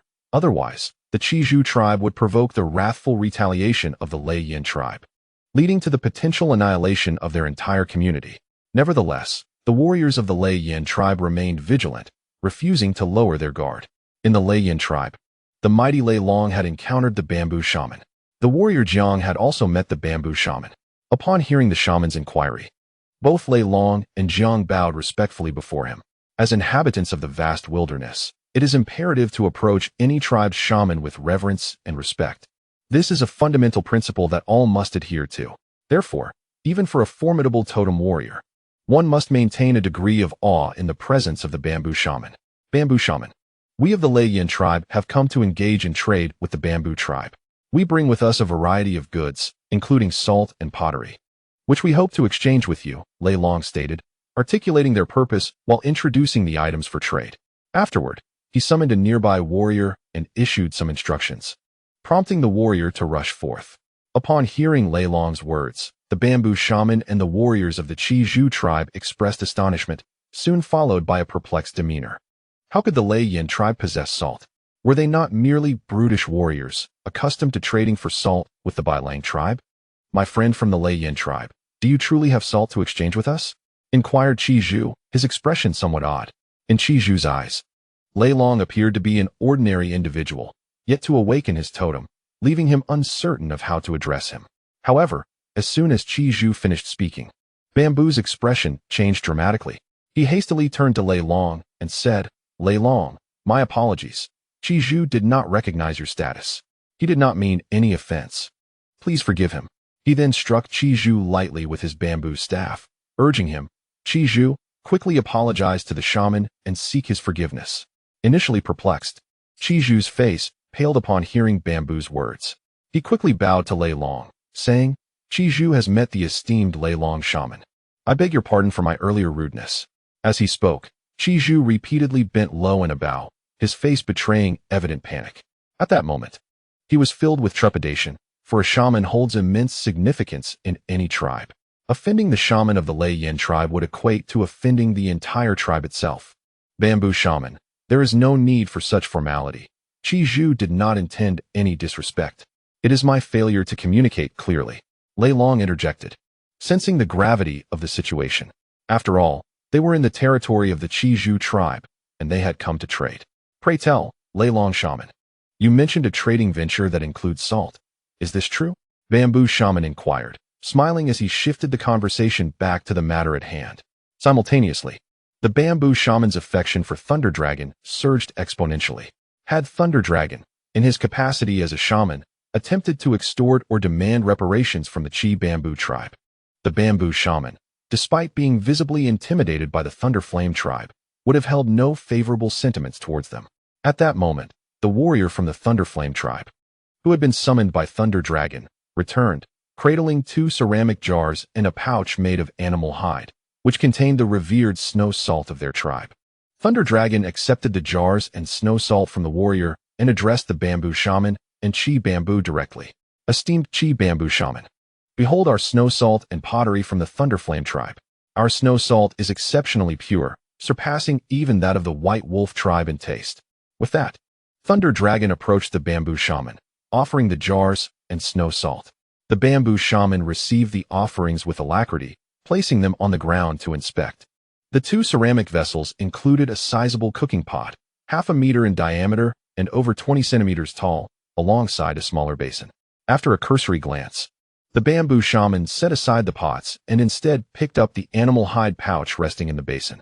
Carefully, the bamboo shaman opened the pouch, revealing what was undoubtedly the snow salt mentioned by the Thunder Flame warrior.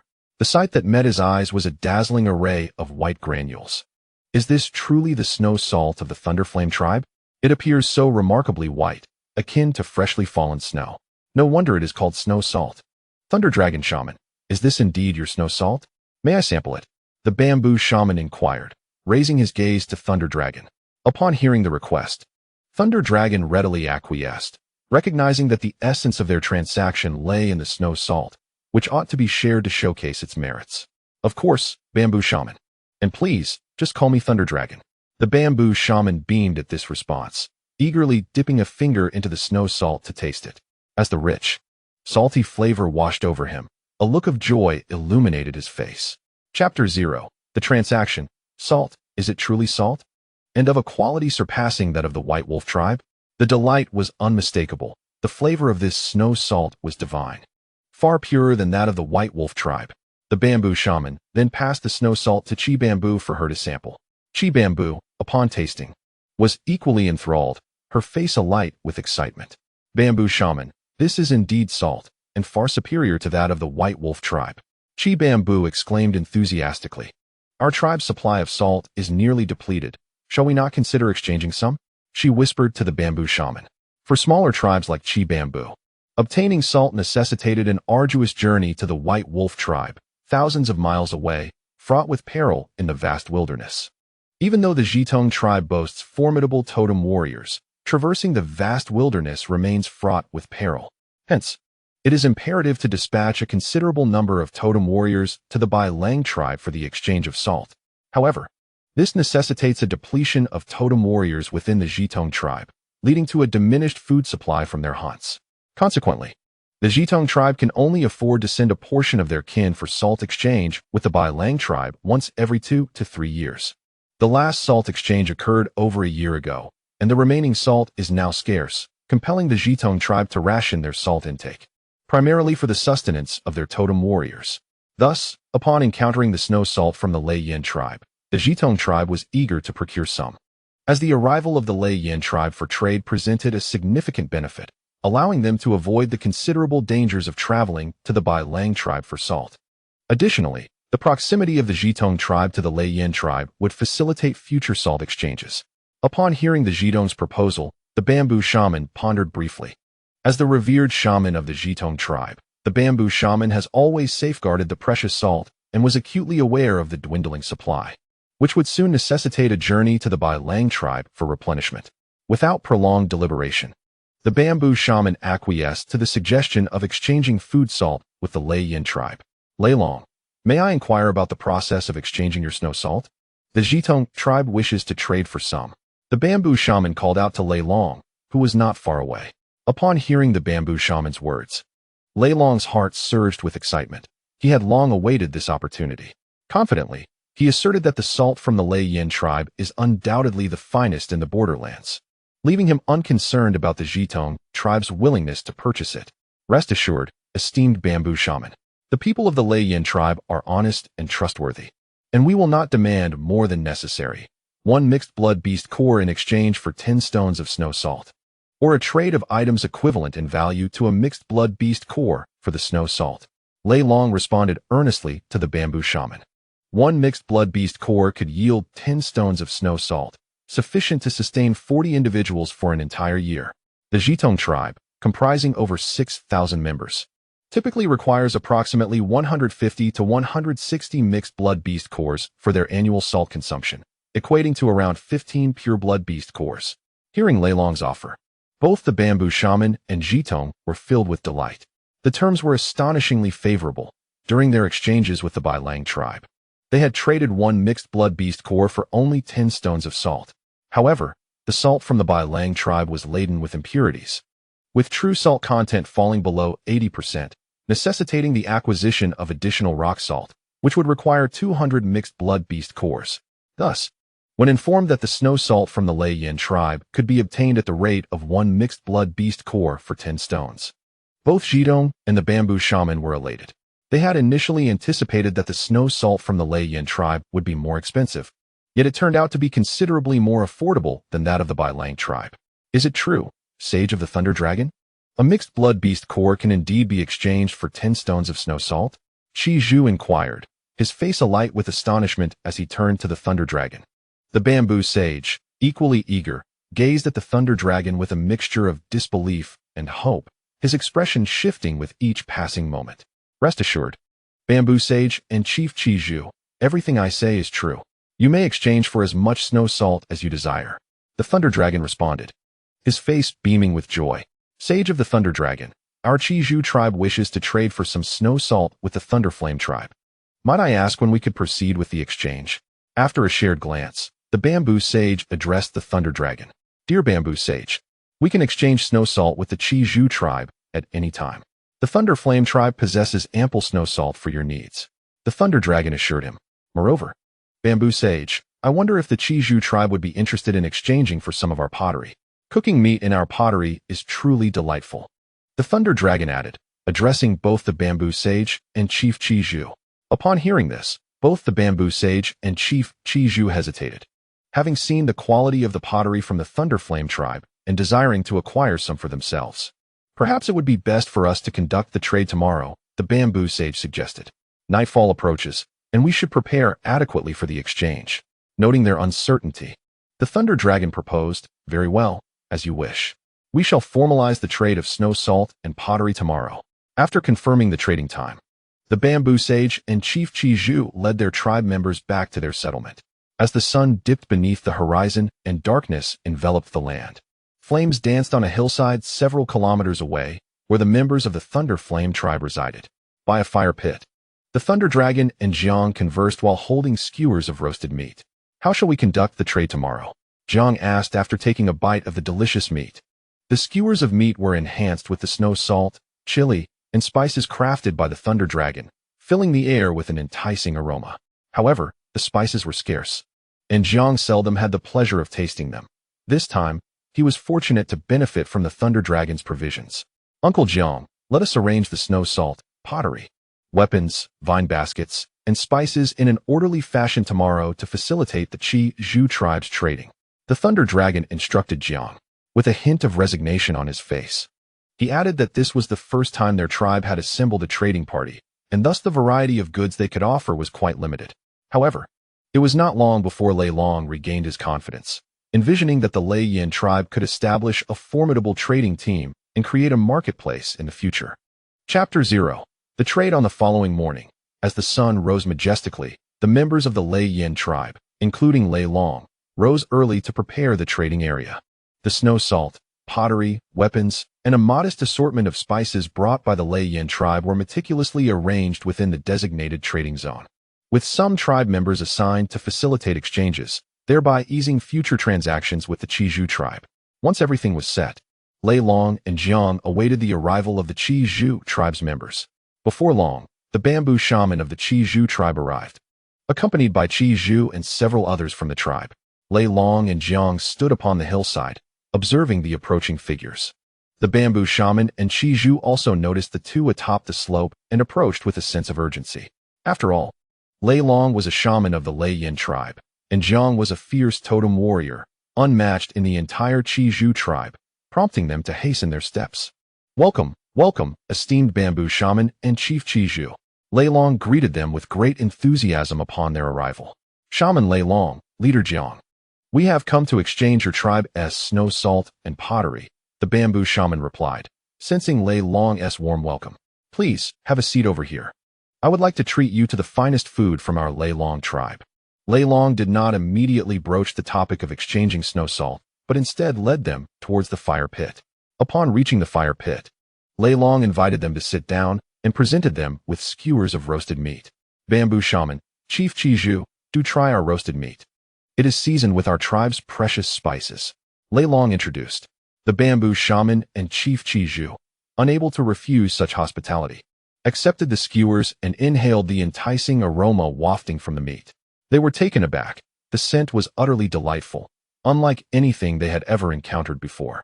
Yet, despite their curiosity, as the most significant figures of the Chiju tribe, they maintained a necessary wariness. After all, should anything untoward occur, it would greatly affect the entire Chiju tribe. Noticing their hesitation, Lei Long understood their concerns and took a skewer for himself, indulging in the roasted meat. Seeing him partake, their apprehensions began to dissipate. After all, they were within the stronghold of the Chiju tribe, and any misfortune befalling them would also bring repercussions to the Lei Yin tribe, especially with over 200 totem warriors still present in the Chiju tribe. As the roasted meat graced their palates, a burst of spicy flavor enveloped their taste buds, proving to be utterly delectable. The two could no longer concern themselves with appearances and began to eat heartily. Observing the figures of the two individuals, Lei Long couldn't help but smile. He had great confidence in the barbecue spice he had crafted, as no tribe in the borderlands possessed such a seasoning. Once the two had finished their meal, they felt a lingering desire for more. However, as the shaman and chief of a tribe, they restrained their cravings and refrained from hastily asking for more. Esteemed Shaman Zhu, Chief Chiju, shall we deliberate on the matter of exchange? How much snow salt and pottery does your Chiju tribe wish to barter? Lei Long inquired after the two had completed their meal. After our discussion, we of the Chiju tribe wish to exchange 300 snow salt made from the blood beast cores, and additionally, we would like 50 pieces of pottery crafted from the same. Shaman Zhu replied earnestly. Very well, esteemed Shaman Zhu and Chief Chiju. I shall have my people prepare the snow salt for you. Meanwhile, let us peruse other items as well. Our Lei Yin tribe has brought along various other goods for your consideration, Lei Long responded, elated to hear that nearly 400 blood beast cores would soon be exchanged. Then let us proceed to inspect them. Both Shaman Zhu and Chief Chiju readily agreed.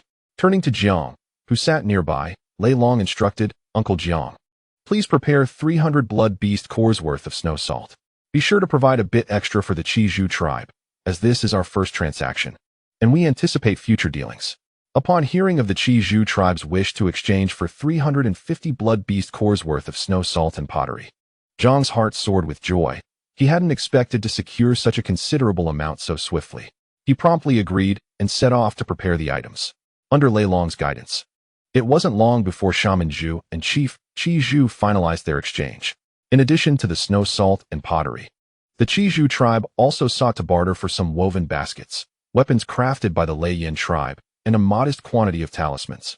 Particularly, when Shaman Zhu and Chief Chiju laid eyes on the 2-star talismans and the 2 3-star talismans presented by Lei Long, their expressions transformed into astonishment.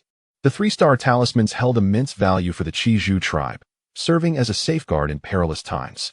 However, as a precious resource, the Lei Yin tribe possessed only a limited number of talismans, with merely 4 individuals capable of crafting the 3-star versions. Had it not been for Lei Long's vigorous efforts, the Lei Wu would never have consented to trade any talismans. Ultimately, Lei Long carried only 10 of the coveted 3-star talismans, with 2 each representing speed, strength, recovery, rejuvenation, and the rare Berserker talisman. To ensure their value was recognized, Lei Long stipulated that only one of the 3-star talismans could be exchanged. After negotiations between Shaman Zhu and Chief Chiju, it was decided that Shaman Zhu would trade 5 pure blood beast cores for 2 of the 2-star Berserker talismans. However, for the most precious 3-star talismans, Lei Long requested an exchange of red spirit bamboo shoots from the Chiju tribe, given their significant worth. In the midst of the intense dispute between the dragon and the bamboo witch, the Chiju tribe ultimately exchanged 6 2-star chilling bamboo shoots for a 3-star revitalization talisman. The 2-star chilling bamboo shoots of the Chiju tribe not only enhanced the vitality of totem warriors, granting them prolonged combat endurance, but also provide supportive effects for the cultivation of totem warriors at the mountain opening stage. In total, the Chiju tribe traded items worth 6 2-star chilling bamboo shoots and 45 pure blood beast cores with the dragon, although they possessed limited pure blood beast cores. Ultimately, the bamboo which offered 10 2-star chilling bamboo shoots in place of 20 pure blood beast cores, and 45 1-star chilling bamboo shoots in place of 5 pure blood beast cores. Thus, the Chiju tribe acquired all items in exchange for 16 2-star chilling bamboo shoots, 45 1-star chilling bamboo shoots, 10 pure blood beast cores, and 100 mixed blood beast cores. Chapter 0. The Black Mastiff Tribe Dragon Shaman. Here are 16 2-star chilling bamboo shoots, 45 1-star chilling bamboo shoots, 10 pure blood beast cores, and 100 mixed blood beast cores. At last, Chiju handed over 2 leather pouches to the dragon. Eagerly anticipating the contents within the pouches, the dragon swiftly accepted them from Chiju's hands. He also presented the prepared talisman to Chiju, while the other items had already been entrusted to the Chiju tribe. After all, the dragon believed that the Chiju tribe would not dare to covet the possessions of the Lei Yin tribe. Otherwise, the Lei Yin tribe would surely make them pay dearly. Bamboo Witch, Chief Chiju, our transaction concludes here, and I hope to engage in trade with the Chiju tribe again in the future.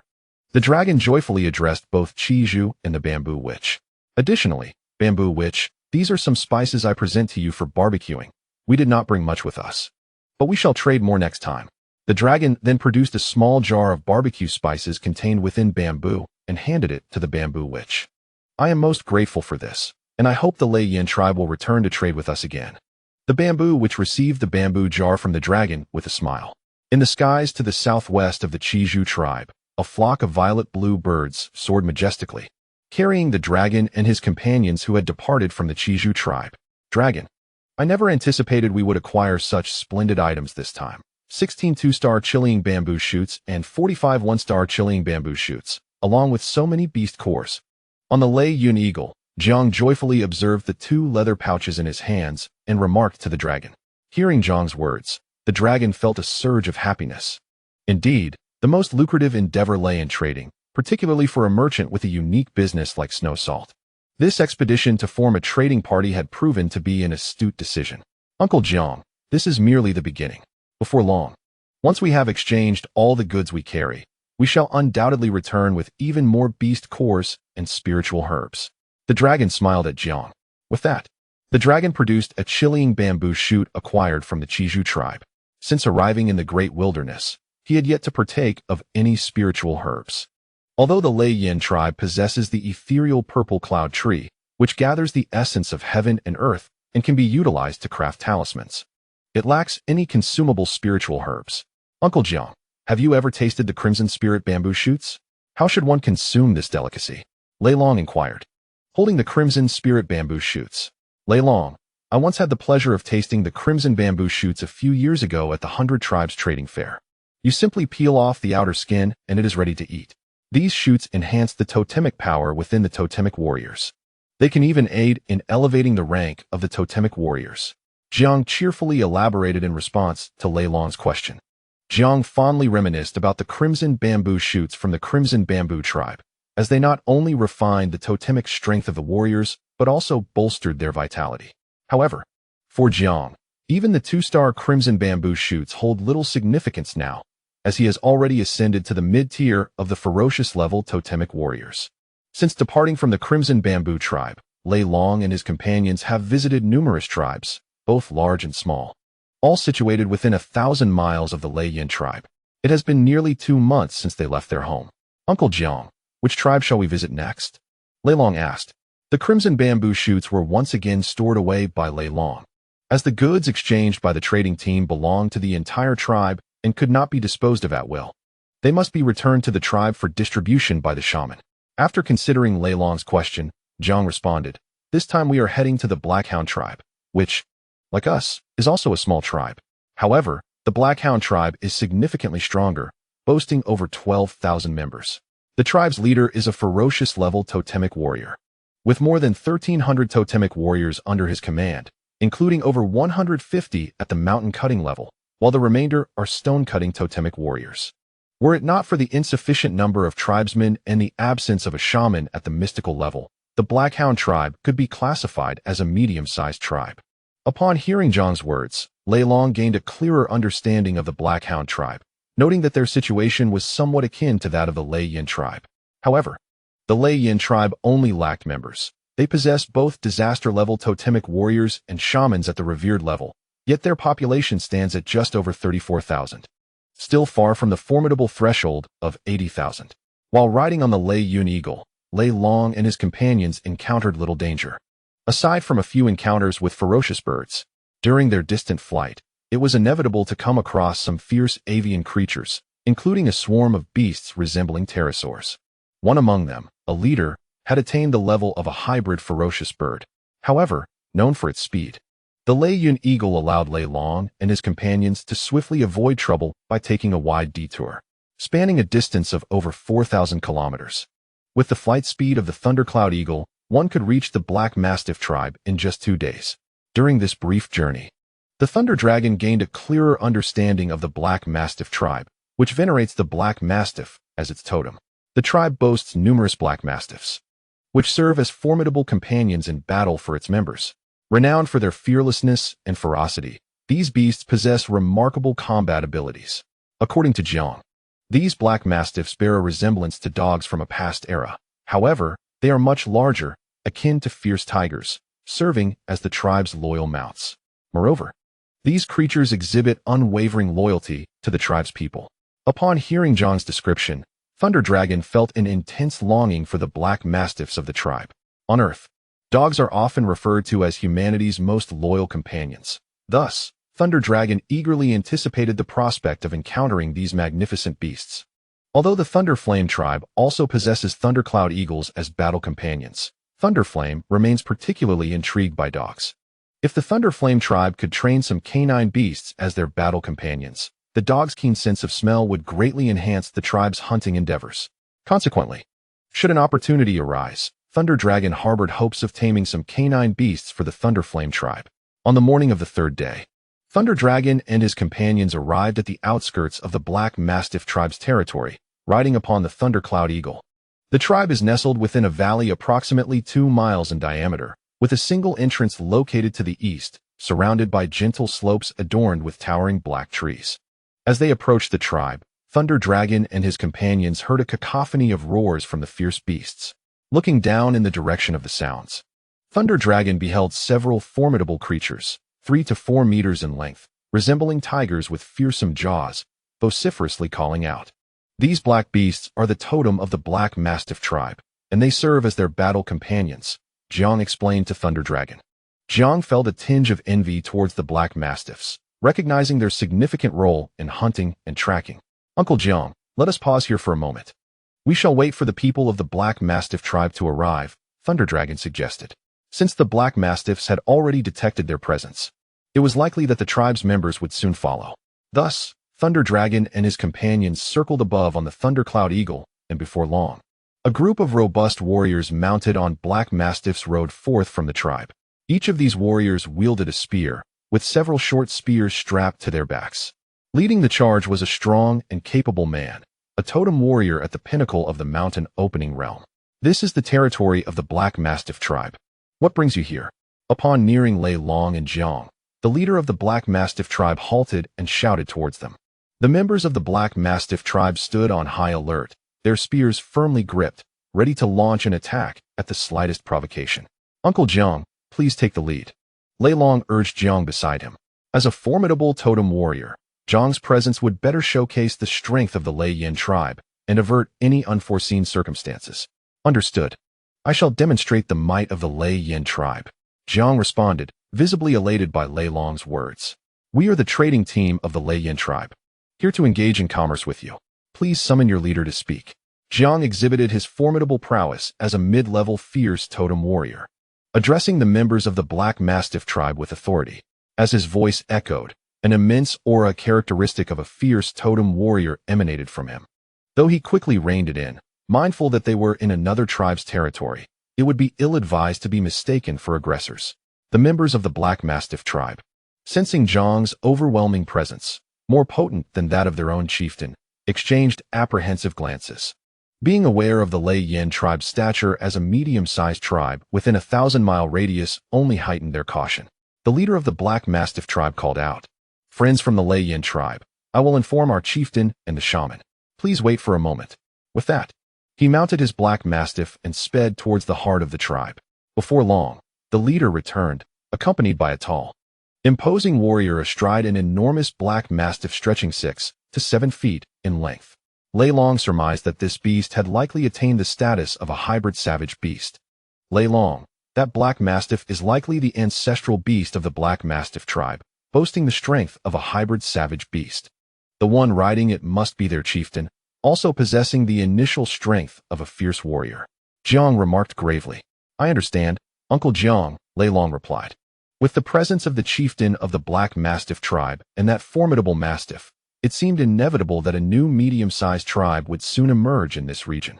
Jiang spoke with a serious tone, reflecting on the implications of having another medium-sized tribe nearby, which could diminish the hunting grounds and yields of the Lei Yin tribe. "Do not worry, Uncle Jiang. Our Lei Yin tribe is on the verge of becoming a large tribe. We need not fear a Black Mastiff tribe that is merely on the cusp of becoming medium-sized," Lei Long reassured Jiang, maintaining a light-hearted demeanor. Upon hearing the words of Lei Long, Jiang, who had initially appeared somewhat grave, relaxed his demeanor. Indeed, the Lei Yin tribe now boasted a disaster-level totem warrior, complemented by a shaman and over 20 ferocious totem warriors. There was little cause for concern regarding future appearances of more fierce and disaster-level warriors. "Brothers of the Lei Yin tribe, what brings you to our Black Dog tribe?" At this moment, the leader of the Black Dog tribe lifted his head and called out to Jiang. As a fierce-level totem warrior himself, the Black Dog leader sensed that Jiang was also of the same caliber, and perhaps even stronger, especially with the presence of a hybrid barbarian-level thundercloud eagle. In a true confrontation, he would undoubtedly be at a disadvantage. "Black Dog leader, I am Lei Long, and this is Jiang by my side. We have come to engage in trade, bringing with us some salt and exquisite utensils. I wonder if the Black Dog tribe is in need of such items?" Upon hearing the Black Dog leader's inquiry, Lei Long responded. The Black Dog leader, upon hearing Lei Long's words, felt a gradual sense of relief. Although he had already been informed by his clansmen that the Lei Yin tribe members had come for trade, caution was essential in the wilderness. Moreover, in the past several centuries, the Black Dog tribe had never heard of any trading party from the Lei Yin tribe, which seemed to possess little of value for exchange. "Brothers of the Lei Yin tribe, I am Anew, the leader of the Black Dog tribe. Since you have come to trade, please follow me." Anew invited Lei Long and his companions. Upon hearing Anew's words, Lei Long and his companions followed him toward the vicinity of the Black Dog tribe. However, they refrained from rashly entering the tribe, choosing instead to establish camp on a hillside near the Black Dog tribe, much like they had done at the Chizhu tribe. After all, this was within the territory of the Black Dog tribe, and their interactions had been minimal, necessitating a degree of vigilance for convenience's sake. In the heart of the Black Dog tribe's territory stood a wooden structure, shaped like a rounded dome, serving as the residence for the tribe's shaman and leader. Within the uppermost level of this building, Anew, who had just welcomed Lei Long and his companions, conversed with a middle-aged man adorned in a long robe crafted from various colorful feathers, exuding an air of refined elegance. "Anew, the Lei Yin tribe has come for trade. What course of action should we take?" Anew respectfully inquired of the man in the feathered robe, who was evidently the shaman of the Black Dog tribe. Anew, rest assured, the Lei Yin tribe, as a mid-sized tribe, possesses strength far beyond our own, and their shaman is a master of the shamanic realm. They will not attack us lightly. The shaman of the Black Dog tribe softly reassured Anew in response to his inquiry. The mysterious shaman contemplated the words of the people from the Thunderflame tribe, who claimed to possess salt. "Should we engage in an exchange with them? Our own salt supply is dwindling. Each time we trade with the White Wolf tribe, we find ourselves subjected to their incessant harassment, receiving considerably less salt than from other tribes." Upon hearing the shaman's words, the Black Tiger turned to him with a raised voice, his tone tinged with agitation. The shaman's expression darkened at the Black Tiger's remarks. The enmity between the Black Dog tribe and the White Wolf tribe is a long-standing feud. A century ago, both tribes were of medium size, boasting formidable strength and no fewer than 8 fierce totem warriors, alongside equally fierce battle companions. This rivalry inevitably led to conflict, escalating over the centuries as each sought to prove the superiority of their tribe and beasts. However, over 100 years ago, the Black Dog tribe suffered a devastating ambush from the White Wolf tribe, resulting in a catastrophic defeat. 8 out of 10 of their fierce totem warriors perished, and the 2 survivors were gravely injured. Upon returning to their tribe, they soon succumbed to their wounds, while the shaman of the Black Dog tribe also suffered injuries that led to his demise within 20 years. Subsequently, the Black Dog tribe faced relentless oppression from the White Wolf tribe, gradually diminishing to a small tribe. In stark contrast, the White Wolf tribe experienced a significant increase in power following that battle. Over 60 years ago, they discovered a salt mine, and through the lucrative trade of salt, they flourished rapidly. More than 20 years ago, their leader ascended to the level of disaster, becoming a formidable disaster totem warrior. Once the shaman of the White Wolf tribe also attained a breakthrough, they solidified their status as a large tribe. Nevertheless, for various strategic reasons, the White Wolf tribe cannot recklessly obliterate other tribes. Such actions would incite hostility and alienation from others, which would be detrimental to their continued development. Thus, the Black Dog tribe narrowly escaped annihilation and has managed to persist. Consequently, during exchanges of salt, the Black Dog tribe often faces unfair treatment from the White Wolf tribe, with prices significantly higher than those from other tribes. As a result, members of the Black Dog tribe rarely engage in salt trade with the White Wolf tribe. However, with the arrival of the Thunderflame tribe, we must extend our hospitality. Over the years, the Thunderflame tribe shaman has provided crucial support to the Black Dog tribe, without which our circumstances would be even more dire.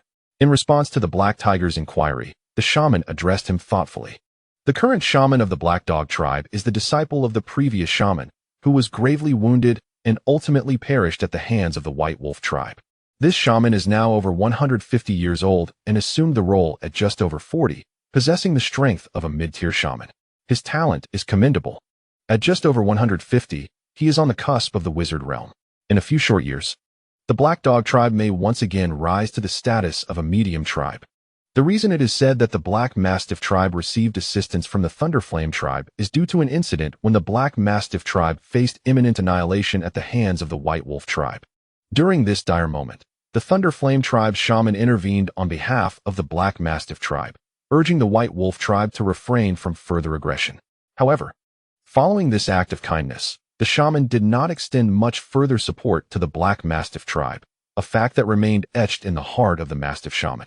Unfortunately, the brutish reputation of the Thunderflame tribe instilled a sense of fear among the Black Mastiff tribe, resulting in only limited interactions between the two tribes. Had Lei long been aware of the Mastiff shaman's sentiments, he would likely have felt even more exasperated, for throughout their journey, he had gained a profound understanding of the external tribe's perceptions of the Thunderflame tribe. Due to the Thunderflame tribe's notorious reputation, Lei Long encountered considerable challenges during his trading expedition. In an effort to ameliorate the tribe's image, he consistently bestowed gifts of snow salt upon the other tribes during transactions. Indeed, Mastiff Shaman, I shall prepare for the trading affairs with the Thunderflame tribe, replied Mastiff Tiger upon hearing the shaman's words. Over the years, Mastiff Tiger had interacted with members of the Thunderflame tribe, though he had never met Jiang and had only crossed paths with their hunting party on a few occasions. Their encounters had been brief, lacking any significant depth, although Mastiff Tiger had once received assistance from a member of the Thunderflame tribe. Let us go and take a look together, the Mastiff Shaman said to Mastiff Tiger. On a hillside 5 or 6 miles away from the Black Mastiff tribe, Lei Long and his companions were setting up camp, while several members of the Black Mastiff tribe arrived to deliver supplies. Uncle Jiang, we have been away for quite some time. Once we conclude our trade with the Black Mastiff tribe, we shall return to our own tribe, if all goes well, Lei Long remarked to Jiang, who stood nearby. Their expedition had lasted nearly 2 months, during which Lei Long's party had engaged in trade with dozens of tribes, totaling 12 small tribes and 4 medium tribes, alongside numerous micro-tribes and scattered groups. Indeed. The goods we brought have yielded a considerable number of beast cores and spiritual herbs, surpassing what our tribe typically gathers in a year. Especially the 38 mixed beast cores we exchanged. During the next totem awakening, our tribe will surely see a significant increase in totem warriors. Jiang expressed his elation upon hearing Lei Long's words, as the results of the trade far exceeded his expectations. Witnessing Jiang's joy, Lei Long also beamed with happiness, a smile gracing his face. Chapter 0. Entering the Black Mastiff tribe. The formation of this trading party and the exchanges with other tribes were unexpected not only for Jiang, but also for Lei Long. Indeed, engaging in commerce has proven to be the most lucrative endeavor. This time, Lei Long and his companions have brought approximately 45,000 stones of snow salt, which constitutes a staggering 2/3 of their total cargo. The value of this snow salt alone amounts to 4,500 mixed blood beast cores, equivalent to 450 pure blood beast cores. This does not even account for the worth of the talismans they carry. Thus far in their trading, Lei Long and his companions have successfully exchanged the majority of their goods, leaving them with around 2,800 stones of snow salt, a handful of ceramic wares, and various items acquired from other tribes. Although the total worth of the items Lei Long and his group carried is estimated to be over 6,000 mixed blood beast cores, most have been traded for spiritual herbs and goods from other tribes. Presently, they have obtained 38 hybrid wild beast cores, 95 pure blood beast cores, and over 200 mixed blood beast cores, in addition to a considerable number of spiritual herbs akin to the red bamboo shoots from the Chiju tribe. Indeed, we have exchanged a significant amount of goods, including many spiritual herbs that are rare in other tribes. Upon our return, Old Man Lei will surely be delighted. Lei Long continued. During this trading expedition, Lei Wu specifically instructed Lei Long to pay particular attention to acquiring spiritual herbs, which is why Lei Long made a concerted effort to procure some for Lei Wu. Lei Long, you must show respect. Lei Wu, as the shaman of our tribe, has contributed immensely to our community, and you must honor him. Upon hearing Lei Long's address to Lei Wu, Jiang admonished him with a serious expression. Throughout their journey, Jiang had not hesitated to offer guidance, yet Lei Long remained steadfast in his manner. Yes, I understand, Uncle Jiang. Just then, Lei Long and Jiang noticed a group from the Anew tribe approaching in the distance, led by two individuals, the chief of the Anew tribe, Anew, and another middle-aged man clad in a colorful robe. Before long, Anew and his companions arrived at the outer perimeter of Lei Long and Jiang's encampment, to which Lei Long and Jiang promptly extended their greetings. Brothers from the Lei Yin tribe, this is our shaman from the Anew tribe. We wish to exchange some salt with you, Anew announced to Jiang and Lei Long. Lei Long of the Lei Yin tribe pays respects to the shaman of the Anew tribe. Jiang of the Lei Yin tribe is honored to meet the shaman. Upon hearing Anew refer to the middle-aged man as the shaman of the Anew tribe, Lei Long and Jiang did not dare to be remiss and quickly offered their respects. Not at all. We welcome friends from the Lei Yin tribe. I would like to invite you both to our tribe to discuss the salt exchange, the shaman of the Anew tribe stated, wishing to negotiate certain matters with the two. Might I inquire if you would be able to attend? Upon receiving the shaman's invitation, Jiang hesitated, as he had little previous interaction with the Anew tribe and was reluctant to proceed without caution. However, Lei Long, upon hearing the invitation, readily accepted, exclaiming, "Sure. I would love to visit the Anew tribe." Lei Long. Upon hearing Lei Long's response, Jiang quickly called out, disapproving of Lei Long's willingness to enter the Anew tribe. In response to Jiang's call, Lei Long shook his head, signaling that there was no cause for concern. Ha ha ha, splendid. I shall have my kin prepare the feast forthwith. Hearing the enthusiastic agreement from Lei Long, the shaman of the Mastiff clan appeared somewhat astonished. He had not anticipated such a swift consent from Lei Long to enter their tribe. Subsequently, Lei Long and Jiang followed the imposing figures of Anew and Anew as they made their way towards the territory of the Black Mastiff tribe. As they approached the entrance of the valley belonging to the Black Mastiff tribe, Lei Long noted that it was smaller than that of the Lei Yin tribe, measuring just over 100 meters. At the mouth of the valley stood a formidable barricade constructed from robust timber, leaving only a 20-meter wide entrance. Guarding this threshold were 10 members of the Black Mastiff tribe alongside 4 majestic Black Mastiffs. Observing these magnificent creatures, Lei Long could not help but feel a twinge of envy. How does the totemic battle companion of our Black Mastiff tribe fare in your eyes, esteemed shaman Lei Long? Anew inquired, having noticed Lei Long's admiring gaze, his expression brimming with pride. The pride of the Black Mastiff tribe lay in their formidable battle companions, the Black Mastiffs. renowned not only for their fierce combat abilities, but also for their extraordinary talent in tracking fierce beasts. It was this prowess that had facilitated the tribe's rapid development, bringing them closer to the status of a mid-sized tribe. It is noteworthy that following a calamitous defeat years ago, the Black Mastiff tribe had dwindled to just over 5,000 members, with fewer than 600 being totem warriors. Despite enduring oppression from the White Wolf tribe over the years, they had steadily progressed towards becoming a mid-sized tribe, a feat that prompted envy from neighboring tribes. Indeed, I have heard that the Black Mastiffs are not only valiant in battle and keen of scent, but also fiercely loyal to the members of the Black Mastiff tribe. It appears that the Black Mastiffs of your tribe are indeed formidable, Lei Long expressed, not withholding his praise for Ao Hu's kin. Upon hearing Lei Long's commendation, a broad smile illuminated Ao Hu's face, clearly delighted. You flatter us, esteemed Lei Long, yet it is true that the Black Mastiffs are our most loyal companions. Our tribe's progress over the years owes much to their assistance. Observing Ao Hu's demeanor, Ao Wu cast a disapproving glance at him before turning to Lei Long, sharing the pride and admiration for their totem, the Black Mastiff. Under the guidance of Ao Wu and Ao Hu, Lei Long and Jiang arrived at a significant dwelling in the heart of the Black Mastiff tribe. However, Lei Long soon discerned an even grander structure at the center of the tribe. Throughout their journey, Lei Long noticed an abundance of Black Mastiffs within the tribe. Children of the Black Mastiff tribe frolicked with the playful younglings of the Black Mastiffs, and it seemed there were thousands of these majestic beasts. Esteemed Shaman Lei Long and Captain Jiang, our Black Mastiff tribe seeks to trade some salt with the Lei Yin tribe. Might you be willing to show us the salt from your tribe? Ao Wu inquired as he settled beside the fire pit, addressing Lei Long and Jiang. The Black Mastiff tribe is on the verge of evolving into a medium-sized tribe. Over the years, it has faced increasingly severe harassment from the White Wolf tribe, making it exceedingly difficult for the Black Mastiff tribe to obtain salt. Thus, upon learning that the Thunderflame tribe possesses salt, the Mastiff shaman sought to negotiate a trade for some, for without it, the development of the Black Mastiff tribe would encounter significant obstacles, potentially leading to attacks from the White Wolf tribe. Upon hearing the shaman's words, Lei Long appeared somewhat surprised, noticing the urgency in the shaman's demeanor, which struck him as perplexing. Typically, small tribes like the Black Mastiff tribe maintain a stable source of salt. Mastiff shaman, is it true that your tribe is in dire need of salt? Lei Long inquired. Jiang, intrigued by Lei Long's question, awaited the shaman's response.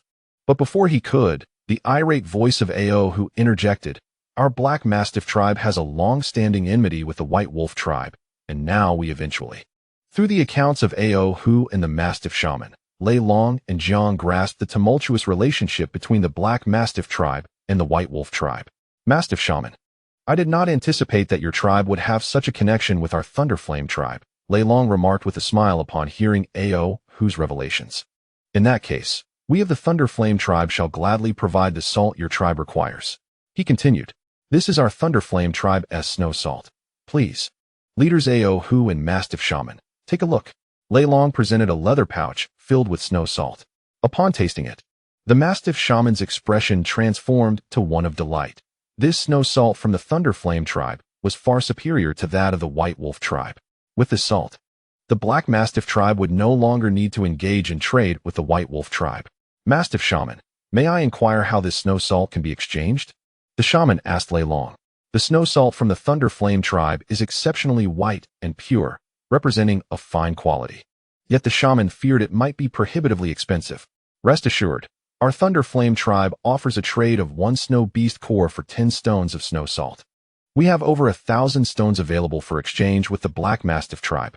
Lei Long assured the shaman with a smile. Is that truly the case, Lei Long shaman? We of the Black Mastiff tribe will take all the remaining snow salt.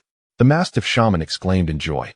At that moment, a member of the Black Mastiff tribe approached, carrying wild fruits.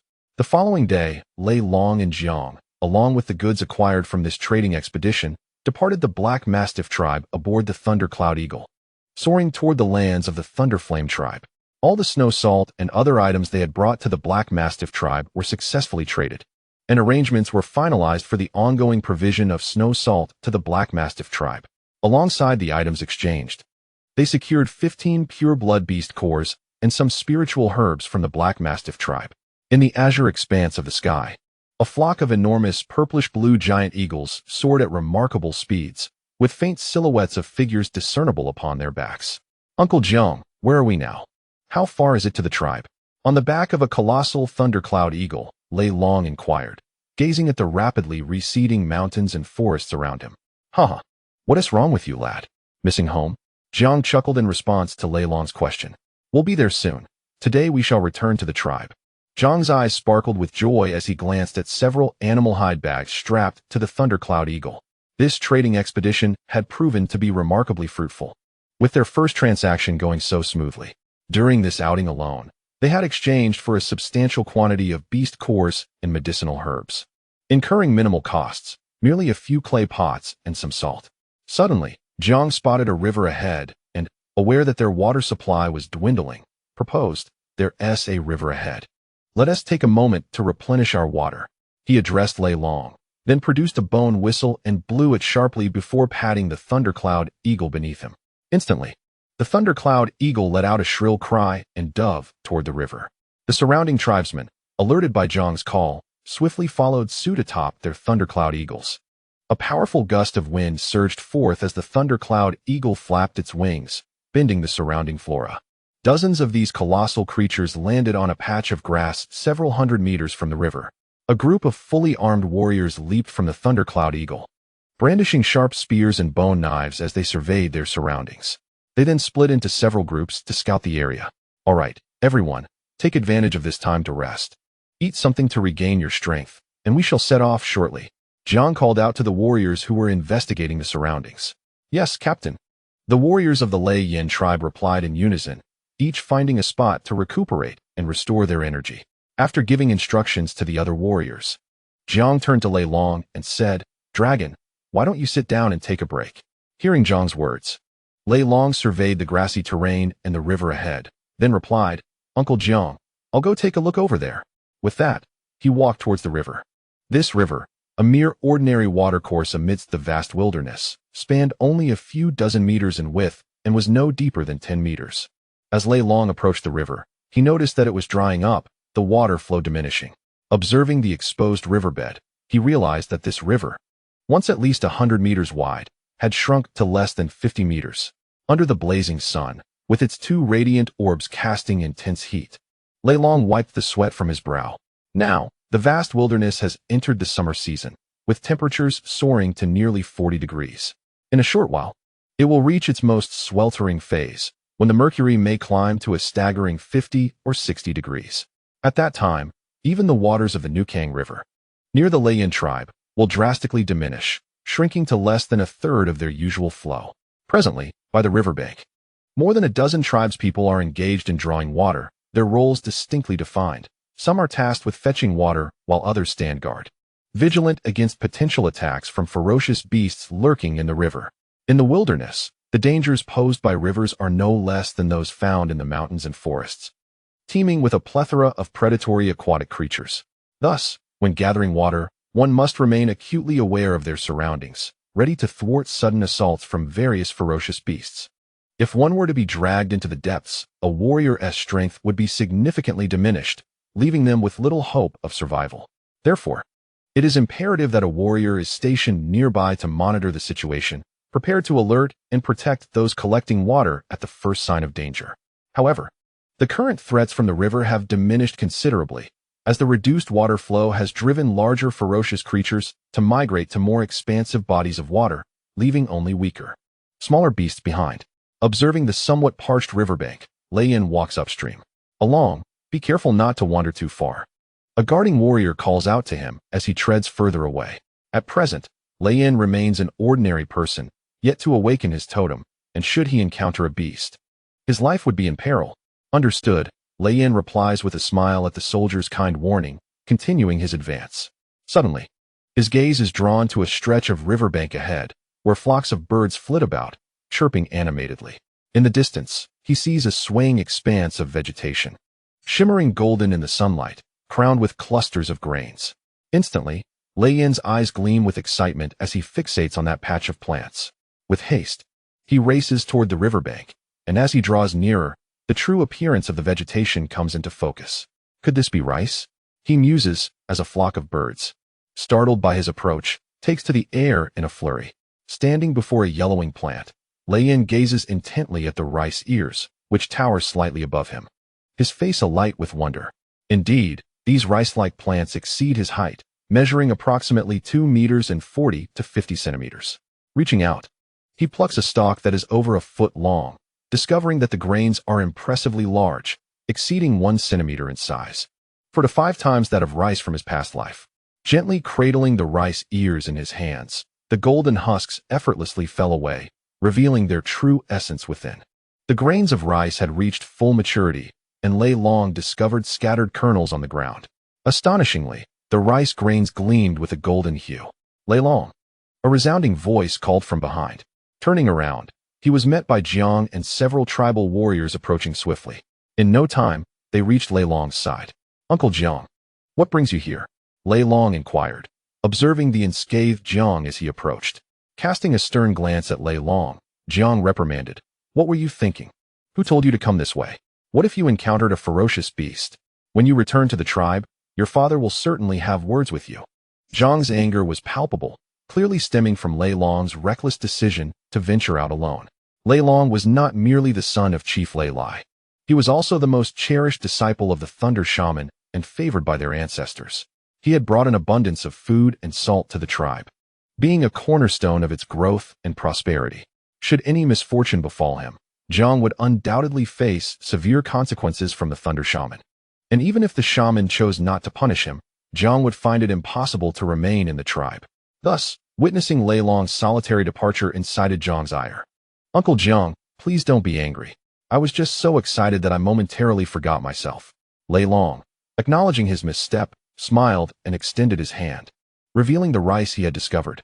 Seeing the earnest expression on Lei Long's face, Jiang's anger began to dissipate as he focused on the golden grains glimmering in the sunlight, reflecting tiny sparks of light.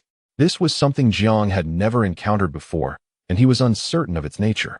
However, based on Lei Long's recent endeavors, he surmised it must be something remarkable, prompting him to ask tentatively, "Could this possibly be something edible?" Peering at the golden rice grains, Jiang was at a loss to identify them, but suspected they were indeed food.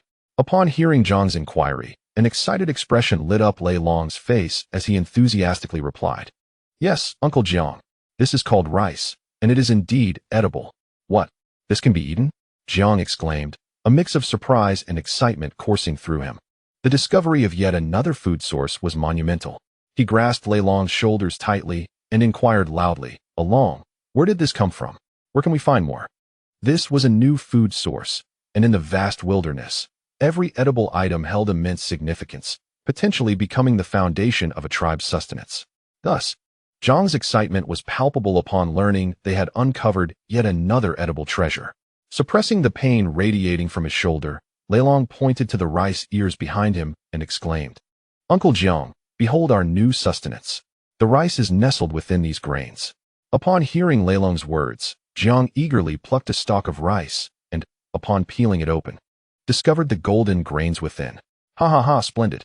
Moments later, learning that the rice was fully matured, Jiang promptly called out to the nearby warriors, "Quickly, gather the others and bring all of this back." The equally exhilarated warriors, upon receiving Jiang's command, hastened towards the encampment.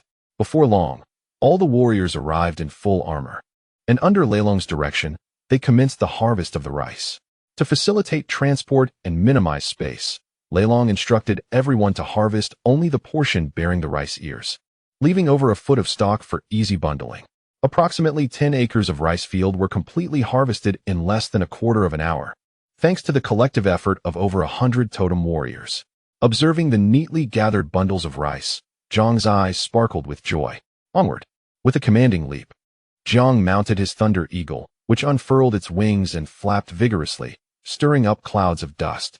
Upon hearing Jiang's order, dozens of thunder eagles of varying sizes surged into the sky, racing towards the horizon. In the northern region of the Thunderflame tribe's territory, Lei Long and Jiang soared through the skies atop their thunder eagles. Gazing at the distant silhouettes of the Green Mountains, the thunder eagles emitted a series of calls. It had been nearly 2 months since their departure, and not only did Lei Long and the others long for home, but even the thunder eagles missed their homeland. As familiar landscapes came into view, Leilong felt a wave of nostalgia wash over him, akin to a wanderer returning to his native land. Suddenly, several thunder eagles ascended above the nearby Qingshi mountain, circling above as if to welcome back their comrades. Hearing Zhang's jubilant roars, the other members of the Thunderflame tribe echoed his excitement with their own cheers. Soon, Leilong and Zhang arrived at the sacred peak of the Thunderflame tribe, where many tribespeople awaited their return. Chapter 0.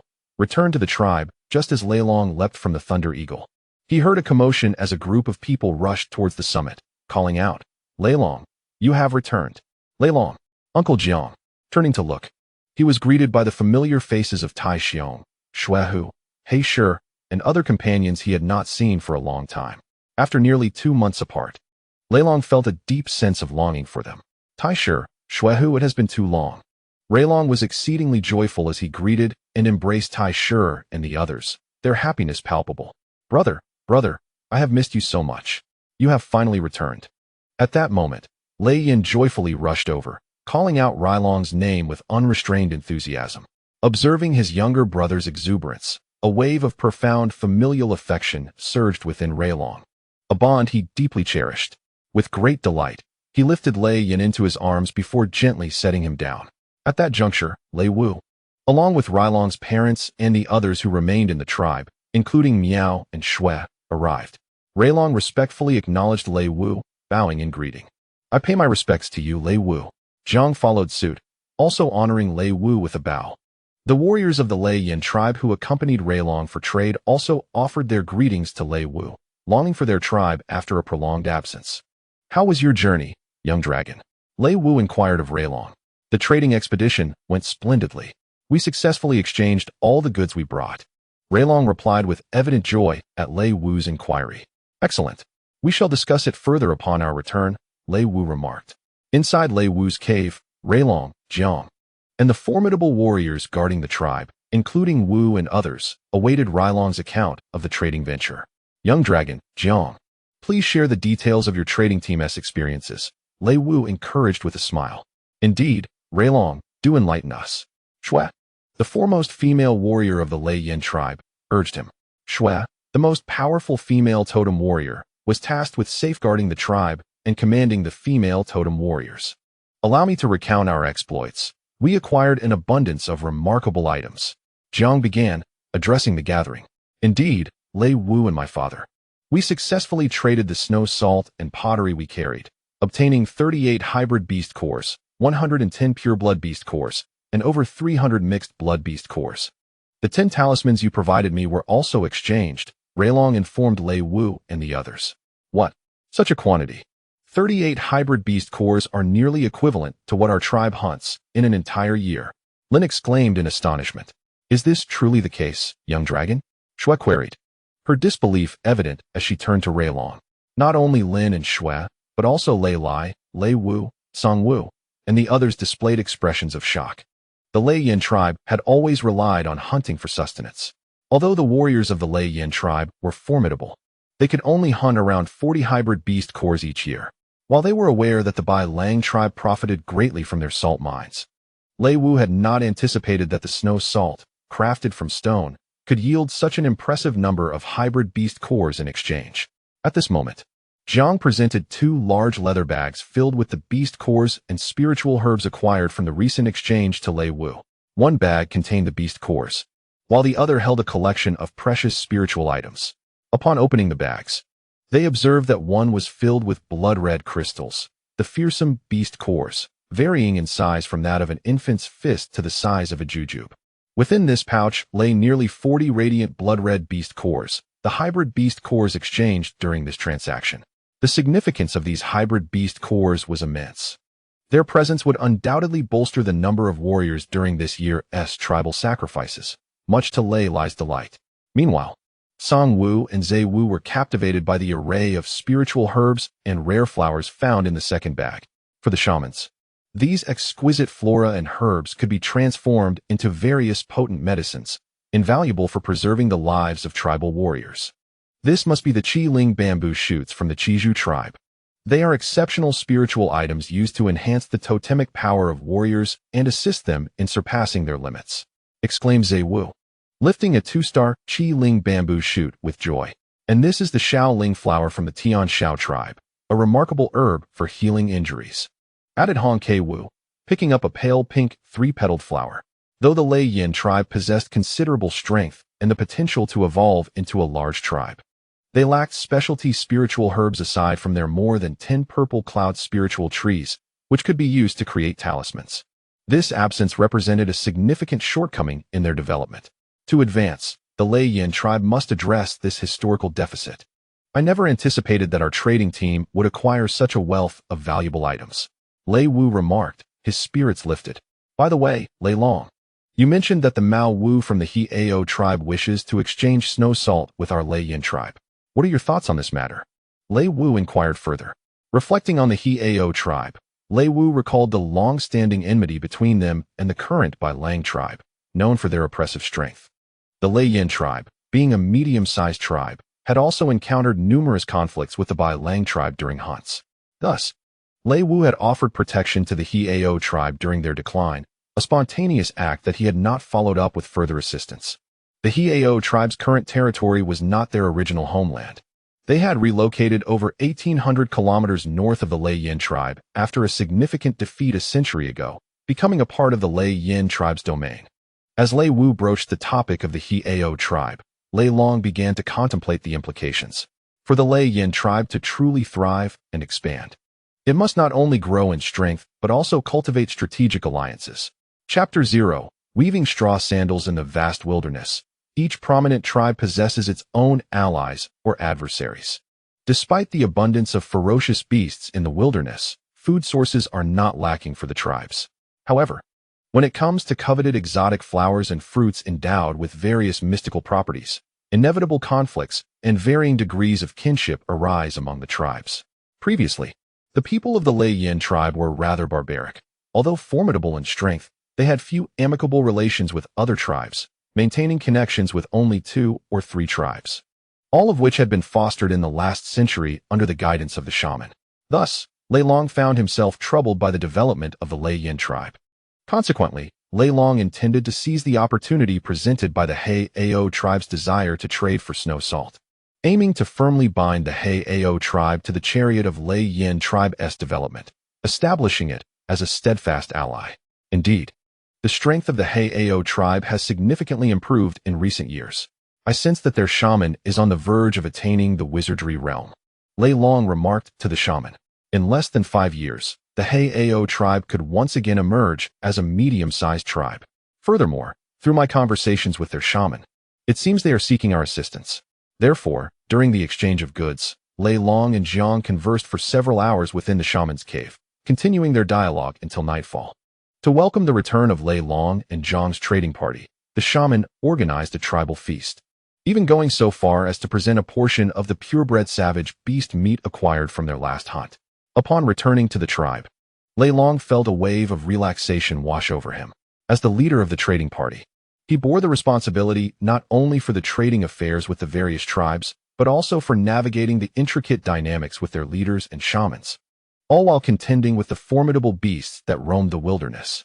Although Lei Long and his companions were accompanied by their thundercloud eagle companions to confront aerial dangers, the risks in the sky were no less than those on the ground. It is essential to note that only the fiercest avian predators soar through the skies of the wilderness, reigning as absolute dominators, significantly stronger than their terrestrial counterparts, and preying upon various ground-dwelling beasts. Thus, the perils in the sky often surpass those on land. After the evening feast, Lei Long engaged in conversation with his brother and sister before retreating to his cave for rest. Lying upon his bed, he soon succumbed to slumber.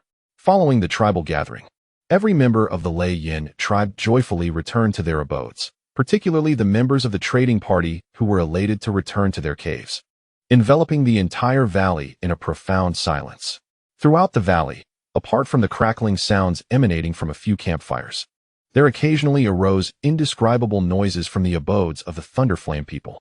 In the vast wilderness, entertainment was a rarity. Thus procreation became a means for them to relieve their inner repression. In the tranquil embrace of the midnight wilderness, illuminated by the moonlight, an ethereal beauty enveloped the landscape. While all living beings succumbed to slumber, Yet, amidst this serene expanse, countless dangers lay concealed. As dawn broke, sunlight filtered through the delicate mist, casting its glow upon the valley. The tribespeople of the Thunder Flame clan commenced their daily endeavors. Some ventured into the wilderness to hunt. Others foraged for wild fruits in the forest, while yet others busied themselves in the production of snow salt, each absorbed in their own pursuits. In the cave where the Thunder Dragon dwelled, he awoke from his slumber, stretching languidly, feeling an unprecedented sense of refreshment wash over him. Observing the animal hide shoes by his bedside, the Thunder Dragon sighed. Summer had fully arrived, and the wilderness now sweltered in the heat of the year's hottest season, making the fur shoes quite uncomfortable. It seemed he would need to get to work. It was time to craft a pair of straw sandals. Although he had only recently arrived in the wilderness, walking barefoot like the others in the tribe felt exceedingly uncomfortable, prompting his decision to create the sandals. Grabbing a few wild fruits from the stone table, he munched on them as he exited the cave. Observing the bustling tribe members in the valley, he made his way towards the outskirts of the settlement, knowing he needed to seek materials for his sandals. As he walked towards the tribe's exit, he encountered several clansfolk, all of whom regarded him with respect, not only because he was the son of the tribal chief, but also due to his identity as a shaman. Upon reaching the tribe's entrance, he found Scar, who had now ascended to the rank of a formidable totem warrior, standing guard. "Uncle Scar, it's you on duty today." Thunder Dragon greeted him with a smile. Among the tribe, Scar and you were among the individuals Thunder Dragon felt most familiar with. "Indeed, young dragon. I've heard from Jiang that you've achieved great merit, managing to acquire such a plethora of hybrid savage beast cores." Scar praised him.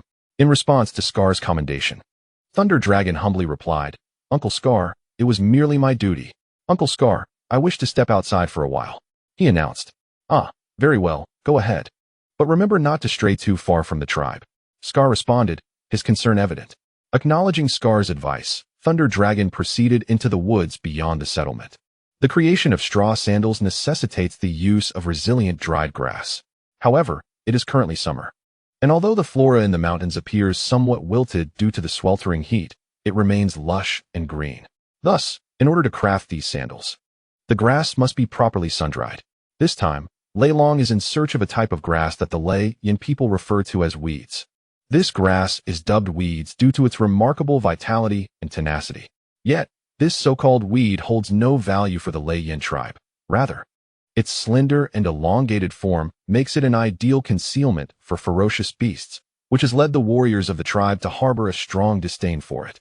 As Lei Long enters the forest, he encounters numerous long weeds, each measuring at least 1 meter in length, some even exceeding 2 meters, all exhibiting a flattened shape. Soon, Lei Long has harvested a substantial bundle of these weeds and makes his way back to the tribe. Upon reaching the entrance, the scarred elder notices Lei Long returning with a large bundle of seemingly useless weeds, his face etched with confusion. He inquires, "Lei Long, what do you intend to do with these weeds?" "Uncle Scar, I plan to use this grass to make some sandals. The weather is too hot, and wearing shoes made of animal hide feels unbearable." Lei Long responds, "The people of the Lei Yin tribe typically go barefoot, only donning animal hides to protect their feet during hunts to prevent injuries. However, during the summer, the warriors find the animal hide shoes stifling." "What? You can make shoes from these weeds?" Uncle Scar exclaims, disbelief evident in his voice. "Is that truly possible?" At this moment, the other warriors standing nearby also express their skepticism, unsure of how to clarify this matter regarding the creation of straw sandals to these rugged individuals. Lei Long offers a brief explanation before retreating to his dwelling. He hangs the harvested weeds on a wooden rack, awaiting their proper sun-drying. For only then can he commence the crafting of the sandals. After arranging the grass, Lei Long returns to his home, having not resided there for nearly 2 months. His dwelling is devoid of food. Fortunately, with the presence of Chief Lei Lai, Lei Long does not lack sustenance. However, he finds himself without water. He picks up a water jug and heads towards the communal water source. The Lei Yin tribe has a designated area for water storage, a massive reservoir carved from the mountainside of the valley where the tribe resides.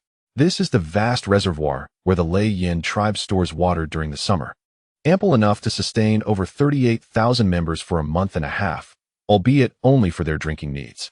Consequently, each summer, the tribe assembles a dedicated team to fetch water from the mighty New Tsang River, located in the forest to the south of the tribe. However, the river is fraught with peril, inhabited by numerous ferocious beasts and wild creatures, presenting significant dangers. Thus, despite the presence of formidable totemic warriors, including high-ranking ones, some tribe members still fall victim to the beasts lurking in the river. Before long, Lei Long made his way to a cave nestled against the mountainside at the rear of the tribe. Outside the cave stood a totem warrior on guard. The oppressive heat and the treacherous task of water gathering necessitated strict regulations on water consumption, allowing each individual to collect only a limited amount for their daily needs. "Water uncle, I'm here to collect some water," Lei Long announced, approaching one of the tribe's warriors with his water container. "Ah, Lei Long, very well. Hand over your container, and I shall fill it for you." Water responded with a hearty smile. Water, a late-stage totem warrior of the mountain-splitting caliber, was responsible for the distribution of water. Standing at about 2 meters tall, he was robust, though slightly shorter than other warriors. After speaking, Water passed Lei Long's container to another warrior assigned to fill it. Before long, he returned with the container, now half filled with water. Upon receiving the container, Lei Long noticed the amount was considerably less than before. Curiously, he asked, "Water uncle, why is there less water this time?" Although Lei Long had yet to awaken his totem, he was considered an adult since he lived independently, and thus his water allocation was equivalent to that of the adult males in the tribe. Upon hearing Lei Long's inquiry, Water's expression darkened, and he grimly informed him, "The water we had stored is nearly depleted. Just a few days ago, 2 tribe members were devoured by the beasts of the Newtsong River." As he mentioned the river, a look of terror crossed Water's face, revealing his deep-seated fear and respect for the Newtsong River. The other warriors from the Lei Yin tribe nearby mirrored his alarm. The inhabitants of the tribe held the river in reverence, aware that its depths harbored unknown, fearsome creatures, which instilled a profound sense of awe among them. "All right, I understand," Lei Long replied, his heart heavy with concern. After acknowledging Water, he turned to leave. However, he chose not to dwell on the matter. Upon returning to his dwelling, he prepared a simple meal and then began his training on the bed. Indeed, the passage of time is imperceptible during cultivation. Before long, afternoon arrived, and Lei Long felt the energy within him swell, signifying a notable enhancement in his strength. Not only was today significant, but over the past 2 months of training, Lei Long had remained diligent in his practice. Although his progress was not as rapid as before, he had nonetheless increased his power to over 600 stones, a rise of nearly 100 stones.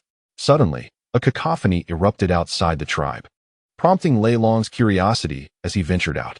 Upon his arrival, he discovered a multitude of clansmen gathered in the center of the village, amidst cries of anguish. Rushing forward, he soon learned that a group had returned from fetching water, but tragically, 2 warriors had perished at the jaws of a ferocious beast, their bodies rendered unrecognizable.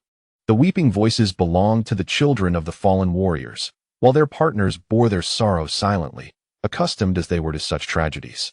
Death among the tribe's people was a common occurrence, yet it did not diminish their spirit.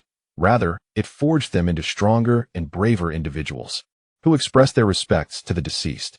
Before long, Lei Long's elder father, Lei Lai, and the shaman, Song Wu, arrived, swiftly managing the situation with a practiced efficiency born from years of experience. The families of the deceased warriors would be supported by the tribe, with the children groomed to become warriors themselves, continuing the legacy of their lineage, a customary practice in every tribe across the vast wilderness. As he beheld a young child, oblivious and cradled in their mother's arms, Lei Long felt a profound sense of sorrow. For the first time, he truly grasped the hardships faced by the people in this desolate land. "I must change this situation," he resolutely thought. Chapter 0. The Well in the Tribe. Water was of paramount importance, as it is essential for life. The significance of water cannot be overstated. Yet, where could it be found? Suddenly, a thought struck Lei Long. Wells. A common feature in rural China. With the small river outside the tribe now dry, digging a well seemed a viable solution. Given the vast expanse of forest to the south and the mighty Tsong River flowing nearby, it was likely that abundant water resources lay beneath the trees.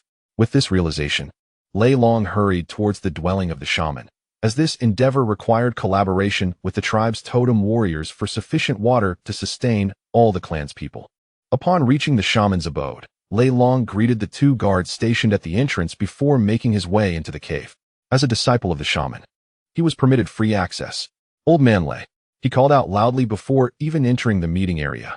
Upon reaching the council's fire pit, Lei Long abruptly halted, gazing vacantly at the few individuals gathered by the flames.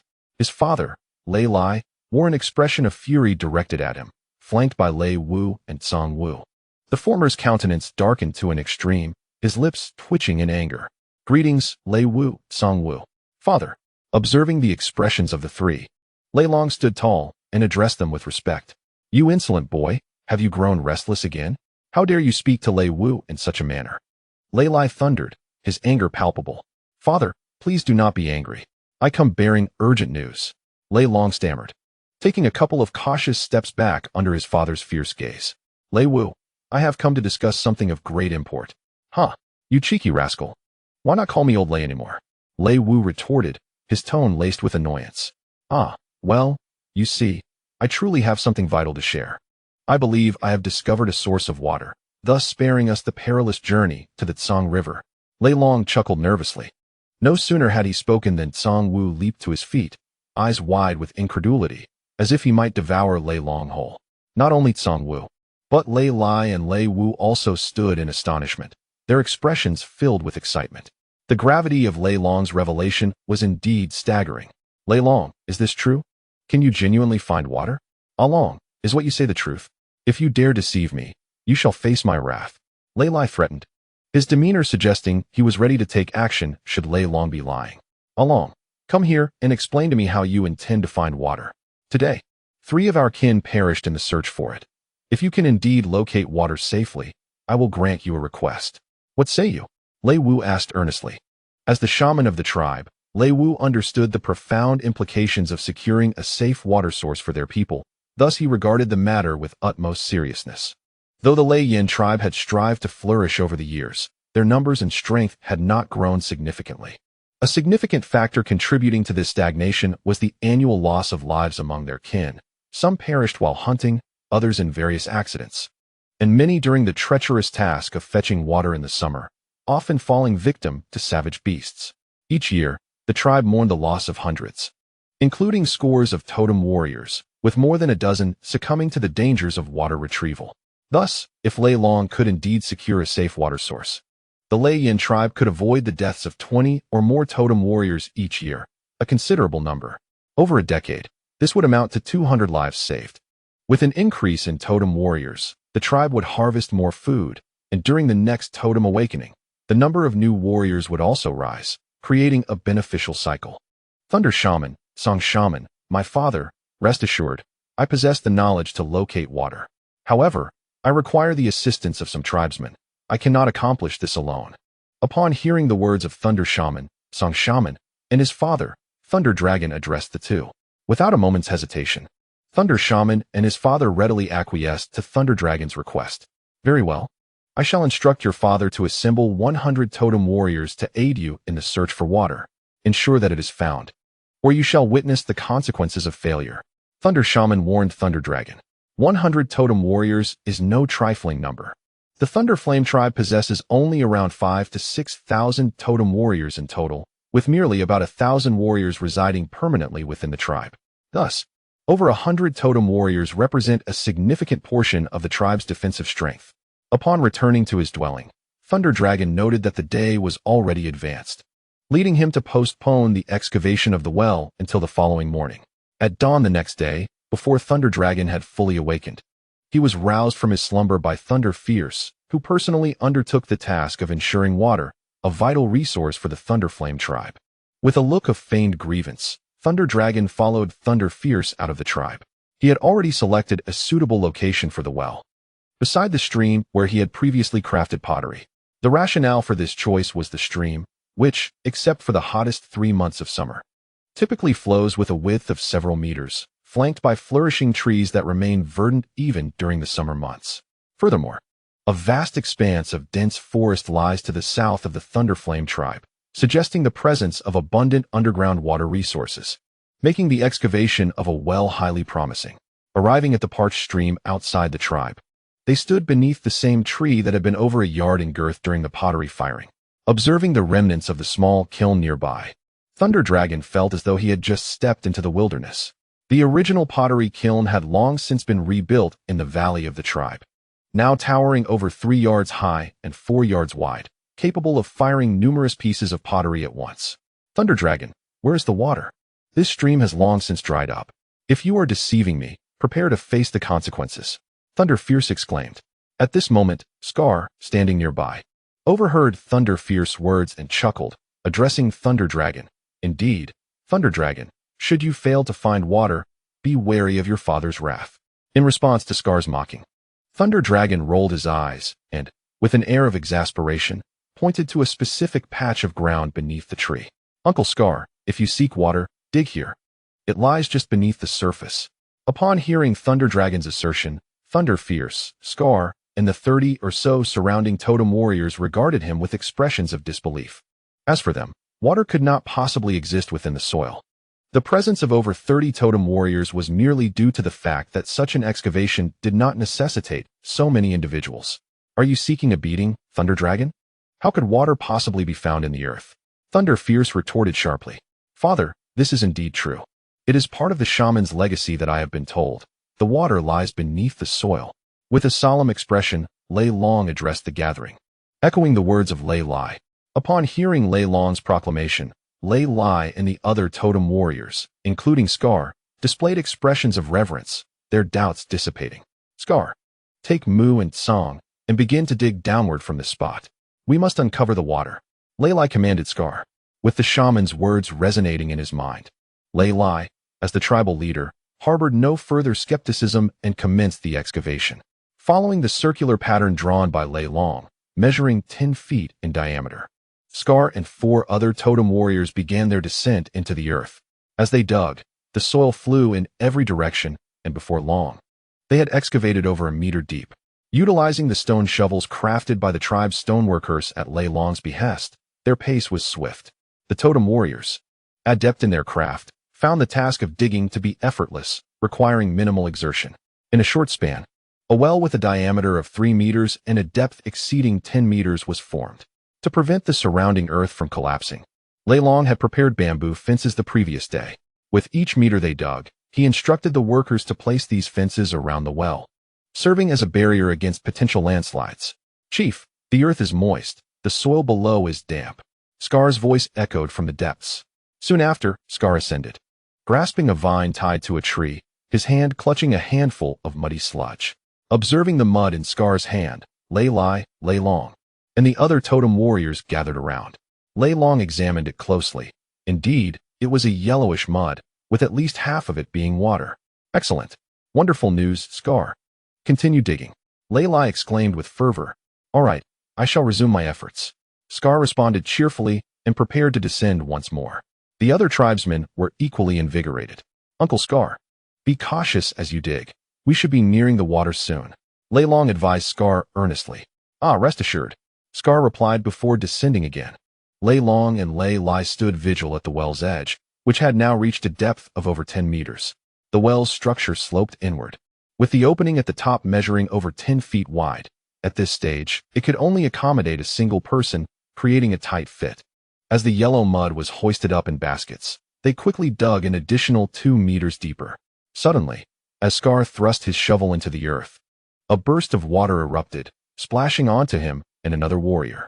Both men stood momentarily stunned, realizing that water had indeed emerged.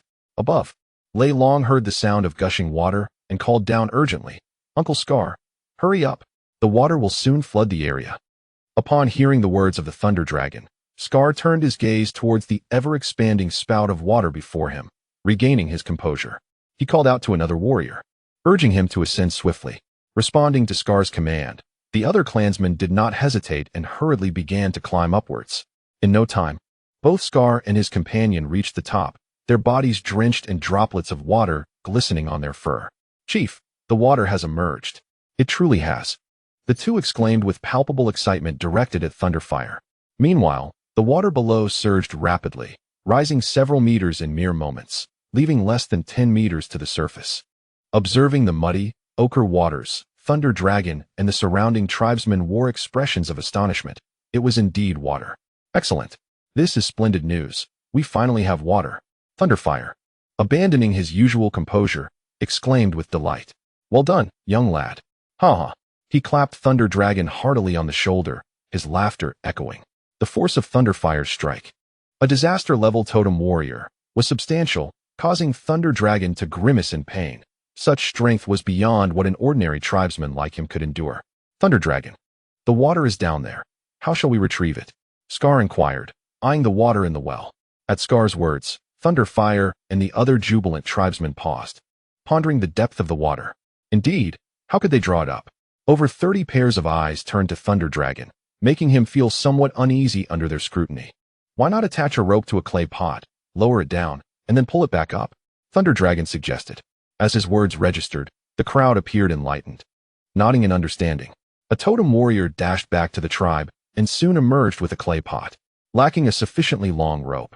Thunder Dragon fashioned a vine to the pot, threw it down, and after a moment of steadying, he plunged it into the water, then hoisted it back up, retrieving a pot nearly full.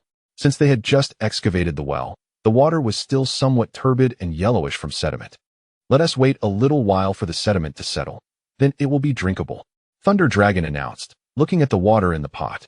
Although Thunderfire and the other totem warriors were unfamiliar with Thunder Dragon's meaning, they recognized that this water was indeed safe to drink. Having recently acquired the shaman's legacy, Thunder Dragon had imparted certain sanitary practices to the entire Thunderflame tribe over the past few months. Thus they did not question further. After approximately 10 minutes, the water in the pot had cleared considerably. Though still somewhat murky, it was at least drinkable.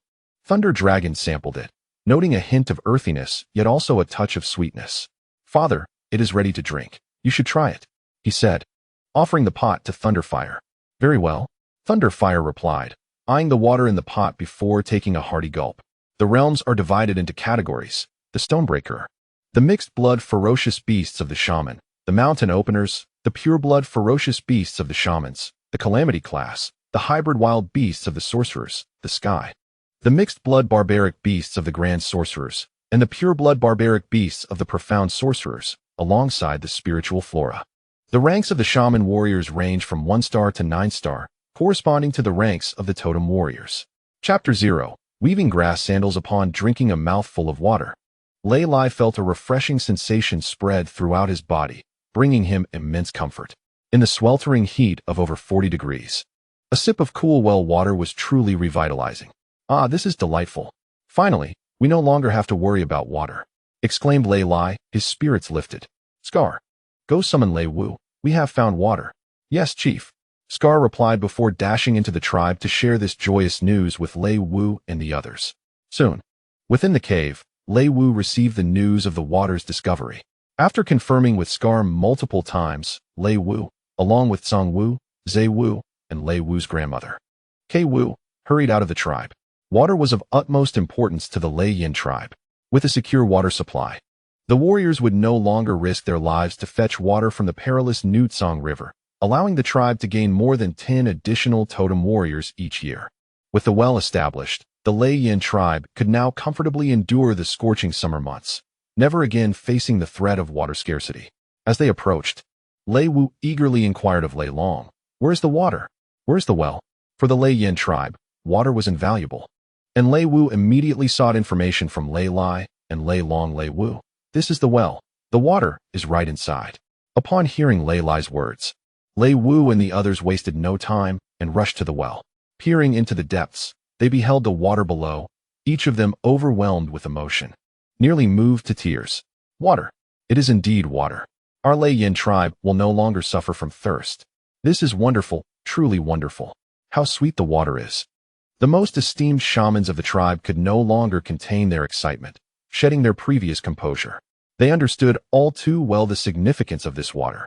With this well, the Lei Yin tribe would no longer have to brave the dangers of the mighty river to fetch water, allowing them to pass the summer with ease. Although the Lei Yin tribe possessed formidable strength and powerful battle pets, the thundercloud eagle, the act of fetching water remained perilous. With the risk of losing tribe members, or even the thundercloud eagle itself, to ferocious beasts lurking in the river. Each summer brought a 2-month dry season, where rivers spanning dozens of meters would run dry, leaving the Lei Yin tribe reliant on the nearby Great River for their water needs. Other sources were too distant. and the tribe lacked sufficient water containers to supply the needs of over 30,000 members, making the Great River the most convenient option for water retrieval. Although some tribesmen and thundercloud eagles may perish, this ensures the continuity of the tribe. For centuries, the Thunderflame tribe has adhered to this practice. Have they never considered seeking water elsewhere? It is simply a matter of necessity. Moreover, the rivers that still possess water at this time are primarily vast rivers inhabited by ferocious beasts, thereby necessitating the use of the nearest Nukang River for their water supply. However, all has changed for the better. With the advent of the well, the tribe no longer suffers from water scarcity, and the Thundercloud eagles no longer need to risk their lives to drink from the river's edge. Thunder Dragon, you have accomplished a great feat. On behalf of all the members of the Thunderflame tribe, I express my gratitude to you. Should you require anything, do not hesitate to ask. The Thunder Shaman solemnly declared to Thunder Dragon. The surrounding shamans and tribespeople also cast grateful glances toward Thunder Dragon, fully aware of the significance of this well to their tribe. Thus their appreciation was heartfelt. Among them were those who had lost loved ones while fetching water, making their gratitude to Thunder Dragon even more profound. Thunder Shaman, this is merely my duty. There is no need for such accolades. Thunder Dragon, feeling somewhat embarrassed under their appreciative gazes, replied warmly to the humble tribespeople. Well said, truly a fine child of Anew, remarked the Red Sparrow, pulling Thunder Dragon closer. The Thunder Shaman and the others shared smiles of satisfaction, recognizing him as a treasured child of the Thunderflame tribe. Nearby, Thunderblaze, Thunder Dragon's father, wore a joyful expression, seemingly proud that his son had grown up and could now contribute to the tribe. In front of Thunder Dragon's cave, he sat beneath a bamboo awning, crafting straw sandals from the dried grass he had prepared days earlier, as the heat was unbearable. The process of crafting sandals began with transforming the dried grass into fine grass ropes. However, Thunder Dragon only possessed limited knowledge from his past life. He had seen the process, but it proved more challenging than he had anticipated. After several attempts, he realized that his grass ropes were either too thick or too thin, rendering them unsuitable for sandal making. Fortunately, when Iron Bear and a few others visited him, they informed Thunder Dragon that there were tribespeople in the village skilled in weaving grass ropes, which was splendid news. Upon inspection, Thunder Dragon found that while these artisans produced uniformly thick grass ropes meant for binding, they could also weave thinner ropes, albeit not extremely fine, sufficient for crafting sandals. Thus, Thunder Dragon bartered some beast meat to have one of the tribespeople assist him in weaving several meters of fine grass rope in less than a day. However, crafting sandals required some tools, prompting Thunder Dragon to fashion tools from beast bones, including bone needles and implements for binding the sandal soles. Apart from a few materials, the crafting of straw sandals necessitates additional components, such as rubber for securing the soles and materials to serve as insoles. Ultimately, Lei Long contemplated utilizing the resin previously employed in the creation of the star bow as rubber. However, the rubber used for the star bow hardened excessively upon solidification, rendering it unsuitable for the soles. Consequently, Lei Long endeavored to blend other substances into the resin, ultimately developing a suitable variant of rubber. Once all the materials were prepared, the next step was to create the straw sandals. Initially, Lei Long braided the prepared straw rope into 3 strands, forming a flat strip. He then wound this braided straw around the crafted tools to shape the soles, securing them in place with a bone needle fashioned from beast bones. After completing the soles, Lei Long applied a layer of the previously prepared resin to augment their durability. Finally, he affixed dried beast hide as insoles, enhancing their comfort and providing a refreshing wear. After 2 full days of labor, Lei Long successfully crafted a pair of straw sandals that not only offered breathability, but also alleviated discomfort from the sun-heated ground. Chapter 0. Crafting Straw Sandals 2. Wearing the straw sandals brought immense comfort to Lei Long, and he found that the remaining straw rope was sufficient to produce a further 10 pairs. Over the past 10 days, in addition to crafting sandals, he excavated 8 wells near the tribe, reinforcing their walls with stones to prevent collapse. To mitigate the risk of accidents, a stone wall nearly a meter high was erected above the wells. With these new water sources, the Lei Yin tribe would no longer suffer from water scarcity. Nevertheless, the inconvenience of fetching water from outside the tribe persisted. Thus, Lei Long pondered whether it might be possible to tap into water within the valley where the tribe resided. Given that the tribe was nestled between towering peaks, it was plausible that the ground might be devoid of water, merely consisting of mountain rock. However, with the impending rainy season in over a month, which would bring 2 months of continuous rainfall, the area around Lei Yin Mountain could be inundated, and the wells at the mountain's base might also be submerged. Upon presenting this idea, Lei Wu concurred with the notion of exploring the valley for water, as the presence of flourishing flora suggested the likelihood of subterranean moisture. Thus, they commenced digging in the valley's central region, delineating a circle approximately 5 meters wide to ensure sufficient depth. After excavating over 50 meters, they encountered the mountain's foundation, revealing only slight dampness. Disheartened, both Lei Long and the digger felt uncertain about continuing, as they could not ascertain the presence of hidden currents below, rendering further excavation seemingly unnecessary. Later, Lei Wu arrived, and upon hearing Lei Long's explanation, he surveyed the well before him. Closing his eyes, Lei Wu began to intone mystical incantations, and his staff emanated a faint glow. At that moment, Lei Long sensed a wave emanating from Lei Wu, spreading outward. Approximately 3 minutes later, Lei Wu opened his eyes and calmly informed Lei Long that digging down 18 meters would reveal a hidden current, beneath which lay water. Upon hearing Lei Wu's words, Lei Long, puzzled, inquired how Lei Wu knew there was water below since he hadn't even descended. Humph, this is perceived through spiritual energy. You possess spiritual energy as well. The sorcery I have taught you must be learned diligently. Otherwise, you shall remain in the tribe, unable to utilize your spiritual energy, which would be quite embarrassing. Lei Wu replied sharply. Having said this, he turned and walked away without sparing Lei Long a glance. Eventually, Scar and the other warriors of the tribe harnessed the power of the totem to begin excavating the mountain. Although the rock was quite hard, under the enhancement of totemic power, it was as soft as tofu, easily sliced into pieces. Indeed, after digging 18 meters deep, Scar could distinctly hear the sound of flowing water below. Continuing for another meter, Lei Long instructed the other tribesmen to ascend, leaving only Scar to break through the final layer underground. In the end, Scar unleashed the totemic power, wielding his bone knife to strike out 3 crimson waves of blade energy, slicing through the less than half a meter thick mountain layer. After completing the strike, Scar swiftly climbed up the surrounding stone walls. Before long, Lei Long could clearly hear the sound of the stone walls crumbling, followed by the rush of water surging upward. Under immense pressure, the water from the hidden current gushed forth, ultimately rising over 20 meters, inundating the excavated mountain well. With this, the Lei Yin tribe no longer had to worry about a water shortage. 3 days later, Lei Long, carrying a meticulously crafted dozen pairs of grass shoes, made his way to Lei Wu's cave. Over the past few days, Lei Long had woven 12 pairs of grass shoes, having already delivered 3 pairs each to his father, mother, and younger brother. The remaining pairs were intended for Lei Wu and his companions. Upon reaching the cave where Lei Wu resided, Lei Long noticed that Lei Wu and Zai Wu were absent, likely in another dwelling. Lei Wu, where are you? Lei Long called out within the fire pit cave. Young dragon, I'm in the talisman crafting cave. Come over. Lei Wu's voice echoed from within another room. As Lei Long approached, he entered the designated space for crafting talismans. Inside, he found Lei Wu seated beside a stone table, a freshly drawn talisman before him. Various tools made from different materials and an assortment of unknown pigments lay scattered across the table. Lei Wu, Lei Long respectfully called out. Hearing his name, Lei Wu turned to Lei Long and gently asked, Young dragon, what brings you here? Aren't you usually averse to visiting this place? In response to Lei Wu's inquiry, Lei Long spoke earnestly. Lei Wu, behold the grass shoes I have crafted for you and Zai Wu. Lei Long presented the exquisitely made grass shoes, each adorned with a touch of paint.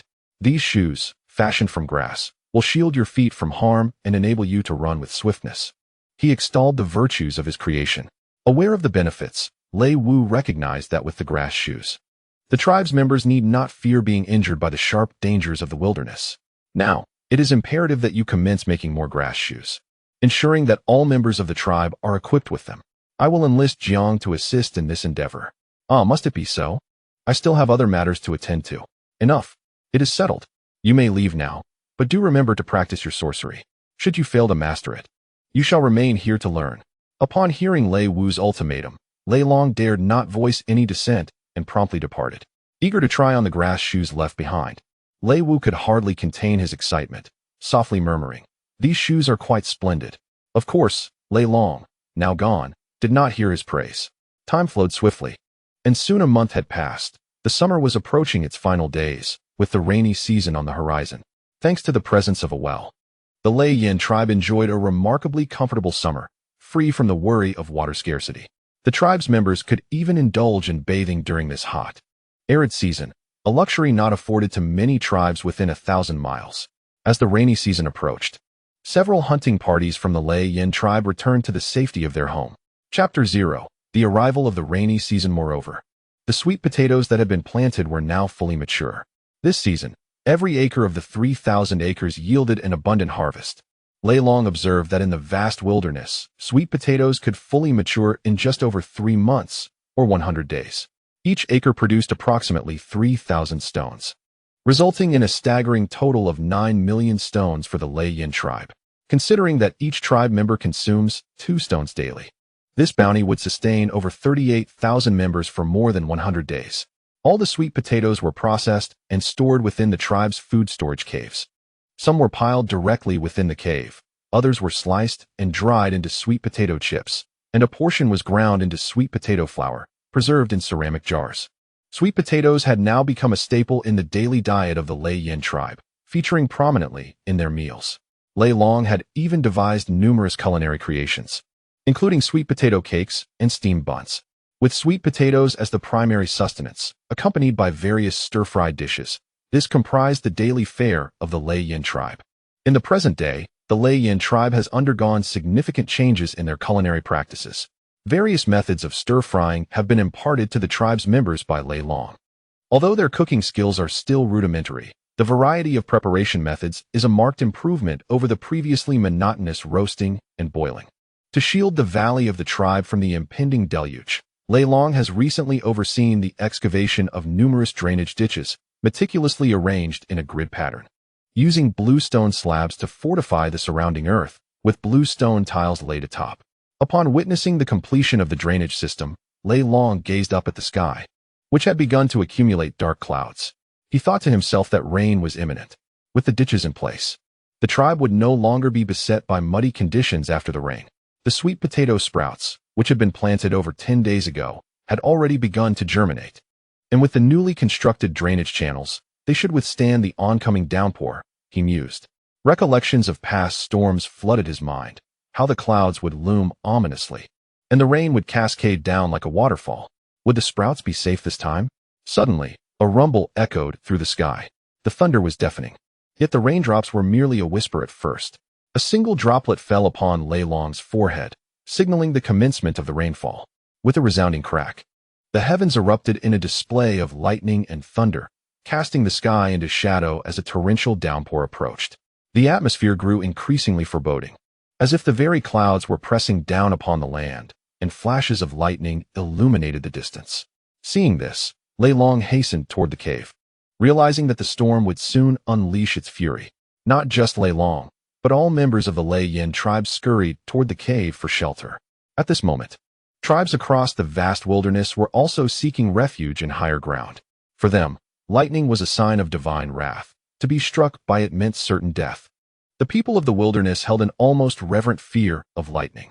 Simultaneously, the ferocious beasts and untamed creatures of the wilderness sought higher ground as well. For even they feared the coming rain. Should the rain fall, the rivers would swell, inundating the surrounding landscape for hundreds, if not thousands, of miles, and the beasts would emerge to hunt. A flash of lightning erupted from the darkest reaches of the sky, accompanied by a thunderous roar that startled many of the tribe members. The raindrops began to fall in earnest, cascading off the bamboo shelter in front of the cave like a curtain of water. Watching the torrential rain, Lei Long silently prayed that the sweet potato sprouts on the hillside would remain unharmed. Fortunately, during the construction of his dwelling, he had thoughtfully left a 2-foot-high threshold stone at the entrance, effectively preventing rainwater from flooding inside. At this moment, the thunder which silently gazes at the torrential rain outside the cave. The rain will nourish the earth and breathe life into the wilderness. As a shaman, the thunder which understands the vital role of rain as the source of life in the great expanse. Without rainfall, the land would crack, animals would perish from thirst, and flora would wither. The desiccation of trees and plants would inevitably lead to a scarcity of food for herbivores, triggering a chain reaction that would drastically reduce their numbers, subsequently diminishing the ferocious beasts within the wilderness. This would leave the various tribes with insufficient food resources. In dire circumstances, some starving predators might even launch desperate attacks on the human tribes, viewing them as sustenance. Such occurrences would herald a tremendous calamity. Inside the dwelling, Thunder Dragon sits by the fire, while outside, the fierce winds rage and the rain pours down in torrents, transforming the previously sweltering weather into a sudden chill. Thunder Dragon had never witnessed such a deluge. Although memories of heavy rains linger in his mind, they pale in comparison to the reality before him. The colossal dark clouds obscure the sky, casting a shadow that renders the world as dim as night. Thunder and lightning roar furiously above.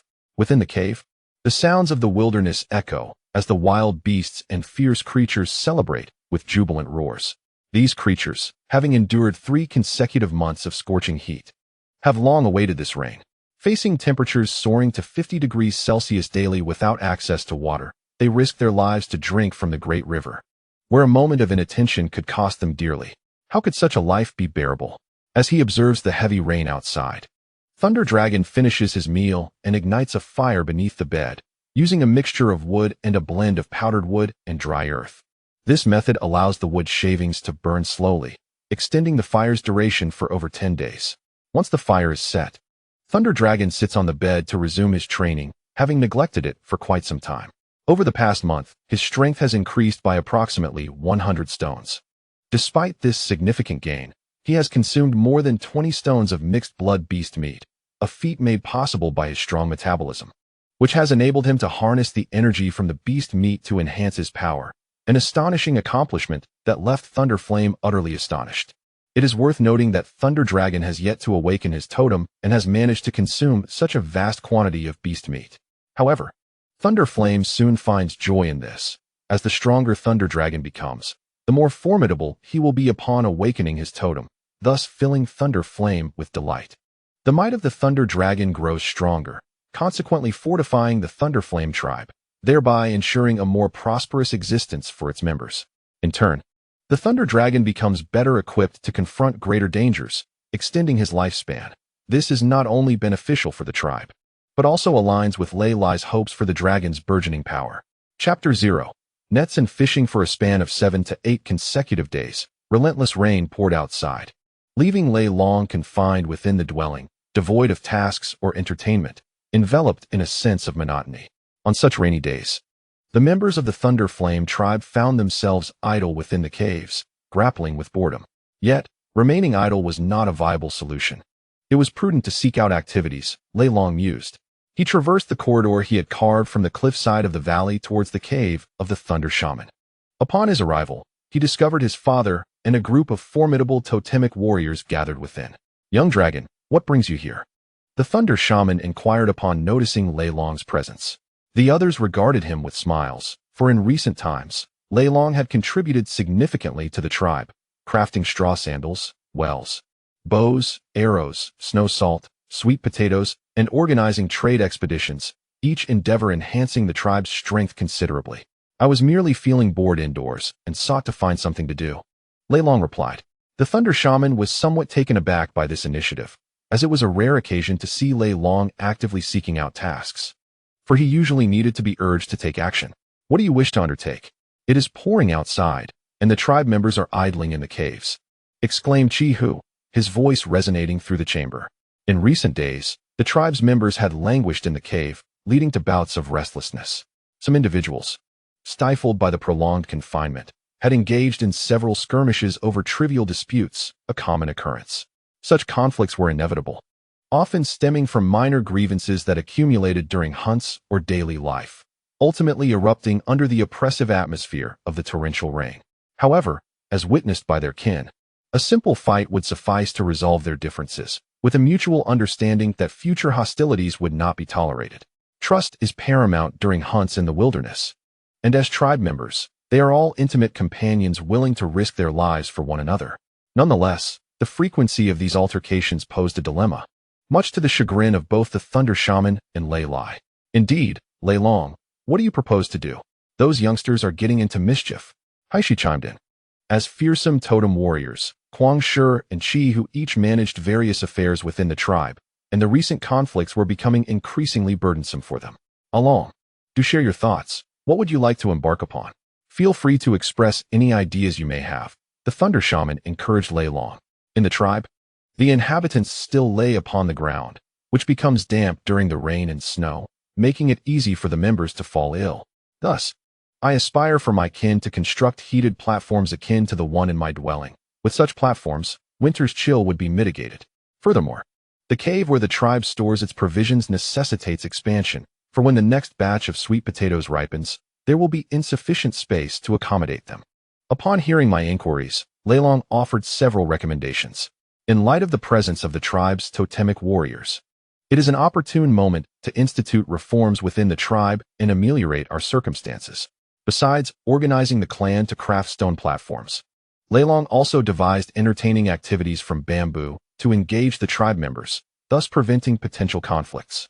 In addition to these endeavors, Lei Long devoted his days to both cultivation and crafting fishing nets, which he would employ for fishing once the rains ceased, to safeguard against ferocious aquatic beasts and oversized fish.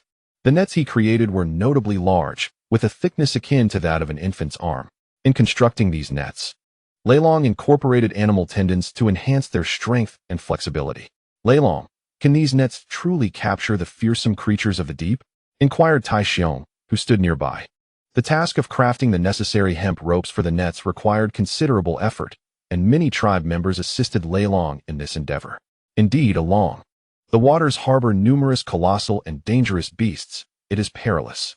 Can the nets we crafted truly ensnare such formidable creatures? Blood Tiger echoed Lei Long's concerns. Each year, following heavy rains, the vicinity of Lei Yin Mountain becomes inundated, attracting powerful aquatic predators that have previously claimed the lives of several tribe members. I maintain that these creatures of the waters are merely fish. They are not the fearsome beasts you envision. These nets are designed to catch fish, albeit not of excessive size. Lei Long responded to the inquiries. Upon hearing that fish could indeed be caught, Black Lion and the others felt invigorated.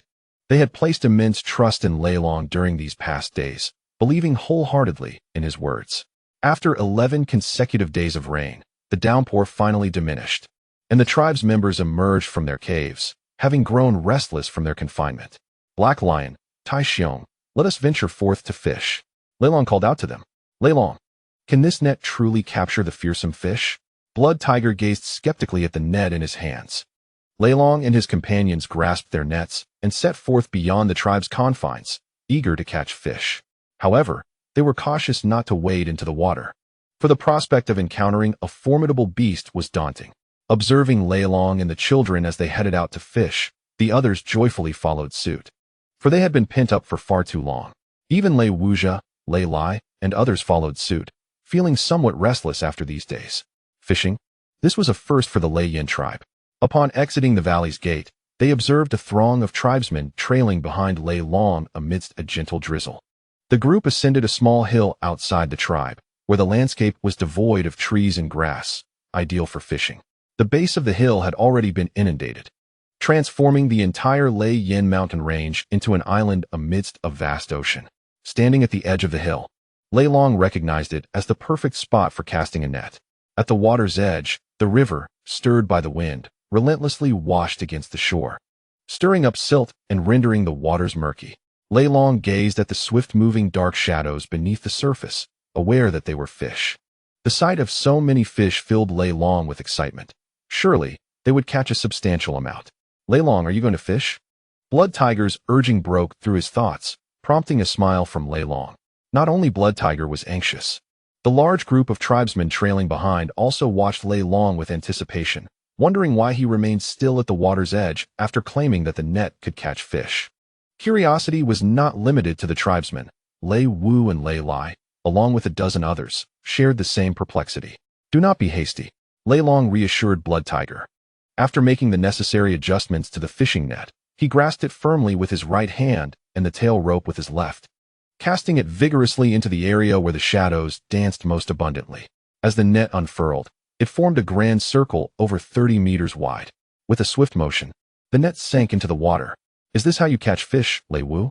Lei Lai inquired, glancing at Lei Wu from the hillside.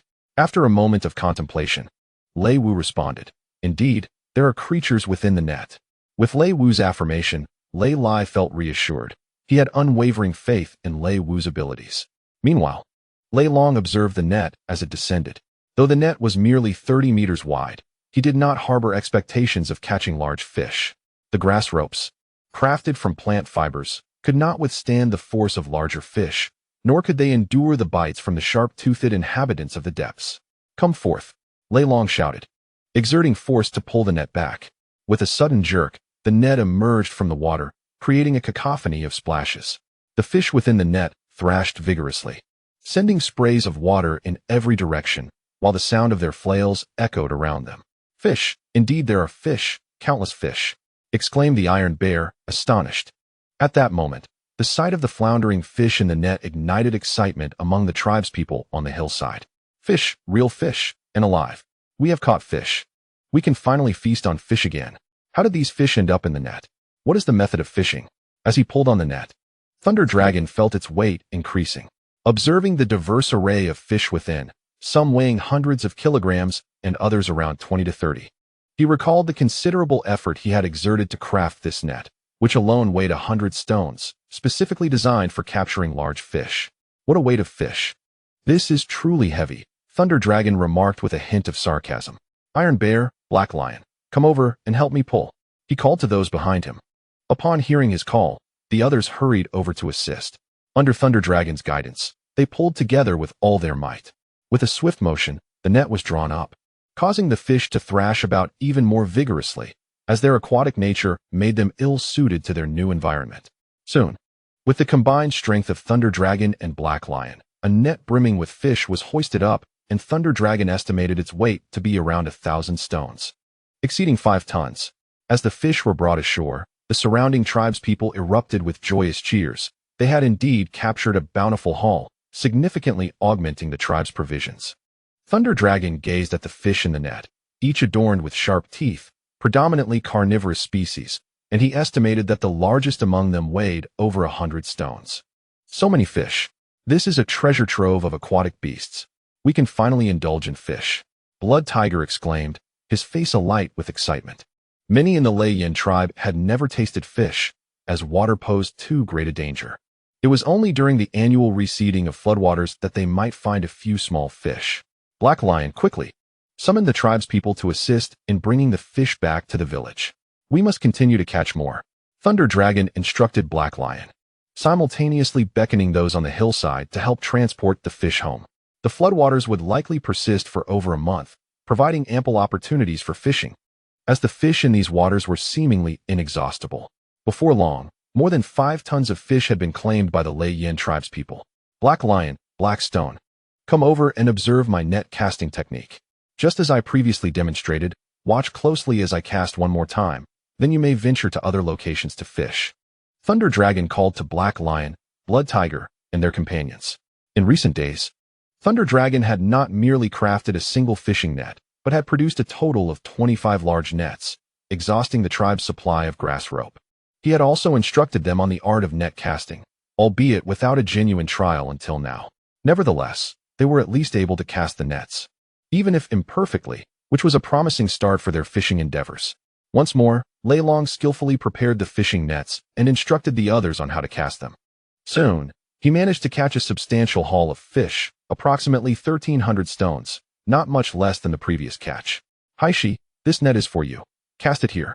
Lei Long handed the fishing net to Haishi. Subsequently, he allocated nets and personnel to Tai Xiong, Shuehu, and Hei Hei Shi, directing them to the nearby area to cast their nets as well. In an instant, the surroundings of Lei Yin Mountain were alive with the sight of nets being cast. Besides the tribe's youths, many clansfolk curiously observed, diligently transporting the captured fish back to the tribe. Lei Wu Zhe Wu of Fu. After entrusting the fishing task to Haishi and the others, Lei Long approached the spot where Lei Wu and the others stood. "Dragon Boy, you have done remarkably well this time, bringing such a bounty of food to the tribe." Lei Wu generously praised upon seeing Lei Long. "I never imagined these nets could yield such a vast catch." Zhe Wu chimed in, beaming with delight. Hearing the accolades from Lei Wu and Zhe Wu brought warmth to Lei Long's heart. Meanwhile, Lei Lai was nearly grinning from ear to ear, naturally. He was overjoyed to see his son praised by the tribe's shamans. From their vantage point atop the mountain, Lei Wu, Zai Wu, Lei Lai, and Kuang Shi wore expressions of elation as they gazed down at the bustling tribe below. At that moment, words failed to encapsulate their joy. In previous times, the members of the Lei Yin tribe spent their days idly sleeping in the caves, devoid of meaningful engagement. Now, however, most of the tribe members had tasks to attend to, and they were able to catch such an abundance of fish.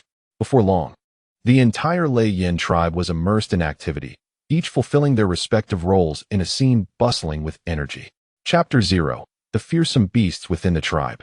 The members of the Lei Yin tribe began to construct dwellings inspired by Lei Long's house, developing the original caves into improved living spaces and creating stone beds. In addition to enhancing the living quarters, the tribe's people engaged in fishing in the vast waters surrounding Lei Yin Mountain, consistently capturing over 100,000 stones of fish each day. However, after an impressive initial catch, the number of fish appeared to dwindle significantly in the days that followed. As if they had become more elusive, yet they still managed to catch around 100,000 stones daily. Over the course of these 10 days, the Lei Yin tribe added at least 1 million stones of fish to their stores, sufficient to sustain all tribe members for 2 months. During this time, the steward of the tribe's food storage, Kinsong Wu, beamed with joy as he witnessed the daily influx of fish being delivered to the storage caves. However, the sheer volume of fish also presented a challenge for the Lei Yin tribe: the issue of storage. Due to the overwhelming abundance of fish captured, the Lei Yin tribe could only preserve the larger specimens, while the smaller fish were delivered by the tribe's members to the dwelling of the thunder eagle atop the mountain, serving as sustenance for the majestic creature. Over the past few days, the thunder eagle has thrived, feasting daily on fish from the nearby verdant hills, where the waters are not particularly deep, thus keeping the formidable beasts of the great river at bay and minimizing danger. The larger fish caught by the tribe were carefully cured with salt and stored for future use. The young Lei Long had long harbored a curiosity regarding the tribe's previous way of life, particularly since the thunder eagle was ever present, capturing fish during the seasonal floods.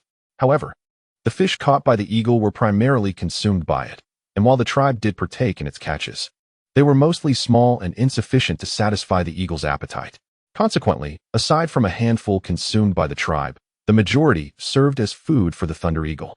Feeling a sense of ennui atop Lei Yin Mountain, Lei Long observed his bustling kin below and the thunder eagle occasionally diving into the water to hunt. This past month had been quite fruitful for the Lei Yin tribe, as the torrential rains had persisted intermittently for 4 weeks. With the coming month dedicated to awaiting the receding waters, Lei Long, father, and the chief are heading over there to hunt the fearsome beasts. Do you wish to come along? At that moment, Bone Knife dashed up from the slope below, calling out to Lei Long. Upon hearing Bone Knife's words, Lei Long recalled an annual occurrence during the floods, when amphibious predators would venture into the shallow waters near the verdant hills or ascend to Lei Yin Mountain. During this time, the tribe's members would seize the opportunity to hunt these creatures in the shallow waters, marking a rare chance for the tribe to engage in hunting over the 2-month period. Aware of the lurking dangers, these aquatic beasts would cease their approach to the vicinity of Lei Yin Mountain after a few days of being hunted. The fearsome beasts to which Bone Knife referred resembled crocodiles, yet were larger, more ferocious, and combative, earning them the tribe's ominous designation. Shall we go take a look? Lei Long eagerly replied to Bone Knife, then swiftly made his way toward the hunting grounds.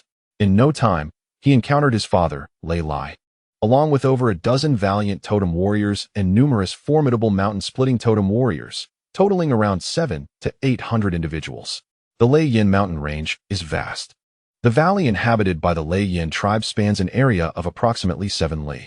Beyond the valley, during the rainy season, the surrounding 30-kilometer expanse of the mountain range is submerged, presenting an opportune moment for the Lei Yin tribe to hunt ferocious beasts. With the thunder eagle as their companion, the tribe's warriors also ventured to capture beasts lurking on the nearby hills. On a hillside 10 miles away from the site of the hunt, Lei Long gazed toward the hunting grounds.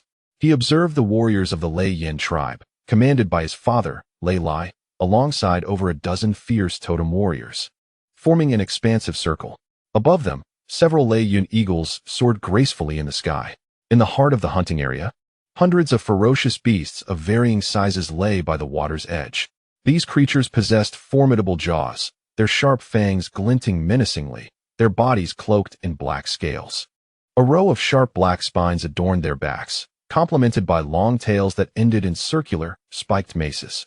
Lei Long, eyeing those spiked maces, harbored no doubt regarding their capacity to inflict harm upon any unfortunate target. This assembly of malevolent beasts was formidable. None were beneath the rank of mixed-blood feral beasts. Among them, the most powerful was a colossal creature of the hybrid wild beast realm, measuring over 60 meters in length. Besides this beast king, 6 others had attained the mixed-blood wild beast realm, while over 100 pure-blooded creatures also roamed amongst them, with the remainder being mixed bloods and immature offspring. Such a congregation of ferocity could easily decimate the majority of mid-sized tribes, which explained why these crocodilian beasts dared to gather so close, merely 10 kilometers from the Lei Yin tribe. It is noteworthy that the Lei Yin tribe was under the constant protection of a peak mixed-blood wild avian, the thunder ancestor, a Lei Yun eagle that resided atop the Zi Yun spirit tree, alongside a considerable number of other Lei Yun eagles of varying ranks. Typically, feral beast packs would not dare to approach within 20 to 30 kilometers of the Lei Yin tribe, having been driven away by the aura radiating from the thunder ancestor. Even now, amidst the surrounding chaos caused by the flooding, the nearby beasts had retreated to the mountains, wary of encroaching too closely to the Lei Yin tribe, choosing instead to linger on distant hills and peaks. As Lei Long surveyed the hunting locale, he noted that under Lei Lai's command, the other leaders were gradually narrowing the encirclement with their warriors. As the circle constricted, the beasts at its center sensed the impending danger and began to exhibit signs of unease, instinctively drawing closer together. The leader of the ferocious beasts, a crocodilian over 60 meters in length, fixated its gaze on Lei Lai, the king among these creatures, feeling an undercurrent of peril emanating from this seemingly diminutive figure. With a thunderous roar, the beast leader bared its immense jaws, unleashing a sound that reverberated through the air, its crimson eyes locking onto Lei Lai as if to warn him to halt his advance.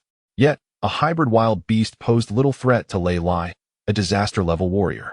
Gripping his long knife tightly, Lei Lai resembled a poised cheetah, ready to spring into action.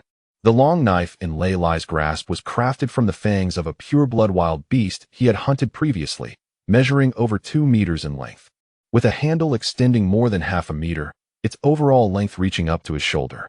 The last hunt yielded for exceptionally sharp fangs from a purebred savage beast, which were meticulously crafted into 4 long blades, each bestowed upon the leader, Lei Lai, and the vice leader, Kuang Shi.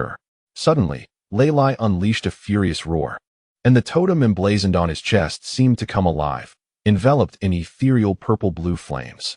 He surged forward like a cheetah, charging at the formidable leader of the fearsome beasts. Upon hearing Lei Lai's command, all the totem warriors participating in the hunt erupted with totemic power, moving with the swiftness of cheetahs as they brandished their weapons and advanced upon the fearsome beasts. The mighty roar from the Lei Yin tribe startled the beast king, who quickly regained his composure and, seeing Lei Lai charge toward him, his ferocity was unleashed in full force.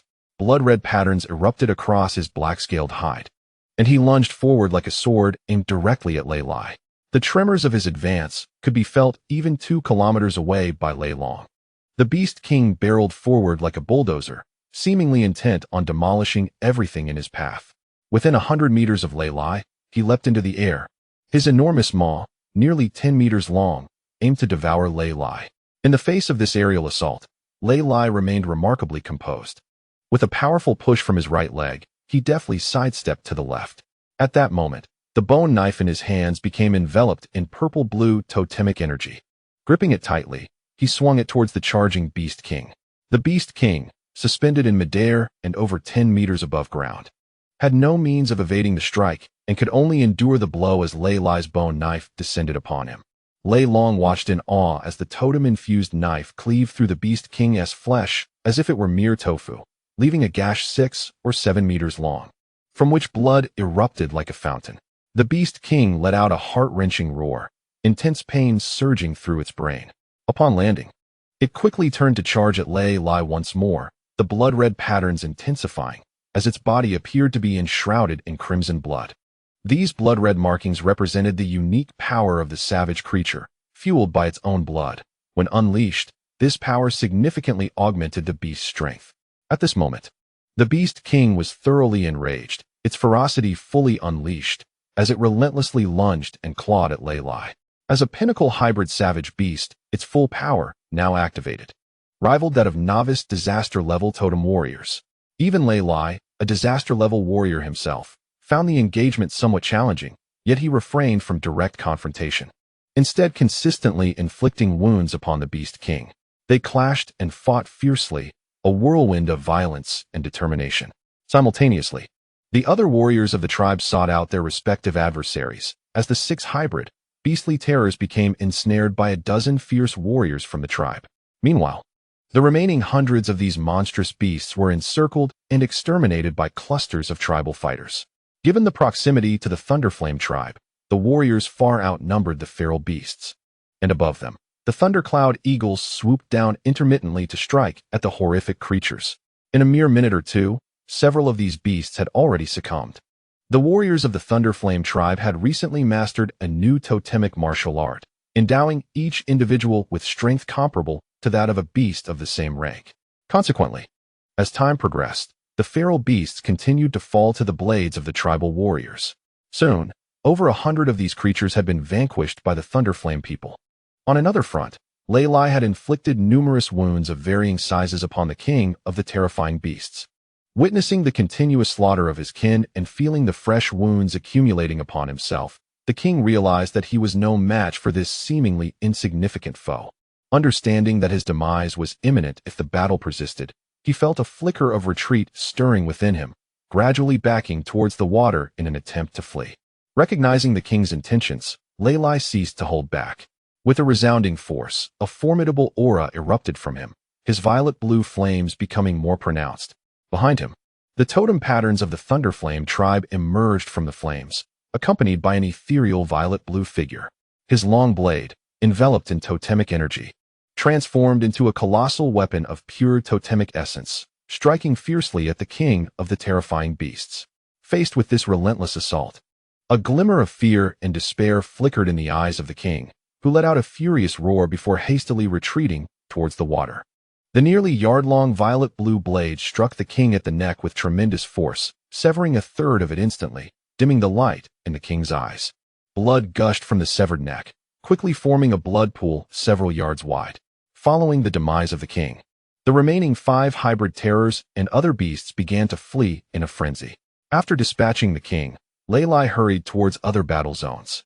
With the assistance of this disastrous totem warrior, the already wounded beasts were relentlessly slaughtered, leaving only a dozen or so feral beasts, along with those that had been submerged in the water and the young of the terrifying beasts, to survive, originally numbering close to 500.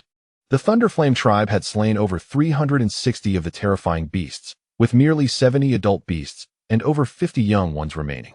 As the fallen beasts lay before them, the entire Thunderflame tribe erupted in jubilant cheers. Some tribesmen rushed towards the slain ferocious beasts, diligently dismembering them while collecting the precious blood. The blood of these beasts is a prized possession, rich in vital energy. Warriors who had exhausted their strength in battle eagerly approached the wounds, drinking the flowing blood. At that moment, Lei Long watched the slaughtered beasts with immense joy. The entire Lei Yin tribe was abuzz with excitement, having successfully hunted over 300 ferocious beasts, including 8 hybrid beasts of formidable strength. This bounty not only provided them with over 1 million stones of beast meat, but also yielded more than 300 beast cores and 7 rare hybrid beast cores. Chapter 0. The Bonfire Feast. As evening fell, the Lei Yin tribe was illuminated by countless lights, with vibrant flames dancing in various caves. Eat and drink. Ha ha ha, come drink. In the largest cave of the Lei Yin tribe, hundreds of warriors gathered, and multiple bonfires brightened the space. The flickering flames of the bonfires sparkled with hope, symbolizing the tribe's growing strength. To celebrate their bountiful harvest, Lei Wu had specially ordered this bonfire feast, providing an abundance of beast meat, sweet potatoes, and fish meat for every tribesman to enjoy. In the depths of the cave, around a bonfire, Lei Wu and the tribe's leaders sat in a circle, each face beaming with joy. Before them was a meticulously crafted round ceramic pot, bubbling with a savory broth, releasing an enticing aroma filled with an assortment of sliced beast meat, fish meat, and dried wild vegetables. This bonfire feast was undoubtedly the grandest in the history of the Lei Yin tribe, featuring an array of beast and fish meat. In this season of relentless rain, indulging in a hot and spicy hot pot was an unparalleled delight. Moreover, to create this large pot accommodating over 20 diners, Lei Long had skillfully crafted it in segments, each approximately 1 meter long, allowing for assembly into a circular pot for communal dining. Otherwise, fabricating a pot large enough for such a gathering would have been an insurmountable task. Sitting in a corner, Lei Long savored his meal with great enthusiasm, oblivious to the discussions around him. Today's hunt marked the greatest harvest for the Lei Yin tribe in nearly a century, having captured 7 hybrid beasts, over 100 pure-blood ferocious beasts, and hundreds of mixed-blood beasts in a single encirclement. This harvest equaled 1/5 of the tribe's annual yield, a truly momentous occasion worth celebrating. Suddenly, a nearby fierce lion noticed Lei Long, who was enjoying his meal with abandon, and exclaimed loudly, "Dragon lad, why are you so quiet today? Why aren't you speaking?" Suddenly, the words of the wild lion drew everyone's attention to the thunder dragon. Engrossed in his meal, the thunder dragon promptly raised his head to survey the surroundings, casting a displeased glance at the wild lion who had interrupted him. "Wild lion, when have I ever been dishonest? Please do not wrongfully accuse me." Instantly, the crowd erupted into laughter upon hearing the thunder dragon's words. Ha ha! Among the unseasoned children of the Thunderflame tribe, the thunder dragon had once been the undisputed king of kids, a notorious rascal in the tribe. What were they hearing now?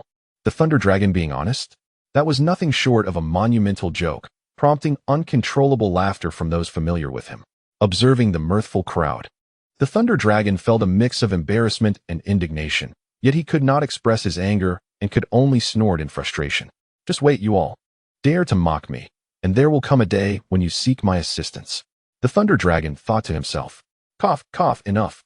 At that moment, the thunder witch, sensing the thunder dragon's expression, cleared his throat and interjected, interrupting the laughter. The thunder witch was well aware of the thunder dragon's temperament. If he did not intervene, they would surely face repercussions from the young lad. Unlike before, he had become much more astute. If the thunder dragon truly desired to stir up trouble, they might not gain any advantage at all. Along, why are you silent this time? Do you have any valuable suggestions regarding the tribe's development? Please share. The thunder witch casually inquired of the thunder dragon. The Thunderflame tribe had been undergoing constant transformation recently, all of which had been noted by the thunder witch, who had a clear understanding of these developments. In his heart, he had begun to reconsider the future trajectory of the tribe. The changes within the Thunderflame tribe had instilled great confidence in the Thunder Witch. They had been dormant for far too long. If they did not adapt, the illustrious reputation they had once established would surely fade into obscurity. Now, with the revival of disaster-grade totem warriors and resolutions to their food and salt issues, there were no longer any shortcomings. Thus, it was time for the Thunderflame tribe to once again make their voice heard in the vast wilderness. Thunder Witch, isn't the tribe's development your responsibility? What ideas could I possibly have? Upon hearing the Thunder Witch's question, the Thunder Dragon humbly responded. The tribe's development was a significant matter, and he was merely an ordinary tribesman in the presence of esteemed leaders. How could he dare to speak? "Humph, you cheeky rascal." The Thunder Witch chided with a laugh at the Thunder Dragon's somewhat evasive response. "Very well, since you want to speak, I shall assign you a task. I must commend you on the splendid cave you have constructed. It is remarkably clean, orderly, and warm. During this period, I urge you to renovate all the caves within our tribe. The winds of the season will soon arrive, followed by the biting cold of winter. The tribe's people residing in the caves suffer greatly from the chill, and your cave is quite commendable. As the rainy season approaches and the tribe gathers, it is your responsibility to oversee the renovation of all the caves." Observing the actions of the Thunder Dragon attempting to evade, the Thunder Shaman decisively commanded him. The shaman had visited the newly built cave several times and had encountered numerous previously unseen features and layouts. Each room was meticulously designed for its purpose, rendering the space exceedingly comfortable. Thus, this presents a perfect opportunity for that troublesome lad to enhance the living conditions of our tribespeople, ensuring they dwell in greater comfort, while also making some improvements to his own cave. It is rather egregious that this impudent youth constructed such a cozy cave for himself without considering the comfort of his elder. It is truly deserving of reprimand that he allows me, an elder, to remain in that cold, dark cave. Upon hearing the shaman's words, The Thunder Dragon was momentarily taken aback. The old man was rather ruthless in demanding that he renovate the entire tribe's caves. Indeed, Thunder Dragon. It would be prudent to first assist Uncle Baoxiong in refurbishing his cave, ensuring it mirrors your own. The others chimed in enthusiastically, supporting the notion without waiting for Thunder Dragon to voice any objections. Chapter 0.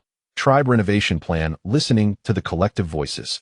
Thunder Dragon swallowed the retort that had risen to his throat. He understood that there was no room for argument in this matter. Should he refuse to comply, he would undoubtedly face dire consequences, not to mention the overwhelming affection he would receive from his father and mother. However, with nearly 40,000 individuals in the tribe, encompassing around 10,000 families, such a colossal undertaking of renovation was no simple task. He would need to negotiate for additional resources. Thunder Shaman, esteemed elders, this endeavor is feasible, but I shall require the assistance of our tribespeople. I will oversee the renovation planning, while the execution will necessitate their collaboration. Furthermore, it would be beneficial to have the totem warriors assist in this project, as their involvement would not only facilitate the cave renovations, but also serve as an opportunity to hone their mastery. Thunder Dragon spoke directly to the Thunder Shaman with unreserved candor. If you wish for me to work, then do not expect to have it easy yourselves. I shall relish the opportunity to issue commands. The assembly was taken aback by Thunder Dragon's audacious declaration, asserting authority over the tribe's totem warriors. Splendid. Before the rainy season concludes, you may command all warriors in the tribe, excluding those assigned to guard duties and the various leaders and captains. However, with such a multitude under your command, should you fail to accomplish your tasks, I shall be most eager to see how you handle the repercussions. Without heeding the opinions of others, the shaman readily acquiesced, albeit with certain stipulations. In his heart, the shaman no longer viewed the young Lei Long as the brash youth he once was, but rather as a pivotal figure capable of influencing the tribe's future. He had long since recognized Lei Long as the successor to both the shaman and the chieftain.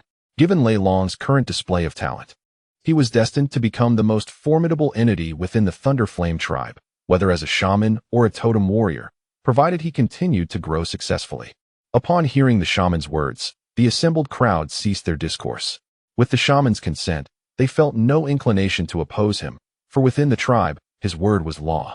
The following day, after receiving the shaman's directive, Lei Long embarked on his inaugural task as a master designer and builder.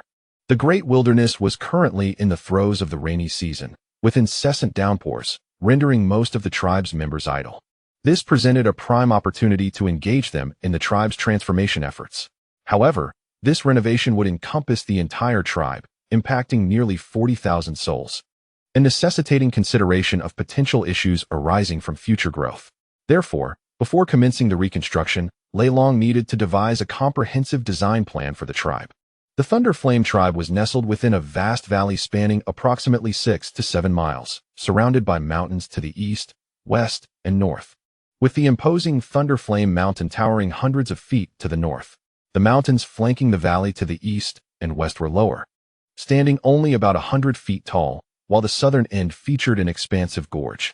This valley represented an exceptional natural habitat for the tribe. As long as they secured the gorge, there was little concern regarding ferocious beasts or enemy incursions. Following centuries of development and modification by the Thunderflame tribe, the external mountain faces to the east and west had been transformed into nearly vertical cliffs, impassable to ordinary totem warriors. Additionally, to ensure sunlight reached their dwellings, the tribe had concentrated their cave openings on the northern mountain face and the eastern and western flanks. For this renovation, Lei Long did not intend to displace the tribe from their caves to construct surface dwellings, especially since there was a lack of materials for building houses. With proper planning of the mountain faces surrounding the valley, the structures could rival those built of stone, remaining dry and free from dampness or chill. Moreover, constructing homes against the mountains had its advantages. It eliminated the need for firing building materials, thus conserving considerable time and effort while ensuring robust stability. Consequently, Lei Long envisioned transforming all the caves along the valley's 3 mountain faces, redesigning them into residences akin to multi-story buildings, with a focus on centralized planning. After a day of observation and contemplation, Lei Long resolved to transform the caves nestled within the mountains into a series of tiered pavilions.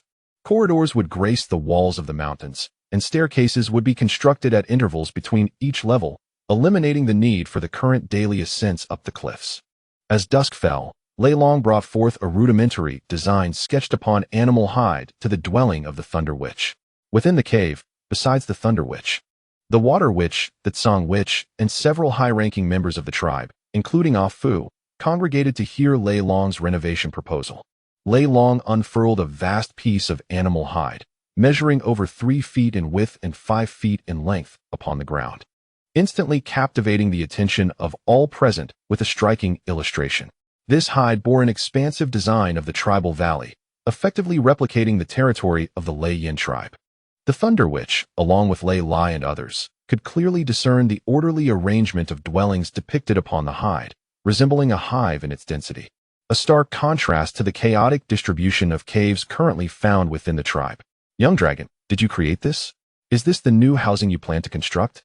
The Thunder Witch, visibly astonished by the exquisite design, inquired of Lei Long.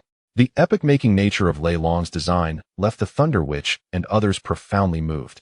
The mere beauty of the illustration was nothing short of miraculous. Ah Long, is this truly what you intend to renovate? Lei Lai, equally taken aback, gazed at his son in disbelief. The transformation Lei Long had undergone over this period was so substantial that it rendered Lei Lai almost unrecognizable. In a brief moment, a flurry of inquiries and discussions erupted from the Water Witch, the Wild Lion, the Explosive Bear, and others, almost denying Lei Long the opportunity to speak. After a while, silence finally enveloped the gathering. Thunder Witch, Ah Fu, esteemed elders, the image upon this hide depicts the tribal dwellings I envision for renovation. Upon completion of the project, not only will it enhance the living conditions of our people, rendering the tribe more orderly and harmonious, but it will also pave the way for future expansion. Lei Long meticulously articulated his design and planning to the Thunder Witch and the others, addressing considerations for the tribe's growth. As Lei Long's words concluded, an air of profound stillness settled over the cave, punctuated only by the crackling of wood in the fire pit. The magnitude of Lei Long's vision left everyone in awe, as they absorbed the implications of his proposal. Chapter 0, Tribal Renovation. Ha ha ha, splendid, truly splendid. Will the tribe truly be transformed in this manner? At last, the hearty and exuberant voice of the toothed tiger resonated within the cave, breaking the reverie of the assembly. The beauty of the scene was truly captivating, as continuous praises flowed from the lips of the shamans and leaders, marveling at the exquisite artistry depicted on the animal hide. They had never encountered a tribe so strikingly beautiful. Dragon Boy, do you truly possess the confidence to transform our tribe into such a vision? With anticipation and a hint of trepidation, the shaman gazed at the Thunder Dragon, who had presented an architectural plan that, if realized, would elevate the Thunder Flame tribe to the pinnacle among all tribes in the borderlands. Shaman, father, and esteemed uncles, Thunder Dragon began earnestly. This is the vision I have for our tribe, although this is merely the final outcome. For now, we can only implement gradual transformations, which will undoubtedly require considerable time. Upon hearing the shaman's inquiry, Thunder Dragon spoke with utmost seriousness.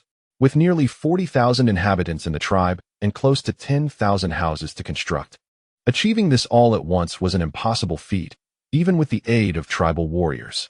This was a long-term endeavor. Thunder Dragon aimed to complete the renovations before the harsh winter arrived, ensuring that the tribe's people could endure the frigid cold in comfort.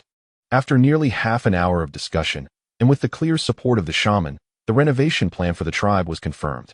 The next morning, the rare sight of a clear sky greeted them after a relentless downpour. As the sun rose slowly in the east, Thunder Dragon felt an overwhelming sense of joy and relief, having not witnessed such splendid weather in quite some time. After savoring a few sweet potatoes, he made his way toward the largest cave in the tribe, where dozens of totem warriors awaited him. Ah Long, the shaman has instructed me to follow your lead. What shall we have Uncle Jiang do? A familiar, robust figure stepped forward, calling out loudly upon Thunder Dragon's arrival. Indeed, Jiang had been sent by the shaman to assist Thunder Dragon with the tribe's renovations. Having collaborated on numerous occasions, Jiang was well acquainted with Thunder Dragon and was chosen for this important task. Uncle Jiang, welcome. Let us have everyone gather their tools, and we shall commence the renovation of the houses starting from the east. Thunder Dragon greeted Jiang with a smile. Understood. Jiang responded promptly, without further inquiry. Soon after, A group of tribal warriors, guided by Jiang and Thunder Dragon, embarked on the renovation efforts. Outside the vast Thunderflame tribe, dark clouds loomed ominously, and the relentless rain created an atmosphere of heaviness and gloom, almost suffocating in its intensity. Yet within the Thunderflame tribe, a vibrant flurry of activity unfolded, as each member diligently fulfilled their roles and responsibilities. Under Thunder Dragon's leadership, hundreds of totem warriors transformed into skilled laborers, tirelessly undertaking the renovations. After nearly a month of dedicated effort, the Thunderflame tribe underwent a remarkable transformation. Firstly, upon the mountains that rise to the east, west, and north of the Lei tribe, there appeared a series of neatly arranged corridors and doorways. Each corridor spans approximately 2 meters in width, with a distance of about 10 meters between each doorway, complemented by several windows interspersed among them. Presently, within these doorways reside the families of the tribe, each dwelling comprising at least 3 sleeping quarters, a living room, a kitchen, and a storage room, all meticulously renovated from their original forms. The process of renovation encountered certain challenges, as the tribe members had previously excavated the caves haphazardly, creating them according to individual needs. Consequently, various issues arose during the reconstruction. Therefore, Lei Long endeavored to make the most of the existing caves and layout, implementing necessary modifications. Now, all the living quarters for the tribe members have been successfully transformed, with the residences on the mountainside divided into 5 levels, each standing 5 meters tall, and the partitions between floors boasting a thickness of 1 meter, ensuring there is no risk of collapse. Moreover, the mountains exhibit a sloping form rather than a sheer verticality, and with the sturdy support of the mountain itself. These structures are undeniably resilient. Concurrently, during this renovation, Lei Long deliberately established a dedicated assembly hall in the heart of the northern mountain, which includes various meeting rooms and accommodations specifically for Lei Wu and others. It was imperative to distinguish between the esteemed Lei Wu and the ordinary tribe members, necessitating a more exquisite and luxurious renovation for their quarters. Time has swiftly passed, and the oppressive rainy season has quietly come to an end after 2 months. During this period, the Lei tribe successfully hunted down 3 groups of aquatic ferocious beasts, capturing a total of 12 hybrid savage beasts and nearly 1,000 various levels of ferocious creatures. As a result, the tribe amassed nearly 5 million stones of ferocious beast meat, sufficient to sustain all tribe members for over 100 days, in addition to the fish that were caught. Over these 2 months, the Lei tribe managed to capture over 5 million stones of fish and approximately 5 million stones of ferocious beast meat, enough to feed all tribe members for half a year. The tribe's remarkable success in hunting such a substantial number of ferocious beasts can be attributed to Lei Long's father, Lei Lai, who has ascended to the status of a disaster-level totem warrior. Without his prowess, the tribe's haul of ferocious beasts would have been halved, highlighting the advantages of having a powerful member within the tribe. When a tribe boasts formidable warriors, it paves the way for rapid development. With the presence of a strong warrior, the tribe can hunt more powerful ferocious beasts, which in turn allows for the cultivation of additional totem warriors, while the meat from these beasts enhances the strength of the tribe's fighters. In present times, the Lei tribe boasts a formidable totem warrior of disaster level. With this newfound prowess, hunting the hybrid savage beasts has become significantly easier, allowing the tribe to procure a greater abundance of hybrid beast cores and pure-blood beast meat. These cores facilitate the cultivation of fierce totem warriors, while the meat enhances the potential for the tribe's totem warriors to ascend to the mountain opening level, fostering a beneficial cycle for the tribe's development.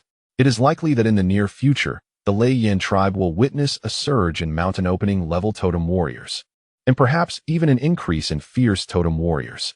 Chapter 0. The end of the rainy season as Lei Long gazed upon the transformed Lei Valley. A flicker of pride stirred within him. At that moment, the valley resembled a magnificent multi-story dwelling, accommodating all the clansfolk of the Lei tribe. The sheer cliffs of the valley towered over 100 feet high, ensuring ample space for the tribe's burgeoning population, potentially numbering in the hundreds of thousands, thus positioning the Lei tribe to become a leading tribe. Contemplating this, Lei Long could not help but admire the foresight of the tribe's ancestors. The Lei Valley was indeed an idyllic habitat. After 2 months of the rainy season, the surrounding floods gradually receded, allowing the ferocious beasts that had sought refuge in the forests to return.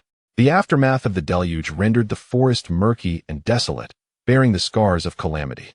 Many flowers, grasses, and trees perished in the flood, yet the towering trees, reaching hundreds of feet, weathered the storm. The deceased flora would revive in the coming spring, a testament to nature's resilience. Such is the cycle of the 5 seasons. The forest has returned to its primordial state, governed by the survival of the fittest in the dark embrace of the woods. This rainy season proved to be the most serene period for the Lei tribe, who not only obtained a surplus of food but also witnessed the emergence of yet another fierce totem warrior in these 2 months. Moreover, due to the successful hunts of numerous hybrid and pureblood savage beasts, many tribesmen consuming the pureblood beast meat and hybrid beast meat experienced breakthroughs in their previous realms.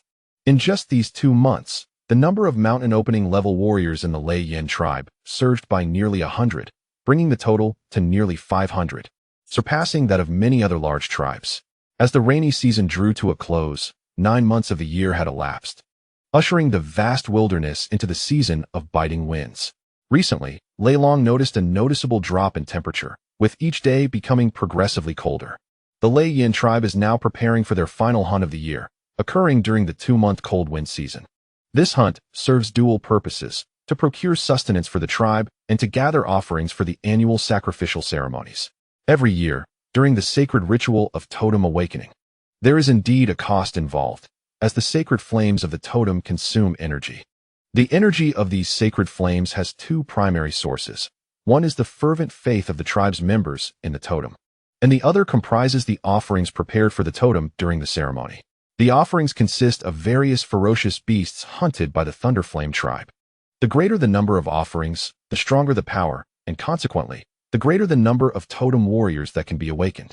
The slow increase in the number of totem warriors in the Thunderflame tribe can be attributed to 2 factors: the inevitable losses of totem warriors during annual hunts, and the limited number of totem warriors that can be awakened each year. Although the strength of the Thunderflame tribe's totem is superior to that of an average medium-sized tribe and comparable to that of a large tribe, the annual awakening of totem warriors has been restricted to just over 200.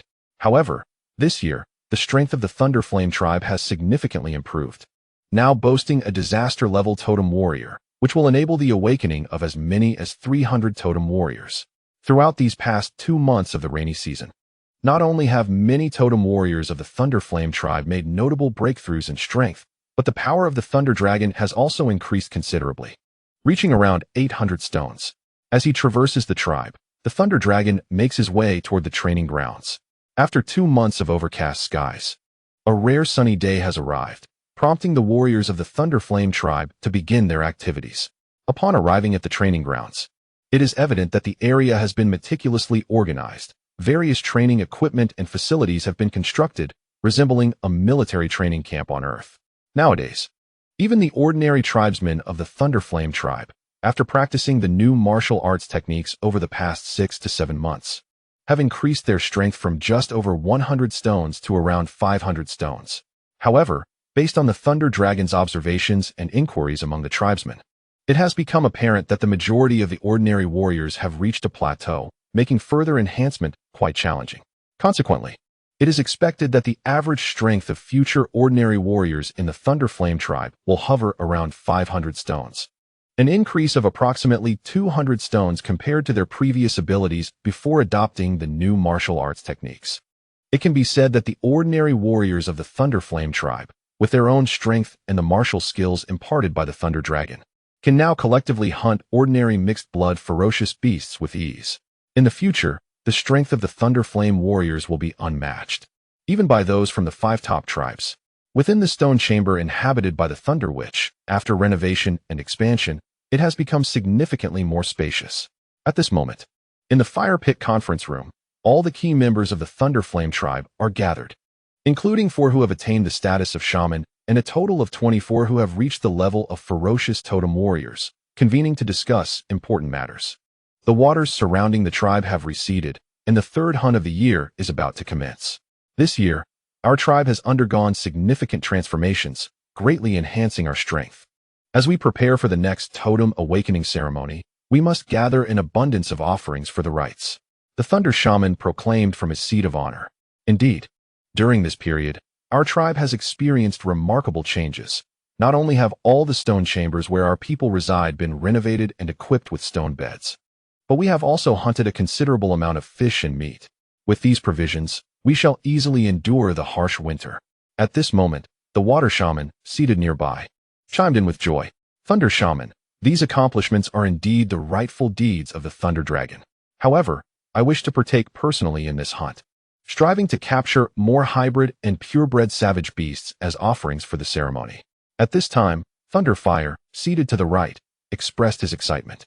Speaking of the Thunder Dragon, Thunderfire felt immense pride and joy, knowing that his son has contributed significantly to the tribe. As a father, he was elated, though a tinge of disappointment lingered in his heart. Presently, he, the sole disaster-level totem warrior in the tribe, was not held in as high regard by the tribe's people as the Thunder Dragon, for the latter's deeds were personally experienced by the tribe members. Nevertheless, Thunderfire harbored no ill feelings. After all, this was his son, and he could only feel pride. Thunder Shaman, I too wish to join this hunt, roared the wild lion from the side. Indeed, Thunder Shaman. In an instant, the Blood Tiger and others present clamored to participate in the grand hunt. Opportunities to hunt purebred savage beasts are rare, and they were eager to join, as fears held no sway over them. Silence. This hunt will primarily focus on capturing hybrid and purebred savage beasts, as Thunderfire has now advanced to the rank of disaster-level totem warrior. Hence, we must concentrate our strongest warriors for this endeavor, the Thunder Shaman stated. As the most esteemed individual in the tribe, the Thunder Shaman's words represented the will of the entire Thunderflame tribe. Chapter 0. The hunting party sets out following deliberations among the Thunder Shaman and the others. The personnel for this hunt were swiftly determined to secure sufficient fierce and savage beasts. Thunderfire will lead a formidable team of 12 ferocious totem warriors alongside 200 powerful mountain-opening totem warriors on the hunt. The main objective of this team is to capture hybrid and purebred savage beasts, providing offerings for the upcoming ceremony and supplying powerful beast cores. In addition to this team, 2 medium-sized hunting parties, each led by 2 ferocious totem warriors, and 5 smaller hunting parties will venture deep into the wilderness to hunt. To ensure an ample supply of game, every warrior participating in this hunt will be equipped with the finest weapons. Each warrior will possess a star bow, 6 short spears, and a primary weapon. Furthermore, the Thunder Shaman has allocated 1/3 of the tribe's stored talismans, ensuring that our warriors are exceptionally well equipped. In preparation for this hunt, the Lei tribe had been diligently making arrangements. As dawn broke, the entire tribe once again erupted with fervor, with all the clan's people gathering atop the sacred mountain for their ritual. Lei Long, He Shi, and others also ascended the altar, where the esteemed Lei Wu and Lei Lai, along with other tribal leaders, were present. At that moment, as the clan's people bid farewell to their loved ones, Lei Wu's voice resonated clearly in the ears of everyone present. Though he did not raise his voice significantly, his words traveled with precision to each individual's ears, a testament to his formidable mental prowess. Let us take a moment, dear clansfolk, to pray for their safe return and for an abundance of food for our tribe. Let us beseech the heavens for their safe homecoming. As Lei Wu's words echoed, a hush fell over the assembly, the autumn breeze gently lifting the hair of the gathered tribesmen. The members of the hunting party began to assemble, awaiting the formal commencement of their expedition. Lei Lai, I entrust this hunt to you. Lei Wu addressed Lei Lai softly. Indeed, Lei Wu. Lei Lai replied. Everyone, let us depart. Yes. At Lei Lai's command, the warriors responded in unison. With the sound of the horn, the tribe's excitement surged, the warriors brimming with fervor. With a decisive order from Lei Lai, all the warriors mounted the backs of the Lei Eagles. Over 200 of the tribe's mightiest beasts taking flight, casting shadows across the land. Soon, more than 300 of the strongest warriors from the Lei Yin tribe embarked on this momentous hunt. The tribe's people watched as their warriors receded into the distance, their hearts filled with both reluctance and blessings. They would return with more sustenance and the cores of ferocious beasts, heralding hope for the rise of the Lei Yin tribe. Only with ample offerings could the tribe birth more totemic warriors and strengthen their ranks. These totemic warriors would fortify the tribe further, enabling them to hunt greater prey and subsequently produce even more totemic champions. As the hunting party vanished from sight, the Lei Yin tribe gradually returned to their tranquil existence. Lei Long resumed his daily routine, diligently training, tending to the sweet potato fields and refining his combat skills. "Big brother, are you in there?" Suddenly, a voice called from outside, snapping Lei Long from his thoughts. Recognizing the voice, he smiled. It was none other than the lovable Xuehu. "Xuehu, I'm here. Come in," Lei Long called out to the outside. Ever since Lei Long had playfully reprimanded them a few times, Xuehu and his friends had learned to knock respectfully before entering. Upon hearing Lei Long's invitation, Xuehu joyfully stepped inside, chattering excitedly to Lei Long. "In the near future, a selection for the awakening of totems will commence, and we plan to venture beyond the tribe to hunt ferocious beasts in order to enhance our hunting skills." After Blood Tiger settled down across from Thunder Dragon, he spoke. Upon hearing Blood Tiger's words, Thunder Dragon recalled the matter of totem awakening. The members of the Thunder Flame tribe must meet certain criteria to undergo the totem awakening at the age of 14, which signifies their coming of age. However, to truly awaken a totem, one must first pass a selection process. Each year, the number of warriors who can awaken their totems is limited, and the success of the awakening is not guaranteed. The stronger the warrior, the higher the likelihood of a successful awakening. Furthermore, aside from the children eligible for totem awakening each year, the tribe consists of thousands of ordinary warriors who have never awakened their totems. The tribe must also consider these warriors, necessitating the selection process for totem awakening. At the age of 14, children of the Thunder Flame tribe can participate in this selection, which can also be viewed as a rite of passage, requiring them to hunt ferocious beasts alone in the wild. The stronger and more numerous the prey they hunt, the higher their ranking. Those with better rankings gain the opportunity to participate in the totem awakening ceremony and become true totem warriors. Should they fail to achieve a commendable rank in this selection, they must wait for the next opportunity. To ensure fairness, each individual may participate in the selection only 3 times. If they fail to awaken their totem after 3 attempts, the chance becomes nearly impossible, unless they have made significant contributions to the tribe. In the vast wilderness, survival of the fittest prevails, and the Thunder Flame tribe naturally prioritizes the most courageous and capable individuals as totem warriors. Nevertheless, the tribe does not entirely eliminate the opportunity for adult members to awaken their totems, as they allocate 30 spots each year for adult males during the awakening process. Alright, gather your companions and prepare. Tomorrow morning, everyone must assemble outside the tribe. Thunder Dragon instructed Blood Tiger. "I will speak with the shaman about this matter and request that he assign some totem warriors to ensure our safety and prevent any life-threatening incidents." Although the forests to the south of the Thunder Flame tribe have been cleared by tribal warriors, numerous beasts, including ferocious ones, still inhabit the area. The tribe's members typically avoid hunting near their settlement, as even rabbits do not eat grass near their burrows. Therefore, some safety measures are indeed necessary. Chapter 0. The hunting competition at the residence of the shaman. Thunder Dragon navigated his way to the shaman's chamber with ease, where the shaman was busy preparing various medicinal herbs. "Young dragon, what brings you here again?" the shaman inquired without lifting his head, continuing to grind the herbs as he addressed Thunder Dragon. "In just a few months, the awakening ceremony will take place. You must diligently enhance your strength, or you will be unable to withstand the power of the beast core. This is a matter of life and death, and it requires utmost seriousness. Furthermore, do not neglect the little ones like the black lions. You should also assist them in improving their abilities, while grinding the witch medicine." A loquacious elder continuously admonished the Thunder Dragon. Upon hearing the words of Thunder Witch, a trace of gravity flickered across Thunder Dragon's face. But he soon regained his composure and jestingly replied, "Old Thunder, this matter does not seem to fall under my jurisdiction, does it? It appears to be your responsibility." Although Thunder Dragon understood the significance of the awakening totem, and despite his formidable physique, he acknowledged that utilizing the strongest true ancestral beast core would still be fraught with peril, as true ancestral beasts are sovereign entities within the vast wilderness. Nevertheless, Thunder Dragon was not one to yield easily. Thus, he had been relentlessly striving to enhance his strength, continuously consuming beast meat to absorb its energy. "Humph, you little rascal. It seems you have no desire to become a totem warrior. Do you dare to believe that I might withhold your awakening?" Thunder Witch retorted with a cold snort, setting aside his tools to threaten Thunder Dragon. "Please, Thunder Witch, have I not been assisting them in elevating their prowess? I merely wish to borrow a few totem warriors from you." The Black Lions plan to venture into the forest outside the tribe to hunt beasts and hone their combat skills. Thunder Dragon's expression grew serious in response to Thunder Witch's threats. I am merely concerned about potential unforeseen events. Hence my request for a few totem warriors to ensure their safety and prevent any unfortunate casualties. This matter directly impacted his aspiration to become a totem warrior. If Thunder Witch were unwilling to aid in his awakening, he would find himself in a precarious situation. Though such a scenario was highly unlikely, it was better to err on the side of caution. After a moment of contemplation, Thunder Witch nodded and instructed Thunder Dragon, "Go seek Lin and allow him to lead the totem warriors to assist you."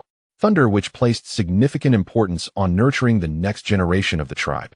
Thus he appointed Lin, a fierce totem warrior, to oversee the training of Thunder Dragon and the Black Lions. Yes, Thunder Witch. After receiving the arrangement, Thunder Dragon departed with a buoyant spirit. On the third day, at dawn, Thunder Dragon rose early. For today marked the day he had determined for the Black Lions to enter the great forest and hunt ferocious beasts. As he made his way to the training grounds, he found that many of his brethren had already gathered, all participating in the practical training today. This year, 218 young individuals, all 14 years of age, were set to undergo totem awakening. By today, each of them had achieved a minimum strength of 450 stones, already matching the capabilities of the more gifted members of the Lei Yin tribe from previous years. By the time the actual totem awakening occurred, it was anticipated that they would surpass 500 stones in strength. "Boss, everyone has arrived." After a brief wait, once everyone had gathered, the Black Lion addressed the Thunder Dragon. Well, upon hearing the Black Lion's words, Thunder Dragon glanced at the young tribal warriors before him. Although still youths, they stood impressively tall, each exceeding 6 feet in height, their physiques robust and formidable. Following months of quasi-militaristic training, the over 200 warriors stood in perfect formation, resembling elite soldiers well-versed in discipline. At that moment, Lin approached from the distance, coming to Thunder Dragon's side. He announced loudly, "Along. The hunting grounds in the forest have been prepared. I've also instructed the tribal warriors to drive in additional ordinary beasts." Lin harbored great expectations for this group of youngsters. After all, their prowess was not to be underestimated, far surpassing their own capabilities when they awakened their totems. Upon hearing Lin's remarks, Thunder Dragon smiled. To assess the abilities of these young warriors, he had specifically asked Lin to establish a hunting ground covering an area of 100 square miles in the forest outside the tribe 2 days prior. All high-level ferocious beasts within that expanse had been either driven away or hunted down, leaving only a handful of herbivorous mixed-blood beasts. As for the potential incursion of other ferocious creatures during the hunt, such occurrences would pose no challenge for the tribal warriors seasoned in the wilderness. Surrounding the hunting grounds, Lin and the tribal warriors had strategically placed items imbued with the scent of high-level ferocious beasts, effectively deterring lower-tier beasts from entering. Moreover, stationed every 10 miles around and within the hunting grounds was a totem warrior, ready to provide immediate assistance should any unforeseen circumstances arise. Alongside the vigilant watch of the Thundercloud Eagle, establishing this hunting ground required the efforts of over 300 totem warriors, a feat made possible by its proximity to the tribe, allowing for such a considerable deployment.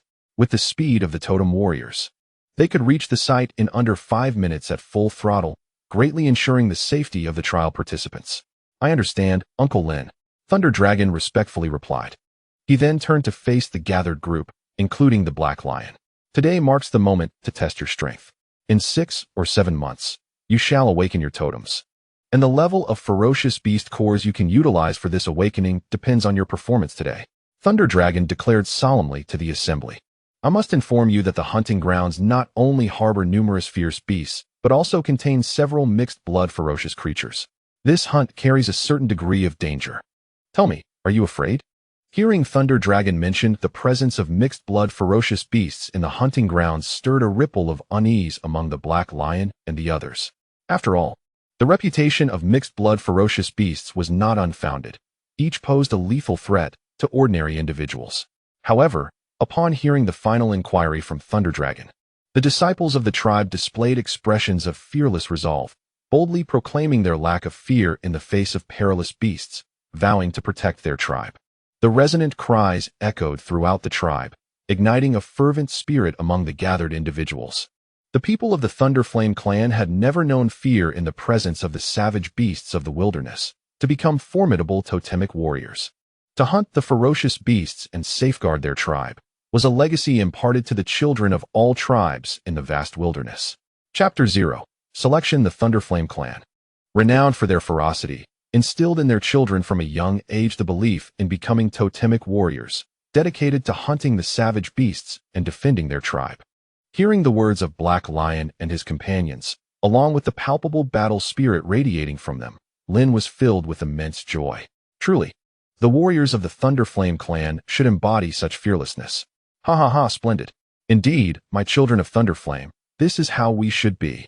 At that moment, a hearty laughter reached their ears. Unbeknownst to them, Thunder Shaman had also arrived. Go forth. Only through the trials of battling savage beasts can you become strong and fearless Thunderflame warriors.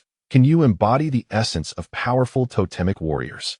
Upon hearing Thunder Shaman's words, the crowd erupted with excitement. Receiving encouragement from the shaman was a tremendous motivation, invigorating them as if they had been infused with energy. After acknowledging Thunder Shaman, Thunder Dragon led the group towards the outskirts of the tribe. They gathered together at the foot of the verdant mountains, preparing to enter the forest to hunt the ferocious beasts. Now, Black Lion and your 12 comrades will enter the forest alone to hunt the wild beasts.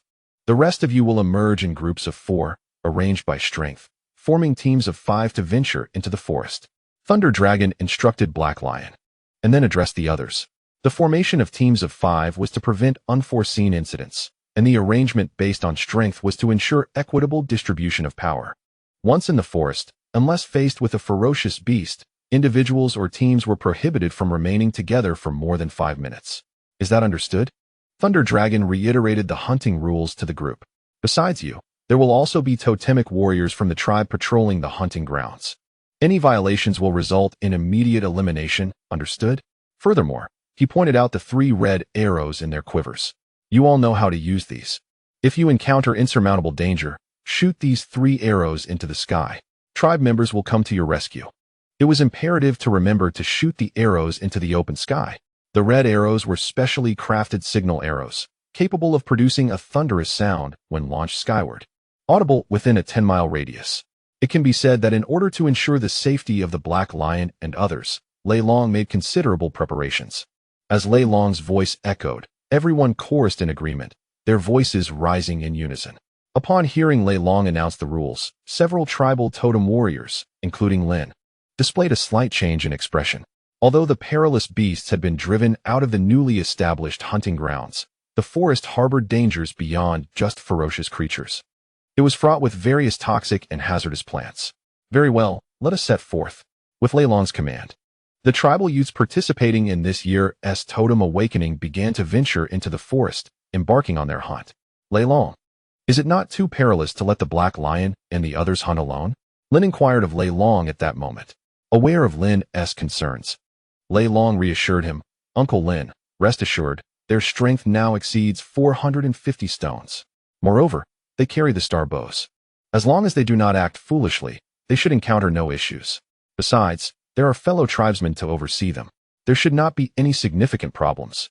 Upon hearing Lei Long's words, Lin nodded in agreement, choosing not to voice further objections. After all, the dangers in the great wilderness far surpassed those here, and lacked such stringent tribal guardianship. In the vast wilderness, one could encounter various threats at any moment. Therefore, a few risks were of little concern. As the hunting competition commenced, all participants donned their armor and entered the forest. Each hunter, equipped with their weapon of choice, also possessed a star bow and 20 ordinary arrows. Furthermore, aside from carrying a single water pouch, they were prohibited from bringing any provisions. Food had to be hunted within the forest. All were required to remain within the forest until noon the following day. The evaluation of individual hunting achievements would be based on a specific part of the prey, and the food obtained would be collected by patrolling tribal warriors outside the hunting grounds. At this moment, the forest, having recently endured heavy rains, appeared somewhat desolate. Yet the vibrant vitality of the great wilderness had already begun to mask this bleakness over the past half-month. A robust figure cautiously advanced through the forest, standing around 2 meters tall, with bronzed skin that exuded a sense of strength. This figure was none other than the Black Lion, the first to enter the forest. Once inside, the Black Lion became acutely vigilant. The dangers lurking in the forest were not to be underestimated, a fact he was well aware of from his life in the great wilderness. Thus, he did not allow the presence of fellow tribesmen nearby to diminish his caution. Suddenly, a rustling sound from the underbrush reached the black lion's ears. He swiftly turned to his right front, where the sound emanated from a patch of grass that was stirring, as if something were concealed within. The black lion gripped his bone knife tightly, his eyes sharply fixed on the quivering foliage ahead. A sleek, ebony-hued leopard emerged from the underbrush, its eyes glowing with a fierce crimson hue tinged with a hint of yellow. Its mouth was lined with razor-sharp fangs, and its muscular limbs moved with a predatory grace around the black lion. The robust black tail, akin to a whip, danced through the air, creating a sharp sound as it sliced through the atmosphere. This magnificent black panther, measuring over 2 zhang in length and nearly a zhang in height, exuded an aura of power, its elongated form and strong limbs marking it as a formidable hunter and assassin. After a tense standoff between man and beast, the panther could no longer contain its hunger and, with a ferocious roar, lunged toward the black lion. Faced with the gaping maw charging at him, the lion felt no fear. Instead, he pivoted his body and swiftly dodged to the left as the panther pounced. In that fleeting moment of intersection, the lion struck fiercely with his bone knife, leaving a deep gash on the panther's body, from which blood erupted like a fountain. The intense pain elicited a pained roar from the panther, its eyes now a vivid crimson, filled with rage as it charged once more. With sharp claws extended, it aimed for the lion, who raised his knife defensively. The collision forced the lion back momentarily. Regaining his composure, the lion charged at the panther, wielding his knife with the strength of over 500 stones, delivering a powerful downward strike. Sensing imminent danger, the panther attempted to evade, but the lion's speed was overwhelming. Before it could fully turn, the lion's blade cleaved through its head, causing blood to surge forth from its neck and pool beneath its lifeless form. Approaching the slain panther, the lion severed its right ear and, employing a special herb to mask the scent of blood, concealed it before departing. The body of the fallen panther was left upon a sturdy branch, awaiting retrieval by the tribal totem warriors. Even if other beasts were to consume the carcass, it mattered little. The Lei-Yin tribe was not lacking in sustenance. On the opposite side of the forest, an iron bear clashed with a colossal boar, measuring approximately 7 meters in length and 3 meters in height, possessing the strength of a formidable beast. The entire forest, spanning 100 li, was rife with conflict as creatures battled for supremacy, enhancing their skills in this designated area. Over the past 2 days, the totem warriors of the Lei-Yin tribe had captured and placed numerous ferocious beasts, amounting to nearly 1,000 of various species. Above the forest, warriors patrolled on mighty raptors, ensuring the safety of the black lions and their kin, ready to provide timely assistance should danger arise. As for the reason behind riding the majestic thundercloud eagle, it is primarily due to the inherent combat prowess of this avian creature, which surpasses that of terrestrial beasts. Should one encounter a hybrid thundercloud eagle, it is likely that the ordinary beasts within the forest would remain hidden, too intimidated to emerge, thus undermining the purpose of training. At this moment, both Thunder Dragon and Lin are perched atop a thundercloud eagle, surveying the forest from above. However, the dense branches of the trees make it exceedingly challenging to discern the happenings below. Thunder Dragon can only catch glimpses of the forest's condition through the gaps in the thick foliage. Seated atop the formidable thundercloud eagle, Thunder Dragon gazes down at this magnificent creature, a sense of envy stirring within him. The allure of possessing such a splendid battle companion is immensely tempting for Thunder Dragon. In the vast wilderness, every warrior yearns to have a mighty and fierce beast as a comrade, not only for the prestige it brings, but, more importantly, for the significant enhancement it provides to hunting and survival capabilities. A totem warrior, with the assistance of a battle pet, finds it remarkably effortless to hunt beasts of the same tier, thus making the acquisition of a battle pet a cherished aspiration among many totem warriors.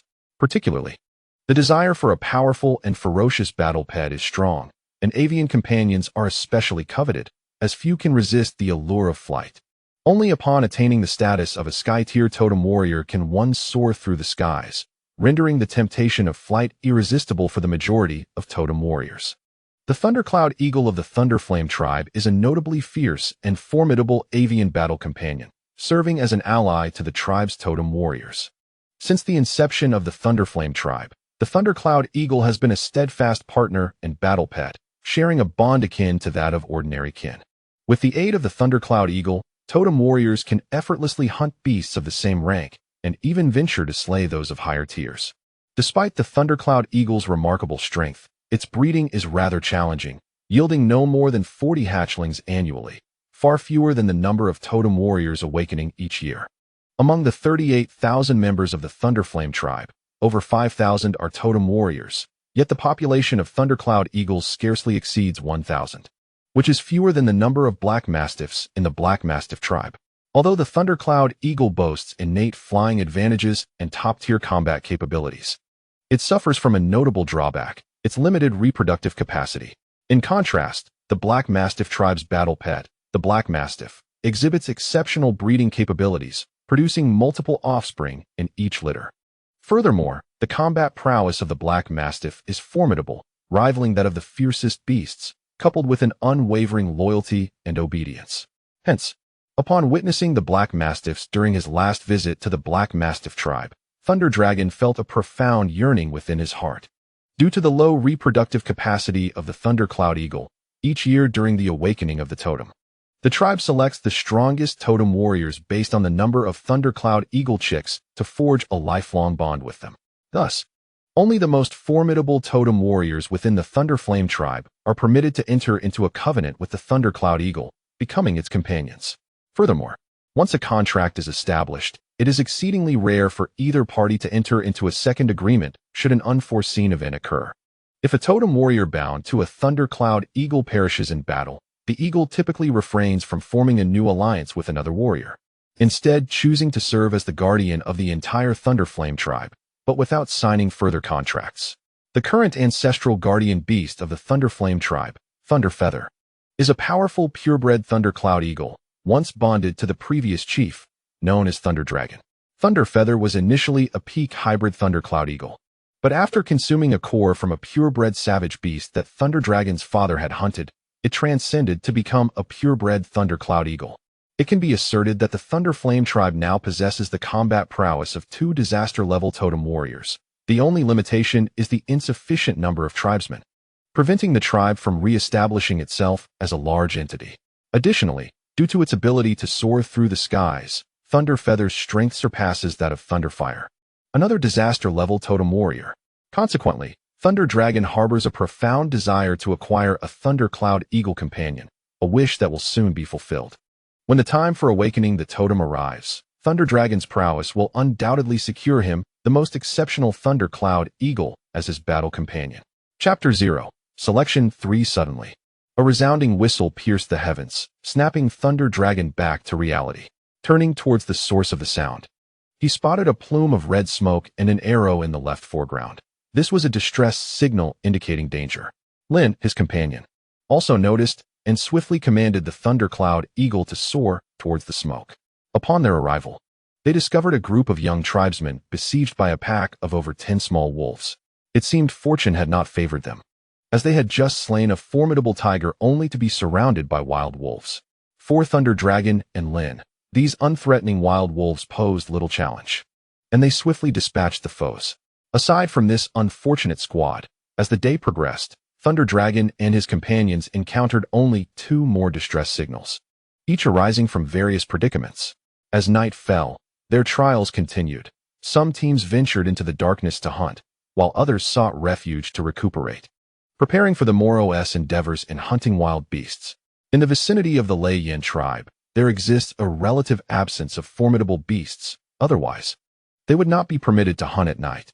For during the nocturnal hours, the perils of the wilderness are magnified several-fold, even to the extent of dozens of times compared to daylight. Consequently, tribes in the great wilderness seek safe havens to rest during the night, awaiting the dawn to resume their hunting endeavors. Despite the darkness, Lei Long and his companion vigilantly guarded the tribe's exterior, having stationed numerous totem warriors to conduct sporadic patrols. Fortunately, this particular night was exceedingly tranquil, devoid of any unforeseen incidents. As dawn broke, the forest awakened with the symphony of chirping insects and singing birds, heralding a new day of industriousness for the denizens of the wilderness. The members of the Lei Yin tribe also embarked on their daily labors, with many engaged in tasks from the previous day, while the Lei Witch and Zhe Witch rose early, their minds heavy with concern for the tribal youths who had survived a night in the wild. These youths represent the future of the Lei Yin tribe, and their anxiety was entirely justified. Thankfully, the night had passed without any ill tidings, which was indeed a relief. By midday, the trial period had concluded, and Lei Long turned to Lin, saying, "Uncle Lin, the time has come. Please announce the end of the trial." Upon hearing Lei Long's words, Lin felt a surge of anticipation. This trial was a novel experience for the Lei Yin tribe, and Lin was filled with curiosity. Soon, Lin communicated the conclusion of the trial, prompting the warriors of the Lei Yin tribe, who had been on high alert, to mount their thundercloud eagles and scour the forest for all participants of the trial. They also assisted the tribal youths in bringing back their achievements and spoils. To expedite the tallying of their results, Lei Long had specifically summoned the Lei Witch and all the shamans of the tribe, for apart from these practitioners of sorcery, the remainder of the Lei Yin tribe consisted largely of individuals unfamiliar with numeracy. The thought of this reality weighed heavily on Lei Long's heart. Within the tribe of over 38,000 souls, fewer than 30 could recognize numbers within 100. He found himself at a loss for words. With a deep sigh, Lei Long felt the gravity of his responsibilities. Written language is the linchpin of cultural transmission and perpetuation. For a tribe or a race to endure, it is imperative to possess a written form to convey their heritage and culture. The Lei Yin tribe, like others in the wilderness, had individuals designated to uphold this legacy. These were the shamans. The existence of sacred script in the wilderness serves as a vehicle for cultural transmission. Only with the presence of these shamans can a tribe harbor hope for continuity. Determined, Lei Long resolved that upon the conclusion of this trial, he would impart the knowledge of writing and numeracy to the Lei Witch, instructing her to mandate that all tribal members undertake the study of numbers and letters. Half an hour later, all participants of the trial emerged safely, with no fatalities reported, though a few unfortunate souls sustained minor injuries. The hunting results were meticulously categorized according to the strength of the prey and subsequently tallied. Upon reviewing the final outcomes, it was evident that the black lions, handpicked by the Thunder Dragon, achieved commendable results, securing positions within the top 20. A few unexpected competitors also impressed the Thunder Dragon, bringing him considerable delight. Undoubtedly, the black lions were most favored, having hunted 14 prey, including 3 beasts on the verge of reaching the hybrid ferocious beast level. Surprisingly, the second place was not claimed by the mightiest Iron Bear, but rather by the Blood Tiger, who ranked 4th in strength. While the Iron Bear found itself in 4th place, amidst the cheers and watchful eyes of their kin, the trial concluded successfully. The black lions, having performed well, were elated. However, with joy, there inevitably came disappointment and sorrow. This trial was not merely a contest. It held significant implications for the strength of the ferocious beast cores they could harness during their totem awakening. Those who awakened their totems with powerful ferocious beast cores emerged as formidable totem warriors, experiencing accelerated growth compared to their ordinary counterparts. Nevertheless, the results were final and unalterable. Acceptance was the only recourse. Despite this, they were fortunate this year, as they would all have the opportunity for awakening. The chief of the Lei Yin tribe, Lei Lai, had become a formidable disaster-level totem warrior, promising an increased bounty of ferocious beasts for the tribe this year, thereby raising the number of tribesmen capable of awakening. Furthermore, the Lei Yin tribe had formed a trading team this year, resulting in a greater acquisition of ferocious beast cores and an increase in hybrid wild beast cores. This indicated a heightened opportunity for awakening totems using hybrid wild beast cores, at the very least allowing access to stronger pureblood ferocious beast cores for totem awakening. The Thunder Dragon estimated that this year, the tribe could present nearly 200 hybrid wild beast cores for totem awakening, in addition to some mixed barbarian beast cores he intended to contribute, thus elevating the available beast cores by at least 1 level. Following the trial, the Lei Yin tribe returned to their tranquil existence. However, the Thunder Dragon did not allow for complacency. Under his rigorous guidance, the Black Lions and their companions continued their relentless training. Initially, they believed that post-trial, they could afford a respite, as their ranks had been established and the types of beast cores available for totem awakening were nearly determined. All that remained was to await the arrival of the grand ritual. Yet, to prevent any sense of lethargy from settling in, The Thunder Dragon instituted a new rule. Prior to the totem awakening, a challenge competition would be held. Those who did not achieve favorable results in this trial may challenge those who rank above them. If they succeed in defeating their opponent, they may usurp their rank.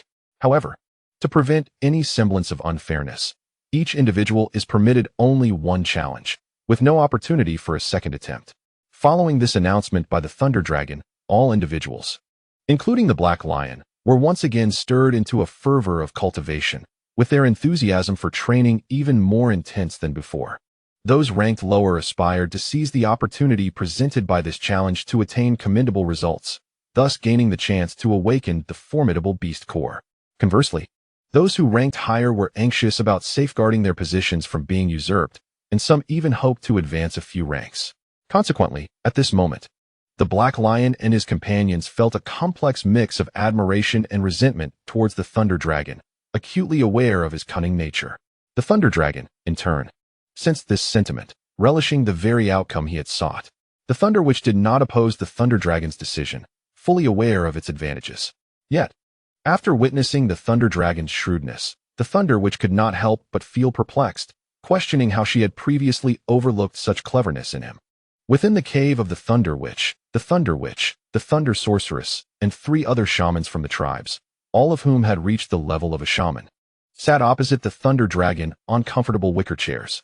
The presence of these chairs was undoubtedly a creation of the Thunder Dragon, as sitting on stone for prolonged periods proved to be exceedingly uncomfortable. Thus, the wicker chairs emerged, quickly favored by the Thunder Witch and her fellow shamans, for they too found sitting on stone quite disagreeable. "Young dragon, what brings you to us today?"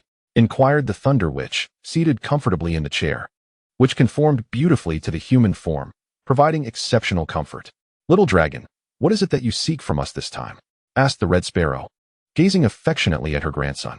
Over the past 7 or 8 months, the Red Sparrow had grown increasingly fond of her grandson, astonished by his remarkable actions, particularly since he had inherited the legacy of a shaman.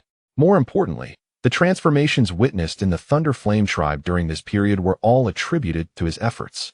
"Thunder Witch, Thunder Sorceress, Thunder Shaman, and Grandmother, I come to you with significant matters that pertain to the flourishing rise of our Thunder Flame tribe," declared the Thunder Dragon solemnly to the 4, his tone imbued with determination and gravity, his demeanor transforming into one of unwavering composure. Upon hearing this, the expressions of the Thunder Witch and the others shifted, becoming serious as the gravity of the matter concerning the rise of the tribe commanded their utmost attention. Once prepared, the Thunder Witch, with a solemn countenance, addressed the Thunder Dragon. "Speak, what is it that weighs upon you?" As the most esteemed shaman of the Thunder Flame tribe, the Thunder Witch was profoundly invested in its development and had tirelessly endeavored for the tribe's ascendance. In recent decades, the Lei Yin tribe has gradually flourished, largely due to the leadership of Captain Lei Wu, who has been steering the great vessel of the tribe. Thus, when Lei Long mentioned matters concerning the tribe's growth and prosperity, it was natural for Lei Wu to regard it with utmost seriousness and anticipation. The aspiration to expand the Lei Yin tribe and guide it back to its ancestral lands is a shared hope among every Lei Wu, each striving diligently toward this goal. "Indeed, Lei Wu," Lei Long affirmed with a nod.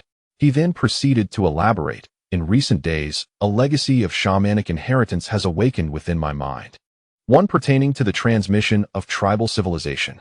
This legacy encompasses a form of script akin to shamanic writing, known as Chinese characters, which is more concise and easier to inscribe than shamanic symbols, making it exceptionally suitable for documenting various occurrences within the tribe. Additionally, there exists a numerical symbol that can be utilized to record quantities." As Lei Long recounted this information to the 4 individuals, they were momentarily taken aback. Although Lei Long articulated the concepts in a straightforward manner, they could discern the significance of the Chinese characters. However, a glimmer of confusion lingered in their eyes. "Lei Long, could you elucidate further? Would you be able to write down the Chinese characters you mentioned?" Lei Wu inquired. Aware that he could not convey the nuances of the characters and numbers effectively through mere words, Lei Long resolved to elaborate further. After dedicating over an hour to the task, employing both verbal description and writing the characters and numbers on the ground, supplemented by phonetic spelling, he finally clarified the concepts of Chinese characters and numbers to Lei Wu and the others. In that moment, as one of the few sages of the tribe, They recognized the value of shamanic writing and understood its role within the community. Consequently, they grasped the significance of the Chinese characters, which, compared to shamanic script, were far more straightforward to remember and inscribe. Similarly, the numerical symbols proved to be even more easily memorable, facilitating the counting of the tribe's population and provisions. Lei Long. These Chinese characters are indeed remarkable, convenient, easily remembered, and widely disseminated. However, we already possess shamanic writing. Conversely, the numbers would greatly benefit our tribe. Lei Wu remarked to Lei Long. Indeed, echoed Zhe Wu from the side. Given that we already have shamanic writing, the addition of Chinese characters may not hold much value for us, but the numerical symbols could prove immensely beneficial for them. Having been ingrained in the study of shamanism since their early training, the need to invest time in learning a new script seemed unnecessary. Thus, in their perspective, the utility of Chinese characters paled in comparison to that of the numerical symbols. However, this was only true for Lei Wu and those who had been educated in the art of writing since childhood. For the ordinary tribesmen, the characters were utterly incomprehensible. Chapter 0, Words and Heritage 2. Upon witnessing this, Lei Long had no choice but to address Lei Wu and the others, stating, Lei Wu. The Chinese characters possess immense utility. They can be employed to document various occurrences within our tribe. We should encourage other tribesmen and warriors to learn. After an extended discussion, although Lei Wu and the others were perplexed as to why Lei Long insisted on the necessity of literacy and numeracy for the tribe, they ceased their resistance upon Lei Long revealing that he was urged and guided by the ancestral shaman. Consequently, they consented to assist Lei Long in teaching the children of the tribe to read and write, while also introducing the concept of numbers to the other tribesmen. The following day, Lei Long awoke early, bringing with him a prepared writing board and teaching tools to the training ground. By the time he arrived, a group of young tribesmen, including He Shi, had already gathered. Boss, Lei Long, you're here. Upon seeing Lei Long, the group greeted him with cheerful smiles. Before Lei Long could respond, the loquacious Xuehu eagerly inquired, Lei Long, why did you summon us here so early today? Indeed, Lei Long, what is the purpose of our gathering? Liao also chimed in. At that moment, He Shi noticed the large wooden board Lei Long was holding and felt an intense curiosity. Lei Long, what is the purpose of that seemingly useless wooden board? He asked. Upon hearing He Shi's question, Xuehu and Tai Xiong also took note of what Lei Long was carrying. A large wooden board, which seemed inadequate even for kindling, had little potential for weaponry. They simply could not fathom its utility. As Lei Long observed their inquiries, a sly smile crept across his face, though it bore a hint of mischief. They would soon experience the trials of learning. One could only hope they would endure. He Shi, have everyone stand in formation. Today, I shall impart some knowledge on characters. Lei Wu has instructed that you all must learn diligently. Lei Long commanded. Upon hearing his words, He Shi, Xuehu, and the others exchanged bewildered glances. Learn? What exactly are we learning? He Shi questioned with uncertainty. What significance do these characters hold? The group, unversed in the value of Chinese characters, believed that strength was the only essential asset. For those living in the vast wilderness, survival was paramount. Within this desolate expanse resided numerous races, with humanity being but one of the stronger tribes among them. They were not the most powerful race, and thus, their circumstances in the wilderness were far from favorable. In the eyes of the people of the great wilderness, strength is of paramount importance. Only through sufficient power can one hunt fierce beasts and procure sustenance. With food in hand, survival becomes feasible. Only by ensuring their own safety can they contemplate matters beyond mere existence. Chinese characters serve to document significant events, thus allowing the current happenings to be passed down, enabling future generations to be aware of the present. In response to the inquiry from the Black Lion, the Thunder Dragon elaborated. Why should future generations be informed of our present circumstances? The Fiery One retorted, visibly agitated. What purpose does it serve? A multitude echoed his sentiment. Perceiving this endeavor as futile, why should future individuals be privy to current events, and what benefit would arise from it? Observing the vacuous expressions on their faces, Thunder Dragon found himself at a loss on how to elucidate matters to these uncouth individuals. You need not concern yourselves with such intricacies. Simply follow my teachings diligently. This is akin to the arcane script that only shamans may learn. The Thunder Shaman had proclaimed that anyone who faltered in their studies would receive a mixed blood beast core during the awakening of their totem.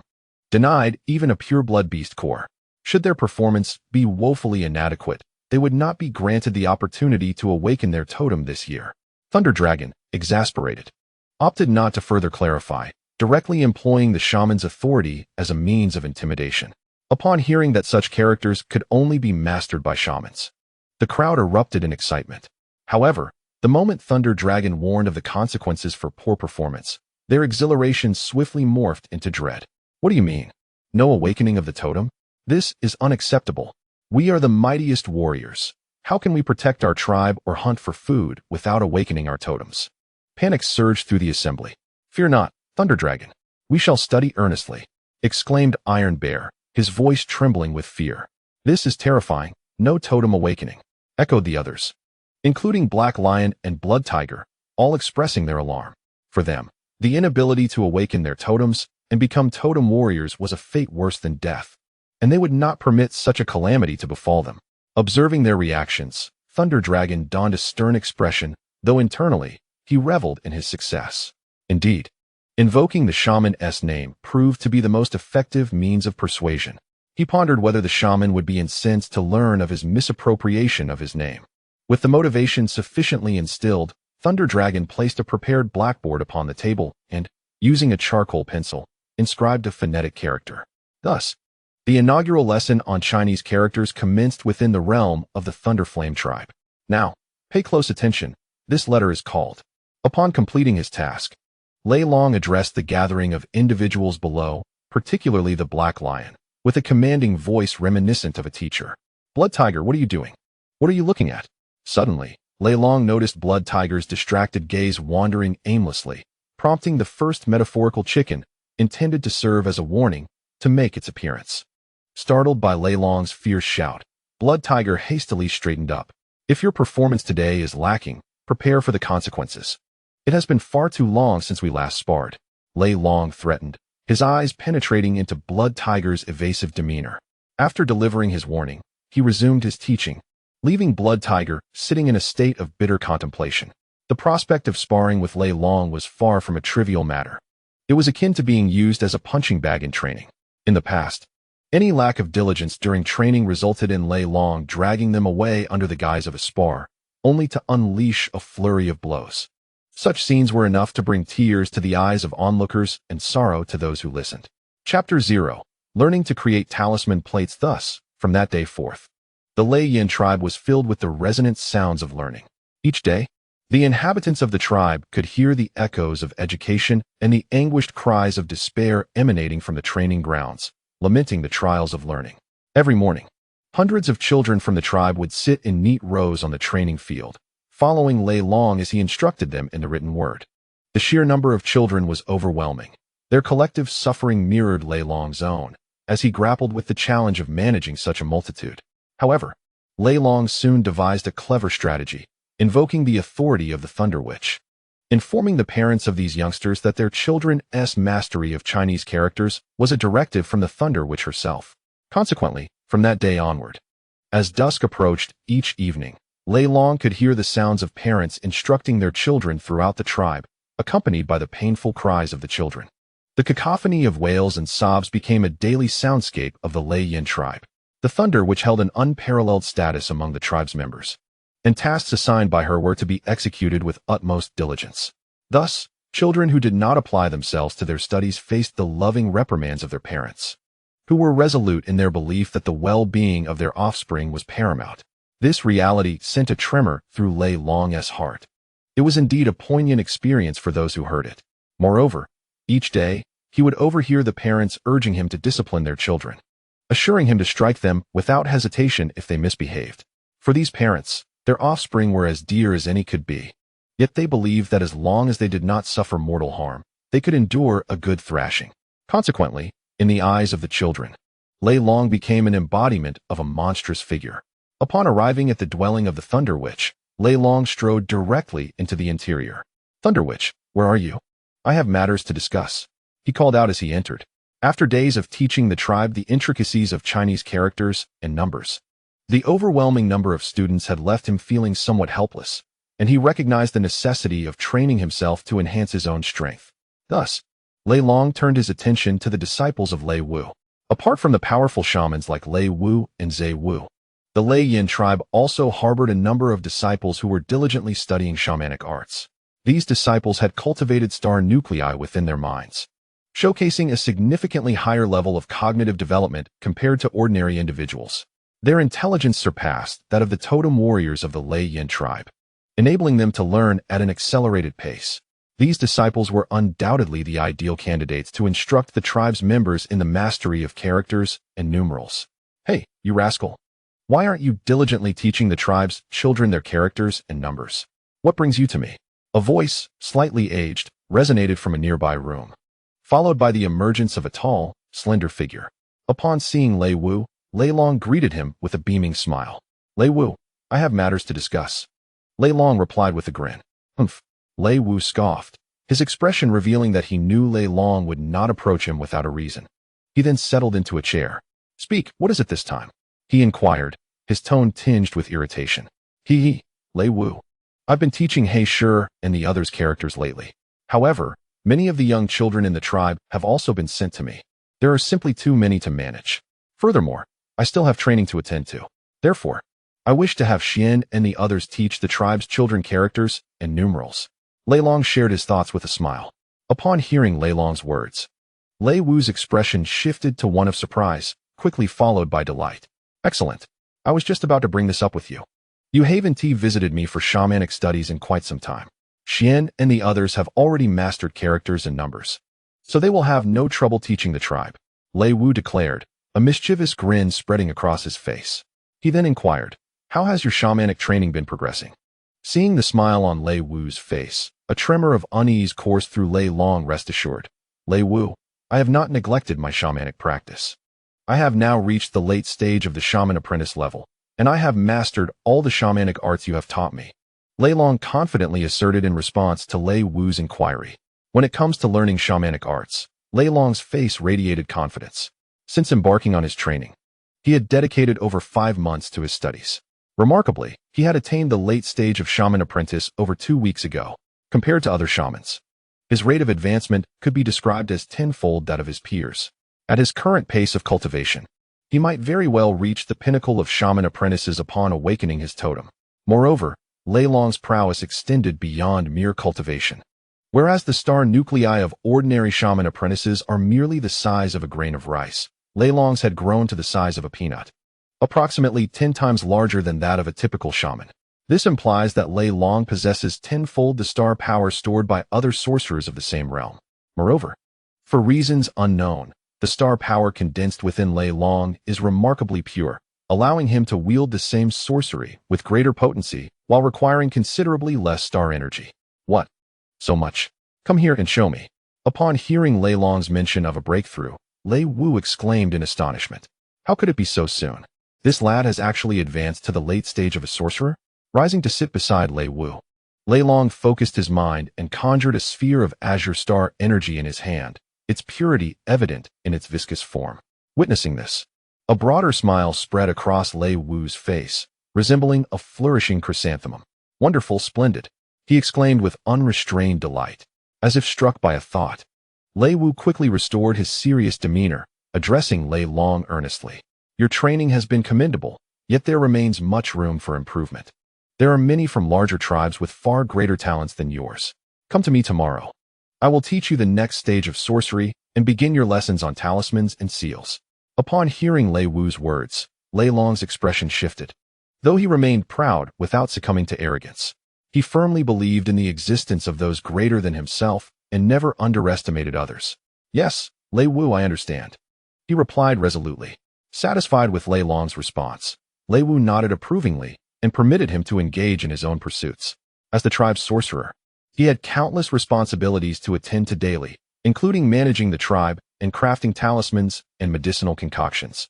After departing from Lei Wu's residence, it was now midday. However, as autumn had set in, the chilling winds began to blow, ushering in cooler weather, and Lei Long felt a slight chill, tightening his fur garment. He recalled the long-forgotten delight of hot pot. Nothing would be more comforting in such weather. With this thought in mind, Lei Long quickened his pace towards his dwelling. Upon returning, he retrieved a piece of fresh beast meat and some wild vegetables, indulging in a delightful spicy hot pot feast.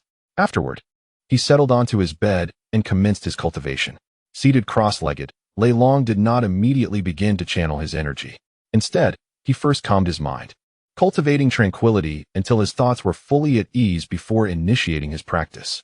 As he began to circulate his energy, warmth enveloped his body. The vitality contained within the beast meat converged into his meridians, flowing from various parts of his body to his dantian, where it was refined into even purer energy. Thus, with each cycle of energy circulation, a portion of his vitality was consumed and transformed into more refined essence. Time became a blur as Lei Long immersed himself in his cultivation, completely oblivious to the world beyond. Soon, half a day's time slipped away, and as dusk descended, Lei Long, after a modest repast, reclined upon his bed to rest. The following morning, he rose early, hastily consuming a few wild fruits before setting off to seek out the Lei Wu. The previous day, Lei Wu had invited Lei Long to learn new sorcery and the art of crafting talismans, an opportunity Lei Long eagerly anticipated. Upon arriving at Lei Wu's abode, he made his way directly to the talisman-making chamber. Upon entering, he was greeted by a stone room spanning over 30 square feet, adorned with several wooden racks and 2 tables, meticulously organized with various materials and tools essential for talisman creation. At that moment, Lei Wu sat at one of the tables, intently mixing special ingredients. The room's tidiness was largely due to the thorough organization undertaken during the rainy season, complemented by Lei Long's craftsmanship in fashioning wooden cabinets and shelves. It was a significant improvement compared to the previous disorder where items were carelessly placed on stones or within hewn caves. Lei Wu, satisfied with the enhanced condition of his workspace, acknowledged Lei Long's presence with a nod, having sensed him even before he entered. As a practitioner whose primary focus was the cultivation of mental acuity, Lei Wu's awareness far surpassed that of totem warriors. Even a disciple of the shamanic realm possesses the ability to perceive their surroundings within a mile. As a shaman of the exalted realm, Lei Wu could discern events over 100 miles away. Lei Long, you have arrived, Lei Wu greeted, lifting his gaze from his work. Indeed, Master Lei Wu, Lei Long replied respectfully. Upon hearing Lei Long's response, Lei Wu instructed, perfect timing. Please fetch the second box from the second tier of the 4th material rack in the back. This was a directive for Lei Long to retrieve the raw materials required for crafting the talismans, as items imbued with extraordinary capabilities. Talismans significantly enhance the comprehensive strength of totem warriors. Thus, their creation is no simple task, and the materials employed must meet specific criteria. The primary components in talisman crafting include the main body, which serves as the vessel for shamanic power, and a special liquid used for inscribing unique shamanic symbols. The talisman, as the vessel, requires special materials for its creation, with the bones of fierce beasts, commonly found in the vast wilderness, being the most frequently utilized. However, not all beast bones are suitable for talisman crafting. Nonetheless, this material remains the most prevalent and easily sourced. After all, fierce beasts are indispensable to each tribe in the wilderness, necessitating that all tribes hunt these creatures to ensure their survival through the prowess of totem warriors. The emergence of the totem warriors necessitates the use of the ferocious beast core, which can only be found within the bodies of these formidable creatures. Consequently, the bones of the ferocious beasts are the most common and easily obtainable materials for crafting symbol plates. Additionally, another highly sought-after material is the ethereal wood derived from the precious spirit seed trees. The fundamental purpose of the spirit seed tree is to gather the essence of the heavens and the earth, making it invaluable not only to the ferocious beasts but also to the totem warriors and shamans. Furthermore, the spirit seed tree possesses more than just the ability to accumulate spiritual energy. It has remarkable properties that vary among different species, rendering it a rare and coveted resource for every tribe. Due to the spirit seed tree's unique ability to gather spiritual energy and its continual nourishment by spiritual forces, the ethereal wood is imbued with the essence of the cosmos, making it the ideal choice for crafting symbol plates. The efficacy of symbol plates crafted from this wood surpasses that of their counterparts of the same rank by a notable margin. Within the Thunderflame tribe, the presence of spirit seed trees is a significant asset, yielding a considerable amount of ethereal wood for symbol plate production each year, thus establishing it as a specialty of the tribe. However, spirit trees are exceedingly rare compared to spiritual herbs. Even the lowest grade spirit tree is regarded as a treasure among tribes. In smaller tribes, the existence of spirit trees is virtually unheard of, and if they do possess one, it remains a closely guarded secret to avoid attracting the attention of other tribes. Without sufficient strength, the knowledge of possessing a spirit tree could lead to catastrophic consequences for a tribe. Therefore, the number of spirit trees owned by each tribe is limited. Even among the 5 premier tribes, should other top tribes learn of the Thunder Flame tribe's possession of several spirit trees, they would likely be compelled to seize them or at least exert pressure. Fortunately, the Zeon spirit tree of the Thunder Flame tribe is somewhat unique. As described by the Thunder Shaman, it is challenging to discern its true nature from the outside, and its spirit gathering effect is confined to a radius of approximately 10 miles, which conveniently aligns with the size of the Thunder Flame tribe's valley. Thus, as long as outsiders refrain from entering the tribe's domain, they are unlikely to uncover its peculiar circumstances. Moreover, with the concealment provided by the totem, even the most formidable shamans would find it difficult to detect, ensuring that the tribe's secrets remain safeguarded.